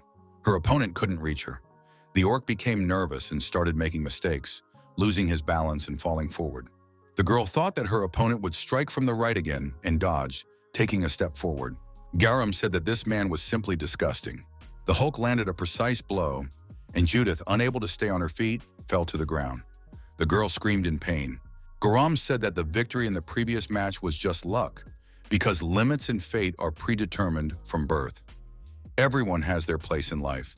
The orc approached the girl closely and said that she would change her attitude from today onwards. Garam told Judith to surrender. As a true warrior, he would be gracious one last time. The girl struggled to her feet and said that this opponent was as talkative as his predecessor. He would be better off shutting up and attacking. The orc became angry and kicked his opponent, saying that he would no longer show mercy. Judith stayed on her feet and hit her opponent in the stomach with all her might. The orc began to cough, gasping for breath, and clutched his chest. This was Judith's chance. The girl attacked her opponent again, and her blow landed on his jaw. Her fists were like fire. The old chief thought it was an aura containing the energy of fire. How did she do it if she hadn't learned the divine technique of the 5 elements? The chief knew that the fire spirit was the most difficult of all the elemental spirits to master. If used incorrectly, it could hurt oneself. Judith continued to attack her opponent, not giving him a chance to recover or even defend himself effectively. The orc noticed that this person was not using the energy of fire correctly. Garam seized the moment and counterattacked the girl. The chief saw that Judith was enduring everything, never having fought like this before. Judith would be lying if she said she didn't envy her friends. However, the girl did not curse or resent the way she was born. Judith simply wanted Brad's freedom, Iron's strong mind, and Elijah's innate talent. Judith was indeed envious of all these people, but she did not hate herself for this envy. Garam missed again, trying to strike his opponent. This feeling of inferiority, this desire, it was precisely this that had helped her develop to this point. That was Judith. She would continue to be just as stubborn and persistent. The support group shouted that Judith was doing great and not to let up. The girl continued to hate and envy everyone until she became better. She was not going to stop. Garam was hit in the stomach with a fist that burned like fire. The match was over, and Garam was harshly deactivated. Judith was declared the winner. The audience couldn't believe that such people even existed. However, there was still one more opponent left, Farhan. Halipa approached Farhan and told his son not to rush. The audience saw that Master Halipa approached the girl. Was he going to fight personally? Iron thought that in her condition, Judith should not fight such a strong orc. The girl took a fighting stance and said that the orc could attack her. Halipa said that they had lost. The warrior declared that an unshakable fighting spirit and flame burned within this girl's body. That was enough to consider her a warrior. Halipa repeated that they had lost. Halipa said that he recognized the girl as a true warrior. A week later, the young people were admitted to study the divine technique of the five elements. The shaman said that before that, they would perform a ceremony of the five elements. Shaman Gorha said that this urn was a relic passed down among the shamans of Turakli since the time of their forefathers. If a person dips their hand into the urn and then releases a clot of formless energy, they will be able to find out what type of spirit they are compatible with. This will help in studying the divine technique of the five elements. No one should have any problems with the clot of formless energy. The shaman suggested that Judith go first. The girl said she didn't mind because she was the bravest one there. Judith put her hand in the urn, released a lump of shapeless energy, scraped the bottom, and pulled a fireball out of the urn. The shaman told Judith to release the ball in front of her. The girl threw the ball forward with all her might, and it turned into a huge blazing bonfire. The chief looked at the fire and sighed heavily. The girl asked the shaman if she had done it right. Gorha replied that it was the largest clump of fire he had ever seen in all his years of performing the ceremony. He realized that the spirit of fire suited the girl well. Next, they invited Iron Pereira. Our hero boldly put his hand into the urn. The young man also pulled out a ball of fire and threw it in front of him. The ball spread across the ground and a circle of fire appeared. Metal in the form of a blade emerged from the fire. It began to glow red hot, undergoing fiery tempering. The old chief thought that this was a flame that could melt metal. The clump of fire was transformed into the energy of metal. The shaman said that he was not only compatible with fire or metal, he could even give metal a shape. Who was this guy? Gorha wondered if the young man had previously studied the spiritual techniques of the highest degree of spellcasting. Iron replied that Kubar had given him a few introductory lectures, but nothing more. The shaman was surprised. Could the young man really use spirits so skillfully just by hearing how they worked? Apparently, this was why Grukar wanted to teach these young people the divine technique of the five elements. Judith declared that her flame was bigger in any case. Iron replied that he wasn't even going to argue. The girl added that with such a flame, she would definitely not lose. Iron replied that he completely agreed with her. Brad felt relieved. After all, Judith had been very depressed at the beginning of their journey, so the worst was behind them. It seemed that the girl had found her way. Brad was proud of her. Brad said that Judith was very cute when she smiled. Next to the urn was Ilya Lindsay. The girl also had a fire. Brad Lloyd took water from the urn. Shaman Gorha noted that Brad was not like everyone else. In conclusion, the shaman said that all young people possess remarkable energy. During training, they will be able to develop greatly and improve themselves. The old chief said that he would personally train Iron Pereira. The young man replied that it was a great honor for him and thanked him. A messenger arrived and informed the elder that he had a message from Gruger. The old man said that he had finished his preparations, so Iron should proceed to the top of the mountain. Iron and his friends arrived at the appointed place. Lulu was also there. The old teacher had been waiting for them for a long time.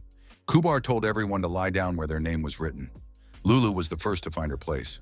Grugar announced that they were about to meet the man who visited Aaron in his dreams. The teacher asked if the young man would feel uncomfortable sharing his memories of his previous life with these people.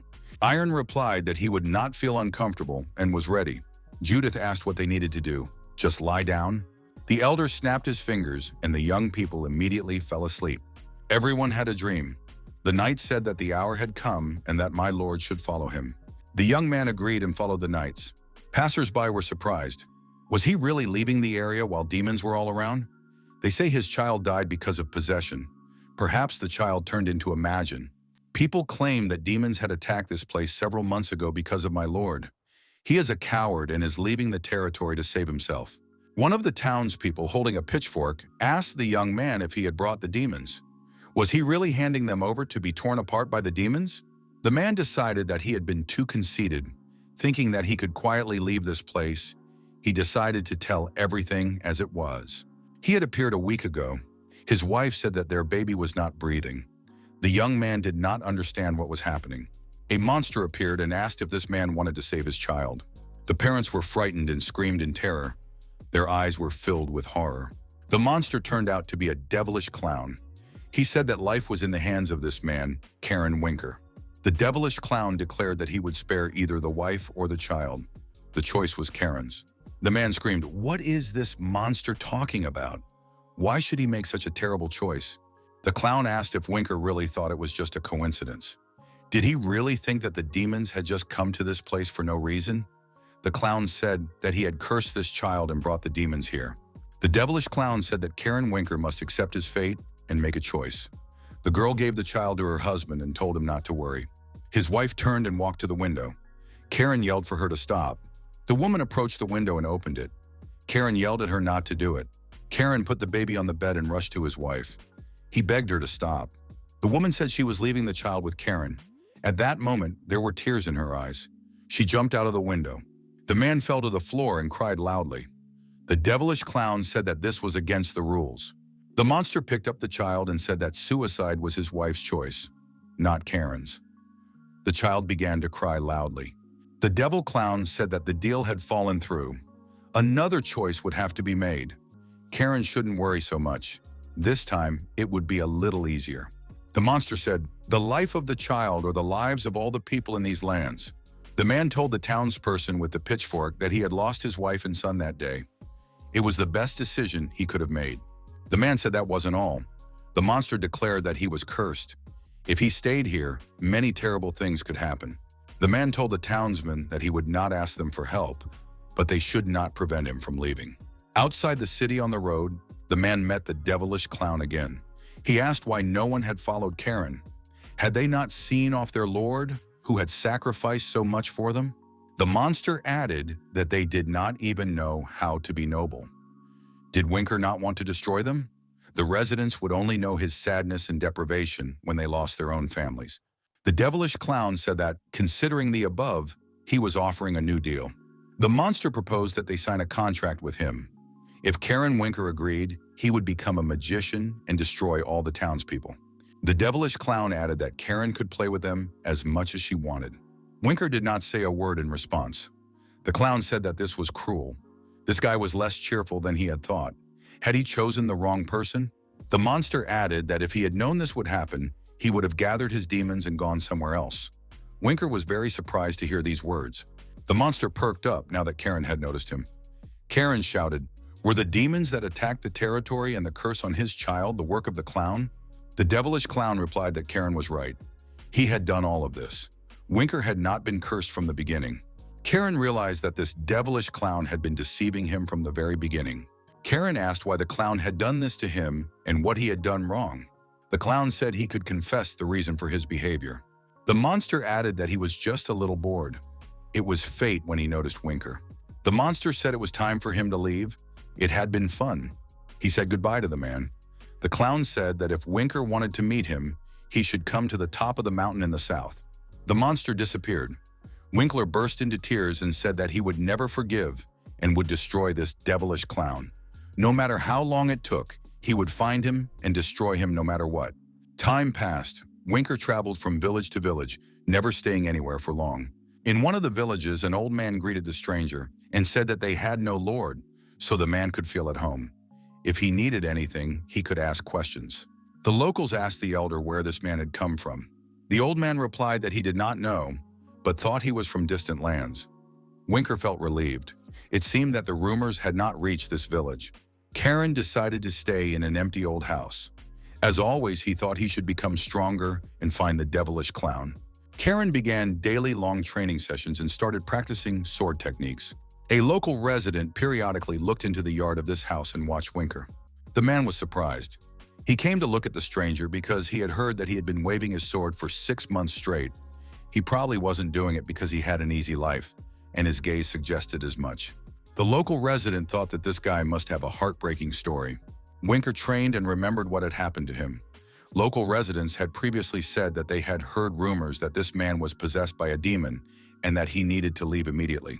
Elsewhere, the knight apologized and said he couldn't teach this man how to wield a sword. Karen was forced to learn on his own, while trying not to be seen by anyone. Karen trained day and night. Periodically, visions appeared before him. People said that he was cursed by a demon, that he was trying to defile them, and that he must leave immediately. Karen said that the visions were back. He shouted that he would kill them all and began swinging his sword. The visions reappeared and said that Winker was to blame for everything. He must atone for his sins. Waving his sword, Karen told them to attack. He would destroy them all. Behind Karen appeared a vision of his wife with a child in her arms. She said that Karen was to blame for everything. because he was the one who had destroyed her and their child. Why had he let them die? Winker cried out loudly, the pain in his heart tearing his soul apart. The next morning came. Winker did not understand how much time had passed. During this time, he had changed and grown up noticeably. However, it did not matter. Every day he had to get up and start training. One day, a little girl approached the man with the sword and asked if he was tired. She was a neighbor's child. The girl handed Winker a wildflower and said it was for him. A man behind the gate shouted at his daughter to come back immediately. The girl said goodbye to the man. The man said that Lola couldn't just walk into other people's houses like that. The girl promised it wouldn't happen again. The local resident looked at the swordsman and thought that the man was smiling. Winker was indeed smiling as he looked at the flower. He was experiencing a familiar feeling. Karen thought it was the unconditional devotion of his parents. Karen remembered that he had once been young and felt the devotion and support of the people living on his land. The swordsman remembered his beloved wife and son, the most precious things he had. Winker experienced a pleasant emotion that he had felt all this time. Winker picked up his sword again and thought that it had been a long time since he had focused on it. Years passed, winter replaced autumn, and Winker grew old. Winker began to have visions again, insisting that he was to blame for everything. Did he really want to run away again to save his life? The visions insisted that Karen Winker was an irresponsible coward. Mechnikov said that at first he thought that the demon was the one who sent them. However, now he understood that the one who created them all, the one who was filled with negative emotions, hatred, and malice, was himself. Karen said that everything would be fine now. He thought he could move forward. Karen felt it. Winker raised his sword and said that the monster was now in front of him. The swordsman really saw the devilish clown and rushed at him. The clown was surprised to see this man. He asked, "Is that really Karen Winker?" Karen asked, "Clown, are you still doing your dirty deeds? But it won't be like that anymore, as you want." Karen cut through the space with his sword and reached the clown. This was unexpected for the monster. The clown was surprised. Did this man really cut through the darkness? Now it's impossible to block his attack. I must run away immediately. Karen said he would not let the clown escape. However, the man stopped and fell to his knees. He realized that he had reached his physical limit. But why now? Karen knelt, holding onto the sword stuck in the ground. The swordsman thought that even though he had been able to create a technique that cut through the darkness, he was still unable to punish this demon. It was very sad. Perhaps this would be his last request. But he asked with all his heart. No matter how, his last will, if it could be passed on to someone, if it was even possible. A great sadness froze in Karen's eyes. Hundreds of years ago, in order to defeat the devilish clown that had appeared, Karen Winker single-handedly mastered the sword, gaining incredible willpower. Everyone present understood that the person who had inherited his will was Iron Pereira. Iron was completely overwhelmed by the responsibility that had just fallen on him. Brad approached Iron, who was sitting alone on the sidelines. The young men were silent for a while. Brad asked what Iron was going to do now. Our hero replied that he was still confused. Brad admitted that it wasn't the easiest situation to make a decision about. He sometimes remembered the days when they were at the academy. Brad said that back then, he hated Iron a little. Brad knew about the difference in strength between him and Elijah.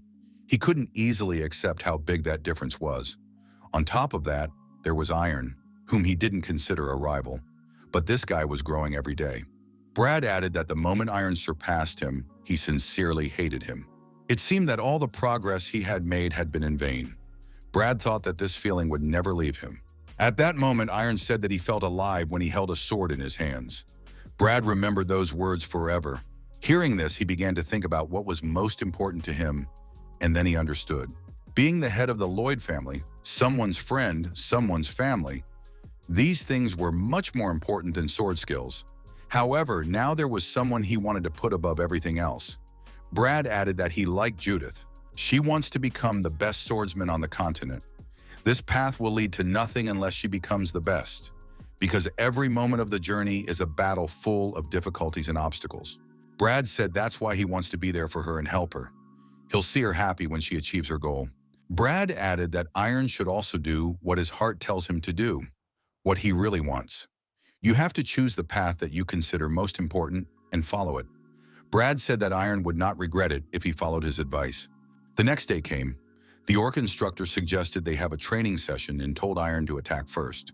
Iron said he would not refuse such an offer, and thrusting his sword forward, rushed at his teacher.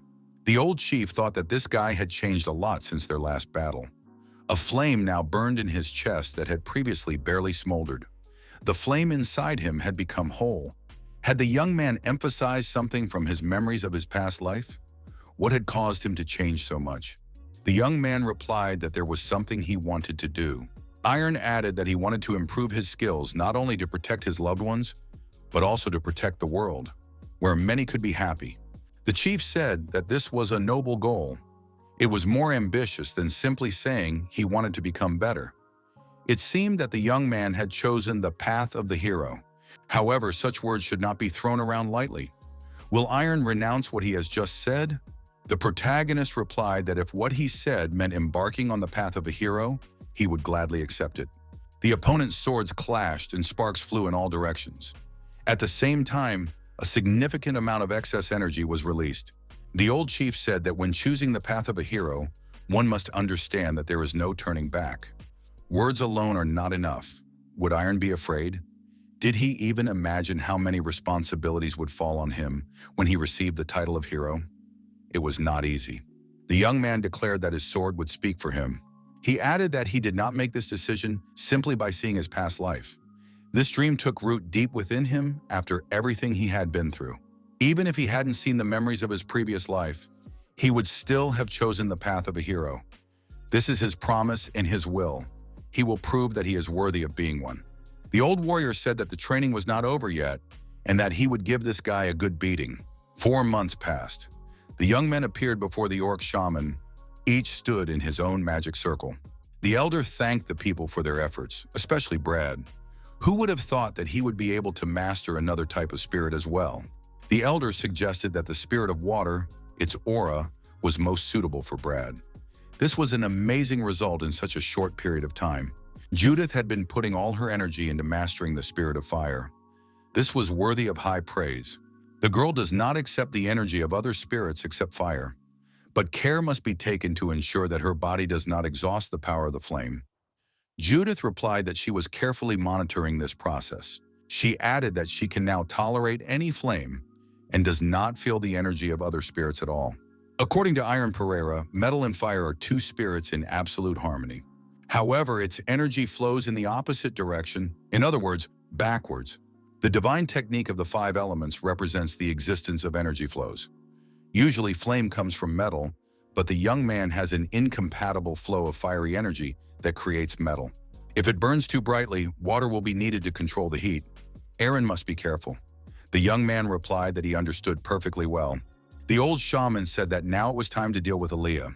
There had been no significant changes over the past few months. However, the girl was still making slow progress, so she needed to continue in the same vein and not rest on her laurels. The young people watched Judith's training from the stands. Brad asked Iron if he would be staying here longer. Iron replied that he would stay here for a few more days. Brad asked if Iron was staying because he was worried about Elijah. His friend replied that this was only one of the reasons, but he did not intend to return to the academy right away. He wanted to meet someone first. Iron asked what Brad and Judith's plans were. The young man replied that they would return to the academy as planned. Iron said he was sad that their paths were diverging. Brad noted that it wouldn't be for long, as they would meet again soon, and added that it was late and time to return to the dormitory. Iron could leave. He would wait for Judith and return with her. Brad thought he could sense it then. In Iron's memories, he could see that man's determination. Such strength could only be gained by devoting one's life to constant, grueling training. The malice that filled him was boundless. Brad wanted to have at least some of his strength. Would he succeed? He needed to work harder. Brad entered the arena and challenged Judith to a fight, since it had been a long time since their last duel. The young man suggested they see the results of their training. Brad already had his sword at the ready. The girl didn't need to be asked twice. She immediately attacked the young man. Brad said that Judith was doing very well. It seemed as if she was a completely different person. Judith noticed that Brad had chosen the wrong time, as she was now at the peak of her form. Brad felt Judith's fiery spirit growing hotter. It would no longer be possible to defend himself with his water spirit. Using her fiery spirit in a surprise attack, Judith was able to knock the sword out of Brad's hands. The young man lost his balance and fell into the arena. Judith ran up to him and asked if Brad was okay. The young man asked what he had done wrong. She had just roasted him like a chicken. Judith apologized, saying she hadn't thought it would turn out that way. Brad looked into the girl's eyes and said he loved her. Judith was confused and asked what Brad meant. Brad added that he liked Judith. The consequences were unpredictable. Judith delivered a left jab to his jaw. Brad was deactivated and found himself lying on the ground. He asked why her reaction was so unusual. Had Judith gone mad? The girl replied that Brad should be glad she hadn't shot him. Brad said it was no joke. He didn't usually joke about such things. Judith came to her senses and asked if Brad really liked her. He answered in the affirmative. Judith asked why her, of all people. Brad was surprised. Why was Judith asking so many unnecessary questions? Did he really have to answer them? First of all, Judith is cute when she laughs, when she eats until she drops, when she teases Iron, when she plays with Lulu, when she gives her all in training. Brad added that everything Judith does looks very cute. Brad said he had one question too. The young people looked into each other's eyes. The young man asked what Judith thought of him. The sunset illuminated the young people's faces. Lulu looked at the pendant and expressed confidence that it emitted a certain energy. But what to use it for? Maybe she could do something with it if she transformed? The cat turned back into a girl with wings and horns and said that now she would use all her spells and get to the truth. 3 hours passed. She said that her spells had no effect at all. She should ask Gore to teach her spiritual magic. At night, when Iron was lying in his bed, Lulu settled down next to the young man on the blanket. The boy asked if Lulu remembered the day they met Ignata. The next time they meet, she said she would ask him to join her, not the metal inside him. Lulu replied that she remembered. The young man asked what Lulu thought of Iron now. Would he be able to stand proudly before Ignata? The cat said that Iron already knew what her answer would be. He had decided where they would go next. At that time, Elijah, as always, was not sleeping, but honing her sword skills, fighting an invisible opponent. The girl wondered what she was doing now. Would everything be all right? However, she felt that there was no need to dwell on this thought. She should have forgotten about it, but she continued to think about Ignata. Iron was apparently also unable to sleep because he ended up at the same training ground. Ilya asked how Iron's training was going. Was everything going according to plan? The young man replied that everything was as usual. The girl felt the warm energy that Iron possessed again. When Iron was nearby, Ilya felt comfortable, forgetting about her problems and worries.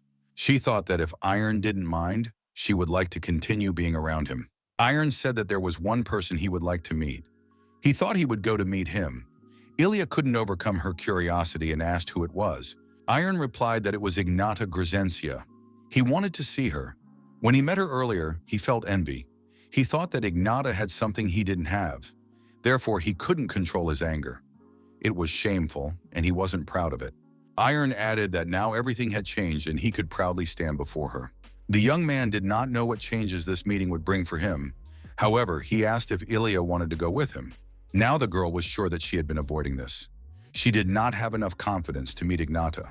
Ilya avoided her because she was afraid that her fear of Ignata would break her. Ilya thought that if she didn't deal with this, nothing would change. The girl decided to go with Iron. The next day arrived. The young people said their goodbyes. The carriage was waiting. Judith said she would no longer be able to see Lulu. What would she do now? Lulu promised that they would meet again soon. Iron told Brad and Judith to take care of themselves. Brad said the same thing to his friends. Cuba also said goodbye and said he would miss them very much. Judith thanked Cuba and his brother for their great help in acquiring the necessary skills. Iron looked at his friends and asked what had happened between the two of them. Why were they standing so far apart? Judith blushed and said that nothing had happened between them. The friends waved goodbye to each other and said they would definitely meet again in the future. A few months later, it was time for Iron to leave the city of the orcs. Kubar told the young people that he was very sorry to see them go. Iron told Kubar not to be sad. Kubar said that they had spent a lot of time together and that he was not used to being separated from this company. Iron replied that he would also miss him greatly. Kubar added that he had heard about Iron's plan from his father. The young man must bring it to life. Iron replied that he was a little nervous. He had decided which path to take, but he was still not sure if he was up to the task. Kubar said that Iron would succeed because he had a special power. A power that could enlighten those close to him. A power to change those around him. Iron had the power to change the whole world and the territory surrounding it. Kubar added that the reason he had returned home after 17 years of wandering was Iron himself. Kubar said that Iron was already a hero to him because he was his friend, student, and teacher. The young man blushed with embarrassment and thanked Kubar. He said that he would continue to work hard to achieve peace throughout the world. This must be done so that others can call him a hero. Iron promised to do his best. Iron put the cat on his shoulder and set off with Elijah on a long journey to achieve his goal. The carriage continued on toward the Chrono Academy. Brad and Judith had been sitting opposite each other in silence for a long time. Brad remembered asking Judith what she thought of him. She replied that she didn't know. Why did Brad suddenly bring this up? The young man then thought that he had been too hasty. Judith thought for a moment and said she would answer the question later. Brad moved over to Judith's side and moved closer to her. The girl was surprised. What was he doing? Brad asked. Judith lowered her head and said he could do as he saw fit. After a while, the carriage arrived at the Kronos Fencing Academy. The young people noticed that they hadn't been here for a long time. A year and a half had passed. Strange, in the middle of the arena, which had been split in half, stood the head of the academy and another warrior. Kronos Ian said that the duel should be ended. Nothing would change even if they continued. His opponent said that if they continued, he would definitely win. The head of the academy replied that in that case they would continue. The elder's opponent was the sword master Hong. He said that next time he would cut the old man's mouth so that he could not interrupt the duel. Chrono remarked that in that case, Hong still needed to practice his strikes. The young men entered the arena, and Brad noticed that Hong was the strongest swordsman on the continent. The head of the academy was delighted to see the young people return. Chrono Ian admitted that Judith had changed a lot. The girl did not deny it, because she had been progressing all the time. Hong approached the girl and asked if she was really Judith. The girl had to confirm it. The swordsman said that in that case, he wanted Judith to be his student. A man appeared before the travelers and said he was glad to see them. His name was Johnson, and he worked as a coachman. He was willing to act as a guide as long as he was paid. In fact, this was not the man's real job. In reality, he was the leader of a criminal gang that lived in the area. Johnson pretended to be a coachman, lured people in, and the bandits robbed them. The gangster's method was very simple. Johnson waited for a rich person to hire him.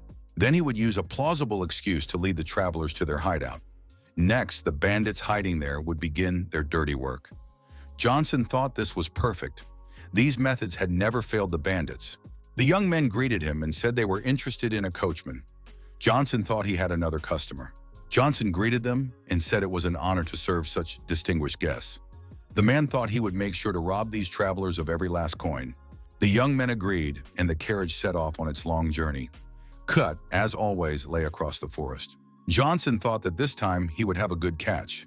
The young people had beautiful clothes and an atmosphere filled with elegance. There was no doubt that they were children of the nobility. Johnson thought that now he would be able to laze around all day and feast on the spoils of this robbery alone.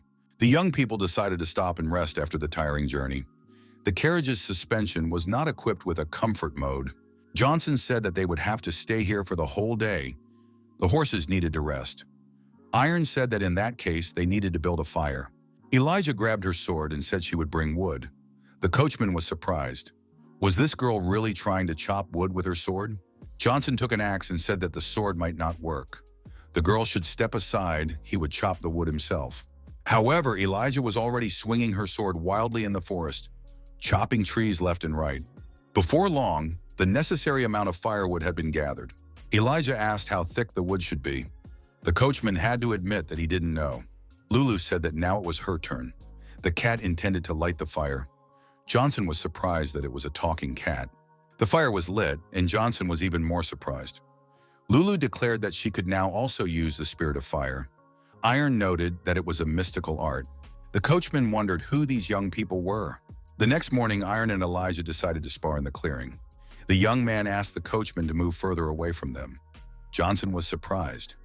Where did this guy get such a huge sword? Iron told his partner that he was going to attack. Elijah replied that she understood and was ready to repel the attack. Johnson realized that the young people were holding aura swords. Could they both be swordmasters? After a short fight, Lulu got out of the carriage and said that Iron was being too loud. He woke her up. Why was he doing this at the crack of dawn? The young man apologized.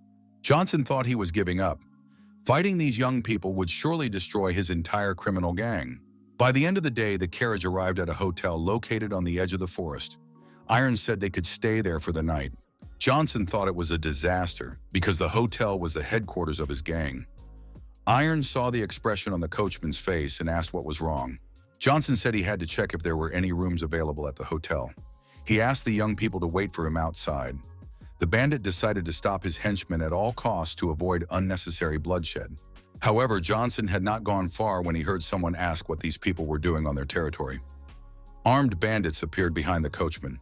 One of the armed criminals suggested that, judging by their appearance, these young people were rich nobles.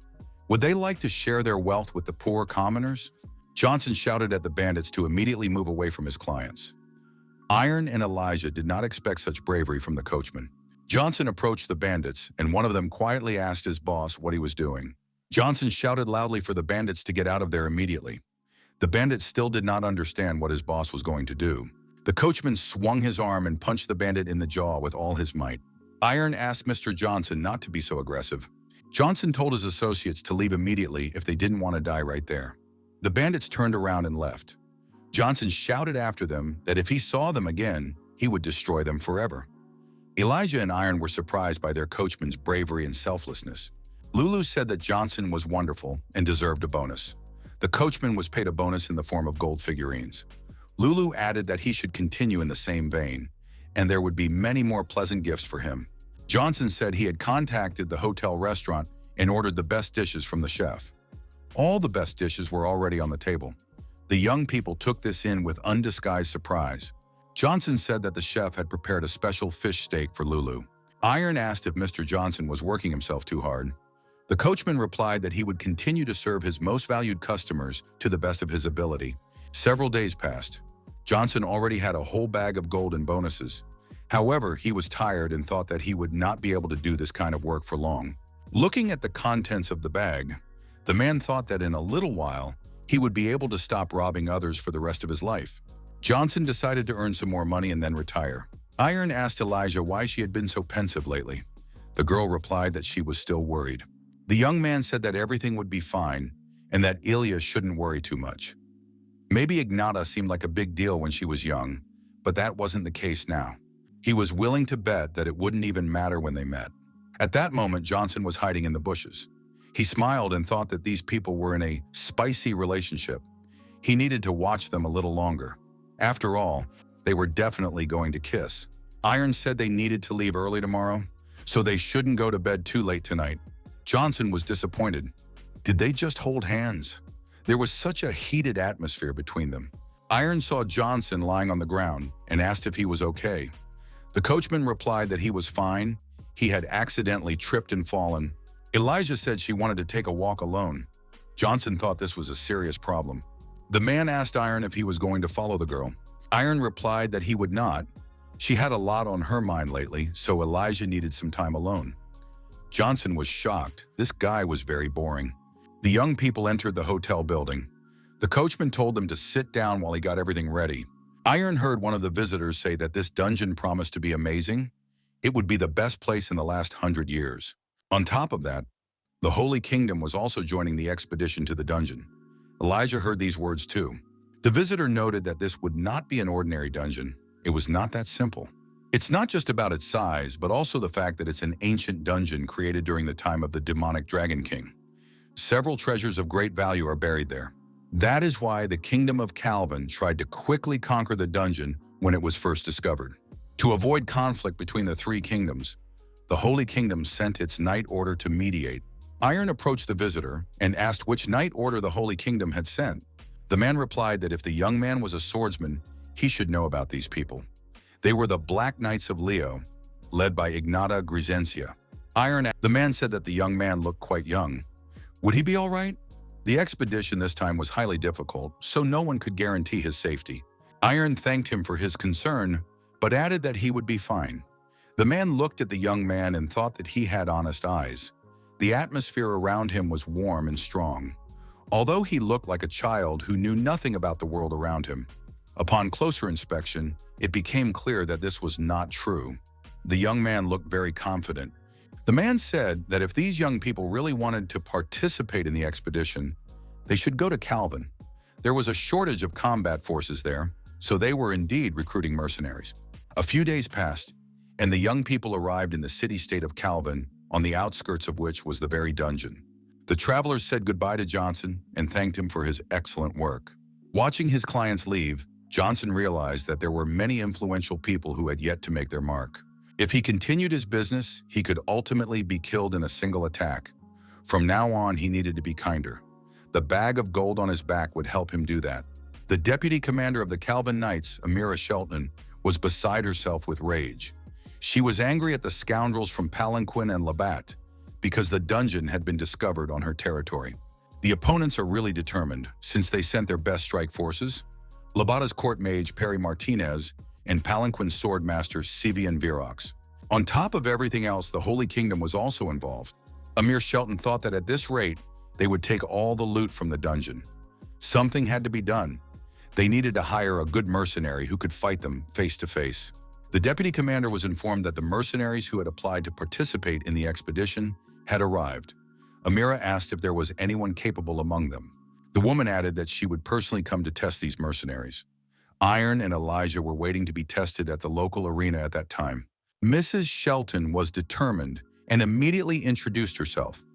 The woman added that she was going to test the young people's skills right away. Amira Shelton told the candidates to forget about pleasantries, not to waste time, and to show what they were capable of. Ilya replied that she understood and liked this constructive approach. The deputy commander drew her sword and Ilya attacked her. Miss Shelton was pleasantly surprised. Ilya continued to strike. Shelton thought the girl was quite fast. Fluttering like a butterfly, stinging like a bee. It was impossible to keep up with her. As a result, the fight ended with Ilya knocking the sword out of the deputy commander's hands. Lady Amira Shelton asked the girl's name and which kingdom she was from. Ilya replied that she was a knight of the Lindsay family from the kingdom of Adam and gave her name. The deputy commander thought that heaven was helping them. Could it be that Ilya Lingjae herself was switching sides?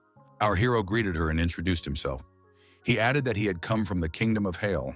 Lady Shelton knew that Iron Pereira had become a master swordsman after defeating Elijah Lingjae. If these young people joined her squad, Calvin would be on par with the other squads. Amir Shelton wondered if Ilya had agreed to join because of Ignata Grisazania. If she had come for personal reasons, it could have a negative impact on the expeditionary force. It was necessary to watch Lindsay's behavior more closely. Shelton thought that since she had taken care of urgent matters, she could take a little break. The deputy commander was good at cross-stitching. Lulu watched the process with interest. Lulu asked Amira to teach her how to do the same. The woman was surprised when she realized that a cat was talking to her. Amir asked, "Does Iron Pereira's cat really know how to talk?" Lulu said hello and told her her name. Lulu said she liked Amira because she resembled one of her friends. Lulu reminded her that she wanted to learn how to embroider and turned into a girl with wings. She said that now she had hands and could do it. Amira couldn't believe her eyes. Although Amira was not a magician, she felt an incredible magical power emanating from the girl with horns and wings. Several days passed. There was still time before the expedition began, so the young people could enjoy their stay in this city-state, the territory of Labatt. Amir told Iron that there would be a banquet tomorrow with all the expedition members, and the young people should definitely come. Iron confirmed his attendance. Amir stroked the cat and said that Lulu would also come, but in her other form, a dress would be prepared for her. Lulu also confirmed her attendance. Iron sat alone on a bench in the city park. The young man thought that his warrior spirit still controlled the fire inside him. A warlike spirit, very similar to the anger caused by envy of Ignata. The warlike spirit is capable of overcoming the will of a person from his dreams. Karen Winker. However, the young man no longer wanted to control the fire in his heart with the help of the warlike spirit. Iron Pereira remembered his last awareness from his past life, a will stemming from regret and sadness. His goodwill directed toward the whole world. The young man was going to move forward on his own path. Iron sensed someone behind him and asked how long this person planned to spy on him.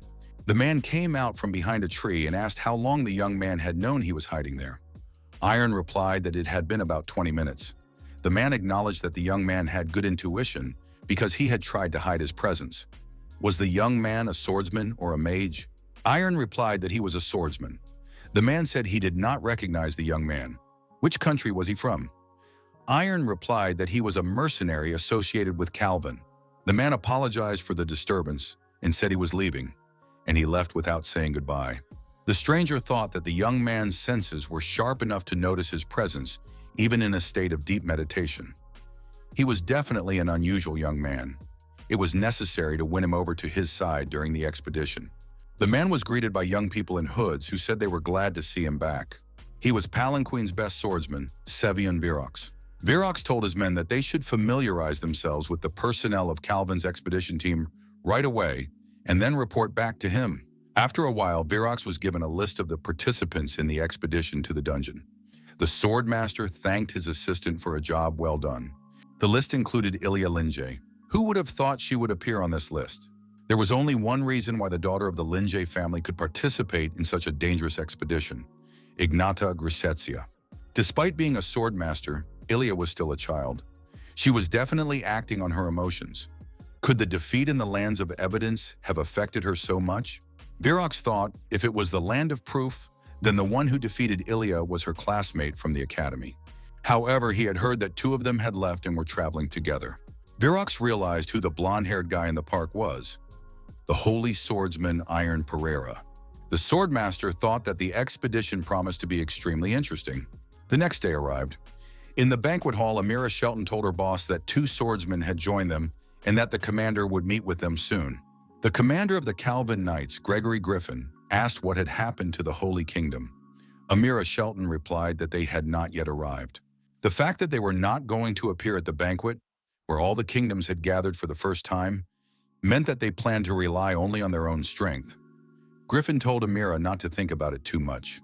Labada's court magician, Perry Martinez, approached the commander of the Knights and said that they hadn't seen each other in a long time. He asked how Mr. Griffin was doing. Martinez added that he had heard rumors that Griffin had enlisted the support of several mercenaries and brought them with him. The commander of the Knights replied that there was no need to worry about it.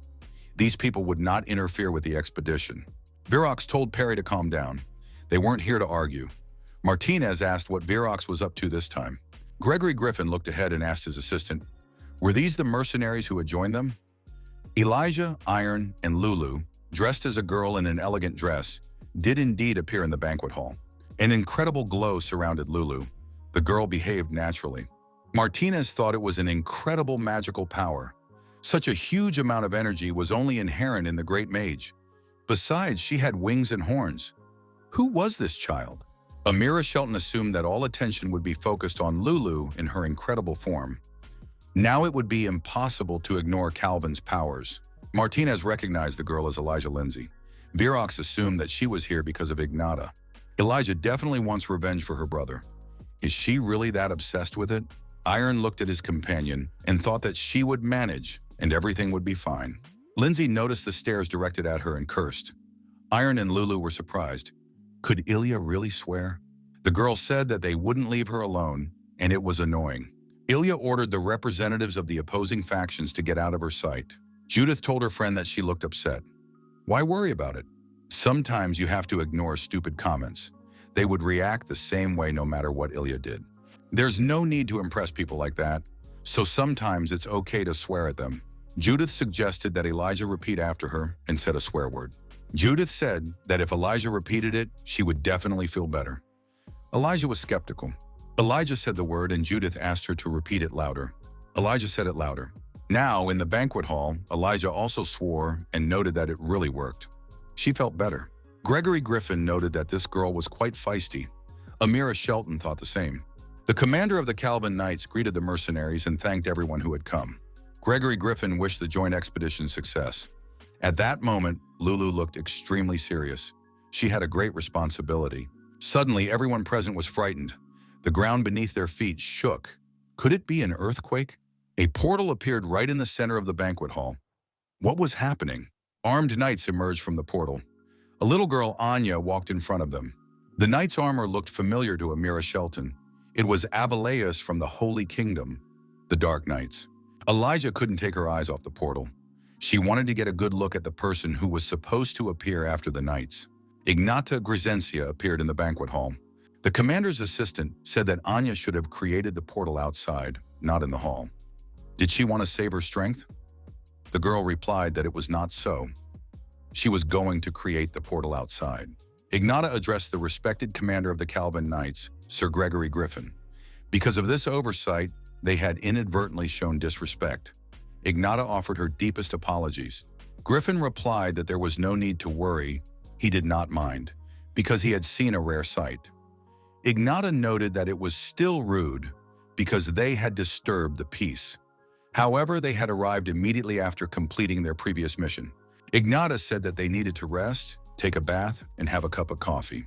Gregory Griffin said that he did not know about the previous mission. In that case, he would send someone to escort the Dark Knights to their quarters. Ignata apologized, turned around, and headed straight for Iron Pereira. Ignata approached the young man, smiled, and called him by name. The young man looked into her eyes. Amir Shelton was surprised. Why didn't Ignata approach Lindsay? Virox was also surprised. Had they met before? Iron stood up from the table and said that they really hadn't seen Ignata in a long time. Ignata noted that the young man had changed very quickly. Gricinia asked Iron what had happened. Everyone present felt Ignata's energy while sitting in their seats. It was a terrifying force. Iron was standing right in front of Ignata, but he didn't even flinch. The young man was stronger than everyone thought. Iron did not answer. Ignata said that she would now keep a closer eye on this young man. Ilya was surprised because Ignata didn't even look at her. Anya saw the girl sitting at the table and delighted ran up to her. Anya told Lulu that she was very happy to see her. Anya added that she had missed Lulu very much. But how was she able to take this form? Lulu said that she wasn't talking to Anya. Anya was surprised. Why? Lulu said that she and Ignata were bothering Iron. Anya replied that she wasn't like that at all.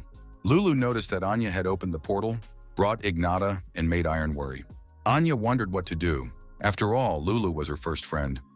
Anya didn't want to quarrel with Lulu. Anya apologized and said she wouldn't do it again. Lulu turned away and said she was still angry. Anya asked what she needed to do to make Lulu stop being angry. Lulu replied that she didn't know, and that Anya should think about it herself before their next meeting.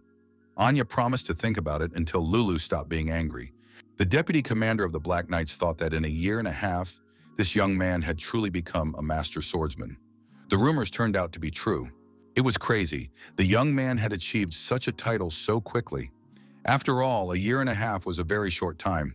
After the banquet, Iron thought that now he could look Ignate in the eye without fear. The young man had strong feelings. However, at the same time, he realized that he still had a long way to go to fulfill his desire. To achieve what he wanted and make sure his dreams came true, he had to give it his all. Several days passed. Before going underground, it was necessary to conduct a briefing.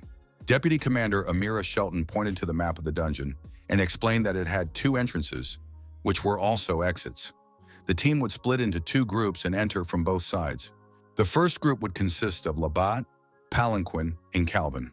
Sir Perry Martinez would be in command. The second group would consist of Dark Knights. Their commander would remain Ignata Grisencia. The Knights noticed that Sir Virox was feeling depressed. What had happened? 4 days ago, a meeting was held to select commanders. Ignata made it clear that she wanted to be the commander. Virox objected. As a result, their quarrel escalated into a sparring match. The result was rather pitiful, and everyone present, including Martinez and Griffin, watched the fight. The fight ended with Ignata's undisputed victory. The difference in strength was incredible. Everyone present said in unison, "That's unbelievable." Sevion watched and made his final decision.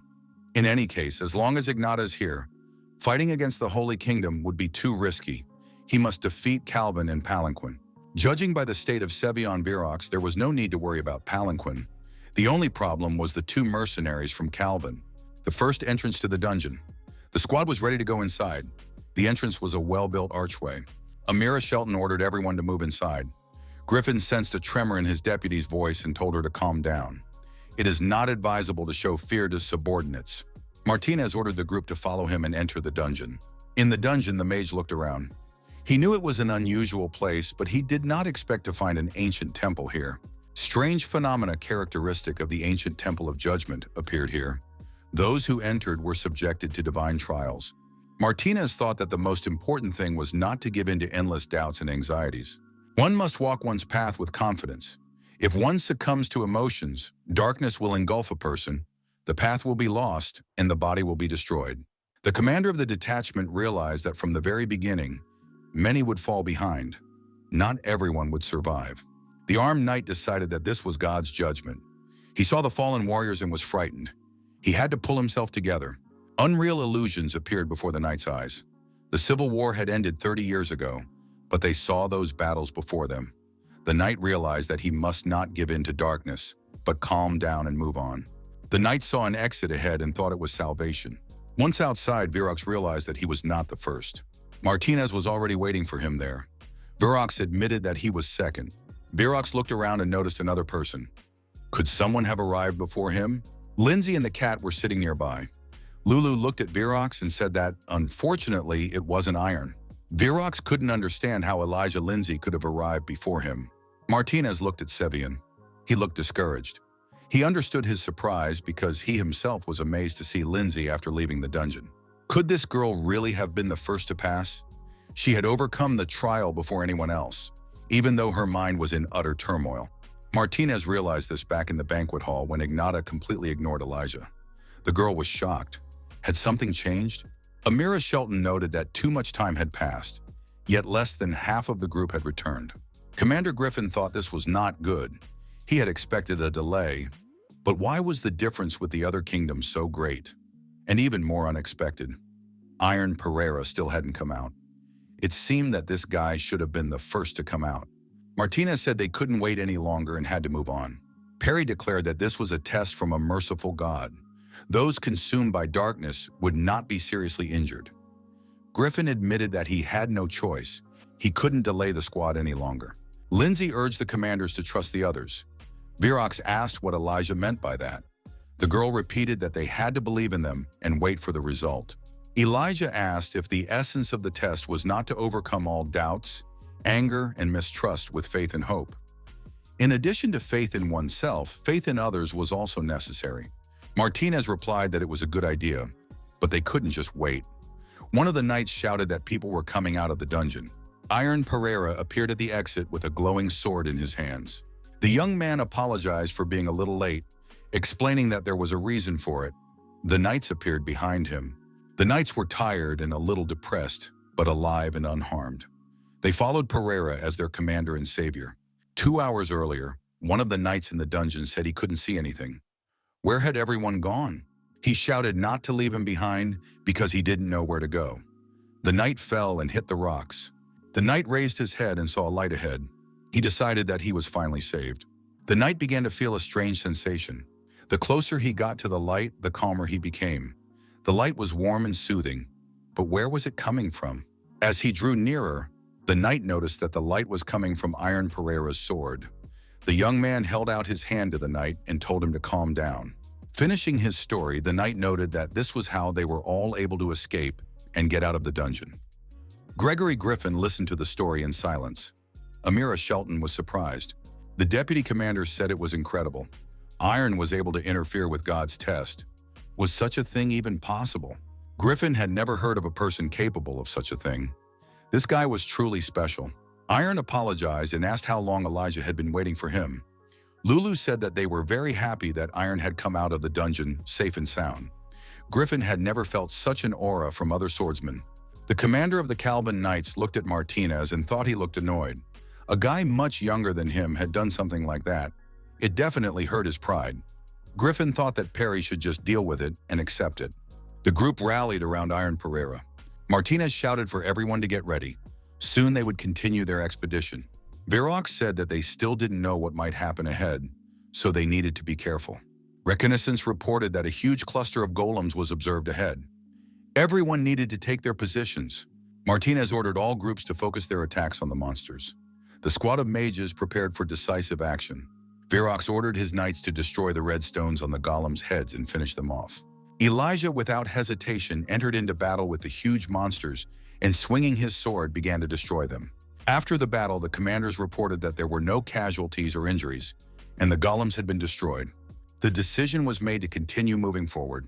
Martinez thought that they had already emerged unscathed from 5 battles and were continuing their journey. But for some reason, he couldn't shake a strange feeling. The knights came out into a large space littered with human bones. What had happened here? Amir Shelton asked her commander what this place was. The woman almost threw up. Iron and Elijah increased their vigilance and were ready for any surprises. Lulu was also tense. It was a natural reaction to the skeletons scattered everywhere. The knights said they needed to get out of there quickly. The commander shouted for everyone to be quiet and gather their thoughts and strength. Panic was forbidden. Suddenly, the monster added that this made his task much easier. It turned out to be a devilish clown. Virox said that was impossible. Many of those present were truly frightened. Even the commanders did not know how to behave. The clown said he would bring true destruction to these people and suggested they prepare themselves. As soon as they saw the high-ranking demon, everyone realized that this was evil. Dark energy instantly spread to everyone.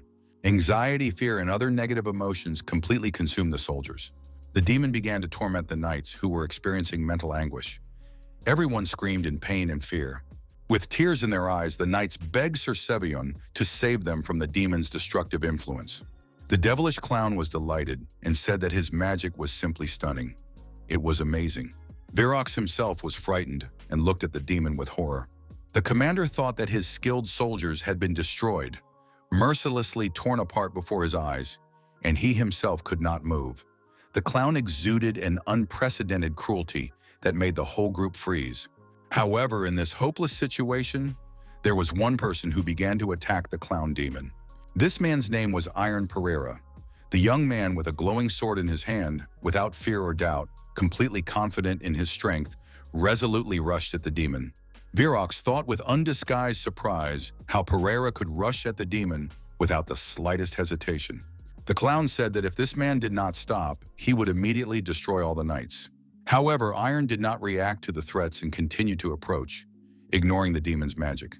The young man understood that his actions were endangering the lives of his group members. He could inflict irreparable scars on their families and friends. All their anger and hatred in the future could be directed at him, but he would not allow that to happen. The young man walked with determination to take responsibility. Pereira had to fight this vile demon. Iron approached within striking distance and swung his aura sword. Pereira knew that he would not back down under any circumstances. Today, this clown must be destroyed. The clown said it was impossible. Was this really a sword that cut through darkness? The monster added that in that case, he would destroy people if the swordsman wished it. Pereira continued his attack on the devilish clown. The demon's power began to weaken. The knights were able to move and shouted for immediate rescue at any cost. Lulu couldn't sit idly by and also took action. The girl with wings used high-level magic, affecting the demon in order to free the knights. Lulu shouted for Iron to leave it to her. She would take care of the situation. Iron managed to thank Lulu for her invaluable help. Lulu created a protective barrier. The clown thought he was experiencing a familiar feeling. He was sure he had seen this sword somewhere before. The clown tried to remember where, when, and under what circumstances he had already come into contact with this sword. Martinez determined that the evil was gradually losing its power. Now he could even move. Ilya declared that this was not the end. It was necessary to provide Iron with all possible support. Martinez was amazed to see that Elijah Lindsay had recovered so quickly. Virox and Martinez were also gradually regaining their mobility and returning to normal. Now they could be of use too. The clown shouted that he remembered something. Could it have been him, Karen Winker? Suddenly, there was a powerful explosion nearby. The rivals turned around in surprise. The shockwave was terrifying and spread in all directions. It was Anya. She used everything she had accumulated over 3 years. Her activity was astonishing. How could a child be capable of such a thing? Ignata raised her sword and ordered her knights to attack. As a result of the massive attack, a long trench formed in the dungeon. Iron, continuing to hold his glowing sword at the ready, assessed the consequences of the previous attack with a professional eye. At the bottom lay something that looked like the remains of a clown. Virox said it was simply amazing. How could it have been destroyed with a single blow? It was incredible power. Ignata remained tense, her aura sword ready to attack. Igna raised her free hand and ordered everyone to stay where they were. No one was to approach her. The monster's remains began to move and take shape. Partial regeneration occurred. Strange, ominous sounds were heard. Ignata shouted that it was dangerous here and that everyone should move to a safe distance. She rushed into the attack again. Iron and Elijah, swinging their swords, approached the newly appeared clown. The clown said goodbye and waved his hand. He had a way to retreat ready. The old swordsman from the protagonist's dreams wondered in surprise. Where was he? The man noticed that he couldn't see anything. How much time had passed? He remembered chasing the demon. The swordsman saw a light far ahead. It was getting bigger and closer. Iron Pereira appeared before the man with the sword. The young man called the old swordsman by name, Karen Winker. The man asked who this young man was and how he knew his name. Iron said that one of his friends had helped him see memories of his past life. He added that it was hard to believe, but in his past life, he had been this man. The old man with the sword asked, "So he died? Is he really gone?" Winker said that he had wandered the world for a long time, but at one point he stopped seeing. The village where he lived, the castle, the city, all the places where he grew up. Iron said that these places had disappeared hundreds of years ago. Winker's family, citizens, descendants, they were no longer there. However, those he was supposed to protect were alive. Iron held a glowing sword in his hands. The old man said that this fine young man wanted the same thing he did. Now it was time to rest. Karen Winker declared that he could rely on this young man. Iron thought that his feelings were completely different now. The sword seemed to have become a part of him. The clown felt that he was being pursued. But how was that possible? How did this guy get into this space so quickly? For the first time, fear appeared in the clown's eyes. Iron said he wanted to get power from Karen Winker. The demon decided to negotiate and told the young man to stop. In order to resolve the conflict, it was necessary to calm down and listen to him. Iron responsibly stated that he had no reason to do so. The monster said that all of the young man's friends were engulfed in darkness. Did he really not want to save them? His chances of victory were now slim. The clown asked if the young man wanted to calm down. The monster noticed that the young man was thinking. Now he needed to buy some time. Iron said that the clown wanted to stall for time. The monster was surprised. How did the young man guess? Pereira declared that the clown was using the same methods, but this time he would not succeed. Suddenly, Ignatia appeared in the space. The aura sword was with her, as always. The clown stammered. The negotiations could reach an impasse. Why was this woman here too? Ignatia asked how long Pereira had been here. Ignatia asked how Iron got to the demon first. She thought that this young man was still weaker than her. That was certain. But how did he get here first? Another person entered through the portal. Ilya Lingje appeared nearby. Ignatia said that even the vice commander of the Dark Knights, Georg, couldn't get through this darkness. How did Ilya manage to do it? Ilya replied that it was not difficult for her. Did Ignatia think she couldn't do it? Ignatia said that they would talk about it later, but now they had to finish off this villainous clown. The monster said that he would not let them leave unharmed after this. All these people would be destroyed. There was a powerful explosion, and rocks and fragments of rock began to fly in all directions. Iron thought that they might not survive the consequences of this explosion. Ignatia shouted for everyone to step back immediately. She chose a different direction for herself. Ignatia held her sword forward with the aim of absorbing all the energy of the explosion and protecting her comrades from its harmful effects. After the smoke and dust cleared, the young people saw Ignatia lying on the ground. The girl gradually regained consciousness. However, strange images appeared before her. What was this place? The children looking at the girl were very happy. Would they really be able to eat twice a day now? Young Ignatia said that she had gotten a job with Grandpa Jack and would try to make sure they ate 3 times a day. Grandpa Jack said that yesterday robbers had attacked again and robbed the shop, so Ignatia would no longer have a job. The old man added that the shop would have to close. Ignatia was frightened. The girl thought that things were going badly.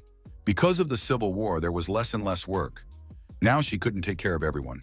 Ignatia found a letter among her belongings that had been given to her earlier. The letter had a knight's seal on it. Ignatia had kept it with her for some time. The knight wrote that the girl had a talent for sword fighting, and this was a letter of recommendation to the Krone Academy. If Ignatia became a gifted swordsman, she would be able to earn good money and take care of her friends and loved ones. There was no choice, and Ignatia set off for the academy. She said goodbye to her brothers and sisters. The children begged Ignatia not to leave. How would they manage without her? Ignatia asked them to wait just 1 year. She would grow stronger and return immediately. The girl promised to return as soon as possible. At the academy, the teacher said that the sparring was over and Ignatia had won. It seemed impossible, but she had become a master in just 1 year. The girl decided that now she could safely return home. However, a destroyed village and emptiness awaited her at home. Where had all the children gone? A fellow villager, Oliver, emerged from the ruins. The young man recognized Ignatia. The girl listened to his story and said that now it was clear to her there was no one here. Many had been kidnapped or killed. Ignatia did not understand why all this had happened. She felt powerless. The girl looked at Oliver and wondered why his clothes looked new. Where had he gotten them? Ignatia asked if Oliver had stolen them. The young man replied that if they wanted to survive, there was no other choice. Ignatia did not want to blame the children. They lived lives full of horror. The girl said that they would never be able to return everything to the way it was before. Ignatia declared that she was leaving. The girl thought that if they had lived in better conditions, they would certainly not have changed and become like this. Ignatia thought that if she could change the world and ensure that this would never happen again, she would be willing to do anything. Ignatia gathered everyone who had survived and was ready to take up arms.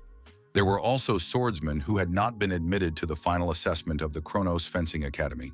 The girl thanked everyone who had come and announced that she had a proposal. Ignatia announced that she wanted to create a band of mercenaries. There were shouts of approval. This band would not only be for making money, they would also create a better world.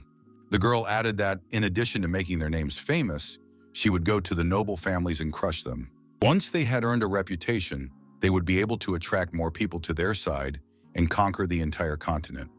They would prove that no one would dare to look down on them, regardless of talent or status. Ignatia added that with such status and influence, this band of mercenaries would be able to change the world and bring scoundrels to justice. One of the young men approached the girl and said he was against it. If they came under the authority of the Holy Kingdom, they would lose their rights and have to do other people's work. The young man said that he did not need honor, that he was satisfied with his current situation.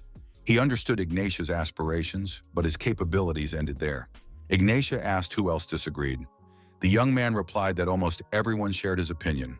The girl turned around and said that in that case she would go alone and wished everyone a happy life.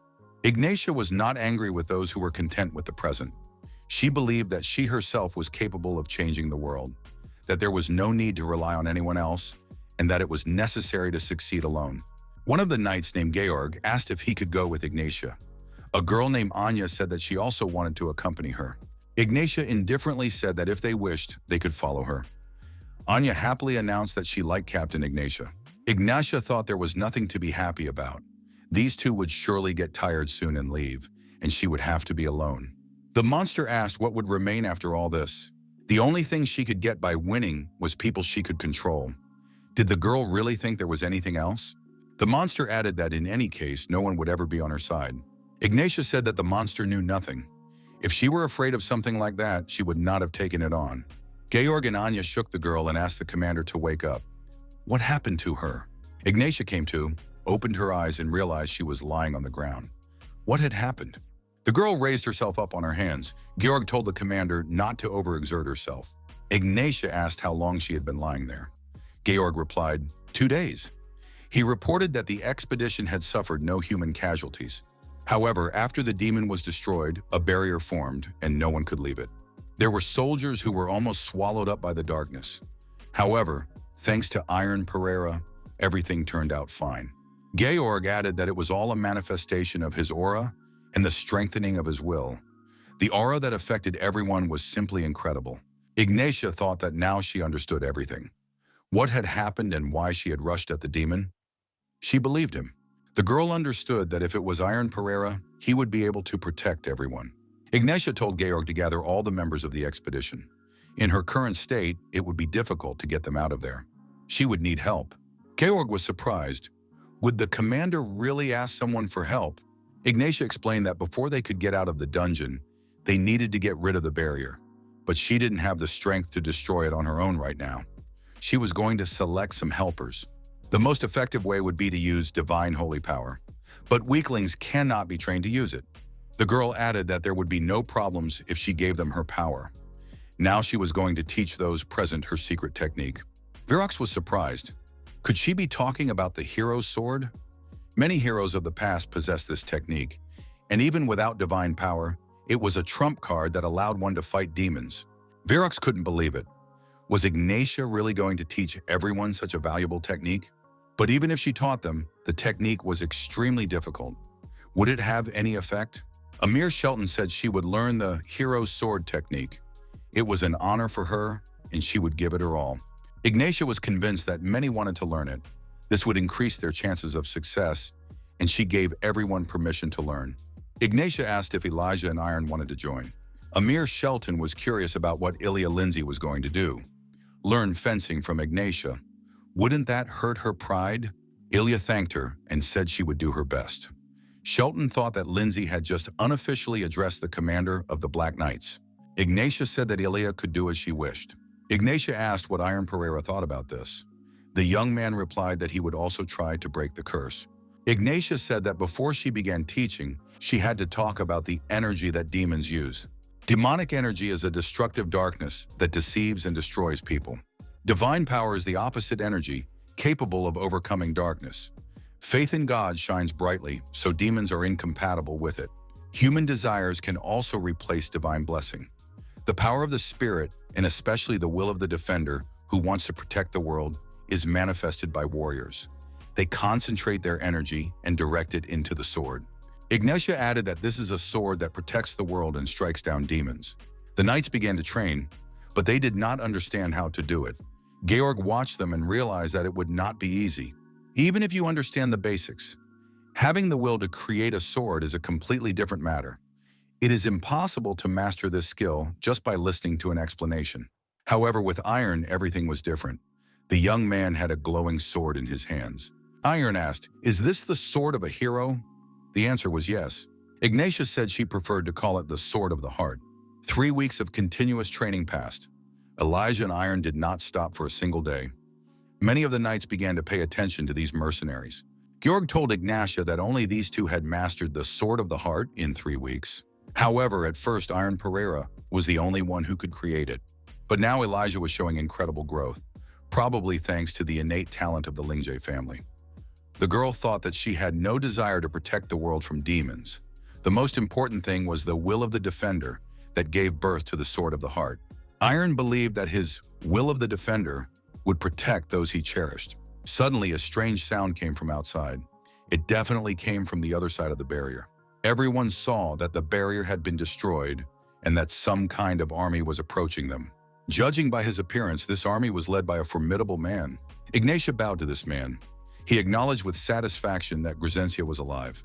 The girl apologized to the commander for her unkempt appearance. It was the commander of the White Knights of the Holy Kingdom, Abilius Julius Will. Thus, all the hostages of the barrier were freed. The expeditionary force was to assemble in Rabat. Amir Shelton said that they needed to work faster. As soon as the leaders' meeting was over, they would return immediately. Shelton thought that thanks to the reinforcements from the Holy Kingdom, they had managed to quickly escape from the dungeon. However, why were all the people among the reinforcements swordmasters? The knights who came with Abilius Hallam did not resemble white knights. Could this be a knightly order secretly created by the Holy Kingdom? Either way, they appeared exactly where the demon appeared. This was clearly no coincidence. There is no reward for exploring the dungeon. However, as the head of the reinforcements, he offers a small reward, but on one condition. Everyone present must remain silent about everything that happened in the dungeon. Martinez thought that the commander of the White Knights was afraid that if this became known, chaos would ensue on the continent. No matter how great the reward, no one would be able to refuse it. What was going on here? Martinez recognized some of the people present. But why were the Holy Knights, long thought to be dead, here? What was the Holy Kingdom really planning? A week later, Iron reflected on the past. When the demon tried to destroy himself, Ignatia rushed forward without the slightest hesitation. It was impossible to forget. At that moment, Iron froze, even though he was filled with determination to defeat the demon. However, this determination was not enough. The young man believed that he needed to try even harder. Georg approached the young man and said he had been looking for him for a long time. He asked if Iron was okay. Georg added that it was a bit sudden, but the young man needed to go somewhere right away. Georg informed him that the commander had recommended Iron and Elijah for the extermination squad. The young man inquired what that was. Georg explained that demons were currently hiding all over the continent. Punitive forces would soon be formed to destroy them. An investigation by the Holy Kingdom revealed that there was a high probability that the demon jester was still alive. The commander of the White Knights asked Ignatia if she really recommended these young people. Iron and Elijah stood in front of everyone in the hall. Ignatia introduced them to those present. Elijah was surprised. Was Ignatia really recommending her? Why? She hadn't said anything about it before. A member of the Knight Council said that he trusted Ignatia as the commander of the Black Knights, but considered additional verification necessary. The White Knight told the young people to follow him. He needed to see their skills. The man asked if the young people had any questions before they began. Iron asked the man's name. The man replied that his name was Quincy Myers. However, he only said this because he hoped the young man would not say anything unnecessary. Elijah knew that Quincy Myers was the leader of the Red Knights. She had heard that he had died 10 years ago, but why was he here now? Come to think of it, all the reinforcements that had arrived were quite ancient knights. They were all holy knights who were supposedly long gone. Myers said he was handing the initiative over to the young man. If he was ready, he could attack. Iron, as always in such cases, prepared his huge sword. Iron activated his aura, and the sword shone as always. The observers, or the ancient knights, noted that the young man had a good aura. For his age, it was a very good sword aura. However, it was not enough. To convince everyone, the young man would have to show something more. Myers also used his aura sword. Iron took the traditional stance and prepared to deliver a perpendicular cut. He saw that all the holy knights here were great people with whom he could not even compare himself. Among such powerful people, Ignatius stood proudly with his head held high. Iron did not want to be left behind. The young man also wanted to stand on equal footing with them. To do this, he needed to make an appropriate impression. Iron thought that one day he would definitely defeat Ignatius, no matter what. Ignatius noted that Iron had added flame to the Sword of the Heart. This fiery aura was definitely the magic of the 5 elements. Myers thought he would need all his strength to parry the young man's blow. Abilius Hall said that they could stop there. The duel was over, and the opponents should put away their swords. Myers asked what was going on. Abilius was sure that Myers understood everything. If he had taken that blow, he would not have been able to avoid injury. There was no need for further dueling. Iron was praised and told that it was a beautiful aura. The old knights declared that it was amazing. They had not seen an aura that could serve as an example to others in a long time. Ignatia noted that the test was not yet complete. Ilya Lingjae remained. There must be a reason why the commander of the Black Knights had taken notice of her. Ignatia said that Elijah had also dispelled the darkness created by the demon in the dungeon. Lindsay also easily mastered the hero's sword, something the others couldn't do. Ignatia declared that she was ready to vouch for this girl. Ilya Lingjae is a skilled and excellent swordsman with a wealth of experience and a solid foundation. Ilya couldn't help herself and turning around, ran out of the room. Ilya ran and did not understand what she was doing. Why was she running away? The girl thought that everything was fine now. She thought that she did not care anymore. However, it turns out that she still cares. The commander of the White Knights declared that he would return to the matter and speak plainly. Iron would not become a demon slayer. That was his decision. Of course, he surprised everyone. The young man had enormous potential. However, talent alone is not enough to become a slayer. The commander added that if the young man had come this far, he would allow himself to speak. They are all demon hunters. All the knights here are either officially retired or officially dead. They are an organization that operates in secret and hides their identities every time. Their mission is to protect the world from demons. If news of the outbreak of demonic activity spreads across the continent, it could lead to chaos throughout the world. The rift between the human world and the demon world will reopen. Therefore, the squad of exterminators must be as small as possible. They choose the best of the best.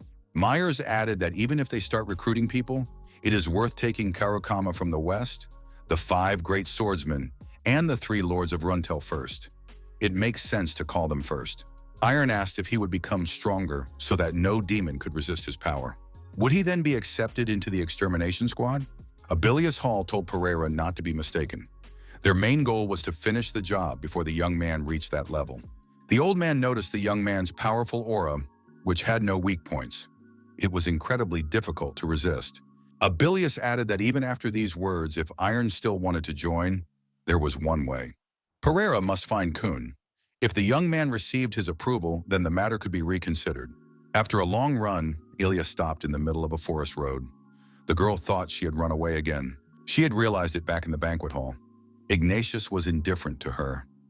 Then Ilya decided that she was indifferent to Ignatius too. Ilya drew her sword and began to swing it in different directions to somehow drive away her rage. Ignatia had just been ready to vouch for Ilya. She said that Lindsay was a skilled and excellent swordsman. These words touched Ilya deeply and affected her emotionally. Ilya thought she had passed the dungeon test. In the dungeon, Elijah had defeated the darkness. All this was so that Ignatia, who was actually indifferent to her, would recognize her. Would she continue to succumb to her influence? Would she never be able to free herself from Ignatia? The girls saw the shadow of a person on the ground in front of her. Ilya raised her head. There were tears in her eyes. Her father was standing in front of Elijah.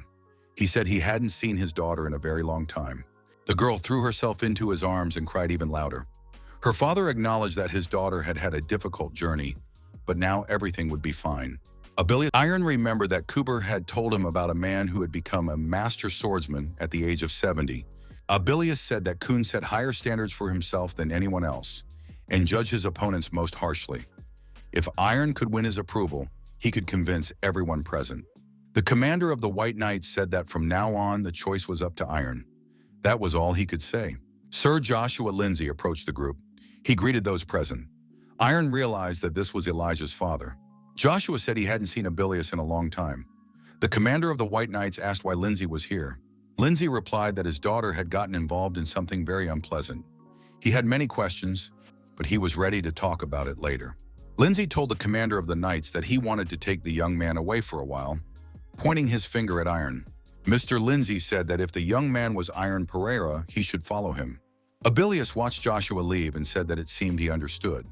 Elijah was connected to a powerful demon. Myers noted that this was a minor problem. Abilius remarked that Joshua Lindsay became completely uncontrollable when it came to his daughter. Lindsay asked the young man if Pereira knew who he was. Iron replied that he had heard of the head of the Lindsay family. He was Elijah's father. Joshua said he had heard that Iron was very close to his daughter. Iron, unaware of the trick, confirmed this. Joshua Lindsay immediately flew into a rage. Was it really true and the young man was not hiding it? Joshua said he had also heard that the four of them were traveling together, but only two were here. Had the young man arranged this on purpose? Iron sincerely did not understand what was going on. Had he deliberately stayed alone with his daughter? Iron understood everything and began to categorically deny it. He stated that nothing had been done on purpose. Iron shouted that he hadn't even thought about it and hadn't done anything like that. It was the absolute truth. Joshua Lindsay asked if that meant Iron thought his daughter wasn't good enough if he hadn't even thought about it. Iron realized that the conversation was pointless and did not know what to do next. Mr. Lindsay shouted for Iron Pereira to immediately draw his sword. His sword was already at the ready. The man declared that a duel was about to begin. Iron asked in alarm why Mr. Lindsay was doing this. The man was surprised. Did the young man really not understand? There was no point in pretending he knew nothing. That kind of behavior would not fly here. Iron was attacked but managed to block the blow in time. However, the blow was so strong that the young man lost his footing and flew far back. As he flew through the air, Iron thought that even blocking his attacks was quite difficult. Lingjie approached the young man again, and the opponents swung their swords. Iron thought that this was not just sparring. It was clear that his opponent was acting on emotion. But why was this happening? 2 weeks earlier, Mr. Lindsay had been traveling in a carriage. The man said that his daughter was in danger. Could the mage tell him more about it? The old man in dark glasses opened a magic card in front of him and said that this card allowed him to find a target marked with blood. Normally, the light indicating the target should be green. However, the light representing Lady Ilia was black. The magician advisor said that in this case, something darker than magic was involved. For example, there was a high probability that she was in a space filled with demonic energy. Joshua cursed and shouted for the coachman to speed up immediately. Martinez's office, Rabat territory.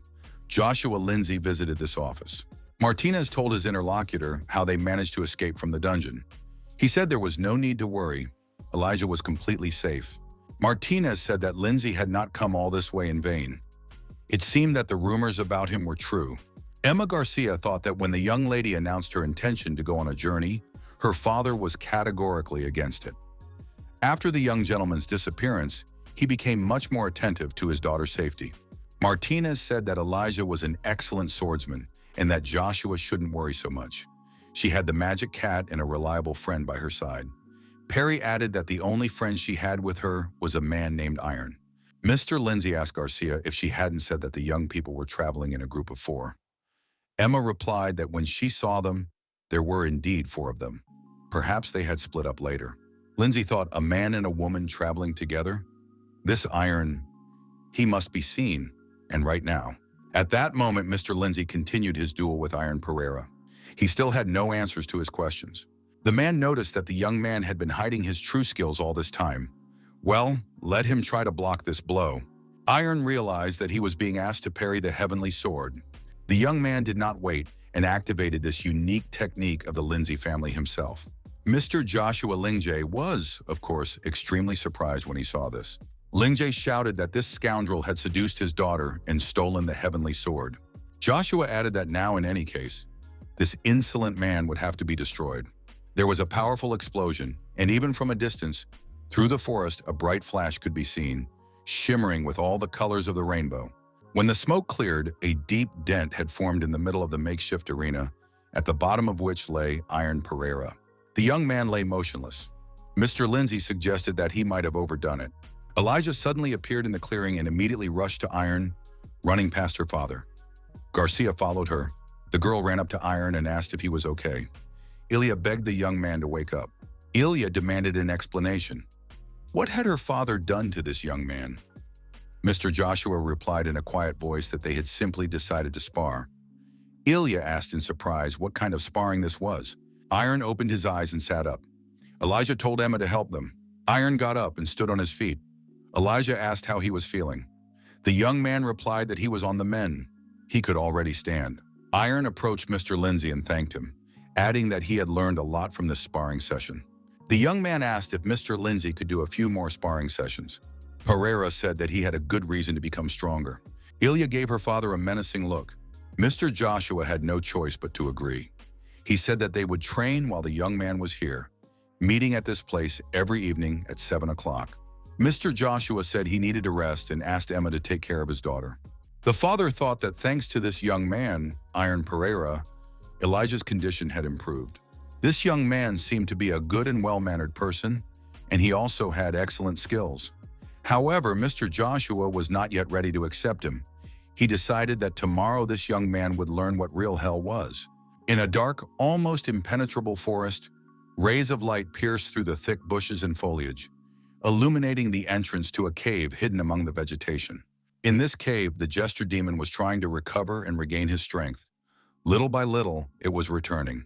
The clown thought that the black-haired woman was most likely from the Holy Kingdom. Her attack with an aura filled with powerful, holy power was indeed dangerous. The clown assumed that if she was that strong, she had most likely survived his self-destruction. The Holy Knights might soon start to take serious action. In that case, he would first need to free the mannequins and cause chaos on the continent. And when the rift opened, he would return to the demon world and regain his strength. The demon clown saw that a man had suddenly appeared in the cave. The stranger said that it was not worth returning to the demon world now. The clown was surprised. How did a human get here? A moment later, he realized he was wrong. This was not a human. He was also a demon. The stranger confirmed the clown's guess. He was also a demon. The clown said that he thought he was the only demon in the human world and did not expect to see a fellow demon. In that case, why had he come here? The stranger replied that he needed the clown to attract the attention of the Holy Kingdom. The clown asked why he needed that. The stranger explained that the clown had already been discovered, and information about him would soon spread across the continent. This could harm his work. The clown was surprised. What work was he talking about? The stranger replied that he was raising a human, but that this was only a stepping stone to achieving his goal. His ultimate goal was to turn the world of humans into a world of demons. The clown asked the stranger if he knew what had destroyed the Demon King. Even if a demon is extremely ambitious, a tragic end awaits him. The stranger said that the clown would understand what he meant when he saw it, and teleported some of his dynamic energy to the clown. The clown received the necessary information and said that now everything was clear to him. He did not expect such a precious guest to appear before him. He added that he had no idea that such beings existed. It turned out that he was facing a demon born not in the world of demons. A week passed. Iron trained intensively with Elijah's father. The day before, the young man had lasted more than half an hour in sparring for the first time. Of course, it was better than on the first day, but for our hero, it was still not enough. After all, he had to become stronger. Iron set himself the goal of lasting longer today than yesterday. He had to last more than an hour. When he arrived at the training ground, our hero saw that Mr. Joshua was already sparring. Iron was surprised. What was Ignata doing here? Was she really going to fight Elijah's father? The girl said she was starting and immediately rushed at her opponent. Lindsay managed to put his sword forward and parry his opponent's attack. Iron watched closely. The intensity of this battle was off the charts. Ignata attacked more often, but she couldn't get the result she wanted. Mr. Joshua skillfully neutralized all her blows. Iron thought that their strength was clearly not inferior to their speed. They attacked each other without making any mistakes. At one point, Elijah got tired, stopped, and leaned on her sword. Lindsay approached the girl and asked if she had succeeded. She replied, "Unfortunately, no." Joshua said he could beat her until she achieved enlightenment. The girl said that Mr. Lindsay could do as he pleased. She would not object. Mr. Lindsay said that he could only watch as his son was consumed by despair after his defeat, but he was unable to comfort him. He thought his son would cope on his own, waited and believed. Lindsay added that if he had talked to his son and comforted him, perhaps things would have turned out differently. However, he lacked the courage to do so. Lindsay said it was funny that he decided to confide in Ignata. The girl replied that when she was little, she lived with her friends in an abandoned house.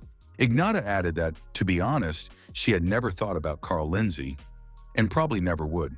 However, Mr. Joshua should know what kind of person his son was fighting and what ideals she was pursuing. She thought Mr. Lindsay should know this, and that was why she had told her story. Joshua thought that said it all. Her voice, her gaze, her spirit. There is a compelling reason why she is standing here today. Lindsay said that Ignata Crescentia had grown up remarkably. Mr. Lindsay saw the young man and asked what Iron Pereira wanted to say. The young man had just listened to other people's stories. It would be fair if he shared his own. Iron asked in surprise if Mr. Joshua really wanted him to tell his story.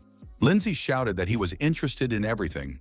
How this guy became a swordsman, how he ended up here, why he was traveling with his daughter. Iron had to confess immediately. Iron thought that even Ignatius was on this man's side. The young man said he didn't know where to start, but he gathered his thoughts and told his story to his interlocutor. After finishing his story, he added that this was how they ended up here. Now Ignata understood why Iron had been able to grow up so quickly. He had managed to break through a wall that he could never have overcome alone. All this was thanks to his special bond with his friends. Ignata remembered her precious connection. Why hadn't she noticed it before? Iron noticed the girl's reaction and was surprised. Had his story really affected her that much? He would have been happy to help Ignata, but the gap between them had only grown wider. Iron didn't want to fall behind. He decided that one day he would definitely catch up with her. Joshua Lindsay congratulated Ignata on her awakening. The girl thanked him. Ignata told Iron that he would most likely be able to join the hunting squad within 3 years. Iron replied that 1 year would be enough. After that time, he would return with Kuhn's confession. In the evening, sitting in his office, Mr. Joshua thought it was amazing that one could achieve enlightenment simply by listening to other people's stories. Ignat would definitely become even stronger, and Iron was also doing very well. The man thought, if Carl hadn't disappeared, he would be just like them. Lindsay really wanted his son to come back. There was a knock at the office door. It was Elijah. The girl asked if she could come in. Mr. Joshua thought he needed to calm down. If he appeared in this state, Elijah would only worry even more. The girl, barely crossing the threshold, said she wanted to discuss something. She noted that she had lived her whole life under the control of others. Now she wants to be alone, but doesn't know what to do. Her father said that his daughter was mistaken. To follow her own path, she did not have to be alone. People are social creatures. No one can live alone. It is unnatural. Her father added that, of course, his daughter should not rely completely on others. The main thing is to interact with them. Her father added that Martinez had told him something. Had Elijah really insulted the nobles who were gossiping about her twice? Her father said that he was not going to scold his daughter, but rather praise her. Well done, Elijah. The man asked if she had learned anything from the criticism. The answer was no. Mr. Joshua said that these were simple, useless words that were worthless. It was right to ignore them. However, there are some things that should never be ignored. Iron said something similar. Words addressed personally to her. Words that make a girl think and grow. She should listen to them. If they are useless from her point of view, she should ignore them. But if it is advice that can help, she should humbly accept it. Elijah said she understood everything. She needed to focus on herself first, not on others. Ilya perked up and thanked her father. Thanks to him, she had figured out her feelings a little better. The girl said she wouldn't be long and ran out of the office. Continuing to run, she found herself in the forest. Ilya thought that she shouldn't dwell on her hatred and relationship with Ignata. It was enough to simply accept that Ignata had recognized her. However, that wasn't the main thing. Now there was someone who was more important than anything else in the world. Ilya continued running, increasing her speed.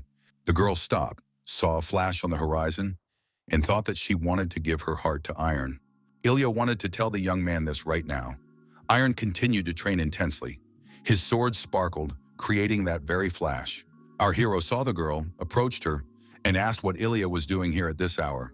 Ilya blushed with embarrassment. The words stuck in her throat. Should I talk about it now? Ilya thought. How does she look? Won't Iron find it strange that she suddenly appeared out of nowhere? She decided that this guy just thought of her as a friend. Iron asked if Ilya was okay. The girl decided she needed a little more time. While she hesitated, Ilya said she had come because she hadn't seen him in a long time. Ilya added that they had rarely seen each other lately. The girl decided to hide her feelings for a little while longer and asked how Iron's sparring sessions with her father were going. Iron replied that the sparring sessions were going well. Ilya thought she needed to become more confident. She needed to love herself. Anya, standing in the town square, asked if Lulu was still angry with her. The cat replied that everything was fine now. She was done with it. The girl was delighted and asked if Lulu would really be friends with her again. Lulu said that they had always been friends. Georg told Iron that it was time for them to go. He didn't know when they would meet again, but the young man had to take care of himself. Iron wished him luck. Ignata reminded the young man to try to become stronger in 3 years. Iron replied that he planned to join them in a year. Ignata noticed that Iron was overly confident. However, Kun was not such a simple person. Iron asked if Ignata had met him before. The girl replied that they had not met, but she had heard a lot about him. According to the Holy Kingdom, Kun was currently at the Krone Academy, so Iron had to decide for himself what to do next. The young man thanked her warmly. Ilya silently watched their conversation. Ignata asked if Ilya Lingjai wanted to say anything. Ilya suggested they have a sparring match at their next meeting. Ignata replied that she was always at her service. Several days passed. The sparring between Mr. Joshua and Iron was in full swing. Lindsay said that Pereira had just lost his balance, which was unforgivable. Mr. Joshua was extremely angry. After all, his daughter had run out into the street after their conversation to meet with Iron. He considered this absolutely unacceptable. During the sparring, Iron noted that Mr. Joshua was attacking faster and faster. But if he couldn't keep up, he would never catch up with Ignatu. This was a rare opportunity that couldn't be missed. Lindsay shouted for the young man to hold on. He would attack harder. Iron replied that he was ready to work and defend himself. Ilya, watching the sparring for a while, told her father that it was too much. Mr. Joshua was surprised to see his daughter there. The man smiled at his daughter and said that Iron wanted it himself. He looked at the young man, hoping for his support. Iron confirmed that this was indeed the case. Elijah noticed that Iron was somehow reluctant to answer. During the break, the girl asked if Iron wanted to go with them. Ilya added that she and her father would be returning home soon. They couldn't stay here forever. She noted that Iron would be training all year anyway, and sparring with her father would be very helpful to him. A voice from above said that he wasn't going anywhere. The young people looked up and saw a huge bird with a girl sitting on its neck. The girl turned out to be Curlia, our hero's younger sister. But how did she get here? The monster bird made a soft landing near the young people. Mr. Joshua was surprised. Could it be a griffin? So this girl was a real sorceress. Curlia hugged Iron and said she had missed him very much. Elijah looked at the young people in surprise. Ilya was indignant. Who was this woman? Why were they hugging each other as soon as they met? Iron immediately explained everything. He said that she was his sister. He had told her about her before. Ilya remembered and calmed down. Iron had indeed said that he had a younger sister. Curlia greeted them and introduced herself. Ilya did the same. Mr. Lindsay also introduced himself to Iron's sister. Curlia said she had come to visit her brother because someone had left home and had not returned for 2 years. Iron said he had already decided where he would go. His destination was the Kronos Academy. He added that he had heard that Elder Kun was there. Even if he did not recognize him immediately, they would need to arrange a meeting in the future. Elia said she understood everything. Then they would have to part ways for a while. Curlia looked at her brother and the girl and thought that they were probably very close. She even felt a little jealous. Curlia said that if her brother had made up his mind, there was nothing she could do about it. She apologized and said that they would just leave. They hadn't seen each other for a long time and had a lot to discuss. The girl pulled her brother along with her. Mr. Joshua said that they would definitely see each other again. After telling her sister in detail about his adventures, Curlia said with surprise that her brother had even met a demon in the dungeon. It turned out that he had been through a lot. Lulu apologized because it was her fault that Iron was trapped in the magical barrier, and she had disappeared, leaving Curlia alone. The girl said that everything was fine. After all, it was in the past. She thanked the cat for looking after her brother all this time. Curlia said she also wanted to go on the journey with them. It was decided and not up for discussion. She was bored at home. There was no excitement there. The girl expressed confidence that Iron would not refuse his younger sister, whom he had left behind for 2 whole years. Lulu was delighted that Curlia would now be traveling with them. She said that now they would definitely have fun. As they parted, Ilya warned that Iron would have to visit her within a year. If that didn't happen, she would find him herself, and then he would be in for it. She accompanied this threat with a show of her fist. Iron promised, but felt sad to part with Ilya. The girl said she hoped Iron would keep his word. Seeing Ilya smile, Iron felt a little strange. The Lingjai family's carriage sped off in the direction of their estate. The brother and sister remained standing on the dusty road. Iron asked his sister if they would fly on a griffin, as it would be much more comfortable. Curlia disappointed him with her answer. They would not fly on a griffin. They would walk because this was her first trip with her brother, and she wanted to remember it forever. Curlia turned around and asked why he was silent. Did he not want his sister to go with him? Iron saw the expression on his sister's face and said that he really wanted her to. Lulu thought that Curlia looked rather scary at that moment. Several days passed. The young people walked confidently toward the Chrono Academy. Curlia looked at the nature around her with interest. The girl said she wanted to learn something. While her brother was sleeping, she accidentally noticed that he was not wearing the pendant she had once given him. Iron remembered and said that he had the pendant. He had to take it out of his bag. The young man explained that the pendant had broken after the battle with the demon jester. Apparently, the magic was too strong, and the pendant could not withstand such a load. Iron apologized because it was a gift from his sister. Curlia said that he shouldn't apologize. It wasn't her brother's fault, but the demon's.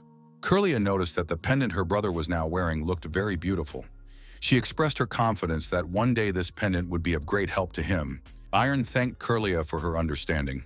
His sister remarked that it would have been better if her brother had told her about it earlier. The young people arrived at the inn and decided to stay there for the night. Before going to sleep, the young man recalled Mr. Joshua's words. Lindsay said that before leaving, he wanted to tell the young man something important. Iron must be careful and not fall into the flames of Ignata. The desire to catch up with Ignata helps Iron grow. It is a natural and irreversible process. Lindsay added that the flame in the young man's heart was stronger than anyone else's. However, no matter how powerful it was, it could cause harm if handled incorrectly. He had to be careful, otherwise his own flame could consume him. Remembering these words, our hero decided to meditate before going to sleep and assumed the lotus position. The young man felt that the flame had indeed become much hotter than before. It was growing. If it became too much, fueled by obsession and impatience, it would turn into anger and envy. Of course, in that case, it would be easy to lose oneself and break down. This must be avoided. The young man decided that he needed to carefully control the flame so that it did not become too hot. Iron understood that water was needed to keep the flame from getting out of control. The young man activated the energy of water. However, the water could not withstand the fire and evaporated. If this continued, he could indeed be consumed by his own flame. He needed to increase the power of the water as quickly as possible to create balance. While he was meditating, dark energy appeared behind our hero. At that moment, there was a knock at the door. His sister asked if she could come in to see her brother. Iron replied that Curlia could come in. The dark energy hid behind him. The girl said indignantly that Iron was training again. She knew it. After all, she had said that her brother should rest, at least while traveling with her. Iron urged his sister to calm down. When the girl left, Iron thought that there was no need to rush. As before, he just needed to move forward gradually.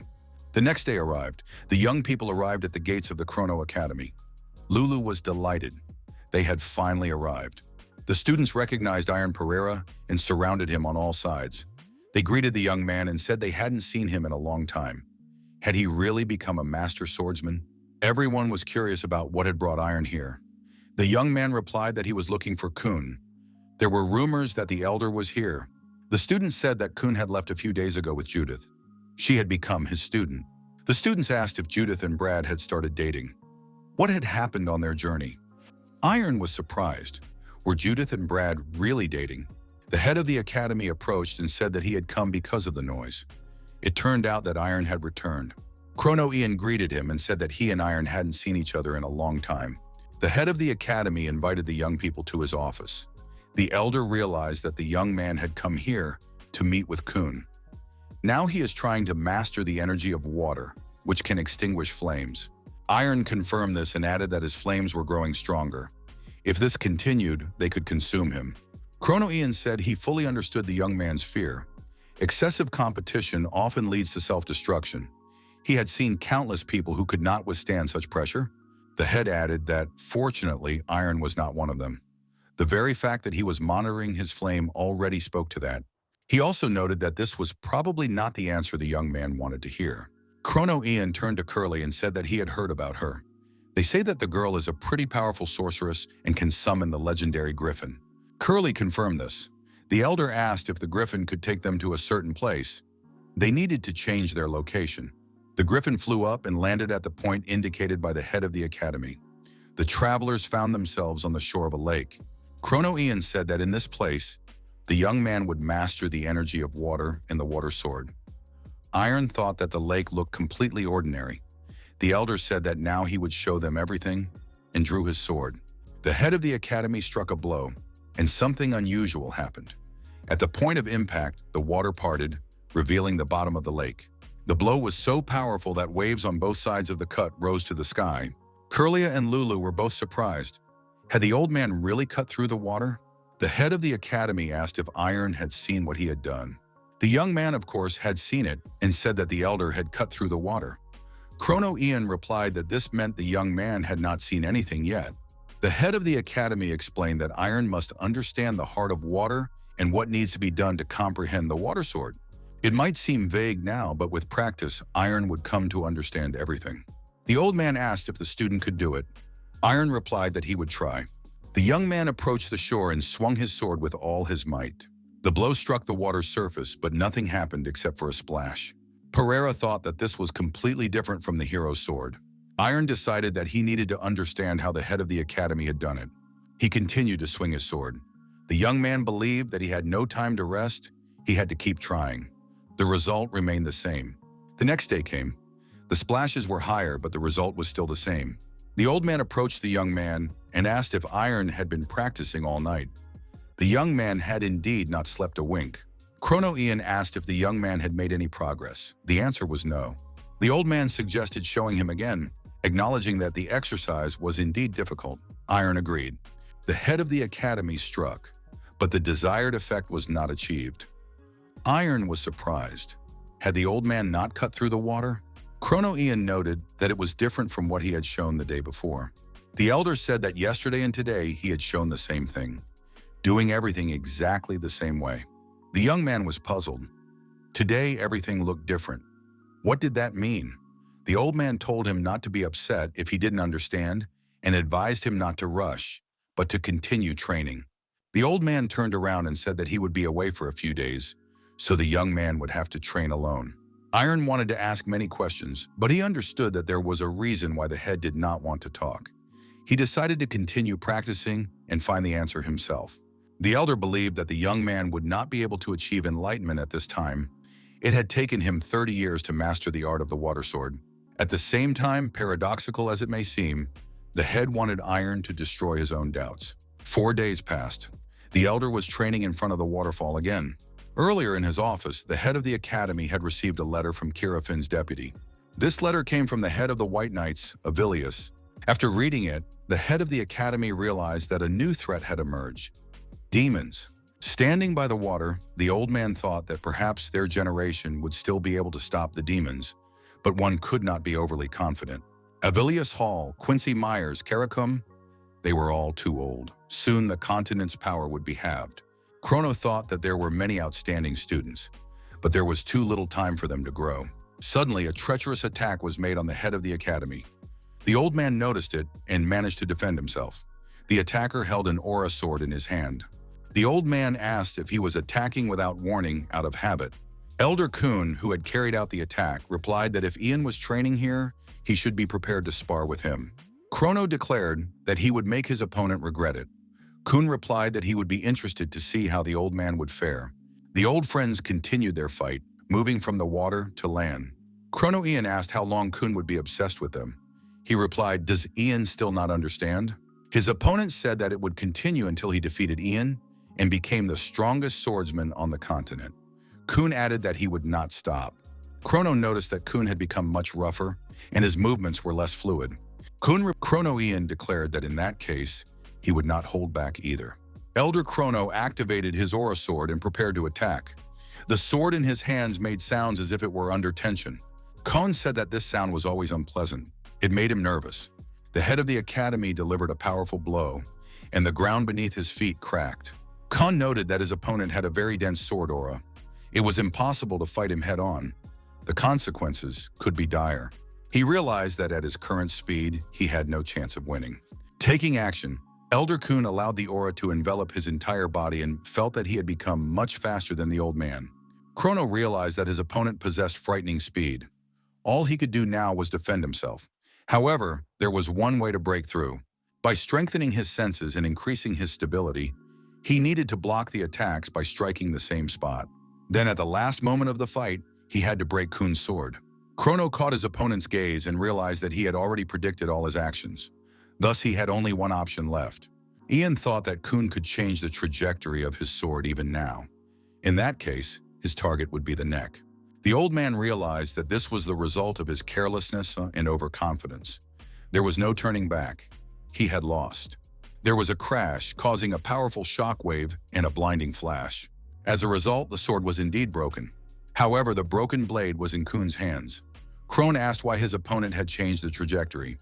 If he had aimed the sword at his neck, he would have won. Khan replied that he did not want to defeat the old man with such mediocre techniques. He noted that he had predicted the entire fight. Was the old man thinking about something else while fighting? What was tormenting his mind? After a brief explanation, Kun said he couldn't believe it. Was Ian really worried about such things? He had to trust this Iron Pereira. He added that he understood one thing. When it came to a student's growth, a teacher's anxiety and impatience only hindered him. Kun advised Ian to just be there and watch. That was enough. The most valuable thing a teacher could give his student was faith in him. The head of the academy acknowledged that Kun was right and thanked him. The old man added that his thoughts had now become a little clearer. He thought that the student trusted the teacher, but the teacher did not trust the student. Apparently, he had forgotten the most important thing. Chrono did not know how long it would take Iron to master the water sword, but he believed that he would definitely succeed. All he had to do was believe and watch. The old man saw a huge concentration of demonic energy above the lake. He was annoyed. Why hadn't he noticed the presence of such a powerful demon before? Chrono Ian realized that there was too much magic here. It was definitely a demon. It needed to be isolated, deactivated, and destroyed immediately. The remains should be sent to the laboratory for research. Curlia flew in on a griffin and shouted at Chief Ian not to touch the veil. The old man demanded an explanation. The girl replied that she didn't know herself. This thing had suddenly appeared in the middle of the lake. The main thing was that Iron was inside.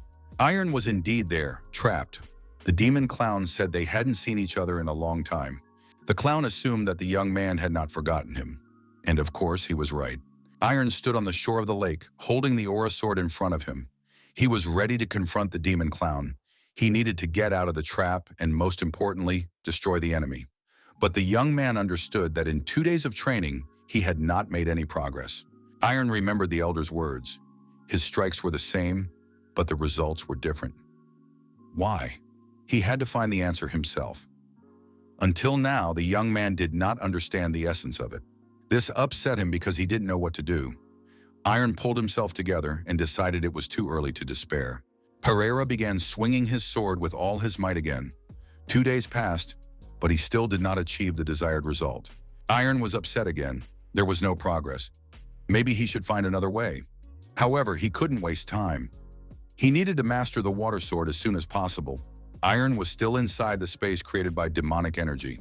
The demon clown said he had been looking forward to meeting him for a long time, but now everything would be different. Iron was indignant. The demon jester had indeed survived. However, this would not happen again. The demon was glad that the young man still remembered him. Iron asked a perfectly logical question. Why had the demon come here? Without waiting for an answer, Iron Pereira delivered a powerful blow that dispelled the darkness. But the monster was ready for this and was not hurt. He told the young man to calm down. He would not be able to destroy him here. The clown explained that this was a place where human desire intersected with the demon's evil intentions. Iron would not be able to destroy him and get out of here. The young man looked up and wondered why it had started raining. The demon offered a bet. If the young man fulfilled his desire to wield the water sword, he would win, but then he would slowly drown. And if he didn't make it in time, he would die a painful death. The clown added that in that case, victory would be his. The clown smiled. This was a battle between the strength of human spirit and the malice of the demon. Now they would find out which was stronger. The demon said he would watch over the young man, so there was no need to despair. The water was rising and already reaching his knees. Iron decided not to waste time thinking. If this place was half created by his own desire, as the demon jester said, then it was perfect for studying the water sword. The protagonist decided to start all over again. Curlia reported to the head of the academy that they had evacuated everyone. The old man praised her. At that moment, he was standing in the water next to a clump of demonic energy. The elder asked if the veil was holding. Curlia, observing from a bird's eye view, reported that there were no changes. Chrono Ian began to understand why he hadn't noticed so much magic right away. The veil wasn't made up of magic alone. Perhaps Iron Pereira himself had created this veil. After these words, Curlia became very frightened. She did not want everything to happen again. Lulu called for calm. Iron was now much stronger than before. The cat was sure that the young man would cope and would definitely do something. Iron did indeed continue to strike, trying to achieve the desired result. The water was already up to his thighs, but the hero was getting nowhere.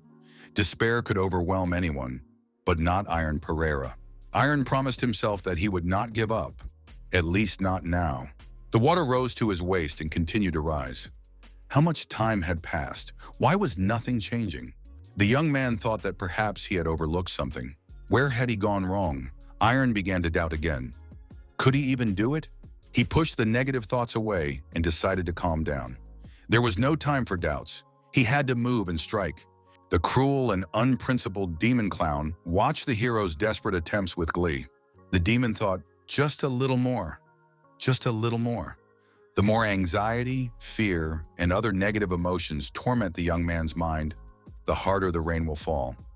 He wanted Iron to continue doubting himself. The man must drown in his own fears and disappointment, plunge into the hell of self-torment, and then fall into an eternal sleep. A huge wave rose above Iron Pereira. It was no longer rain. The young man found himself underwater and began to slowly sink to the bottom.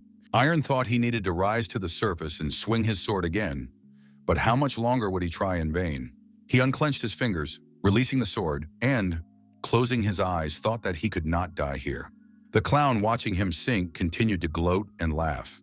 Finally, the young man lost consciousness. All that remained was to wait for the darkness to engulf him. The demon decided that Iron Pereira had lost this time. Iron thought he couldn't see anything. Was he really dead? Why was it so dark around him? But in the distance, a faint light appeared. The young man opened his eyes and tried to do something to rise to the surface. The demon was surprised. It couldn't be. The absorption should have been complete by now. Why was this man still conscious? Had there been a malfunction in the matrix? Iron said that this clown had lied to him. Half of this space consists of his desire, but all he can do is summon the sword and swing it. At that moment, our hero's aura sword appeared in his hands. Iron added that, in other words, it can only help fulfill his desire. At that moment, the young man was truly filled with desire. In that case, this space can help in carrying out evil intentions, but it cannot harm him directly. Realizing this truth, Iron swung with his new knowledge and struck a blow. The young man understood that it was very difficult to swing a sword underwater, but he couldn't change his surroundings with his magic. The only thing he could fully control here was his body. Iron decided that this was enough. The demon said it was pointless. After all, the young man should already understand that his futile efforts would change nothing. Iron replied that he had already had a similar experience when he was a child. After the tragedy with his mother, he didn't want to get out of bed. He wanted to fall into a deep sleep to escape reality. Even within the magical barrier he had created, there were many days that caused him pain. He was disappointed in his inability to grow, despite thousands of sword swings. Iron noticed that he still didn't give up because he understood that if he didn't try, he wouldn't even have a chance to grow. After losing consciousness, he saw a ray of light. It was his own voice trying to tell his fear-stricken self that even if there was no way out, even when it seemed like there was no hope, he had to keep swinging his sword. He must always keep trying and find the strength to do so. The demon thought that this man's energy was growing stronger and that he must be stopped at all costs. The clown shouted for the young man to stop because he would not succeed. Was the guy really going to cut through the water? But that was pointless. The young man said that the clown was wrong. Come to think of it, the head of the academy had never told him to cut through the water. Now Iron understood everything. He understood where to strike and what exactly to cut through. The protagonist realized that he had to cut not the water, but the possession. The demons screamed loudly in fear. Curlia and Chrono Ian were patrolling the area aboard a griffin. They noticed that the dark energy was beginning to disappear and the place was becoming bare. Where the dark energy had disappeared, the bottom appeared, and Iron Pereira stood there with a sword in his hands. The young man had finally achieved his goal. Curlia, seeing her brother, jumped off the griffin, rushed into the water and ran forward. Curlia said she was very worried. Lulu said she wasn't worried at all and believed that Iron would succeed. Chrono Ian also approached the young man and said that something had apparently changed while Iron was behind the veil. Iron told the elder that his heart had become colder than before. Perhaps he had understood something. Back in his office, the head of the academy told the young man that the space he had created with the demon was probably connected to his past life. Iron replied that he thought so too. The old man handed the young man a graduation badge and told him to take it. Iron said that he still had a lot to learn and didn't know if he deserved it. The old man said that this was just a new beginning and that he certainly deserved the badge. The fact that the young man had graduated from the Chrono Sword Academy meant that they could now exchange ideas about fencing on equal terms, and that the young man was on his level and could meet with Kun. Chrono Ian was confident that Iron would be able to earn his approval. On the way to the elder, Curlia noticed from a bird's-eye view that Judith was also there. Iron knew that Judith was studying with Kun. At his sister's request, Iron told her that Judith was a little rough around the edges, but that they were close friends. She always supported him and believed in him. After landing, the brother and sister headed towards Judith and Elder Kun. Iron saw a cloud of dust and assumed that they were in the middle of training. Judith saw Iron through the dust and cursed loudly. Kun told Judith to shout even louder. Curlia said she was scared. Iron was also surprised. Judith's expression did not bode well. The girl was indeed aggressive. Judith rushed at Iron and shouted that she would destroy him. Iron was seriously frightened. A few days ago, after training, Kun asked the girl if she was no longer so tired. At that moment, Judith could barely stand on her feet. The mentor told the girl to fuel her will with a passion for the sword and rivalry if she wanted to become the best in the world. Kun suggested she look at him. Even when he gets tired, his willpower keeps him from collapsing from exhaustion. He is almost 100 years old, but he is still so energetic and agile. Kun burst out cursing the head of the academy. Judith was surprised. Were these shouts really necessary in training? Kun nodded affirmatively. The mentor said that it helps people with bad tempers, like theirs, to become stronger. At least they don't fall behind the talented ones. They use their anger, envy, and complexes against their rivals. Judith remembered her rival, Iron Pereira. At that moment, she saw him. The girl shouted that Iron always leaves and comes back even stronger. She tries to catch up with him, but he leaves again. Kun told his student that this was what she needed to do. She must have remembered someone. Judith continued to scold Iron. Kun declared that from now on, his student must always call this man a scoundrel. Judith, waving her sword, shouted that she would destroy Iron. Iron told his sister and the cat not to come near. The boy activated his sword and prepared to repel the attack. Judith struck with her sword and Iron parried it. The young man did not understand what was happening and urged the girl to calm down. He also wanted her to explain everything. Judith shouted for Iron to shut up immediately because she did not even want to hear him. Judith declared that she would not calm down until she destroyed him. The expression on the girl's face showed that she was not joking. Judith added that she wanted to defeat him, no matter how many years it took. One day she would defeat Iron. Elder Kun noticed that the fire in the girl's chest was growing stronger. The fire was growing stronger not only in her chest, but also at the tip of the sword Judith was wielding. Iron also noticed the frightening flame in the girl. It could only be repelled by the aura of the sword. The young man activated the aura sword and, reflecting the attack, put in a little more force than necessary. The consequences for Judith were dire. The girl flew far back. Judith was deactivated and lay motionless somewhere at the edge of the forest. Khan said it was magnificent. She even took the aura sword strike. The elder added that Judith had shown good progress. The teacher noted that practice was much more important than theory. He thanked Iron because, thanks to him, the young man had determined the right path for teaching Judith. Iron was surprised. Did it really work? Kun was different from the person the young man had imagined. Curlia and Lulu ran up to Judith. The girl said that Judith seemed to have lost consciousness. Kun said that everything was fine. She was not that weak. She would soon come to and get up. This happened from time to time. Curlia shouted for the elder to be quiet because the girl had indeed lost consciousness. Curlia said she needed to do something and asked Lulu to help carry Judith to another place. Lulu turned into a girl with wings and lifted Judith without much effort. Curlia said she would go to the house and lay the victim down. Khan asked who this girl was. Iron replied that she was his sister, Kyria. Khan noted that she was an interesting person. The elder drew his sword again and said that Kronos Ian had told him about this young man. Did he really need recognition? In that case, they would not interfere and would settle the matter right now. Kun showed his sharp sword and asked if the young man was afraid. Iron replied that he knew no fear. The duel began, and sparks flew in all directions from the clash of swords. Iron needed to impress the elder. Iron noted that this man possessed tremendous speed. Every time he tried to swing his sword, his opponent instantly struck back. Our hero had no opportunity to attack at all.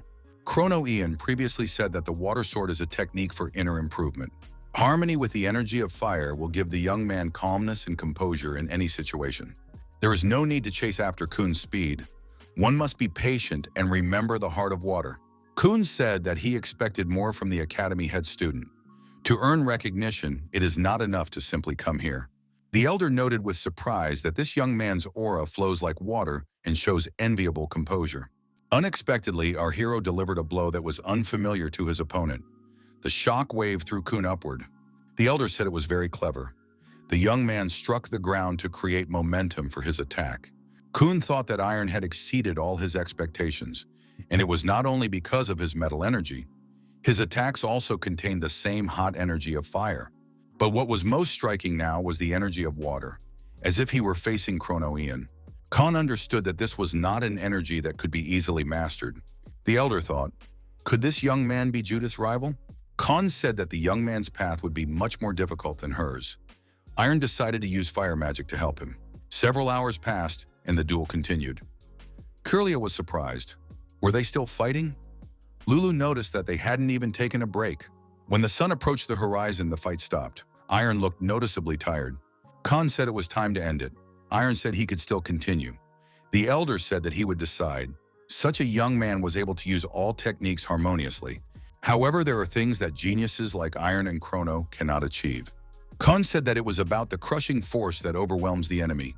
Judith's fire grows stronger every day. It is for this reason alone that the girl trains with all her might. Even though she has to endure enormous suffering, the level she will reach in the end will be completely different. Khan noted that the day will surely come when Iron will lose to this girl. The young man added that even now he does not consider himself better than Judith in any way. Iron added that he would try very hard to remain worthy of her friendship. Khan said that this guy had listened to a lot of nonsense in his time. The elder said it was time for him to leave. Iron thanked him and added that he had learned a lot today. Khan threw a small object and told the young man to take it. Iron caught it, a small token. Kun said that with this, the young man would be accepted with respect even in the sacred kingdom. The elder praised the young man. Judith thanked Iron's younger sister for her help. Curlia noted that her help was small. Kun said that Judith could finally move again. The girl said she would like to talk to Iron. She would return quickly and be ready for night training. The teacher said he was tired today, so Judith could train on her own. Iron told Judith what had happened to him. The girl asked if this demon was connected to his past life. Iron replied that he wasn't sure about the connection. Lulu watched the pendant, but its color did not change. Was this necklace really supposed to help Iron? Judith noticed that Iron had become much stronger, not at all like he was in Drakali. She added that Iron and Elijah were much better, but she was also feeling motivated. Today's stories would be useful for tomorrow's training. Iron asked Judith to tell him about herself. Was it true that she had started dating Brad? The girl was surprised. How did Iron find out about this? The young man admitted that his classmates from the academy had told him everything.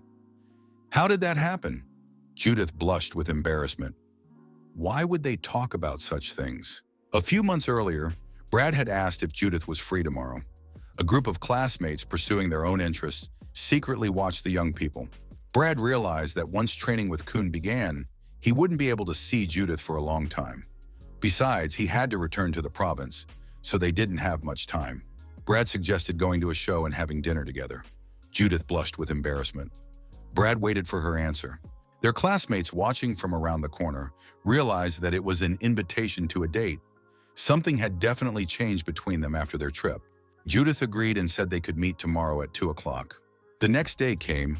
The young people met and went to a musical performance. After that, Judith and Brad attended a street performers show. The young people also had dinner together, but they didn't talk much.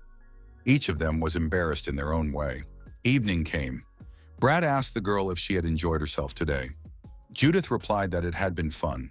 Brad and Judith sat silently and looked around awkwardly. Their classmates, watching from the bushes, hoped that the young couple would kiss after all. Brad asked if Judith felt uncomfortable with him. The girl immediately replied that nothing of the sort was true. The young man asked if she hadn't responded before because she didn't like him. However, Judith couldn't answer because she was embarrassed. The girl was the first to give in. She said she didn't care and threw herself at Brad. Judith pulled him toward her and kissed him on the lips. Brad kissed her back, but he was extremely embarrassed. Their classmates, who were hiding in the bushes at the time, got what they wanted and saw their first kiss. Judith said that from now on, Brad should only answer yes to her questions. The young man agreed. Judith noted that if she became friends with the mentor, she would see Brad sometimes, so he could come. Brad replied, "Okay." Judith warned him that there was nothing to do there except train. He couldn't even dream of asking her out for a walk, a drink, or anything else. But he still had to come. Brad replied, "Okay." Brad also had to train hard at home. With each meeting, he had to become stronger, otherwise she wouldn't even see him. Judith announced that they were now officially dating. Brad was embarrassed for him but replied, "Okay." Judith turned away and told Iron not to ask her how it happened. Iron replied, "Okay." The girl asked Iron to do her one favor because it would be faster to travel on a griffin. Judith asked Iron to take a letter to the Lloyd's house. Iron agreed because he was going to meet Brad anyway. Elder Kun told the young man to leave quickly because he needed to train. Lulu asked if he could come back and have fun with Judith. Judith replied that she needed to focus entirely on her training, so it was best not to distract her. As she left, the girl said that she would become so strong that Iron would surely be surprised. Iron said he would wait for their next meeting. The young man said goodbye to the elder. Kun was surprised. Was he still here? The young people climbed onto the griffin, and it spread its wings and began to gain altitude. Curlia said she envied Judith and wanted to find a boyfriend too. Iron asked what type of guy she was interested in. His sister replied that she didn't know. He had to be good and reliable.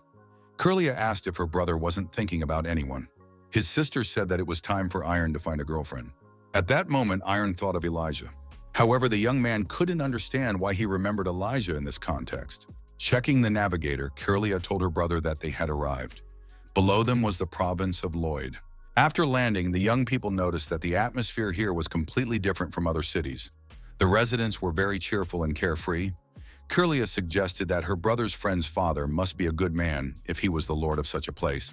The young people found a restaurant and decided to have lunch there. The brother and sister entered the restaurant and the young man immediately saw a man who reminded him of someone. The face seemed familiar to Iron. A mustachioed man was sleeping at a table with bottles of alcohol nearby. The man said through his sleep that he missed Judy. Iron approached the man, woke him up, and asked, "Is that really Brad?" Iron was surprised. Why did Brad look like that? Brad was surprised. How did Iron get here? Brad felt ashamed. He couldn't show himself to his friend looking like that. Brad said he didn't know any Brad. The young man had made a mistake. Iron was surprised. Hadn't Brad just said he wanted to see Judith? Brad said that the young man had misunderstood him. He hadn't mentioned Judith, but Judy. Lulu asked what had happened to Brad. Lulu noticed that Brad wasn't even surprised by the talking cat. He was definitely Brad. Iron said he had brought a letter from Judith. Brad was extremely happy. Had she really sent him a letter? Curlia thought that this man was not at all what she had imagined him to be.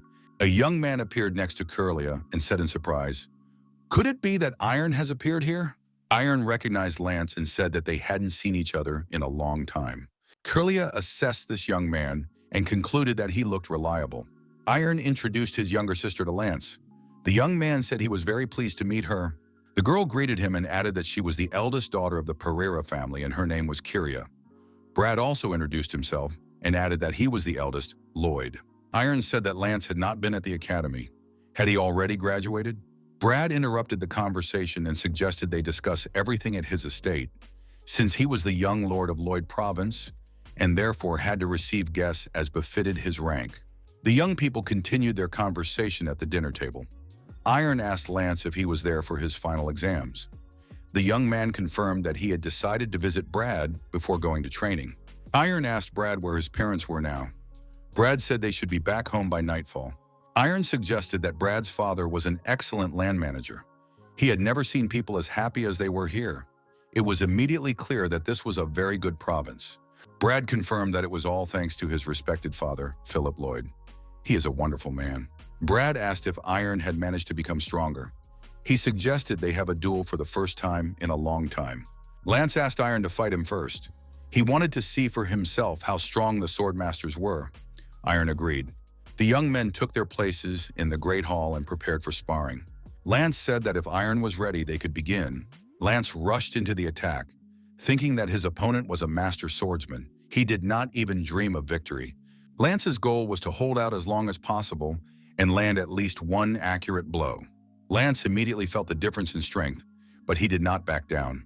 Iron, as always, was reserved and cool-headed. Lance felt the immense pressure exerted by his opponent. It was incredible. Iron had really decided to show what he was capable of in this sparring match. Lance thought that his opponent wasn't even using his aura sword, but he was already so strong. He was now on a completely different level. Lance understood that time was passing the same for both of them. How did Iron manage to become so strong? Lance realized that the difference in skill was incredible. He couldn't even hold his own at his level. The young man stopped the fight and said that this was to be expected from a master swordsman. He couldn't overcome such an obstacle. Lance admitted defeat. Brad said that if Lance was out, he could avenge him. Brad asked Iron if they could start right away. Iron replied that Brad could attack immediately. The fight between the old friends was fierce and brutal. Each of them showed their mastery of the sword. Iron noticed that Brad was using the water attribute during his attacks. In contrast, our hero used the fire attribute. The two elements clashed in this confrontation. Iron thought that Brad was repelling all his attacks as if he were actually striking water. Brad noticed that his opponent was surprised. What could Iron say about his new aura technique? Brad noted that he hadn't been sitting idly by all this time. Lance thought it was just amazing. Brad was able to deflect sword strikes that he couldn't even block. At one point, Brad thought he had almost no aura left. Iron decided that this was his chance. The protagonist moved dangerously close and prepared to strike. Iron took advantage of the opportunity and knocked the sword out of his opponent's hands. The fight was over. Brad asked, "Does Iron really have an infinite aura? He attacks continuously without even giving you a chance to catch your breath." Iron reached out his hand and said that Brad's new technique was simply amazing. How did he master it? Brad shook his opponent's hand and told him not to even think about stealing his technique. It was a big secret. An assistant approached and told the young lord that he was needed for an important matter. Brad apologized and said he would be back soon. Lance said it was good that Iron was here. Brad hadn't smiled like that in a long time. He had been walking around looking very downcast for several days.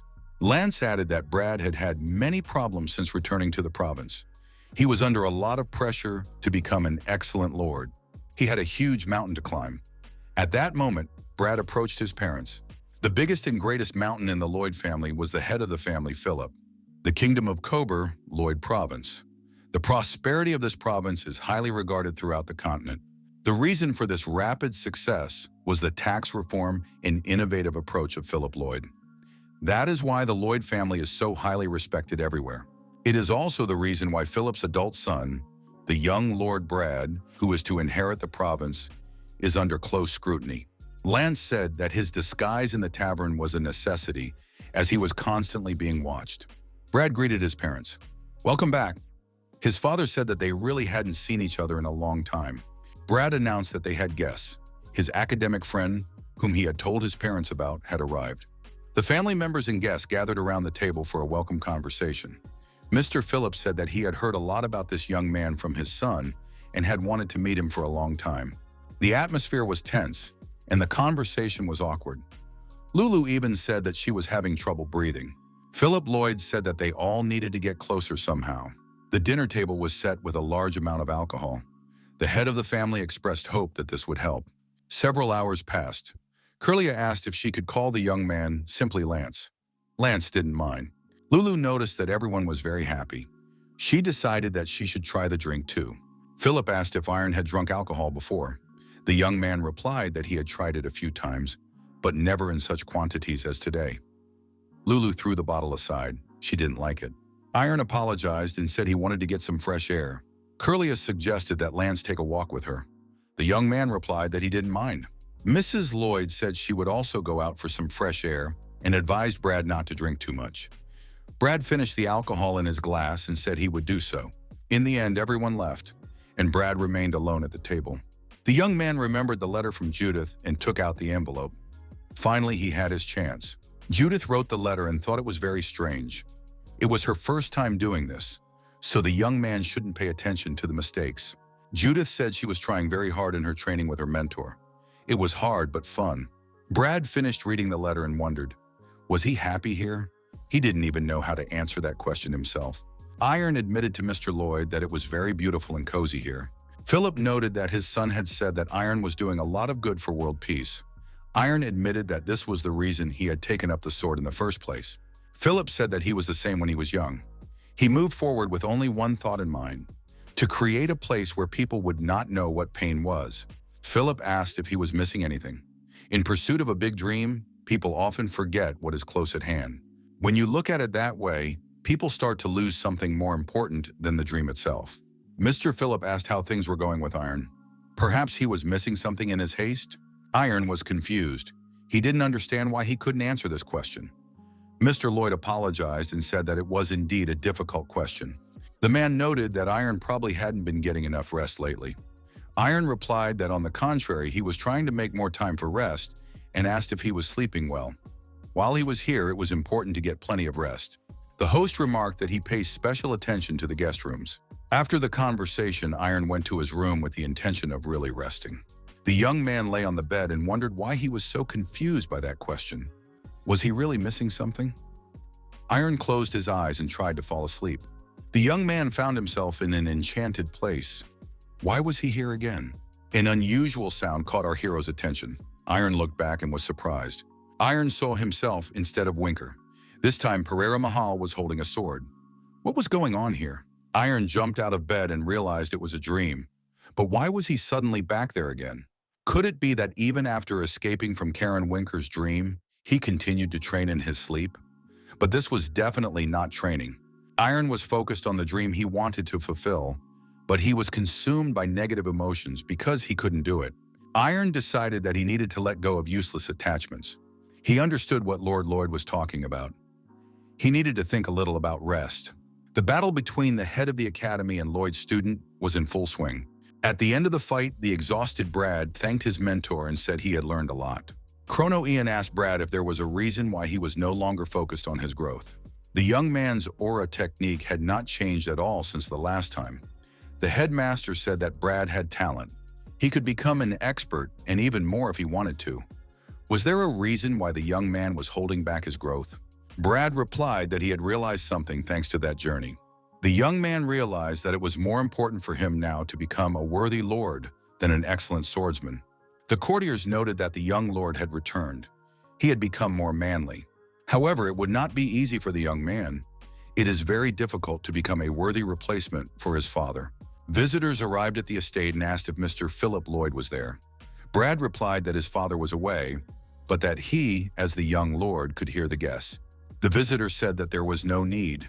They would return when Lord Lloyd was there. Everyone understood that it was still difficult for Brad to gain trust, as he had been away from the province for quite a long time. Iron noted that even in such a cozy room, he was unable to sleep well. It turns out that sleeping soundly is also difficult work. Brad entered the room and said that his father had told him about Iron's condition. It turned out that he had not been resting or enjoying himself properly all this time. Iron acknowledged this but said that everything was fine. Thanks to Sir Philip's advice, he felt much better. Brad suggested that Iron had probably stayed up all night again, thinking about how to establish peace throughout the world. Brad said that today he would be responsible for Iron, so he should get ready and come out of his room. Iron said that this was his first time riding a horse. Brad replied that there was no need to worry. He had chosen the calmest one. Brad told Iron not to think about anything and to go ahead boldly. The young man was to look around and admire nature and the sunset. The next day arrived. Curlia suggested that her brother go for a walk. Another day passed. Lulu suggested that the young man go about some cat business. She also had new friends and she even found some black cats. After a while, Mrs. Lloyd suggested that Iron attend a performance at the theater. Iron heard the music in the theater and thought it was very nice. Before, he would not have been able to concentrate on the music at all. Thanks to the rest, our hero felt lighter at heart. The young man closed his eyes and dozed off. A huge pit appeared before him, into which dark energy flowed. Iron realized that this was his imaginary world, and the pit was deep in his heart. All negative emotions and fears about not being able to fulfill his dream are concentrated in this pit. All the negative energy is there. Iron noticed that the negative energy was being washed away by the water and disappearing. He felt lighter. After the theatrical performance, Iron woke up. Brad suggested that his friend had understood something new. Brad said he had to ask the administration for permission to wait until the young man woke up. Iron said he felt light and his head was clear. Brad said that was great and suggested they go home. Brad added that if they stayed any longer, the theater administration would definitely not be thrilled. Even without words, our hero felt the warm hearts that cared for him and their good intentions. Therefore, Brad told his friend that there was no need to say such embarrassing things. Everyone understood Iron perfectly well. Iron's face suddenly changed. Brad was frightened and asked what was going on. Very subtly, but Iron immediately sensed it. It was black energy, dark magic. The travelers mounted the griffin and flew in the direction from which the energy was coming. The griffin landed at its destination. Iron said that the source of the dark energy was a little deeper. Sir Philip said that they needed to check something first. Mr. Lloyd told the young people to listen carefully, but that it must remain a secret. Lloyd added that he had gone to the palace at the request of the Holy Kingdom. A few months ago, there had been news that a demon had reappeared on the continent. At the palace, Philip Lloyd said that he would have to ask the neighboring states and aristocrats of all countries for their utmost cooperation. Philip Lloyd showed the holy water. It is usually blue, but if dark magic is nearby, the water changes color. This color indicates that the source of dark magic is a demon. Lord Lloyd said that they would not be able to solve this problem on their own. He had to go to the Sacred Kingdom as soon as possible. Iron responsibly declared that he could deal with the demon, a demon in a clown mask. That's how they described the demon that appeared a few months ago.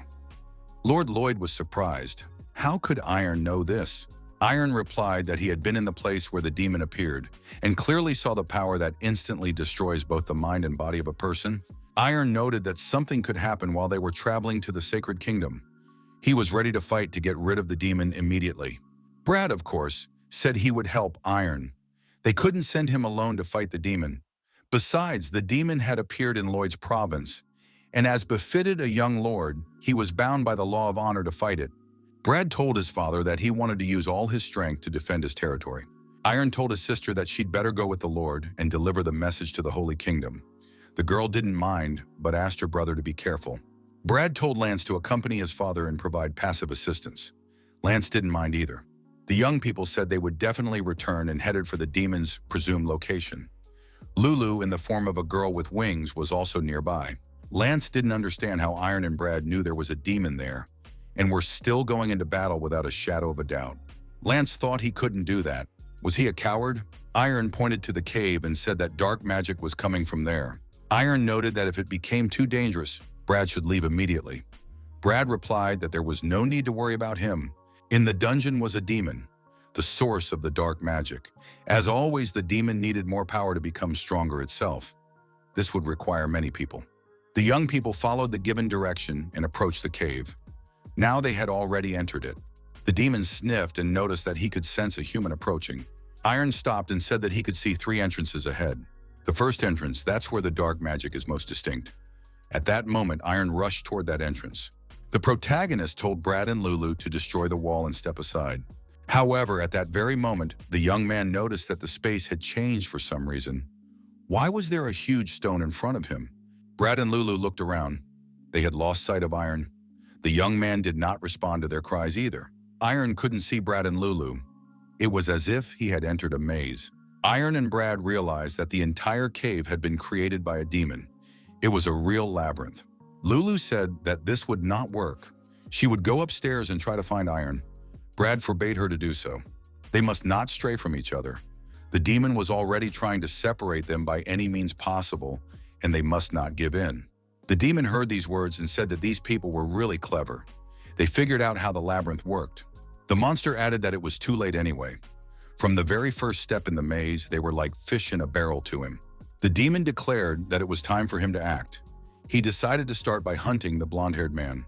However, the demon was surprised when he realized that this young man was not running away, but wanted to find the demon himself. The demon realized that at this speed, the man would be right next to him very soon. The man broke through the walls and headed in his direction. The demon lifted a huge rock. He did not know what the man was planning, but coming here in person was a big mistake. However, our hero achieved his goal and met the demon. The monster said he was grateful to the man for that. Iron immediately attacked and delivered his perpendicular slashing blow. The demon was furious. Had this man really pierced his body? The monster realized that he had to be more careful with this man, as he had never encountered anyone like him before. Iron didn't give the monster a chance to recover and attacked him again, cutting him to pieces. The demon tried to call the blonde-haired man to order and shouted for him to stop. Why was he in such a hurry? Iron felt that his body was much lighter than before. Was it all because of what had happened in the imaginary world? The young man thought, if he struck now, he could destroy this demon. However, the demon said it was useless.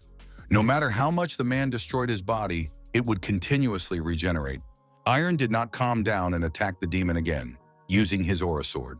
The young man realized that he would continue thousands and millions of times until he tore the demon to pieces. He would continue until the demon turned to dust, until there was no trace of it left. The attacks continued unabated. The demon thought that this man was not giving him a chance to attack or even recover.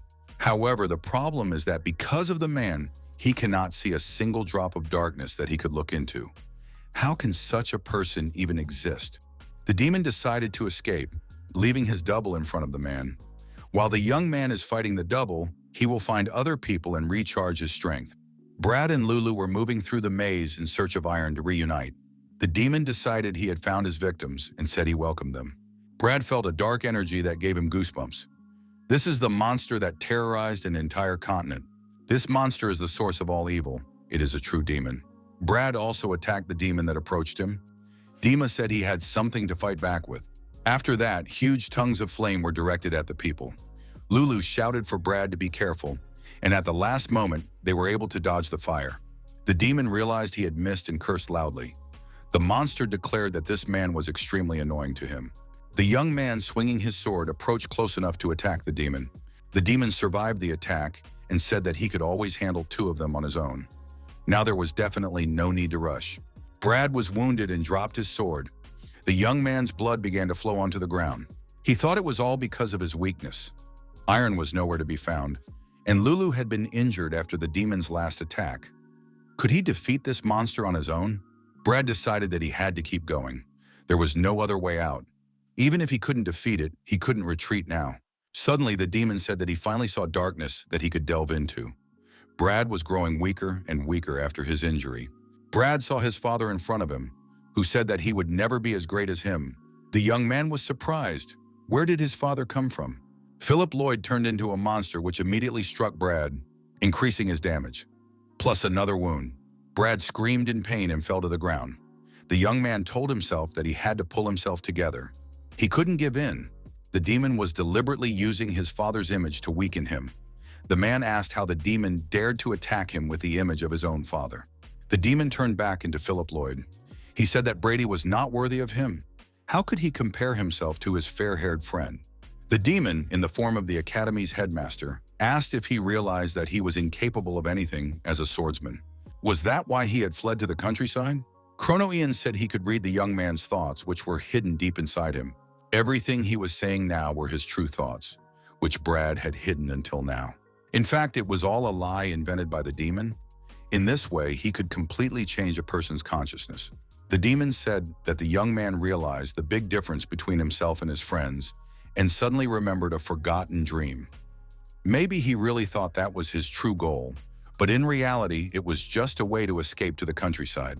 Weakened by his injuries, Brad said that this was not the case. The monster added that even after escaping here, the young man only became more aware of his powerlessness. Brad wanted too much to return to the happy and carefree days of his childhood memories, when everyone admired him.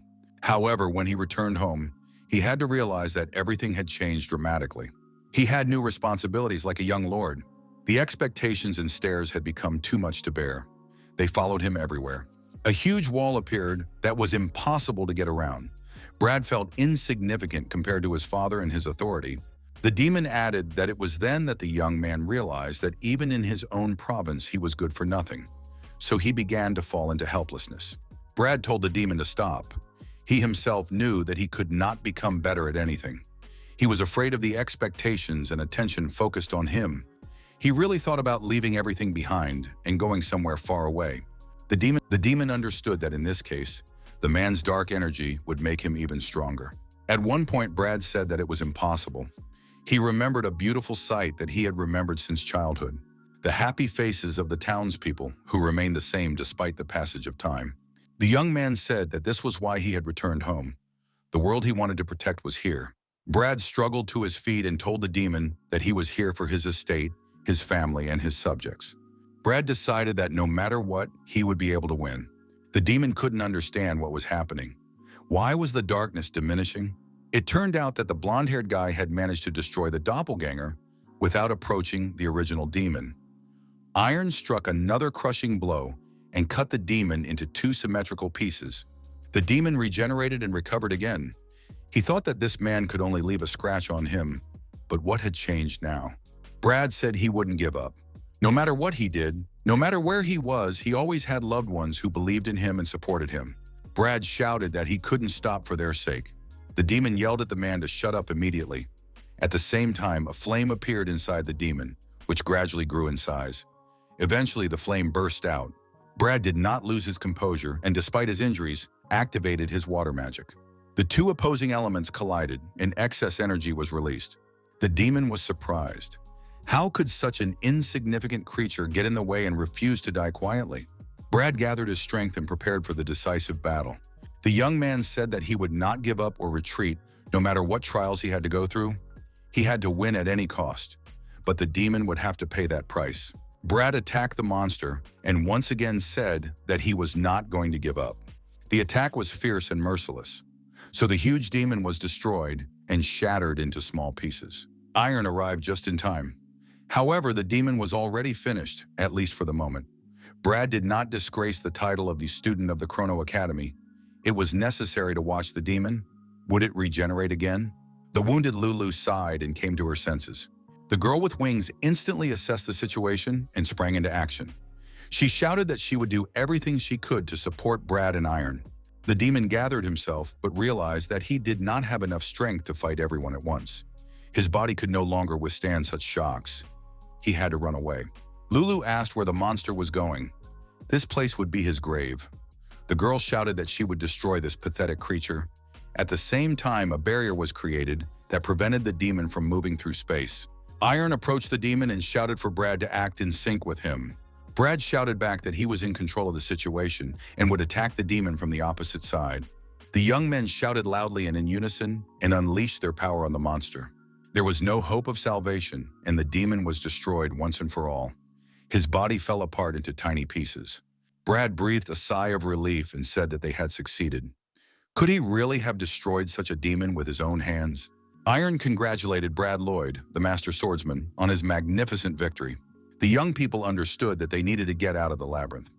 They decided to walk along the wall and find the exit that way. However, the demon's voice suddenly rang out again.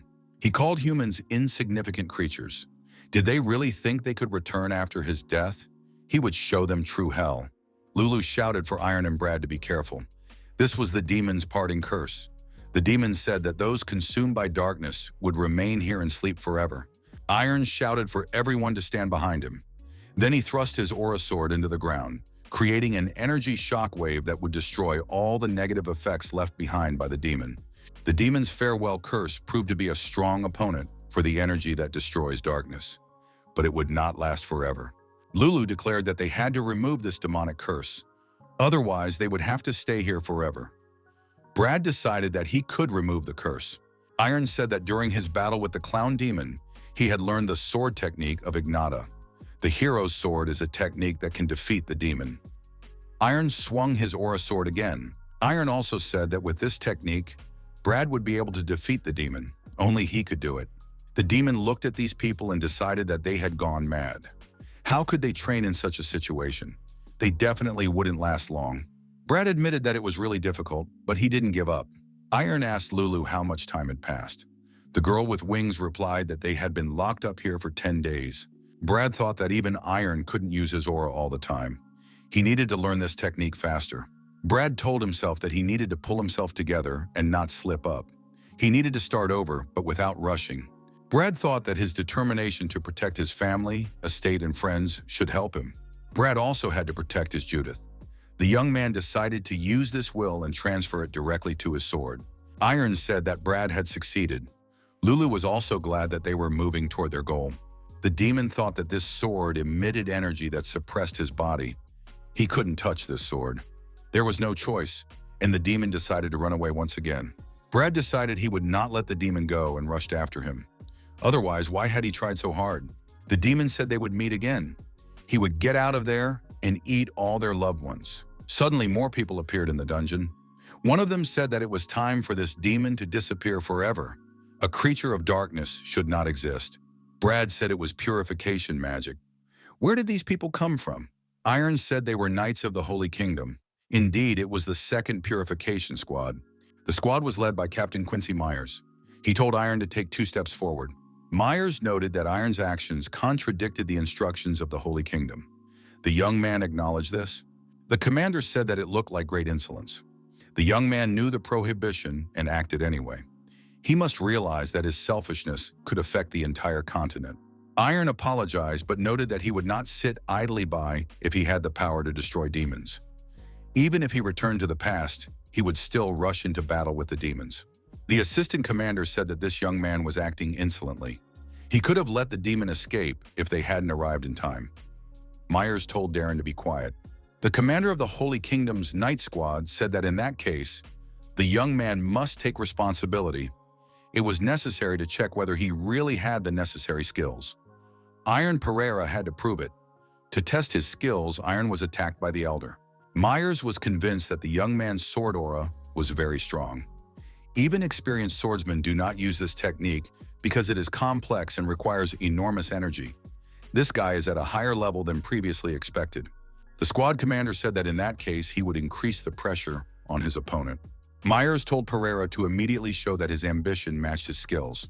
The old man wondered where the young man got this strength from. It exceeded all expectations. His horizontal strike was dangerous. The force was so great that it could not be parried immediately. The knights watching the fight couldn't understand how this was possible. Had Iron really parried Commander Myers' blow and even managed to counterattack? Myers said it was simply magnificent.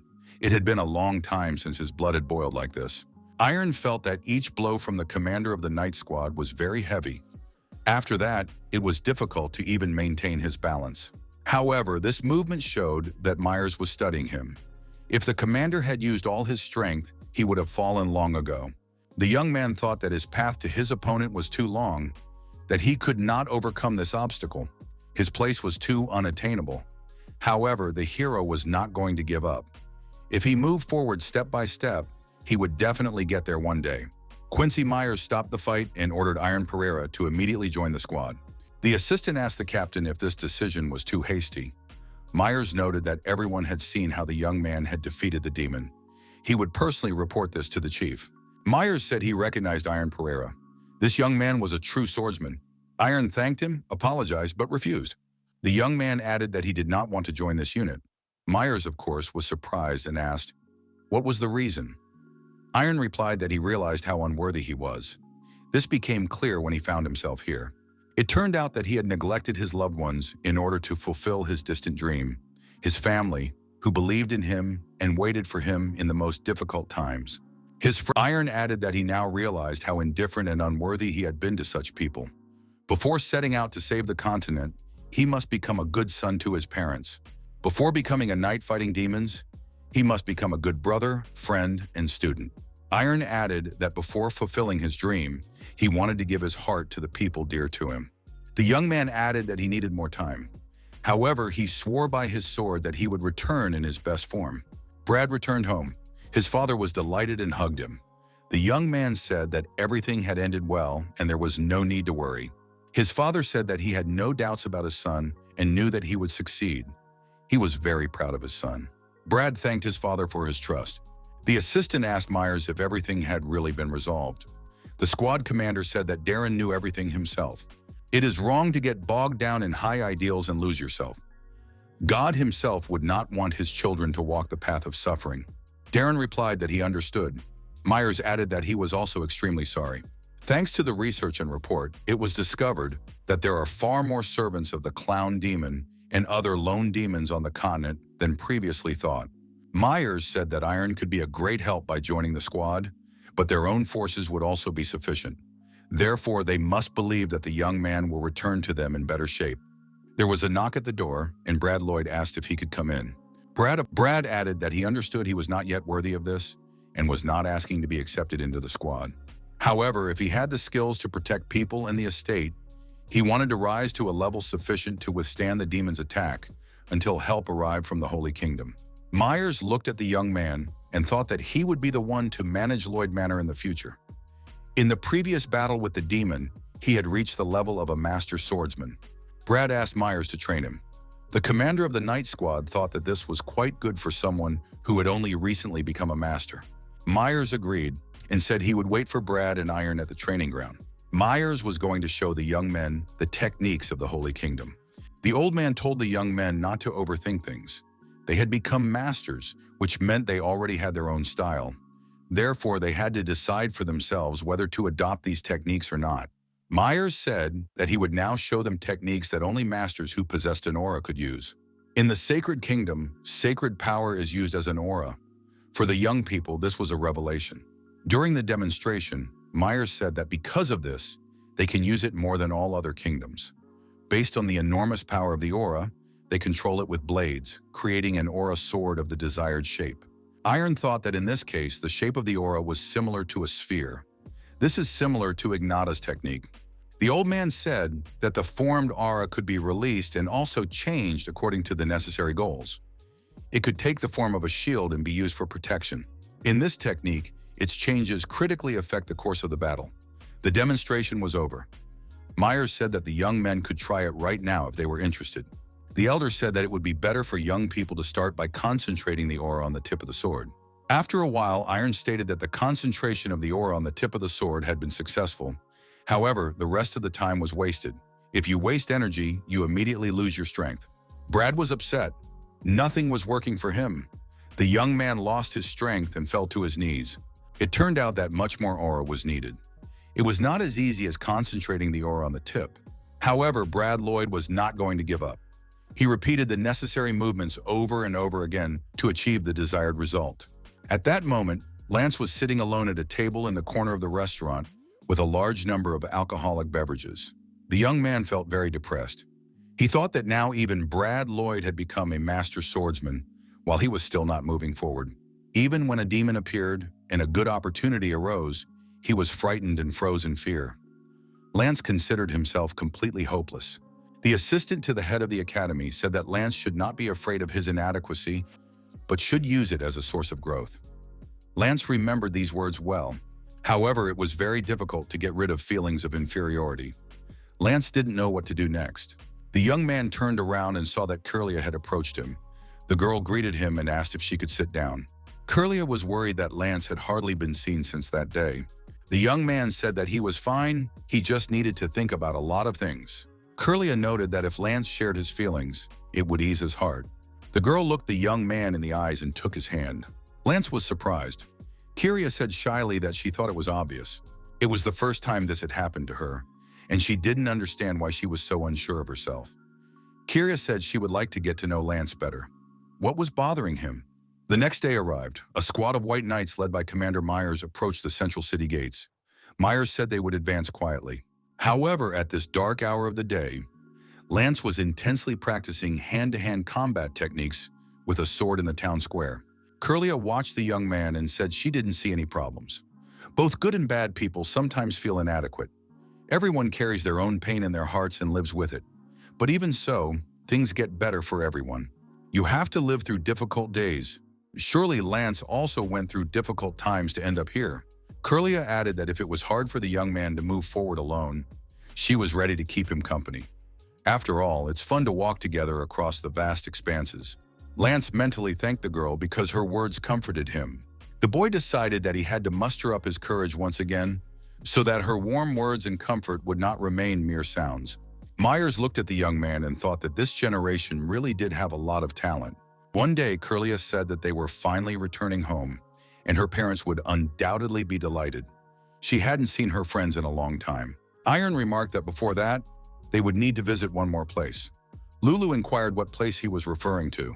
Iron said it was not far away, in the western part of the continent, in the kingdom of Adon. Our hero wanted to see Elijah. As they said goodbye, Brad said he would miss them until they met again. Brad added that Iron wouldn't recognize him when he saw how strong he had become. Curlia and Lance looked at each other and wished each other luck. They hoped to meet again. The young people climbed aboard the Griffin and said they were taking off. The Griffin activated vertical takeoff mode and began to climb rapidly. The passengers buckled up and felt great. Curlia noticed, oddly enough, that her brother was going to meet Ilya for the first time. Iron said that when they returned, they would stay home for a long time. Iron thought that he couldn't help but meet with Ilya because she was a dear person to him. He thought about her constantly. The protagonist decided that he absolutely had to test his feelings. Curlia checked the navigator and reported that they were approaching the kingdom of Adon. The Griffin changed the shape of its wings and began to land. The young people landed and made their way to the Lingjie family castle. A carriage stopped nearby and a young man got out. The young man looked at the brother and sister and told them to get lost, calling them vagabonds. Curlia was indignant. What vagabonds? The young man noted that today was the day when, in honor of the birthday of the head of the family, Joshua Lingjie, it was permitted to receive outside guests for the first time in 8 years. However, these young people had decided to show up here in a manner that clearly demonstrated a lack of tact. Iron was indignant. Did this guy even know who they were? The young man from the carriage said that it was clear from their appearance that they were ordinary commoners. People watching from the sidelines were surprised. What was all the commotion near the carriage? Was that guy from Stenton causing trouble again? The head of the fencing academy, Joseph, a master swordsman, said that only this young man was capable of such a commotion. It was the eldest son of the Stenton family, Bill. At that moment, Bill and Carlia continued to argue. Observers added that this guy always causes trouble. This time, he even decided to do so at the entrance to the castle. The head of the academy, Joseph, looked at Iron's face and said that it looked familiar. He had definitely seen this guy somewhere before. Suddenly, a man's shadow appeared on the porch of the building. Bill sensed his approach and fell silent. It turned out to be Mr. Joshua Lindsay. With a decisive step, he approached the conflicting parties. Mr. Joshua saw the young man and asked, "Why is Iron Pereira here?" Bill Stanton immediately understood who he was talking about.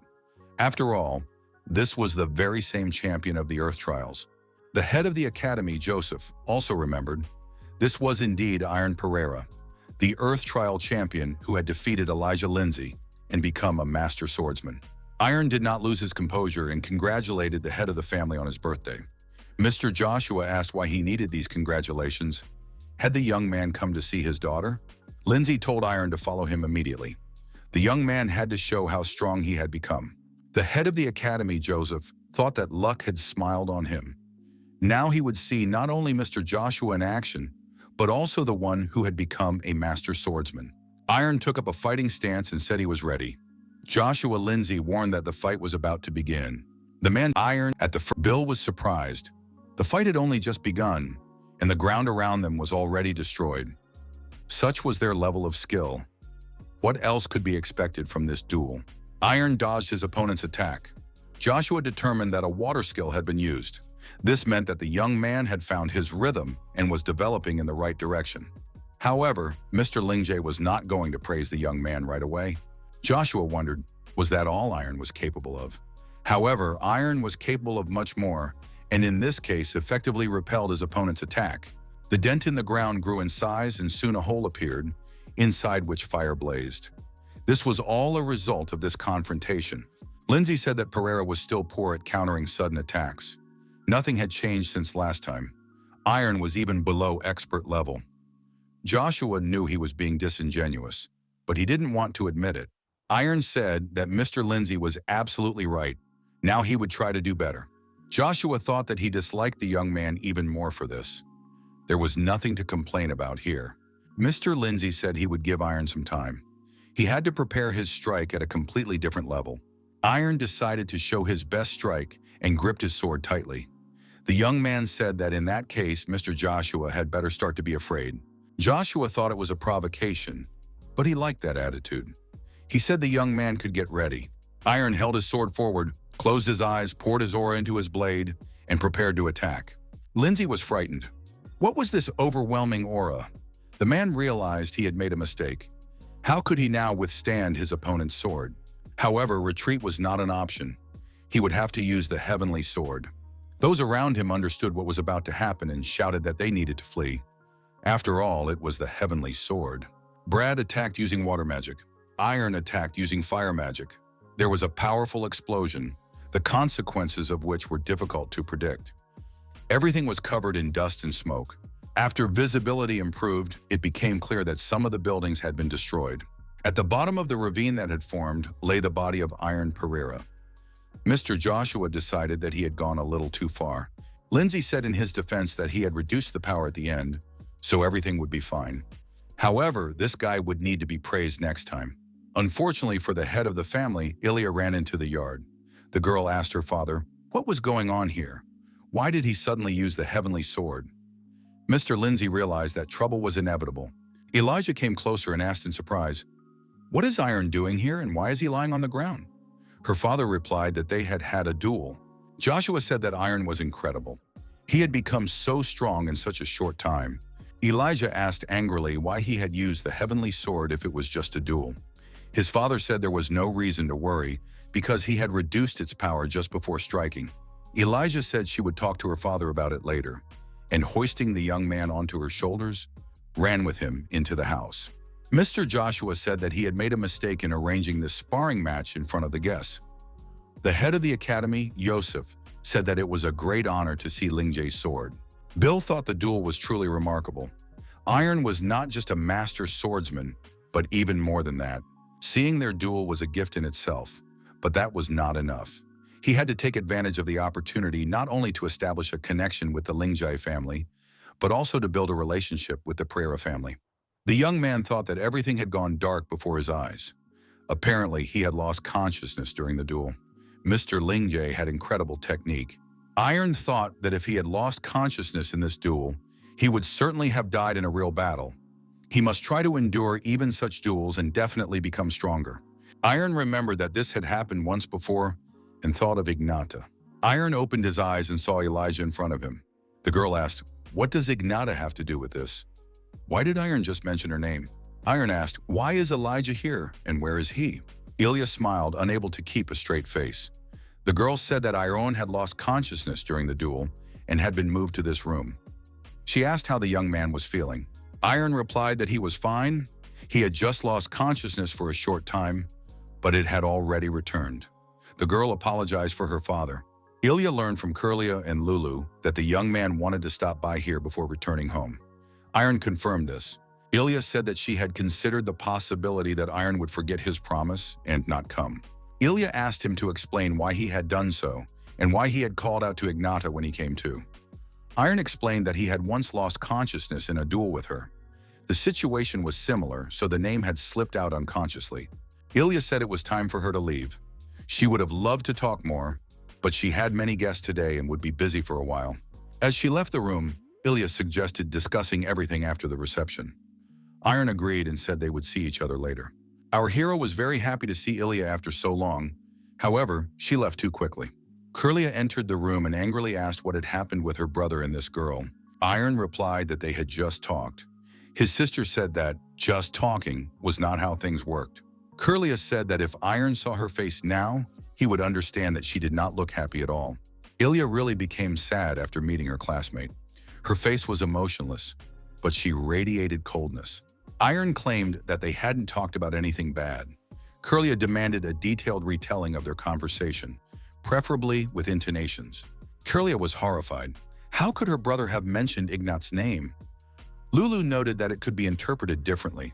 Lulu smelled something exciting and looked out from the balcony. Lulu identified the source of the smells and entered the corresponding room. Bill set the table with fish dishes and waited especially for the cat. The trap worked. Bill greeted the magical cat and said he had a lot of food for her to try. Lulu agreed because she was feeling hungry. Bill noted that there was no need to eat quickly, as there was plenty of food. Bill said he had one request. Lulu sensed something was up. Bill said he wanted to apologize to Curly for what had happened and formally introduce himself to Iron. He asked Lulu if she knew what Iron might like or need. Lulu replied that Iron didn't need anything. He had everything, he ate well, and slept well. The cat added that right now Iron needed to make Ilya happy. Curly was puzzled. Why did Lulu bring this man here? Bill said he would like to formally apologize to Mrs. Curlia. His name was Bill Stanton. The young man noticed that Iron had made a mistake with Lady Lindsay, and he wanted to help correct it. Iron was surprised. Had Lulu really told him everything? The cat replied that this man could help, so she decided to tell him everything. Bill apologized again for his behavior. Curlia wondered why so suddenly. Bill admitted that he wanted to establish a good relationship with Mr. Iron and decided to do so honestly.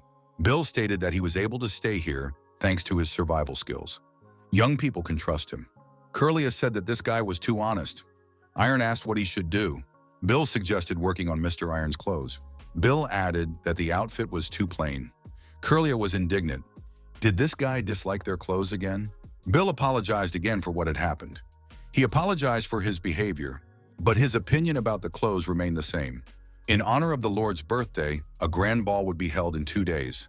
In order to charm everyone with his appearance, attention must be paid to his clothes. Bill noted that if they got started right away, Iron would be able to show himself in a striking and stylish light. Iron agreed and said he was ready to try. Bill suggested they follow him for the transformation. Ilya continued to sit sadly in her office. She convinced herself that there was no need to worry because that's what Iron had said. But she couldn't help worrying. Iron was unconsciously thinking about Ignat. Ilya looked at herself in the mirror and thought, maybe it makes sense to dress up a little for the ball. Bill had taught Iron the dances that were popular in high society. Iron never thought he would ever learn to dance. But why was he trying so hard for Ilya's sake? 2 days passed. Guests gathered for the birthday ball. Mr. Joshua Lindsay and his wife appeared among the guests. The man thought, why hold this ball when they could have celebrated quietly? His wife pointed out that they hadn't organized anything in a long time, so he should just stand there and smile. Suddenly, Elijah appeared among the guests. Today, she was especially beautiful. The girl asked her parents what they thought of her outfit. Her parents said that it suited their daughter very well. One of the guests came closer and bowed to Lady Ilya. However, in the next moment, the young man's expression changed and he was forced to retreat. Mr. Joshua Lingjay's gaze was very eloquent. His wife ordered Joshua to relax his face and make it more welcoming. Did he really want no one to approach their daughter? The birthday boy declared that such ordinary people should not even come near her. Another young man entered the room who had been thinking about Elijah all this time. It was Iron Pereira. The young man regretted that he and Elijah had spoken so little. He had even learned to dance for her sake. The young Ilya blushed with embarrassment when she saw who was addressing her. The girl's parents also did not expect such a transformation.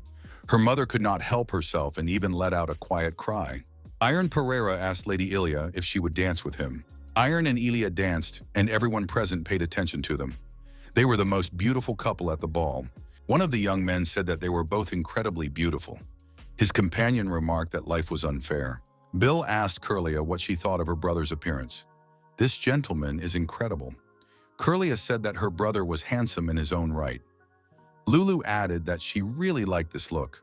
Mr. Joshua was forced to agree to one dance. Ilya asked her date why everything was so sudden. Iron wasn't his usual self. The young man was surprised. Did he look strange? Ilya said that this look suited him very well. The girl wondered whether Iron had dressed up for the ball or for her. The young people continued to dance, and Ilya enjoyed it very much, especially since her father had been forced to agree. After the dance, the Lindsay family greeted the guests, as was proper according to etiquette. Just a few days ago, Iron thought of this girl as a comrade in arms. But now things were different. The young man caught himself thinking that he wanted to get closer to Ilya. Not as a friend, but as a partner. And he wanted to do it as soon as possible.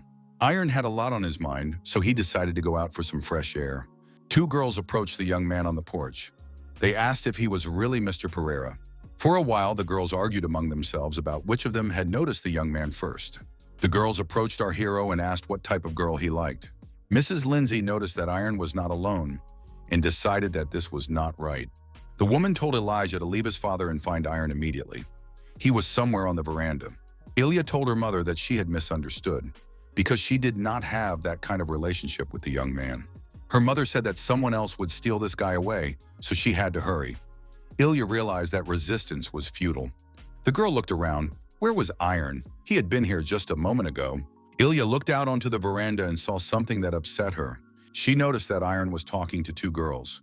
Was he really not alone? Ilya became sad because she understood that any girl could like a guy like that. She thought she was too late. She should have shown up earlier. Iron replied to the girls that if they were asking about his ideal type, he wanted a girl who could wield a sword. The girls were disappointed. Iron added that he would like them to be able to fight together. That was the kind of lady he wanted to have by his side. It was a necessary condition for coexistence. Leaving, Ilya peeked around the corner and said in surprise, "Is Iron really here?" Iron was delighted to see Ilya.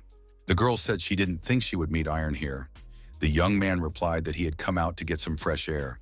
Ilya added that she hadn't been to a ball in a long time and had been waiting for him, but something made her feel uncomfortable here. Ilya suggested that Iron have a little duel. The young man was only too happy to do so, but he was embarrassed by their clothes. Ilya pulled him by the hand and said that it wouldn't be a problem because they were true masters. The young people went to the training ground. The observation group, hiding in the bushes, assumed that the young people had suddenly lost their minds. Were they really going to train? Bill thought that maybe this method was a little unusual, but it would work. Better this than nothing.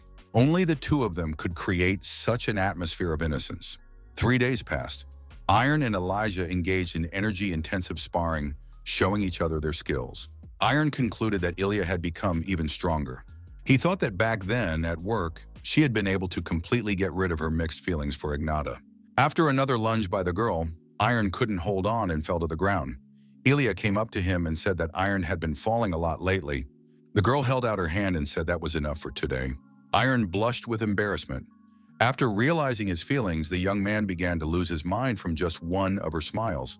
At sunset, Ilya noticed that Iron was leaving tomorrow. Today was his last day here.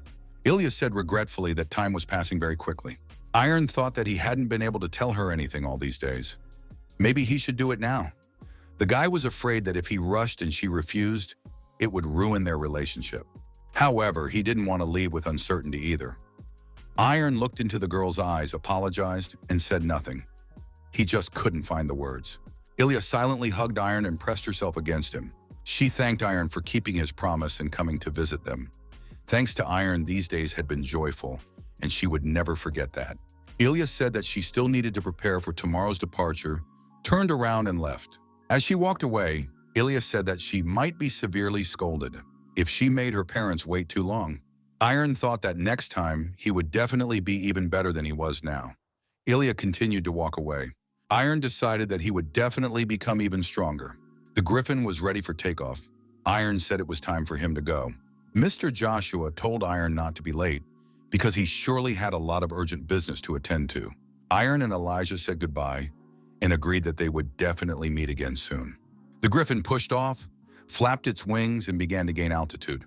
The weather was favorable for a carefree flight with no turbulence. Lulu suggested stopping by other cities along the way, since they wouldn't have such an opportunity for a long time after returning home. Iron said it was a great idea. They could pick out something as a gift for their parents. Curlia agreed that it would be wonderful. Iron thought that he was finally returning home. Come to think of it, he had been very neglectful of his parents. During his travels across the continent, he hadn't even been able to contact them and had never truly shown his gratitude. The young man thought that this time, when he returned, he would try to give them all the love he had received, and even more. When the young people returned home, the first person they met was Marcus. The servant said that who would have thought that the young master would return so mature? He had never even dreamed of it. Iron asked Marcus if everything had been all right while he was away. The servant reported that he had kept an eye on things and that everything was fine. Iron asked where his father was now. Marcus replied that the master and mistress were in the castle. Iron said he had a gift for his parents and would like Marcus to take a look at it, since he had been with them the longest and surely knew them better than anyone else. Marcus remarked that the young master had already brought the greatest gift. The young man was surprised at what he was talking about. A blacksmith appeared on the estate with his assistants. He said that he had finally met this Iron. Iron was surprised to see Vulcanus there. Vulcanus shouted that Iron had not come for his sword even after a year.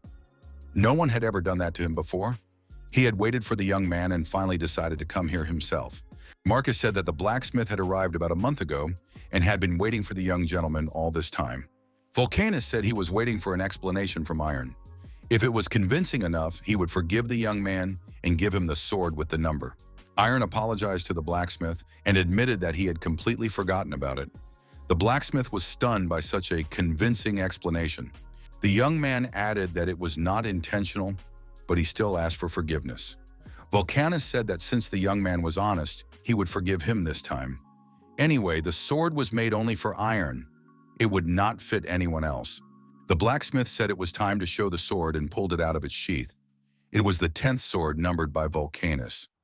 Lulu said that this sword was impressive, but Iron's magic sword was much better. At the blacksmith's request, Iron showed his evolved sword. The blacksmith and his assistants examined the sword and were amazed. They had never seen such elegance. Even at first glance, they could sense its perfect balance and harmony. The assistants thought it was a masterpiece, a sword that would become a symbol of an entire era. Perhaps it was even better than the sword numbered by Vulcanus. The blacksmith was depressed. His assistants asked if he was all right.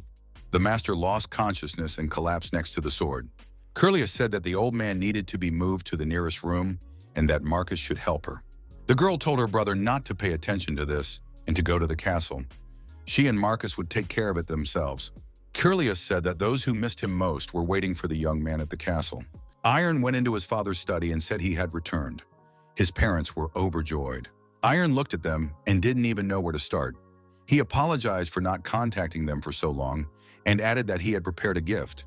Amelia hugged the young man and burst into tears. His father also approached his son and said that they had been watching him. Iron had done well. 3 days passed. The blacksmith did not open the door and did not let anyone in, not even his assistants.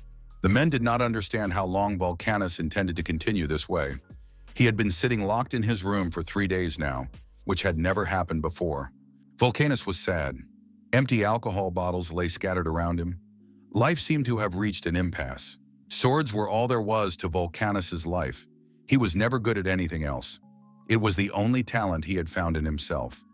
As long as he could forge swords, he could endure even the hellish heat of the forge. He endured it every day. Drenched in sweat, looking at the swords he had finished, Vulcanus always thought that this was his path, the reason he lived. The blacksmith believed that this was his life, the very embodiment of it. He devoted himself to swords and vowed to follow this path to the end. However, this golden blade changed everything. All the swords that Vulcanus had created before were surpassed in every way by the golden blade. The moment the blacksmith first saw the blade, he knew he could never create such a sword. Now he considered himself a worthless craftsman. Vulcanus felt as if someone was denying his entire life. Everything he had achieved now seemed meaningless. The old man believed that he could no longer rise and that his end had come. It was all over. Iron managed to get into the closed room. The young man said that the blacksmith's friends had come to ask for his help. Vulcanus shouted at Iron not to come near him. The young man realized that the old man's condition was worse than previously thought. Something had to be done urgently. The blacksmith asked to be left alone. One of the things the young man realized during his journey was that the aura could be used to influence other people, and not just to intimidate an enemy. The aura can calm the soul, give strength, and even change one's mood. Through his aura, the protagonist influenced the blacksmith and told him not to be afraid. Vulcanus gradually began to calm down. The young man reminded him that he was the great Vulcanus, who had created many beautiful swords. He was sure that this time, too, he would forge something incredible. Iron added that for himself, for his friends, and for everyone who supported the blacksmith, he had to make a little more effort. The old man felt his head clear. It seemed strange. He asked the young man to allow him to stay on his land. Here he would spend the rest of his life making swords. Iron gave a positive answer. Vulcanus got the necessary premises, moved his equipment here, and began creating masterpieces. Marcus said that the young gentleman was simply magnificent. It was great that Vulcanus was staying in these lands. Now the best craftsmen on the continent would flock here. Curlia suggested holding a special event to mark the occasion. A special lecture on the art of the sword by the Master of Swords. People would come from all over the kingdom. Her brother would be the speaker. Marcus said it would be wonderful because it was an excellent idea. Curlia noted that if it was too difficult for Iron, they could do nothing. Iron agreed to try. The young man thought if he had returned, he would do everything he could for his family and his people. Now he was not just a swordsman, but the heir to the Pereira family. A few days passed, and a large crowd gathered at the lecture venue. People discussed the news that a master swordsman had appeared in their kingdom. Iron took the stage and thanked everyone who had come today. A diverse crowd had gathered here. He thought long and hard about what to say. Iron took out his sword and it glowed. It was an aura sword, unique to masters. The young man said that he would tell everything he had learned and achieved from beginning to end. The master reminded everyone that it was not only the sword that moved. The audience saw the manifestation of the aura. The hooded stranger attending the lecture now had a rough idea of who Iron Pereira was. This guy did not have the arrogant confidence that is often found in young geniuses. This is perhaps the most important thing. Iron said that he would now perform a sword dance and conclude the meeting. But first he wanted to ask one question. Why did those present hold swords in their hands? Why did they continue to walk this difficult path? He himself had once been unable to answer this question. Iron began to swing his sword and told people not to stop searching for the answer. That was the most important thing. The reason they held weapons, the meaning of their path as swordsmen, was their own sword, their goal, their beliefs, and their will. Iron added that in searching for this, he had become stronger and more determined. We must continue to search, fight, and move forward. Ultimately, people will find their reason and discover their path. Iron announced that the special lecture was over and thanked everyone for their attention. The audience thanked him for the meaningful conversation. The information they had gained from listening would certainly be useful to them in the future. The stranger in the hood thought, finally a master of the sword had appeared in the kingdom of Hale, which until now had remained only a small power. Today he could see it with his own eyes. Iron Pereira was the new hope of the kingdom of Hale, a bright ray of light. Was this really the same man who had been called the lazy scum of the family? It was amazing how people could change. Lulu announced that Iron was magnificent. The lecture was interesting, informative, and full of facts from his personal life.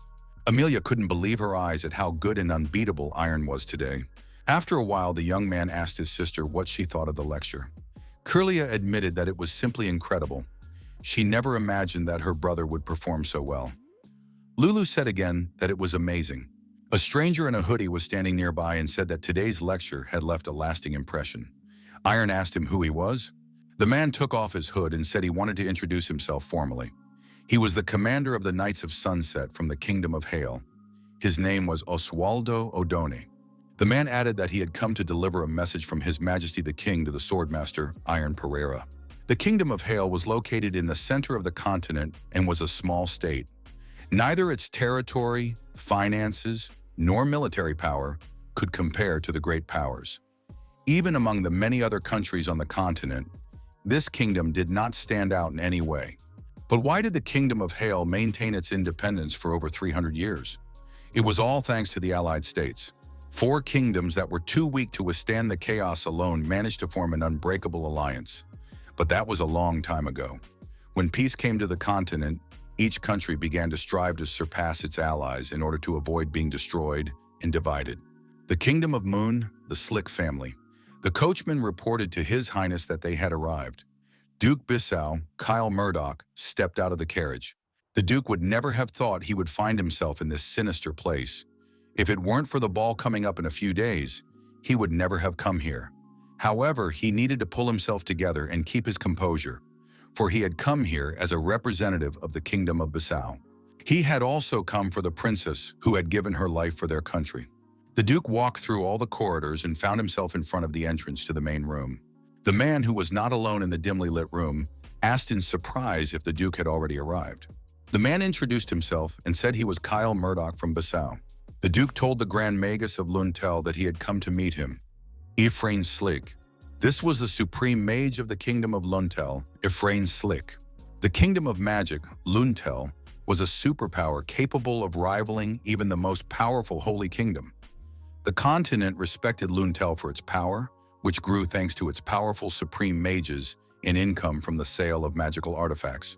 However, despite their high reputation, the mages of Luntel were known for their reclusiveness and rarely left the confines of their kingdom.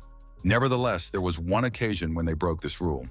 It was when the Archmage of Luntel, Ephraim Slick, entered into a dynastic marriage with the princess of the Kingdom of Bissau. The people perceived this event as an attempt by Luntel to expand its influence to the central territories of the continent. After the Duke's story, Slick noted that the Kingdom of Hale now had its own Master of the Sword. Slick added that the age of this master was a cause for concern. He had heard that the next reception would take place in the Kingdom of Hale. The Supreme Mage suggested that this was why the Duke was here. Ephraim Slick stated that the Kingdom of Bissau, which was allied with Luntel, could not lose face because of some boy. The High Mage added that he had not been outside the palace for a long time. The Duke asked if the Archmage himself was going to attend the reception. Slick was indignant. Did this man dare to question him? The Duke apologized for his unforgivable audacity. If the Archmage personally attended, it would undoubtedly be a huge boost. Ephraim Slick said that in that case, they would meet at the reception. The Duke thanked him again and took his leave. Kyle Murdoch wondered if this was really a good idea. Ephraim Slick was one of the most dangerous figures in Luntel. Perhaps it was worth preventing his intervention at all costs? Or was Slick said it was painful to feel that awful sense of helplessness again? The girl next to him was bound hand and foot. The Duke thought that he couldn't even preserve her bright smile. And when they met again, he wouldn't even be able to greet her. He apologized to the princess for his helplessness. The commander of the knights reminded him that a reception organized by the 4 kingdoms would take place very soon. This time the reception would be held in the Kingdom of Hale, and His Majesty had high hopes for it. Therefore, His Majesty asked Lord Sir Pereira and the sorceress Curlia to attend and honor the celebration with their presence. Sir Pereira understood that the kingdom would begin to use his son's reputation, but he did not think it would happen so soon. Iron said that if his father gave his permission, he would participate. Curlia replied that she had no objection.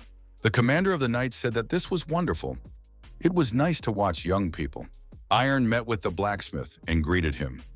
Vulcanus asked what had brought the young man there. Iron said he wanted to give a sword made by Vulcanus to someone he was very grateful to. Did the master have a suitable weapon? Vulcanus was indignant.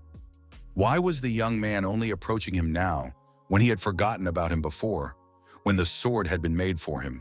The blacksmith took the young man to the warehouse where the finished weapons were stored and said that this was his arsenal.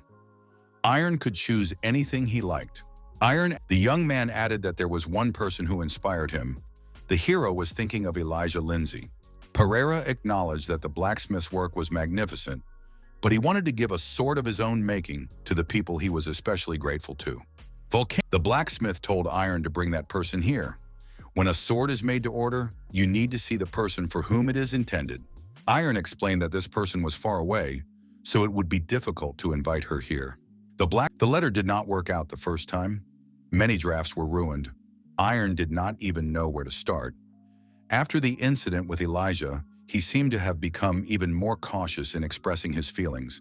Vulcanus said that Iron had the power to convey his true feelings. He just needed to try to put his heart into his words, and those emotions would surely reach the recipient. Several days passed. Sir Pereira said it was time to leave. Marcus asked them to return safe and sound. Everyone would be eagerly awaiting their return. Curlia told Lulu not to be too rough with the griffin named Cherry. Lulu replied that she loved birds and animals, so they had become friends long ago. The bird flapped its wings and Lulu set off in the direction she was supposed to go, to deliver a letter from Iron and visit a few more places. Lulu decided that first they needed to fly to the kingdom of Adon and give Bill his gift. Then they would meet with Aaliyah, then go fishing with the cats from the estate, and then fly to Durkali to see Kubar. Lulu turned back into a girl with wings. She seemed to be just a cat, but this appearance awakened forgotten memories that she had no idea she had. Lulu decided to go to places that would help her regain her memory. The girl thought that, in that case, Iron might be left far away and all alone, and she really didn't want that. The griffin went to land, and Lulu said that they hadn't seen Elijah in a long time. Lulu said she had brought a letter from Iron for the girl. Mr. Joshua asked irritably what the boy was up to now. Lulu said she also had a gift for the head of the family. Mr. Joshua said, "Does Iron really think he can win my favor with some sword?" However, after examining the gift, Mr. Joshua was forced to admit that the sword was truly amazing. Sir Lindsay was amazed to learn that the sword was the work of Vulcanus, the master swordsmith. Elijah eagerly read the letter from Iron. After reading the letter, the girl walked decisively to her room. After a while, Elijah came out with a bag in her hand. The girl announced to her father that she would be away for a short time. Ilya told the cat that they were going to the kingdom of Hail. If they flew on a griffin, they would get there quickly. Ilya quickly gained altitude, while Mr. Joshua shouted something loudly after her. Ilya decided she couldn't wait any longer. She was flying to Iron. Waking up after her hasty flight, the girl thought she must have gone mad. She realized that she had acted too impulsively. She had rushed into it without thinking. What would the others think if they found out that she liked Iron? The training yard of Pereira Castle. Marcus asked if it was true that the girl's name was Ilya Lindsay. It was a great honor for him to meet her. He said that Iron was currently in the capital on business. Ilya mentally reproached herself. She should have thought first and then flown. Brad entered the room and said hello. Lulu asked in surprise what he was doing there. Brad replied that he was traveling nearby and decided to visit an old friend. Lulu was amazed. Was Brad traveling now? Brad asked if Elijah had come to see Iron. The girl flinched, and the young man noticed. Brad smiled and said he understood everything. Iron and Elijah seemed to be close. Iron, it turned out, was not so simple. Ilya flushed and shouted that it wasn't true. Brad laughed. If she reacted like that and blushed, then everything was clear to him. Angry, Ilya challenged him to a duel. It had been a long time since they had fought. Brad agreed but warned her that he was not the same person he used to be. Both activated their aura swords and prepared for battle. Meanwhile, the passengers in the royal carriage were informed that they would soon arrive in the capital. The commander of the knights announced that he wanted to talk about the program for the upcoming banquet. Osvaldo Odone said that first there would be a meeting with delegates from all the kingdoms at the palace, where they would introduce each other. Then there would be a small hunting tournament. In reality, this was more of a ceremony than a competition. The kings would take turns shooting arrows at a target, thus opening the festivities, an ancient tradition. After that, as evening fell, the banquet would begin. The commander added that there was one more thing he needed to warn them about. Suddenly, the carriage stopped abruptly. The passengers looked out the window. The coachman was stunned. Ahead lay a chasm over which a bridge had once crossed. Now it was destroyed. Osvaldo frowned. The bridge had been intact when they had traveled here just a few days ago. Curlia noticed that the griffin was not with them, and it was impossible to fly across the chasm. The commander replied that he knew another way. If they left now, they would make it to the start of the tournament. Meanwhile, at Hale Castle, the deputy commander of the knights, Hill, reported to the king that not all the guests had arrived. He suggested sending people to check on the situation. The king was upset. He had hoped to impress his allies with his swordsman. Hill said that the ceremony could not be postponed any longer and suggested moving straight to the hunting grounds. The king sighed heavily. He had waited so long for this day. All the invited representatives gathered in their places. The kingdom of Hale, led by the king, arrived first. Deputy Commander Hill and his detachment were also present. Soon delegates from Sonnen, Colin, and Bisso arrived. Each kingdom sought to show its greatness, but the most impressive was the huge carriage of the House of Slick. King Sonnen thought he had never seen anything like it. Had they really brought it here? King Cullen noted that the entire structure seemed to be held up by magicians. Could it even be called a carriage? Knight Hill ordered the trumpeter to announce the start of the hunt. The trumpeter obeyed. Hearing the sound of the trumpet, Osvaldo said that it was the signal for the start of the tournament and told everyone to hurry. Iron followed him. The doors of the Slick carriage swung open, and Ephraim Slick, the supreme mage of the kingdom of Luntel, stepped out. The languid girls remained in the carriage, calling him back. Why did he leave them? Hill thought irritably that not only had Slick arrived later than everyone else, but he had also engaged in debauchery in his carriage. What would the other kings think? Osvaldo looked at Ephraim, at the carriage, and at the girls inside. He said quietly, "What we feared has happened. It's him, Archmage of the House of Slick, Kingdom of Runtel, Ephraim Slick." King Hyla expressed his hope that nothing bad would happen. Hill assured him that everything was under control. Hill drew His Majesty's attention to what was happening in the field. The beaters were chasing the boar, and the hunters were preparing to shoot. King Hyla drew his bowstring and mentally reminded himself, "Act calmly, as in training." At that moment, the beast fell, struck by an arrow, but it was not his arrow. Everyone gasped. In Ephraim Slick's hands gleamed a magical bow. It was from this bow that the shining projectile had flown. Hill turned pale. Slick had just insulted their king, the host of the ceremony. He had violated all the traditions of the four kingdoms. Hill reported that another boar was approaching. Ephraim Slick raised his magic bow again, ignoring order and propriety. Suddenly, the young man shouted for the Archmage to stop immediately. The young man added that it seemed the Archmage was not very familiar with the rules of the event, so he needed to explain them to him. This hunting tournament was created to strengthen the friendship between the four kingdoms. There was no place for rivalry here. Everyone hunted their chosen target in turn. Iron reminded everyone that the king of the kingdom of Hale, as the host of the banquet, would shoot first. As for Slick's actions, all the kings present would show generosity and forgive him. Iron asked Mr. Ephraim to lower his arrow. The young man added that it was necessary to show respect to King Hale and all those present. King Hale thought that this young man was the sword master Iron Pereira. Even at first glance, one could sense his extraordinary energy. This young man had achieved mastery at such a young age. Ephraim Slick said that he was not familiar with the name Iron Pereira. Ephraim Slick asked if Iron Pereira would like to join Runtel. It would be interesting, he said. Iron politely but firmly declined. Slick smiled and said that the young man had misunderstood him. The Archmage snapped his fingers. The mages of Runtel gathered around the huge cube that had appeared. What was it? Those present could see nothing else. One of the mages announced that the Great Mark preferred a quiet conversation face-to-face, so everyone should be understanding and just wait. They could ignore it and continue hunting. Osvaldo Odone quietly told Curlia not to be nervous and just watch. It was extremely dangerous to interfere now.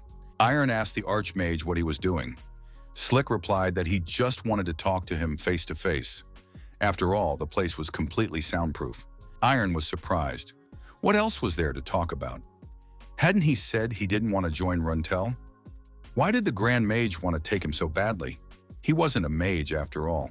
Slick, a family equal to the three great houses of Runtel. Runtel, Slick, and Corcoran. The birth of the great city of swordsmen. The beginning of a story capable of surpassing the five great houses of the West. Ephraim decided that Iron was perfect for this role. Many geniuses have left their names in history, but none of them have created their own great house. However, it was not their fault. The environment in which they lived and the people around them were miserable. Slick noticed that Runtel was different. The sooner the young man left this miserable kingdom, the sooner he would be able to spread his wings. There was no need to fear the consequences. Runtel would take care of everything. Iron replied that his decision remained unchanged. He refused and demanded that Ephraim apologize to His Majesty King Hale, to the Order of Knights, and to his father. Was Slick pretending not to understand what was at stake? The Archmage had insulted the place where Iron grew up, the country where he lived, and his family. Slick asked what would happen if he refused. Iron replied that in that case he would be forced to challenge him to a duel. Ephraim laughed. What was this boy thinking? They say he never left his home as a child. Did he not know what Runtal was? Or did he know nothing about him at all? Iron remembered Judith's words.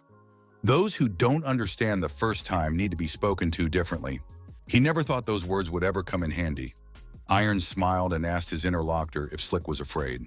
Ephraim flushed with anger and said he accepted the challenge. This boy would regret it. King Hale was surprised. Was a duel really going to take place now? He added that whatever the outcome, problems were inevitable. How could they withstand Runtal's wrath? Deputy Commander of the Knights Hill reassured His Majesty. Runtal would not interfere over such a trivial duel.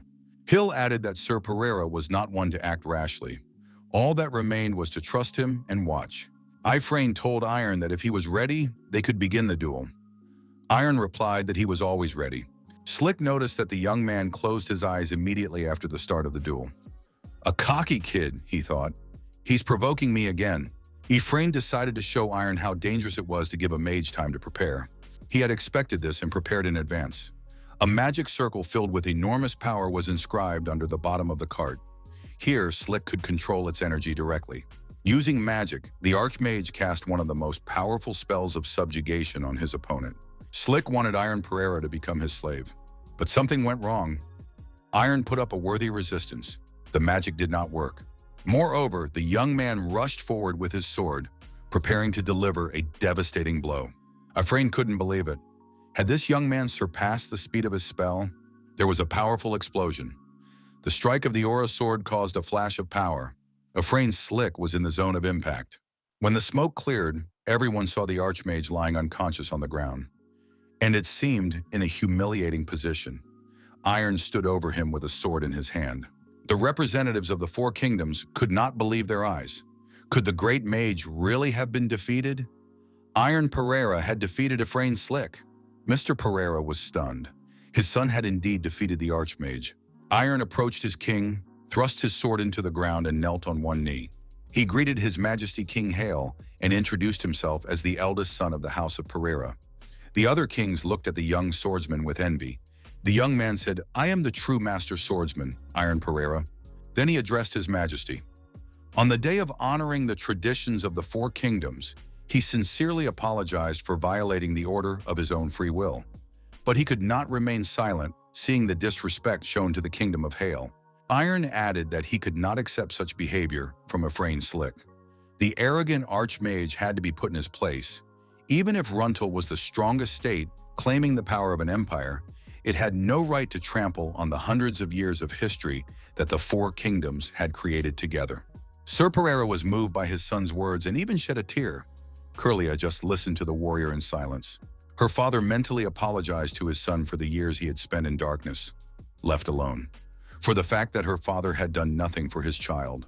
Iron reiterated that he would take responsibility for all the consequences that this duel might entail. The young man also swore that the kingdom would not suffer the slightest harm.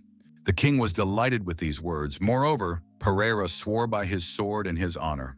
The young man selflessly swore by the honor of the master of the sword. Everyone present who had even a shred of sensitivity was moved to tears. The young man's speech was touching and poignant.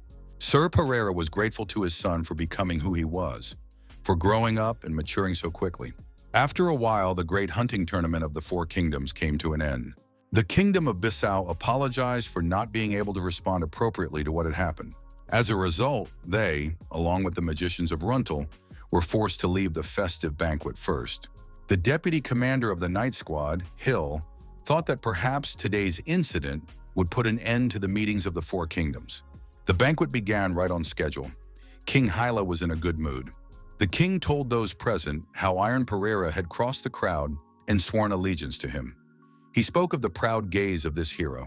The king introduced the young man as the master of the sword from the kingdom of Hyla and raised a glass of wine in his honor.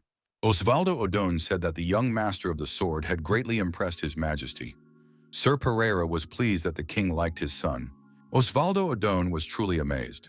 How could anyone defeat the supreme mage Ephraim so quickly? The young man's skills seemed incomprehensible. Osvaldo understood that not much time had passed since the young man had reached the level of master, but his skills were already at an astonishing level. He was a mid-level swordmaster and perhaps even higher. The Archmage's carriage stood at the edge of the forest, and the palace of the Kingdom of Hail was right in front of him. Ifrane could not accept defeat. How dare this boy humiliate him in front of the other rulers? Did he really think that the great Archmage would swallow such an insult? Ifrane Slick declared that Iron Pereira had made a mistake in going against him. He would make the boy pay for his sins today. However, unexpectedly, while in his secure van, Slick felt an overwhelming weakness. Blood flowed from the Archmage's mouth. He realized that magic was draining his body too much. Ifrane thought that this was not a problem. If the pain brought him more despair, he would accept it indifferently. He wanted to see how arrogantly Iron would stand when his father bowed before him. Would the young man be able to maintain his pride then? Slick released the spirit of damnation from the van and sent it to commit evil deeds. The Archmage ordered the spirit to tear out the flesh and soul of this insolent man. The spirit of damnation approached the royal castle and began to watch the people inside treacherously. However, our hero, remaining vigilant, managed to notice the messenger and grab him with his bare hands.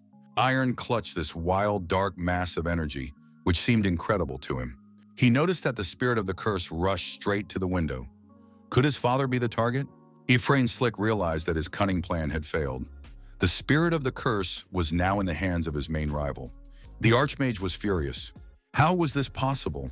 How could this young man have caught his magic with his bare hands? Suddenly, the dark energy vanished. Iron wondered, had the 5-element amulet sealed it away?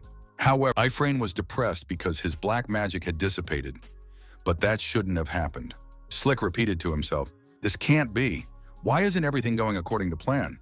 Suddenly, Slick heard some voices. Someone was saying that it was dangerous here and that they should stay away. What could that mean? The next moment, our hero appeared before the Archmage. He approached Slick with determination. Ifrane, this young man really did not succumb to darkness. He did not become a creature from the abyss. But why is this guy so strong? Iron, in turn, did not understand why this man radiated such vile energy. Slick turned out to be extremely dangerous. Iron thought that if he left Ifrane alive, he could pose a threat in the future. Slick fell to his knees and said that he was wrong, that he would never appear before Iron again and would not approach his family and loved ones. The Archmage asked for forgiveness just once. Iron shouted that these cheap tricks would not work here, not with him, nor with his loved ones. If this man ever decided to plot something again, he should remember today. Iron added, Slick should remember him as he was now. The young man turned and left the half-ruined carriage, leaving the Archmage alone. Returning to the castle, Iron wondered, had he done the right thing? Would such cheap blackmail really put an end to this business? But did he have the right to punish a man, not a demon? Iron remembered the old orc chieftain's parting words. If a young man walks the path of a hero, he must be prepared to cut down anything that stands in his way. A world where everyone can live happily is dangerous not only because of demons, but also because of the evil in people. Is Iron ready to do this for the greater good? Is the young man ready to raise his sword against a human being too? Iron thought if he couldn't hold back Ifrane's magic, his father would be in danger. But he hesitated only because Ifrane was a man, not a demon. If he hadn't begged for mercy, would he have been able to cut off his head without hesitation? Eastern continent, Gabir Forest. The monster was rampaging, destroying other creatures. He said he was tired of these creatures. The beast declared that it wanted to experience more vivid emotions. It was time to go outside. Now the demon clown who appeared nearby said that it was not worth going beyond the forest. After all, everyone knew that. If the knights show up here, it won't be very pleasant for him. When the time comes, he will give a sign. The monster was attacked by the demon clown and destroyed. The clown said that this was in his interest.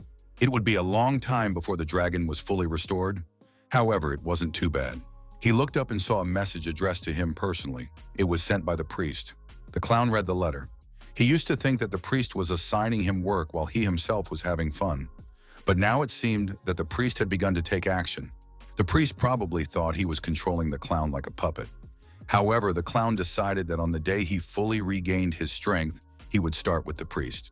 The carriage with the Pereira family was returning to the estate, following the established route. The head of the family said that Iron, as always, had done a good job. Iron recalled his actions. Could he really just leave things as they were? Maybe he should go back. He had to think about it. Even if he went back and punished that man, would they be able to cope with the consequences? His actions now could create problems for his family and for the kingdom of Hale. What should he do? What would be the right thing to do? Iron thought if it had been Ignata, she would definitely have acted differently. Curlia asked where her brother had disappeared the night before. Everyone was asking where Iron was. She was very worried. The young man replied that he had felt dizzy and decided to take a short walk. He apologized for making his sister worry. Curlia demanded that Iron warn her next time. Our hero decided not to tell anyone about what had happened the night before. It would only cause unnecessary concern. Sir Pereira asked his son if he had ever thought about marriage.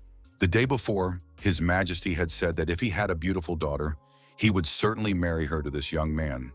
Proposals for marriage alliances had come from the kingdoms of Sonnen and Cologne. His father explained that he had refused, as he considered his son's opinion to be paramount. Perhaps new proposals would come in the future? Iron blushed with embarrassment. Based on his observations, his father suggested that the young man already had someone in mind. Could it be someone from the Lingje family he had mentioned? Curlia noticed that their father was too perceptive. Several days passed. The Pereira family returned from their trip and found themselves in the courtyard of the ancestral castle. Servant Marcus saw the return of his masters and rejoiced. He said that the young master's guests were already waiting for him. Ilya saw Iron and immediately threw herself into his arms. Iron, in turn, was extremely surprised. The young man asked how Ilya had ended up here. The girl replied that Iron himself had said he wanted her to come. He noticed that Ilya was clearly very drunk. What had happened here? Iron didn't understand what was going on. Maybe Brad and Lulu could explain something? Ilya grabbed the young man by the face and asked where he was looking. He should only look at her. Mr. Pereira looked at the girl and said that, contrary to expectations, she turned out to be quite cheerful. Curlia suggested that the situation had escalated. Curlia told her brother to take Elijah to his room and come back. She added that a family meeting was urgently needed. Once in bed, Elijah kept repeating Iron's name. Brad and Lulu were allowed to attend the family meeting as witnesses. What Ilya had said was practically a confession of her feelings under the influence of alcohol. And it happened not in private, but almost in public. Curlia noted that tomorrow morning, when the girl came to her senses, she would be overcome with shame and would want to leave these lands. They needed to figure out how to fix the situation before morning. Brad admitted that he was also to blame. However, Iron was also at fault. After all, he was the one who had brought the girl to this state. Brad asked if Iron was really going to delay even at a moment like this. Iron promised to come up with something. His sister asked what he was going to do. Iron said he would confess his feelings for her. Morning came. Elijah opened her eyes. Her head was splitting with pain. The girl tried to remember what had happened the day before. She remembered drinking with Brad and Lulu and then meeting Iron. She felt incredibly ashamed. Elijah decided she had to leave the estate immediately. However, the main entrance would not do. Maybe she could just jump out the window. At that moment, there was a knock at the door. Elijah realized that all her plans had fallen through. What should she do now? Lulu appeared at the door dressed as a maid. The girl asked why the cat looked like that and what it was doing there. The maid said that Lord Iron Pereira would like to spend the day with Lady Ilya Lindsay. Lulu asked if the girl would accept his invitation. Ilya was surprised. It was a direct invitation to a date. But why so suddenly? Was it because of what had happened the day before? What should she do now?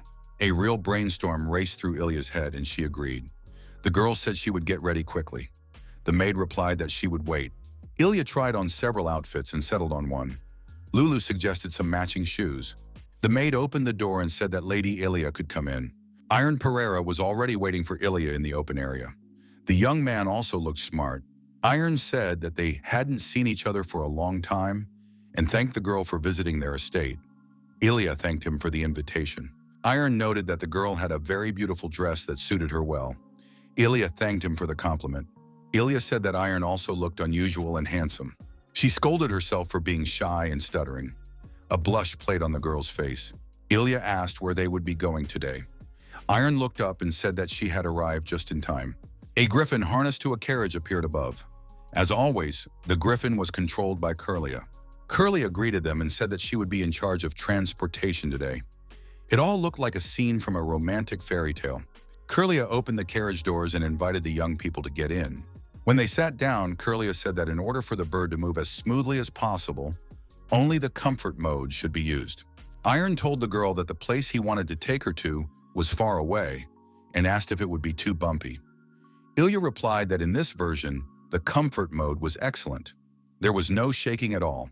Ilya thought that Iron hadn't said a word about yesterday. He was probably trying not to embarrass her. The young people flew to the kingdom of Gerbera, to the free city of Seventino. The streets were crowded with people. The festival was in full swing and was supposed to last until the end of autumn. They stopped near a street artist, and Iron agreed to have his portrait painted. When the work was finished, Ilya admitted that the resemblance was simply magnificent. Iron was also pleased. After a candlelit dinner at a fancy restaurant, Iron asked what the girl thought of the food. Ilya admitted that everything was very tasty. The chef definitely deserved Michelin stars. The waiter asked permission to clear the plates and inquired how the guests liked the wine, as it was supposed to pair perfectly with the steak. He added that he would bring dessert soon and could recommend a cocktail to go with it. Ilya was surprised to see that Brad was acting as the waiter. The mustachioed waiter objected that he was not Brad at all and that the girl was mistaken. Iron said that everything was fine. Brad could stop pretending. Brad wished them a pleasant stay and ran away. The young man wondered how Ilya could have recognized him. Wasn't the costume perfect? Lulu told Brad to behave more discreetly. Ilya said she enjoyed everything, had a lot of fun, and thanked the young man. The girl admitted that she was grateful to Iron for showing her all these places. She said that because of family matters and training, she almost never got to enjoy such holidays. She rarely went out just to walk the streets. Elijah was always afraid that her appearance and behavior would go beyond the bounds of family decency and become known to others. Most of all, she was afraid to show her feelings. Now, after meeting Iron, everything had changed. Thanks to him, today had been wonderful. The young man was glad that the girl had enjoyed everything. Ilya was surprised by the strange sounds coming from outside. Iron jumped up from his seat and said, "It started." He grabbed the girl by the hand and pulled her outside. The young people went out onto the veranda and saw bright fireworks. The young man turned to the girl and looked into her eyes. Ilya stood motionless, looking at him. Iron confessed that he loved Elijah, not as a friend, but as a girlfriend. He said he had broken his promise and only appeared 5 years later, but she greeted him with a bright smile, and he realized that he loved her even more. Iron repeated that he loved Ilya very much. He asked if Ilya felt the same way and would agree to date him. The young man added that he was proposing they be together forever. Ilya was embarrassed, and a blush spread across her cheeks. The girl lowered her eyes and quietly agreed. The support group jumped out from behind their cover and began congratulating the young couple. Curlia shouted that her brother was a hero and added that Iron should kiss his beloved immediately. Iron asked his sister in embarrassment how she could say such a thing. Curlia declared that she was not joking at all. This was a serious matter. Ilya decided to take the initiative and kiss the embarrassed young man on the cheek. She was extremely embarrassed and said she wanted to get into the carriage immediately. Curlia asked in surprise why her brother was stuck. Brad complained that he was bored and said he wanted to see Judith as soon as possible. Not all cities were celebrating at this time. Some knights were moving through the ruined part of another city. The assistant commander of the White Knights, Myers, tried to use holy power. He reported that there was no reaction to the holy influence in this place either. Myers was puzzled. A messenger from the 3rd Detachment arrived with a report for the Knights. The messenger reported that in the south of the continent, as in the west last time, all traces of demons had disappeared. All of this came crashing down on them at once. Myers suggested that this was the work of the great demon who controlled the others. The most likely candidate was the clown demon, who was regaining his strength by gathering the remains. However, there was something more frightening than when the demons acted in groups. Residual magical power was present in the places they had visited. There are demons that can hide magic. Brad asked his friend what he could say about the beginning of a relationship. Iron just laughed in response. Brad laughed too and said he knew someone else who could give advice. Elijah got angry at Brad for saying that. She told Brad to shut up and start training. No excuses. Brad replied that he wasn't ready. Running away from the girl, Brad shouted that she had crazy eyes and should calm down. Elijah demanded that Brad pick up a sword immediately. Curlia couldn't understand how this was possible. They had only started dating yesterday, and today they were both in the training hall. How could anyone be so obsessed with swords? She thought that her brother's progress would not have been so rapid if he hadn't had people around him to help and encourage him. A month passed, and Brad said it was time for him to leave. Curlia asked if he was going to Judith. The answer was yes. As a farewell, Brad told Iron and Elijah to get ready. Very soon, Brad and Judith would return and deal with them. Brad thought, even if it doesn't happen anytime soon, that day will definitely come. So young people shouldn't relax. Brad noticed that Iron and Elijah were growing at an incredible rate, especially Elijah. She had become so much stronger that it was incomparable to how she used to be. What had changed her so much? Before, Brad would have been discouraged by such things, but now everything was different. He could simply let go of all those useless emotions like envy or inferiority complexes. The young man decided to go at his own pace, his own way. Suddenly, out of nowhere, a gust of wind appeared. What was it? The gust of wind disappeared as suddenly as it had appeared. Brad wondered, could someone have created it? The fact is that Sir Joshua Lindsay rushed past Brad in the same direction. He was rushing to find his daughter. Mr. Joshua hoped that Elijah was all right, but why hadn't she come home for over a month? Joshua thought that this fair-haired young man was not so unreliable, but that did not change the essence of the problem. He needed to see with his own eyes that his daughter was all right. Sir Lindsay saw the Pereira estate and realized he was almost at his destination. The guards at the entrance checked his documents, determined that the traveler had come from the west, and wished him a safe journey. Mr. Joshua thought that the fake documents had helped him pass through the gates without any problems. The next destination was the Pereira residence. But how could he get there unnoticed? The man thought that he had only been traveling for 2 weeks, but he was already completely exhausted. Joshua assumed that he was getting old. There was a tavern directly on his route where the traveler decided to take a break and then move on. A bowl of soup helped him regain his strength. Joshua felt considerably relieved. Looking out the window, Lindsay noted that it was an interesting place, small in size but seemingly much quieter than other places he had seen. A local resident approached the traveler and said that this place was indeed quite nice. The food here was excellent, and the prices were reasonable. The man asked if he could sit at this table. Lindsay clarified that he was not talking about the tavern, but about the city. The traveler added that the city looked much better than the neighboring estates. The local resident realized that he was talking to a traveler and asked him to explain what made him think so. The two men struck up a conversation and even shared some alcoholic beverages, which the local kindly offered. The traveler overheard a conversation between some young people at the next table. It turned out that a young man named Pereira had become engaged to a girl from the Lingje family. Joshua was extremely excited by this news. He rushed over to the young people and asked what they were talking about. At that moment, Iron and Elijah entered quite by chance. Iron admitted that outdoor dates were very nice. Elijah said that she also enjoyed it very much. The young people witnessed a local resident trying to calm Sir Joshua down. Lindsay claimed that he was able to remain calm in such a situation. Ilya was surprised. What was her father doing here? Iron asked why his father looked the way he did. The local resident's fake beard and wig fell off, and everyone saw that it was Sir Pereira. It turned out that he had decided to visit the tavern incognito. Lindsay and Pereira were surprised to hear the children calling them by name. Ilya didn't know what was going on, but told Iron that they'd better leave. Iron suggested that his father was inspecting the estate and said that in that case, they would leave. Ilya noted that if her father was there on business, they would see him later. Elijah added that she never thought her father would make it here. Iron said they should use this chance to talk to the Lord officially and get his approval. Elijah said that sounded very serious. Iron replied that he was not joking. Mr. Joshua Lindsay told his companion that his reaction was quite natural. Sir Pereira noted that he understood this because he himself had a daughter and knew what those feelings were like. Lindsay remembered his smiling daughter and thought, when was the last time he saw her with such a sincere smile? After the events in their home, there was no trace of her laughter left. Perhaps his obsession had constrained his daughter even more. The young men and their fathers met in the evening at the entrance to the estate. Mr. Lindsay put his hand on Iron's shoulder and told the young man to take care of his daughter. Iron thanked Joshua Lindsay as he walked away and added that he would do everything in his power. The superjet was ready for takeoff. Lindsay said it was time for him to go. Mr. Pereira noted that he would visit next time. Joshua replied that he would always be waiting. Ilya, saying goodbye to her beloved, told him to take care of himself until they met again. Iron replied that there was no reason to worry.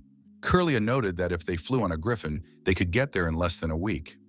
Ilya thanked him for kindly providing the superjet. Her father apologized to his daughter, because of him, she had to leave much earlier than she had planned.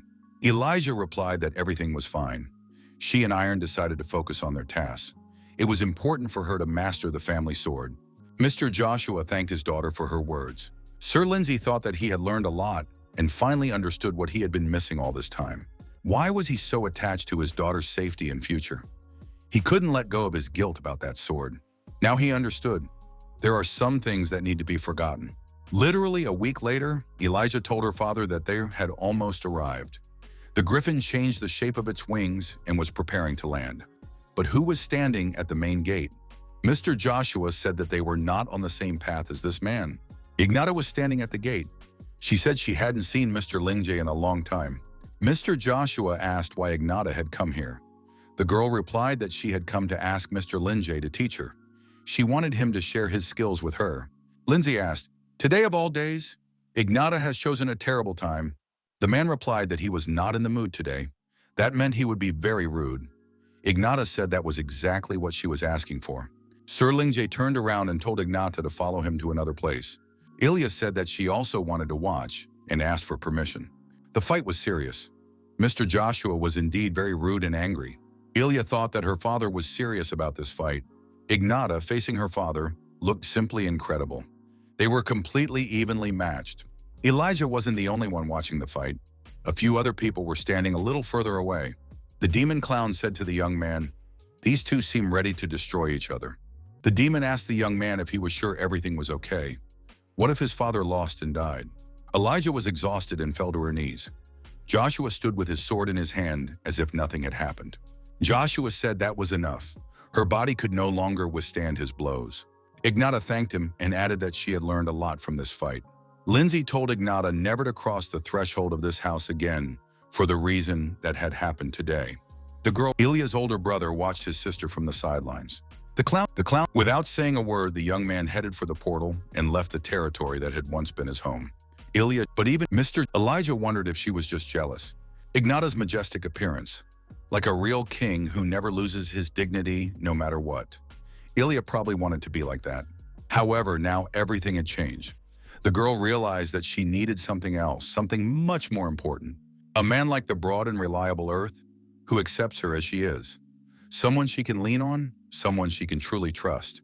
At this time, Brad Lloyd continued to move along the forest road on his planned route toward Judith's presumed location. Brad shouted that he would challenge Judith again. The young man assumed that the jealous Judith would be incredibly charming. However, when he reached his destination, the young man was surprised. There used to be a small hill here, but now there were ravines all around. What had happened here? Brad approached one of the ravines. Someone called out to him. He turned around and saw Elder Kuhn standing in front of him. The master said that they hadn't seen each other in a long time. The young man usually came twice a year, but this time he was late. Brad explained that he had some business to attend to. The elder asked why the young man had come back here. Brad suggested that Kuhn had softened his tone. Brad asked what had happened here after all. The master told the young man to follow him. Judith had been spotted in one of the ravines. The girl did not let go of her sword. Judith asked if Brad had really become a master swordsman. The young man said he would give her the details later. Right now, he wanted to hug her after their long separation. Judith turned around and said that Brad annoyed her. She was ready to die in training, but she still couldn't become a master swordsman. Brad suggested that something was clearly wrong. Judith said that she just wanted to test how much stronger she had become. The girl drew her sword and told Brad not to hold back, to give it his all. Brad understood everything, drew his sword as well, and said that if Judith lost, she could cry. Even with tears, she would still be cute. The fight did not last long. Brad found himself lying in a trench. The young man did not understand how this had happened. After all, he was a master swordsman. Judith admitted that Brad had flown far away. The girl told him to pick up his sword and get up. Brad asked how a master could lose to an expert. Judith told the young man not to be upset. It was just one sparring match. It was time to come to his senses. Brad suggested that he had been too relaxed. Judith said that it had shocked him greatly and added that Brad had fought quite well. Brad waved his hand and said he would be back soon. Master Kun was surprised. Did this guy always leave so quickly? Judith replied that Brad had explained he had urgent business to attend to. The girl admitted that training with Master Kun really paid off. She had become so strong that she was able to defeat Brad. The girl wondered if she could continue in the same vein and become the strongest. Judith declared that she could defeat Elijah, Brad, and Iron, as well as that black-haired swordsman who had recently come here. Was that Ignata? They say she is the best swordsman in the Holy Kingdom. She was truly incredible. Elder Kun thought that his student was impressed by her sparring with Ignata. The master asked why his student wanted to become stronger. Judith replied that she would need it very much. If she became the strongest, she would be able to defeat anyone. The master said that perhaps she didn't need it at all. It wasn't worth losing touch with people. He had reached this peak because he had given up everything for his goal. However, he wasn't sure if that was what he really wanted. The mentor added that Judith should take a different path. She shouldn't lose her friends or give up on love. It's not worth sacrificing everything for the sword. Kun said that the girl should be greedy and not miss anything. She should take everything and move forward. Judith said that the mentor had started speaking in a manner uncharacteristic of him. She would pretend she hadn't heard anything. Now she was going to train. Kun thought that his student was very bold. Who did she take after? The elder thought that this girl was starting to resemble him more and more. Perhaps it was because he was spending too much time with her. Kun started coughing and covered his mouth. The man looked at the palm of his hand covering his mouth and saw blood on it. The elder said, "It's starting again." A man in a hood watched the master walk away. The stranger said that his father had lost a lot of weight. At the Kronos Academy, the head received information from Brad and said that Judith had reached a high level. Apparently, she worked well with Elder Kun. Brad declared that now he would definitely not back down. That was why he had returned to the School of Swordsmen. The young man asked the head of the academy to be his mentor. Brad decided that he absolutely had to become stronger. Now he had a reason to train to the max. Brad remembered how Judith promised him that if he beat her next time, she would grant him any wish, so he needed to train harder. Brad decided that in a year he would definitely return and become much stronger. Judith had to wait for him. Elder Kronos said that a guest had arrived. Would the young man go with him? The head of the academy greeted the guest and said that they hadn't seen each other in a long time. He also apologized for the wait. Kronos added that one more spectator wouldn't hurt. Ignata replied that even if there were more guests, it wouldn't bother her. Iron continued his daily training to improve his skills and confirm his qualifications. The young man thought that he would now have to train alone for a long time.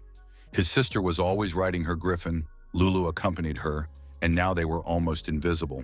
Iron thought that loneliness wasn't so bad. He could focus on his training. The young man wondered, is everyone training hard? Surely everyone is giving it their all, wherever they are. He too needs to try to become better. Our hero decided that he would never let what happened to Ifrane Slick happen again.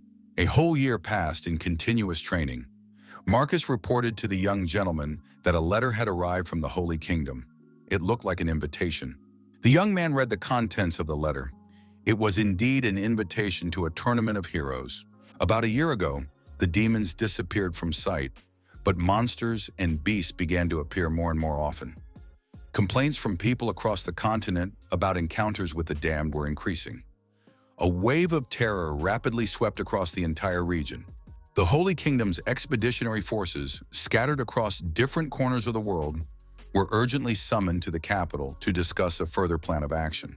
The most frightening problem was that if the fight against the demons dragged on and the current heroes left, the continent would be left defenseless due to the poor training of the next generation. In these turbulent times, a truly historic battle took place in the training arena of Avilius, right before the eyes of all the assembled expeditionary force fighters. One of the fighters was Julius Hall, head of the Order of White Knights of the Holy Kingdom of Avilius. On the other side was the head of the Order of Black Knights, Ignatius Crescentia. Two luminaries of the Holy Kingdom clashed in battle. As expected, the duel turned out to be completely one-sided. It was a one-sided game. The bold thrust of the black blade was stopped by an insurmountable barrier, a white mountain symbolizing the era.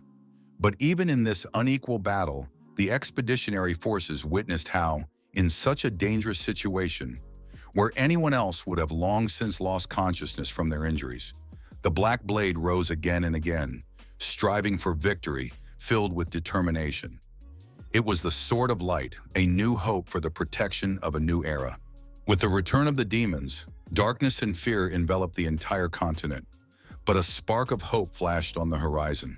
The Duel of Heroes, a sacred ritual, had begun. Not only Iron, but Brad and Judith also received such invitations. After reading the message, Iron told Marcus to take it to the library. Late at night, after training, our hero indulged in meditation. The young man found himself in the space of his imaginary world. To calm the storm in his heart, the protagonist mastered the element of fire.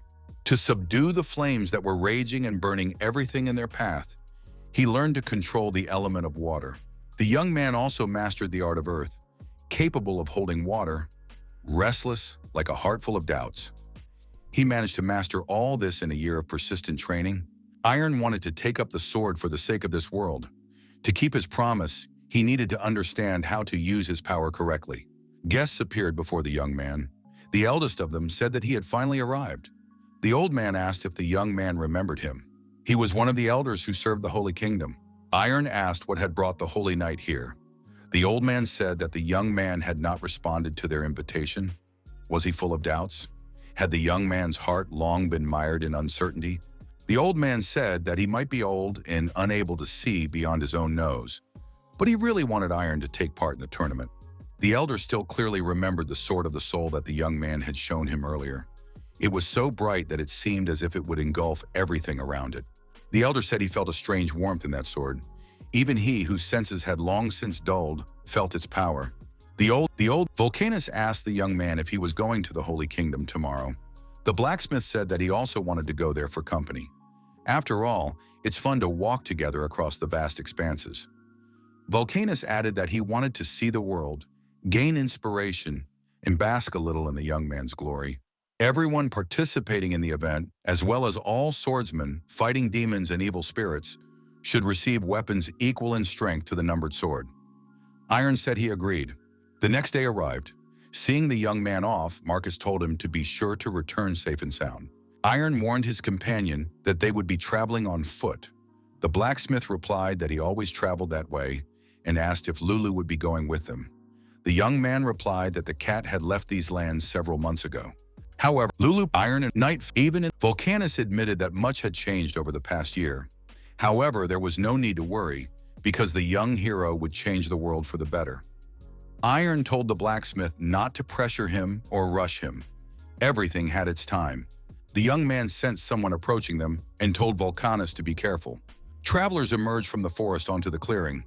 One of them said that they were glad to see the light of the fire in such darkness. The young man showed them the official mercenary badge and said that they were not dangerous. There were 4 travelers and they introduced themselves. They were Keenan, Giovanni, and Jareen. The leader of the group was a mercenary named Ethan. The blacksmith said he was a dwarf and his name was Volcanus. The young man said his name was Iron Pereira. The blacksmith looked at the young man. After all, they had agreed to use pseudonyms. Iron admitted that he had completely forgotten about this agreement. The mercenaries laughed and said that it was very clumsy acting. Once again, someone was trying to call himself the hero Iron Pereira. This was already the 6th such case. The leader of the mercenaries said he had seen such imposters trying to use the master's name. There were many such people. Although this young man seemed to have guessed the hair color correctly, he had missed the most important detail. Ethan asked how anyone could call themselves Pereira without having the black cat Lulu with them. Who would believe that this was Iron if the magical Lulu was not nearby? Although even with the cat, no one would believe such a person. Iron told Volcanus not to tell anyone, because no one would believe them anyway. The blacksmith noted that overall, things weren't so bad. The protagonist said that in that case they could call him Aaron. After warming themselves by the fire, our heroes and mercenaries continued on their way together. Jaren told Ethan that she didn't want to be around these people. They were nothing but a burden. She didn't want to trust someone who had originally called himself a different person. Ethan told the girl that they had no bad intentions. If they hadn't taken them with them, something bad could have happened to them. Iron told the blacksmith that next time he would make mushroom soup. Volcanus ordered meat soup. Ethan told his companions that ultimately they had the same goal. If problems arose along the way, these people could be sent away immediately. Jaren agreed. Jaren looked into the distance and told everyone to stop. There was an ambush ahead. Skeletons were waiting for them. Sure enough, a gang of ferocious skeletons in armor emerged from the forest ahead, and they were aggressive. Ethan drew his sword and said that they would deal with these bandits now. The mercenaries rushed into battle. The skeletons put up a fight, and the battle was fierce. The knight with the shield said that more and more skeletons were arriving. Ethan declared that the situation was getting out of control and that they needed to retreat and move to more distant positions. They might have to form a circle of defense. The mercenaries noticed that their new acquaintance, Aaron, had joined the battle, and in an instant, all the skeletons were destroyed. Ethan said that Aaron had done well this time. The young man must admit where he learned defense like that. Aaron replied that if he said he had studied at the Kronos Academy, no one would believe him anyway. Ethan laughed. This young man still couldn't forget his legend. He even managed with a two-handed sword. It was obvious that he hadn't slacked off in his training. Ethan said he was ready to see what Aaron was capable of. Aaron took out his sword again and destroyed the monsters that came his way. The young man acted quickly and efficiently. Ethan thought that this young man was really something. Maybe he should invite him to join the team. Jaren asked what the commander thought of the young man. Ethan admitted that he was quite good, not afraid of monsters and beasts. Perhaps he was from a famous fencing school or the Royal Academy. Ethan asked the girl what else she wanted to hear. Jaren told Ethan to forget about her question. She wasn't interested in anything. Jaren left the group and didn't even want to have dinner with the others, as the commander of the group didn't invite her. The girl didn't agree. Ethan returned to the campfire and continued the conversation over a bowl of hot porridge. The travelers discussed the likely candidates to win the Heroes Tournament. Volcanus said he had heard that Camlin Ray from House Ray would also be participating. This time, only those under the age of 60 could participate, so this knight had every chance of winning. Ethan said that he was indeed a strong knight. Due to the age restriction, the heads of houses and old masters would not be able to participate. Giovanni said that the commander of the Black Knight Order could win. They say that the Holy Kingdom is organizing the tournament just to show off Ignata's sword. Keenan was indignant. Could someone in their 30s really compete with masters who were already over 50? The masters from the southern lands would definitely win. Jarot, the tiger of the southern lands, and his brother-in-arms, the king of the southern mercenaries, Zakwang. Both masters are already over 50, but their experience should not be underestimated.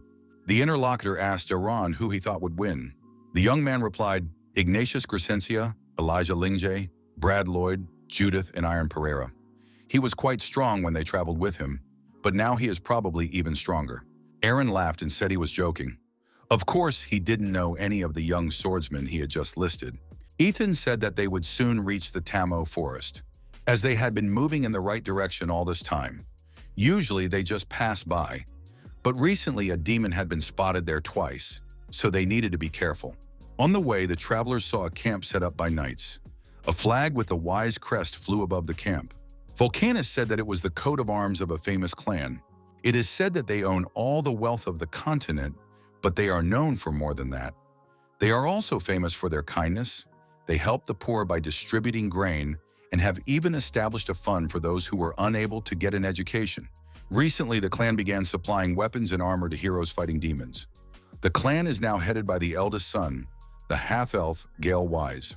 Judith asked her mentor if he really wasn't going. Kun repeated once again that it was better for him to train. It was more useful for him. The girl asked if he couldn't spare a little time to at least support her in some way at the tournament. Kun said he had no free time, otherwise he wouldn't be standing here.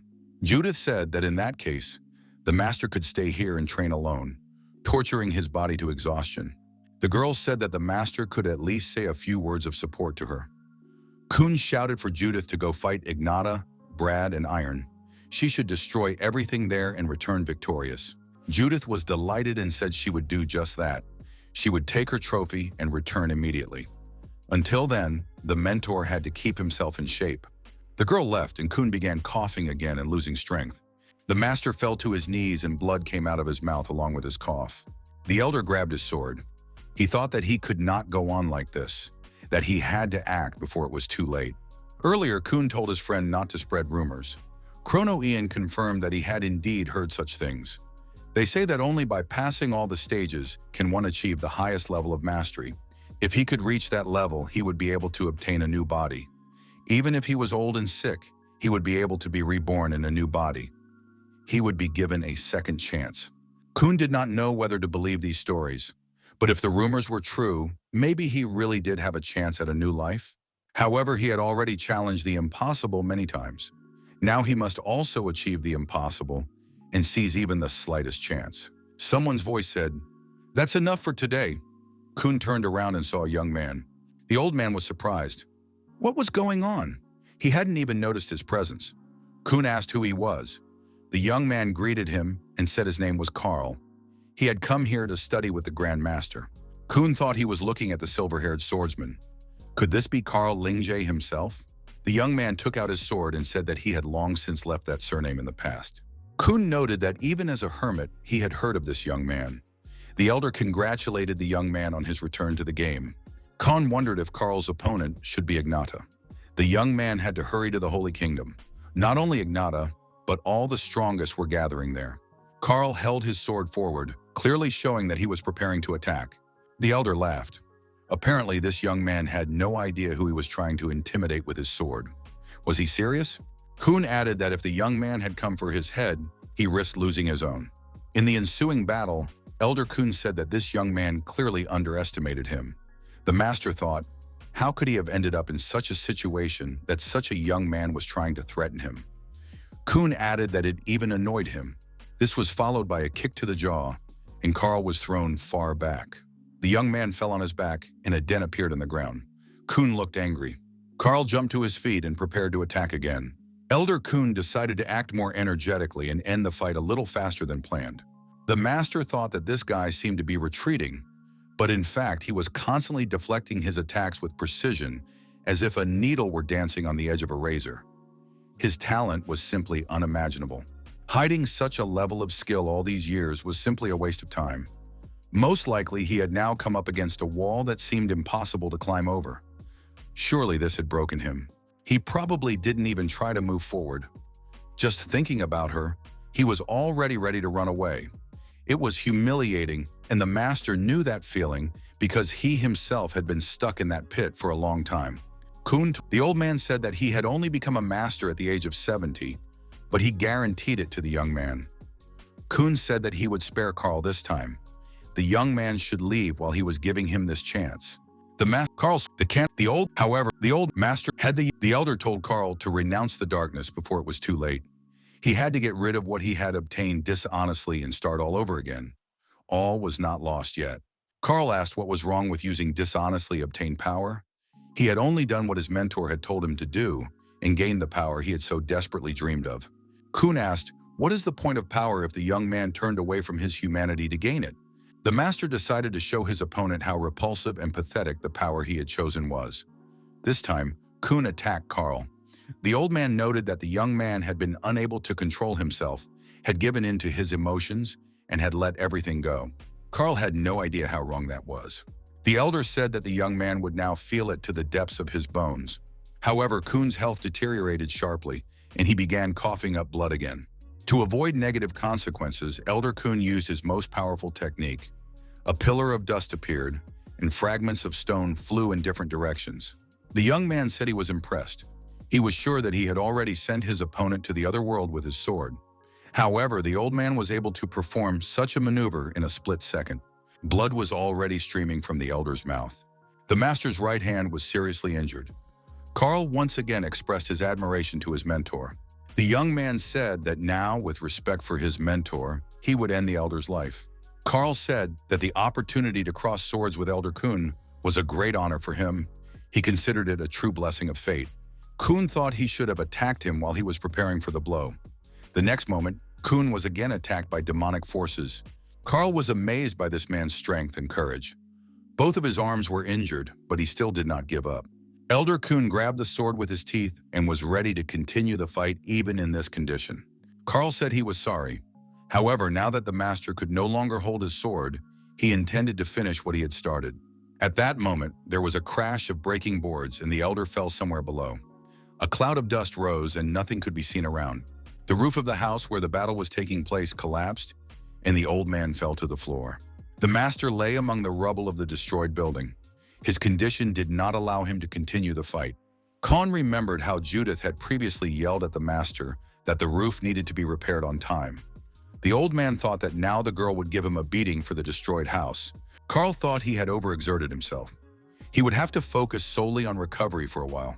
This fight was at the limit of his abilities. The young man thought that if it weren't for his opponent's illness, he would have been the one to lose. However, Master Kun had no intention of giving up. Even in his condition, he was ready to face his opponent. The old man got to his feet and approached his opponent again. Carl said that the master surpassed everyone he could imagine. Was the old man indestructible? The young man gathered his strength, swung his sword, and said that now Kun had no chance of winning. The old man replied that perhaps now he really was indestructible. The young man looked at his opponent and was surprised. His whole body was covered in cuts.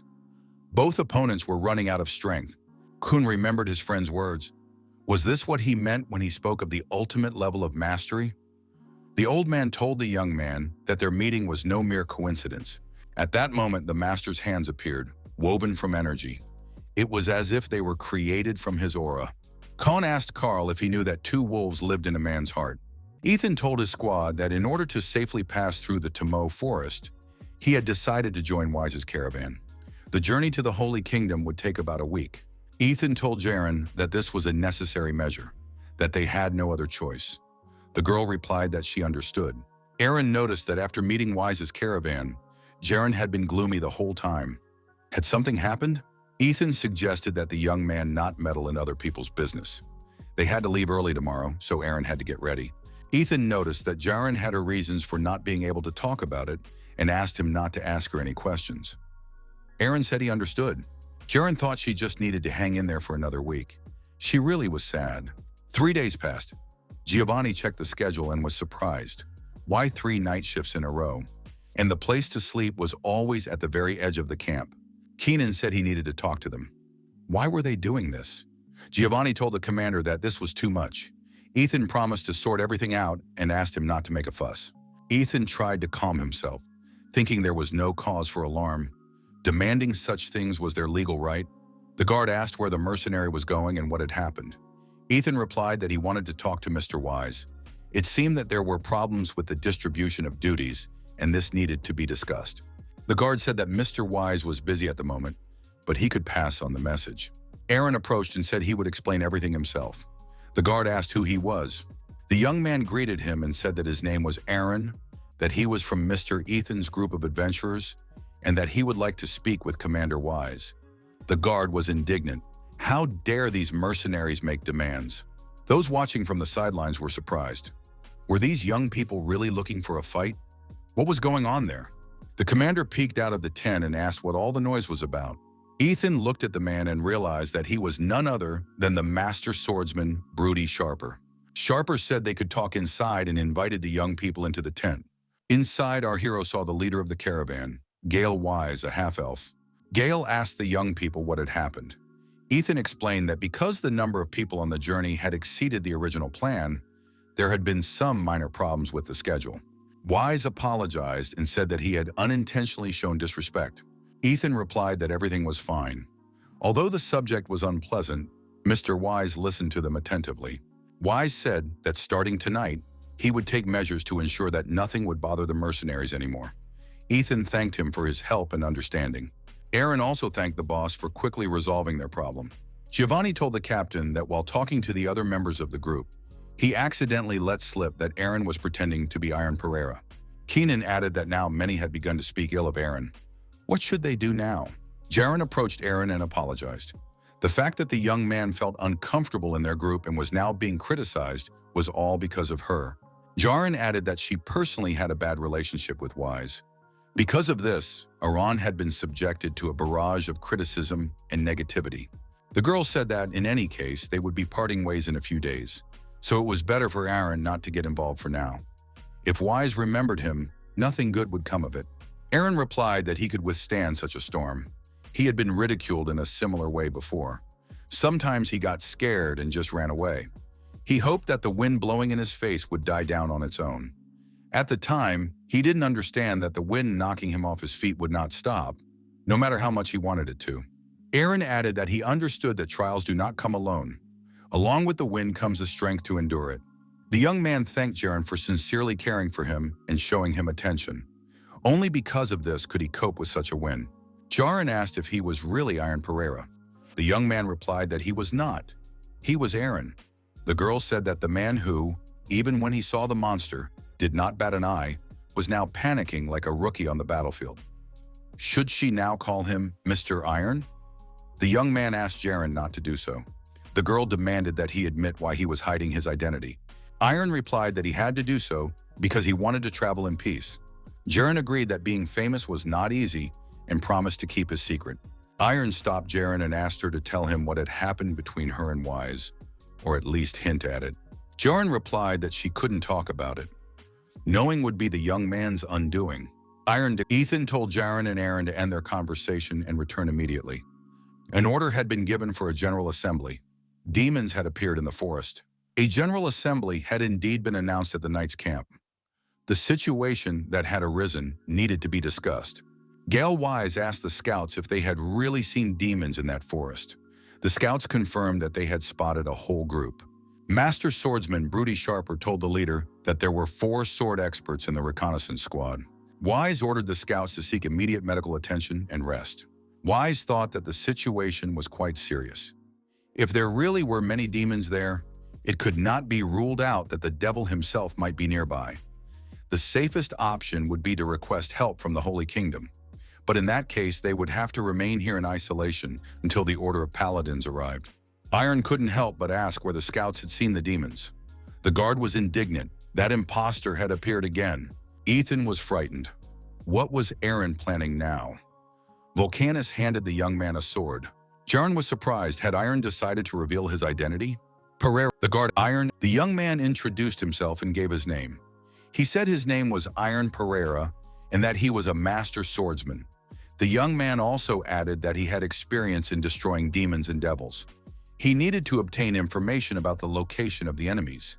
He was ready to set out immediately. The guard, Wise, Gale, in the dark, one of the demon, she asked. However, the demon was outraged. Had this man completely lost his fear? How dare he show up here as if it were his own home? The female demon flew into a rage. How dare this scoundrel threaten her kingdom? Her Majesty realized that this man was too dangerous and that it was better to avoid direct confrontation with him. The roof of the dark castle was broken, and the female demon intended to leave the territory so as not to suffer. However, the swordmaster Iron Pereira recorded the demon woman's trajectory and decided to deal with her according to the law of honor. The female demon said she had memorized this man's face. When they met again, she would tear him to pieces and tear those pieces into even smaller pieces. Iron was not afraid of the threats and, swinging his sword, cut the demon woman in two, right in the chest area. The demon was defeated. A support group of knights arrived at the dark castle and freed all the prisoners. All the demon's minions and monsters were also destroyed. The land, steeped in darkness, was completely cleansed by the mysterious power of Iron Pereira. The merchants of Wise Corporation also did not skimp on holy water, helping with the purification. Wise and the swordmaster Sharper, examining the dungeon, noted that many people had been locked underground. Not only humans but also elves were imprisoned here. Many found this simply unbelievable. Iron Pereira single-handedly defeated not only the demon's servants, but also the Lord himself. It is not for nothing that he is called a genius. After all, he became a master swordsman at the age of 20. He possesses a power that cuts through darkness. This is a real blessing for the continent. Keenan was indignant. Just a moment ago, everyone was saying nasty things about this guy, and now they were admiring him. Ethan replied that the main thing was that the misunderstanding had been cleared up. Ethan looked around and asked where Jaren was. He hadn't seen her since morning. Jaren was moving alone in the darkness in the specified direction. Jaren remembered the recent past. Her sister had been studying some documents. The girl assumed that something was wrong with them. The amount of magic and mana in the neighboring village had decreased sharply. Jaren suggested that elves who want to establish contact with humans probably leave the forest with the help of the Wise Trading Guild. Her sister said that the problem was that they were doing so through Wise.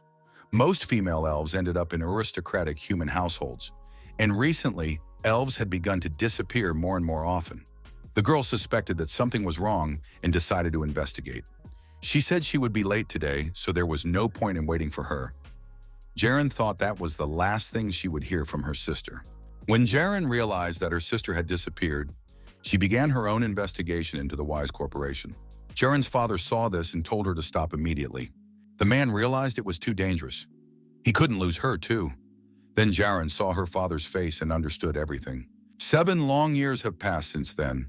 The accusations against the Wise Trading Guild are still based only on speculation. Jaren decided to find out what they were up to. This time, she wanted to see everything with her own eyes. Jaren sneaked into the dungeon where the prisoners were held. The girl tricked the guard by throwing a stone near him. The guard reacted to the sound and took his attention away from watching his territory. The guard was deactivated, and Jaren managed to open the door to one of the cells. An alarm went off in the dungeon. One of the knights informed Lord Wise that something incredible was happening there. Jaren entered the cell and looked around. A terrible sight met her eyes. There were elves in the cell. They were wounded, and their condition was cause for concern. There was also a flower growing in the cell that exuded demonic energy. The elves were exposed to it. Moreover, there were not only prisoners in the cell. The young man standing with his back to Jaren said that even without looking, he guessed who it was. He admitted that he had hoped this day would never come. The young man turned around and said that he hadn't seen Jaren in a long time. It was Gale Wise. Jaren demanded that this disgusting lawlessness be stopped immediately. She had thought so. It was Wise who had taken her sister. Wise said he had forgotten to warn her. If you inhale the scent of this flower without taking an antidote beforehand, your mind will become clouded. At first it will hurt, but then a rather pleasant sensation will follow. Gale asked why Jaren had come here at all. The girl felt weak. She tried not to lose consciousness, but her strength was rapidly leaving her. Jaren managed to keep her wits about her and noticed that her consciousness was gradually returning. The flower's effect was weakening. Something incredible happened. The swordmaster Iron Pereira entered the room. Wise was surprised. How did Lord Pereira get here? Iron said he did not want to harm anyone, so it would be best if no one moved. Gale Wise asked Pereira not to misunderstand him. Iron ordered Jaren to move to a safe distance. Wise shouted for Lord Pereira not to come any closer. However, Iron sent Gale Wise flying with a lightning-fast punch to the face. Our hero approached the mysterious flower and said that everything was as he had expected. The young man realized that the dark stream was coming from this very plant. This scent was confusing the elves. It had to be stopped. The pendant on our hero's chest radiated energy that affected the flower, causing the plant to wither. Swordmaster Broody Sharper burst into the room and asked if Mr. Wise was all right. Wise demanded that Pereira stop immediately. Was he going to destroy everything here right now? Wise declared that if he was destined to answer for his actions, he was ready to do so in the Holy Kingdom. According to the law, only elves or abilious could judge an elf. Was Iron really going to break that rule too by taking the law into his own hands? Iron confirmed that this was indeed the case. Our hero said that Wise would go there accompanied by him. Ethan saw Jaren and asked where she had been all this time. The girl reminded him of what she had said earlier. Gale Wise was responsible for all of this. Now the truth had come to light. The knights and mercenaries left the camp and set off in carts along the planned route. Wise, as planned, rode in a cart accompanied by Iron and Vulcanus. Wise asked Pereira if he realized how much influence the Wise Corporation Trading Guild had on the continent. They had connections with influential people in every corner, even in Abilius. Wise thought, everything is going as he expected. This Pereira would not dare touch him. He knew many like this boy. They were all honest, righteous, acting for the greater good. You couldn't bribe them, but there was no need to fear them either, because they always acted within the bounds of their own principles. Wise decided that all Iron could do in Abilius was stand and watch as he slipped away right under his nose. The carriage stopped, and the guard announced that they had arrived at their destination. Vulcanus glanced around the area and noted that everything looked grand. This was the sacred kingdom of Abilius. Wise asked if they should at least put handcuffs on him. Iron did not answer. Gale thought it was too boring. The game was over.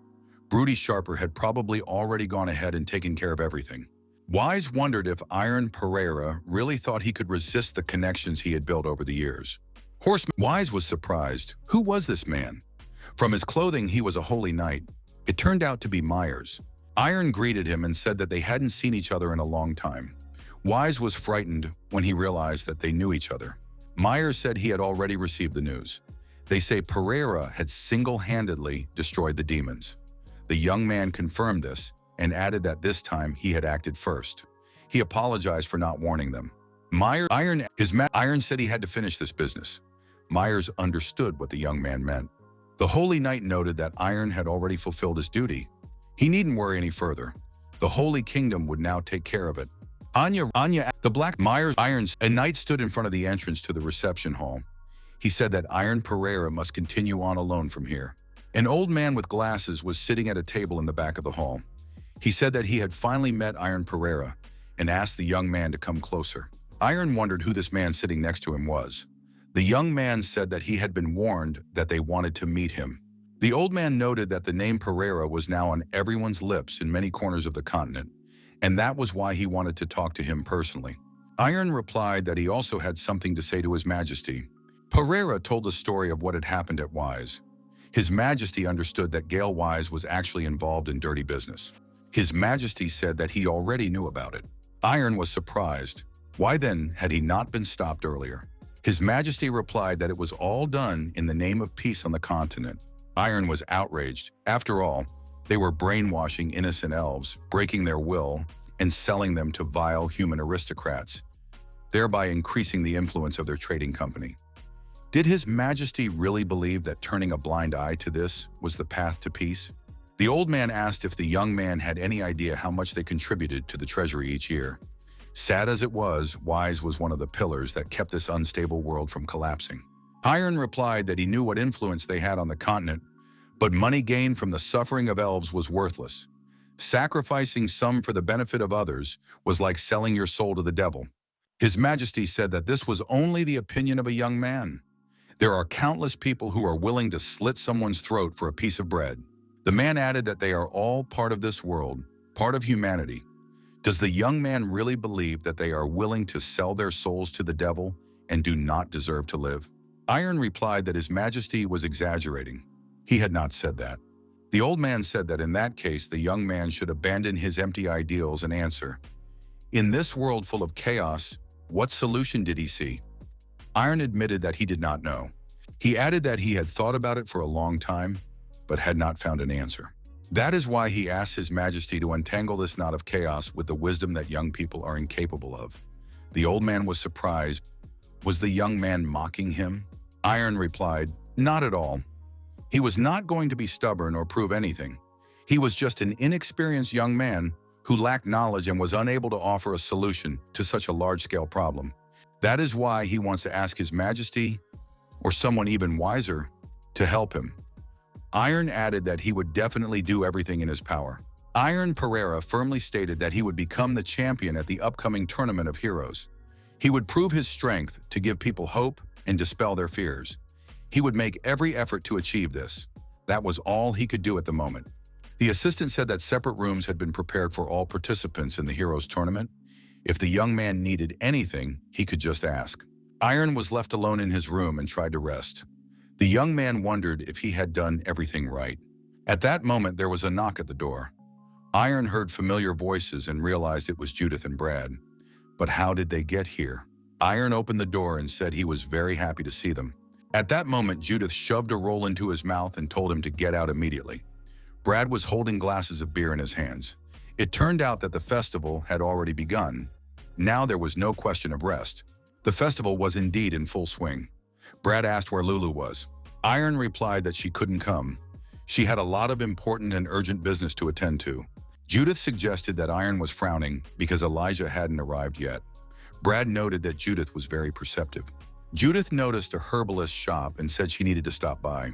Brad was surprised and asked why she needed to go there. The girl explained that her teacher had been coughing a lot lately. Without her, he even forgot to eat, so she would have to take care of him. The girl was curious to know if her mentor Kun was okay. However, the place she had left was no longer in order. The hut had been destroyed to the ground. Moreover, there was a magical demonic circle there. 2 weeks before the festival, Elder Kun approached Carl and asked if the young man knew the legend of two wolves living in the human heart. Carl got angry and asked what nonsense the old man was talking about. Kun pushed the attacking young man away and said that when a person is born, two wolves already live in his soul. One of them is white. It brings light and goodness. The second is its opposite, symbolizing darkness and destruction. They hate each other, and their battle never ends. Who do you think wins most often, young man? Carl noticed that the old man's aura had become even stronger. The elder said that the answer was very simple. The wolf that wins is the one that the man feeds. Kun again dealt a crushing blow to his opponent. Kun said he did not know what had happened to the young man or what pain he had endured. He could not fully comprehend it. Kun noted that, in the end, it was the young man himself who chose which wolf to feed. And it was he who raised this black wolf. Carl understood that there was nothing he could do about the old man. The young man gripped his sword tighter. Master Kun declared that Carl had crossed the line. Carl prepared for the final battle. Fury burned in his eyes. Kun told Carl to come to him. This meeting was meant to happen, and he would take responsibility for saving the young man from such a life. Kun looked at his hands, thought about his body, and decided that it was simply impossible. The power grew with every passing second, as if he were about to burn to ashes. The elder decided that it was necessary to end all this as soon as possible and prepared to repel the attack. Carl received a crushing blow to the chest and was thrown far back. The old man was filled with determination, but for some reason his body was bound by demonic chains. The demon jester, who was nearby, held these chains and prevented Kun from doing anything. The master found himself captive to the demon. The demon laughed and said that it was very close. Kun realized that the demonic clown was responsible for his capture. He said that they hadn't seen each other in a long time. The demon turned into a man wearing a hood.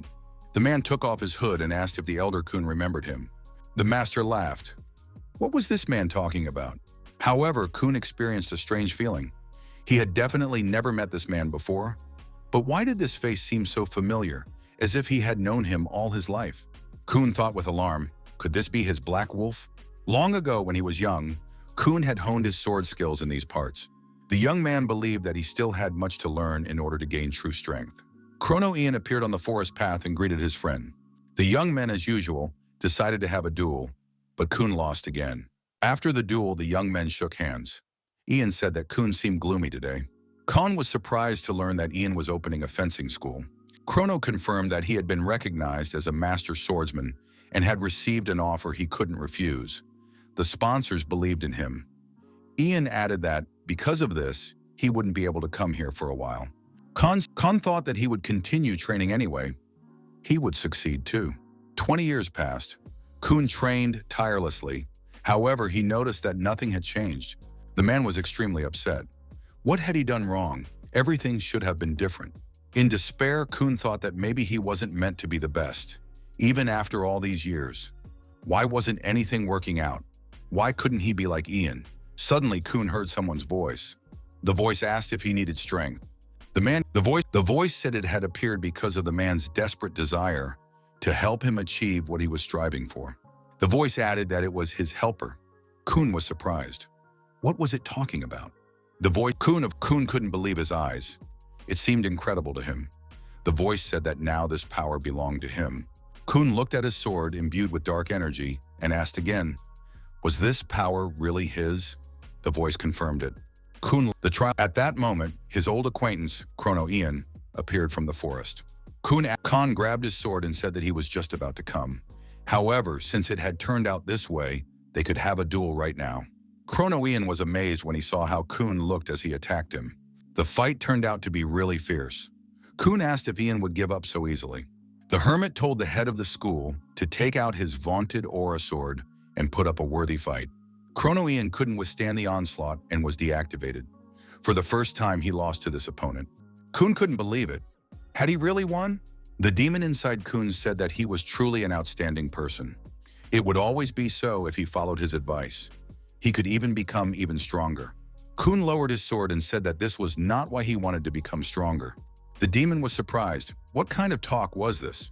Khan said that what had really frightened him all this time was not a feeling of inferiority towards Ian, nor envy.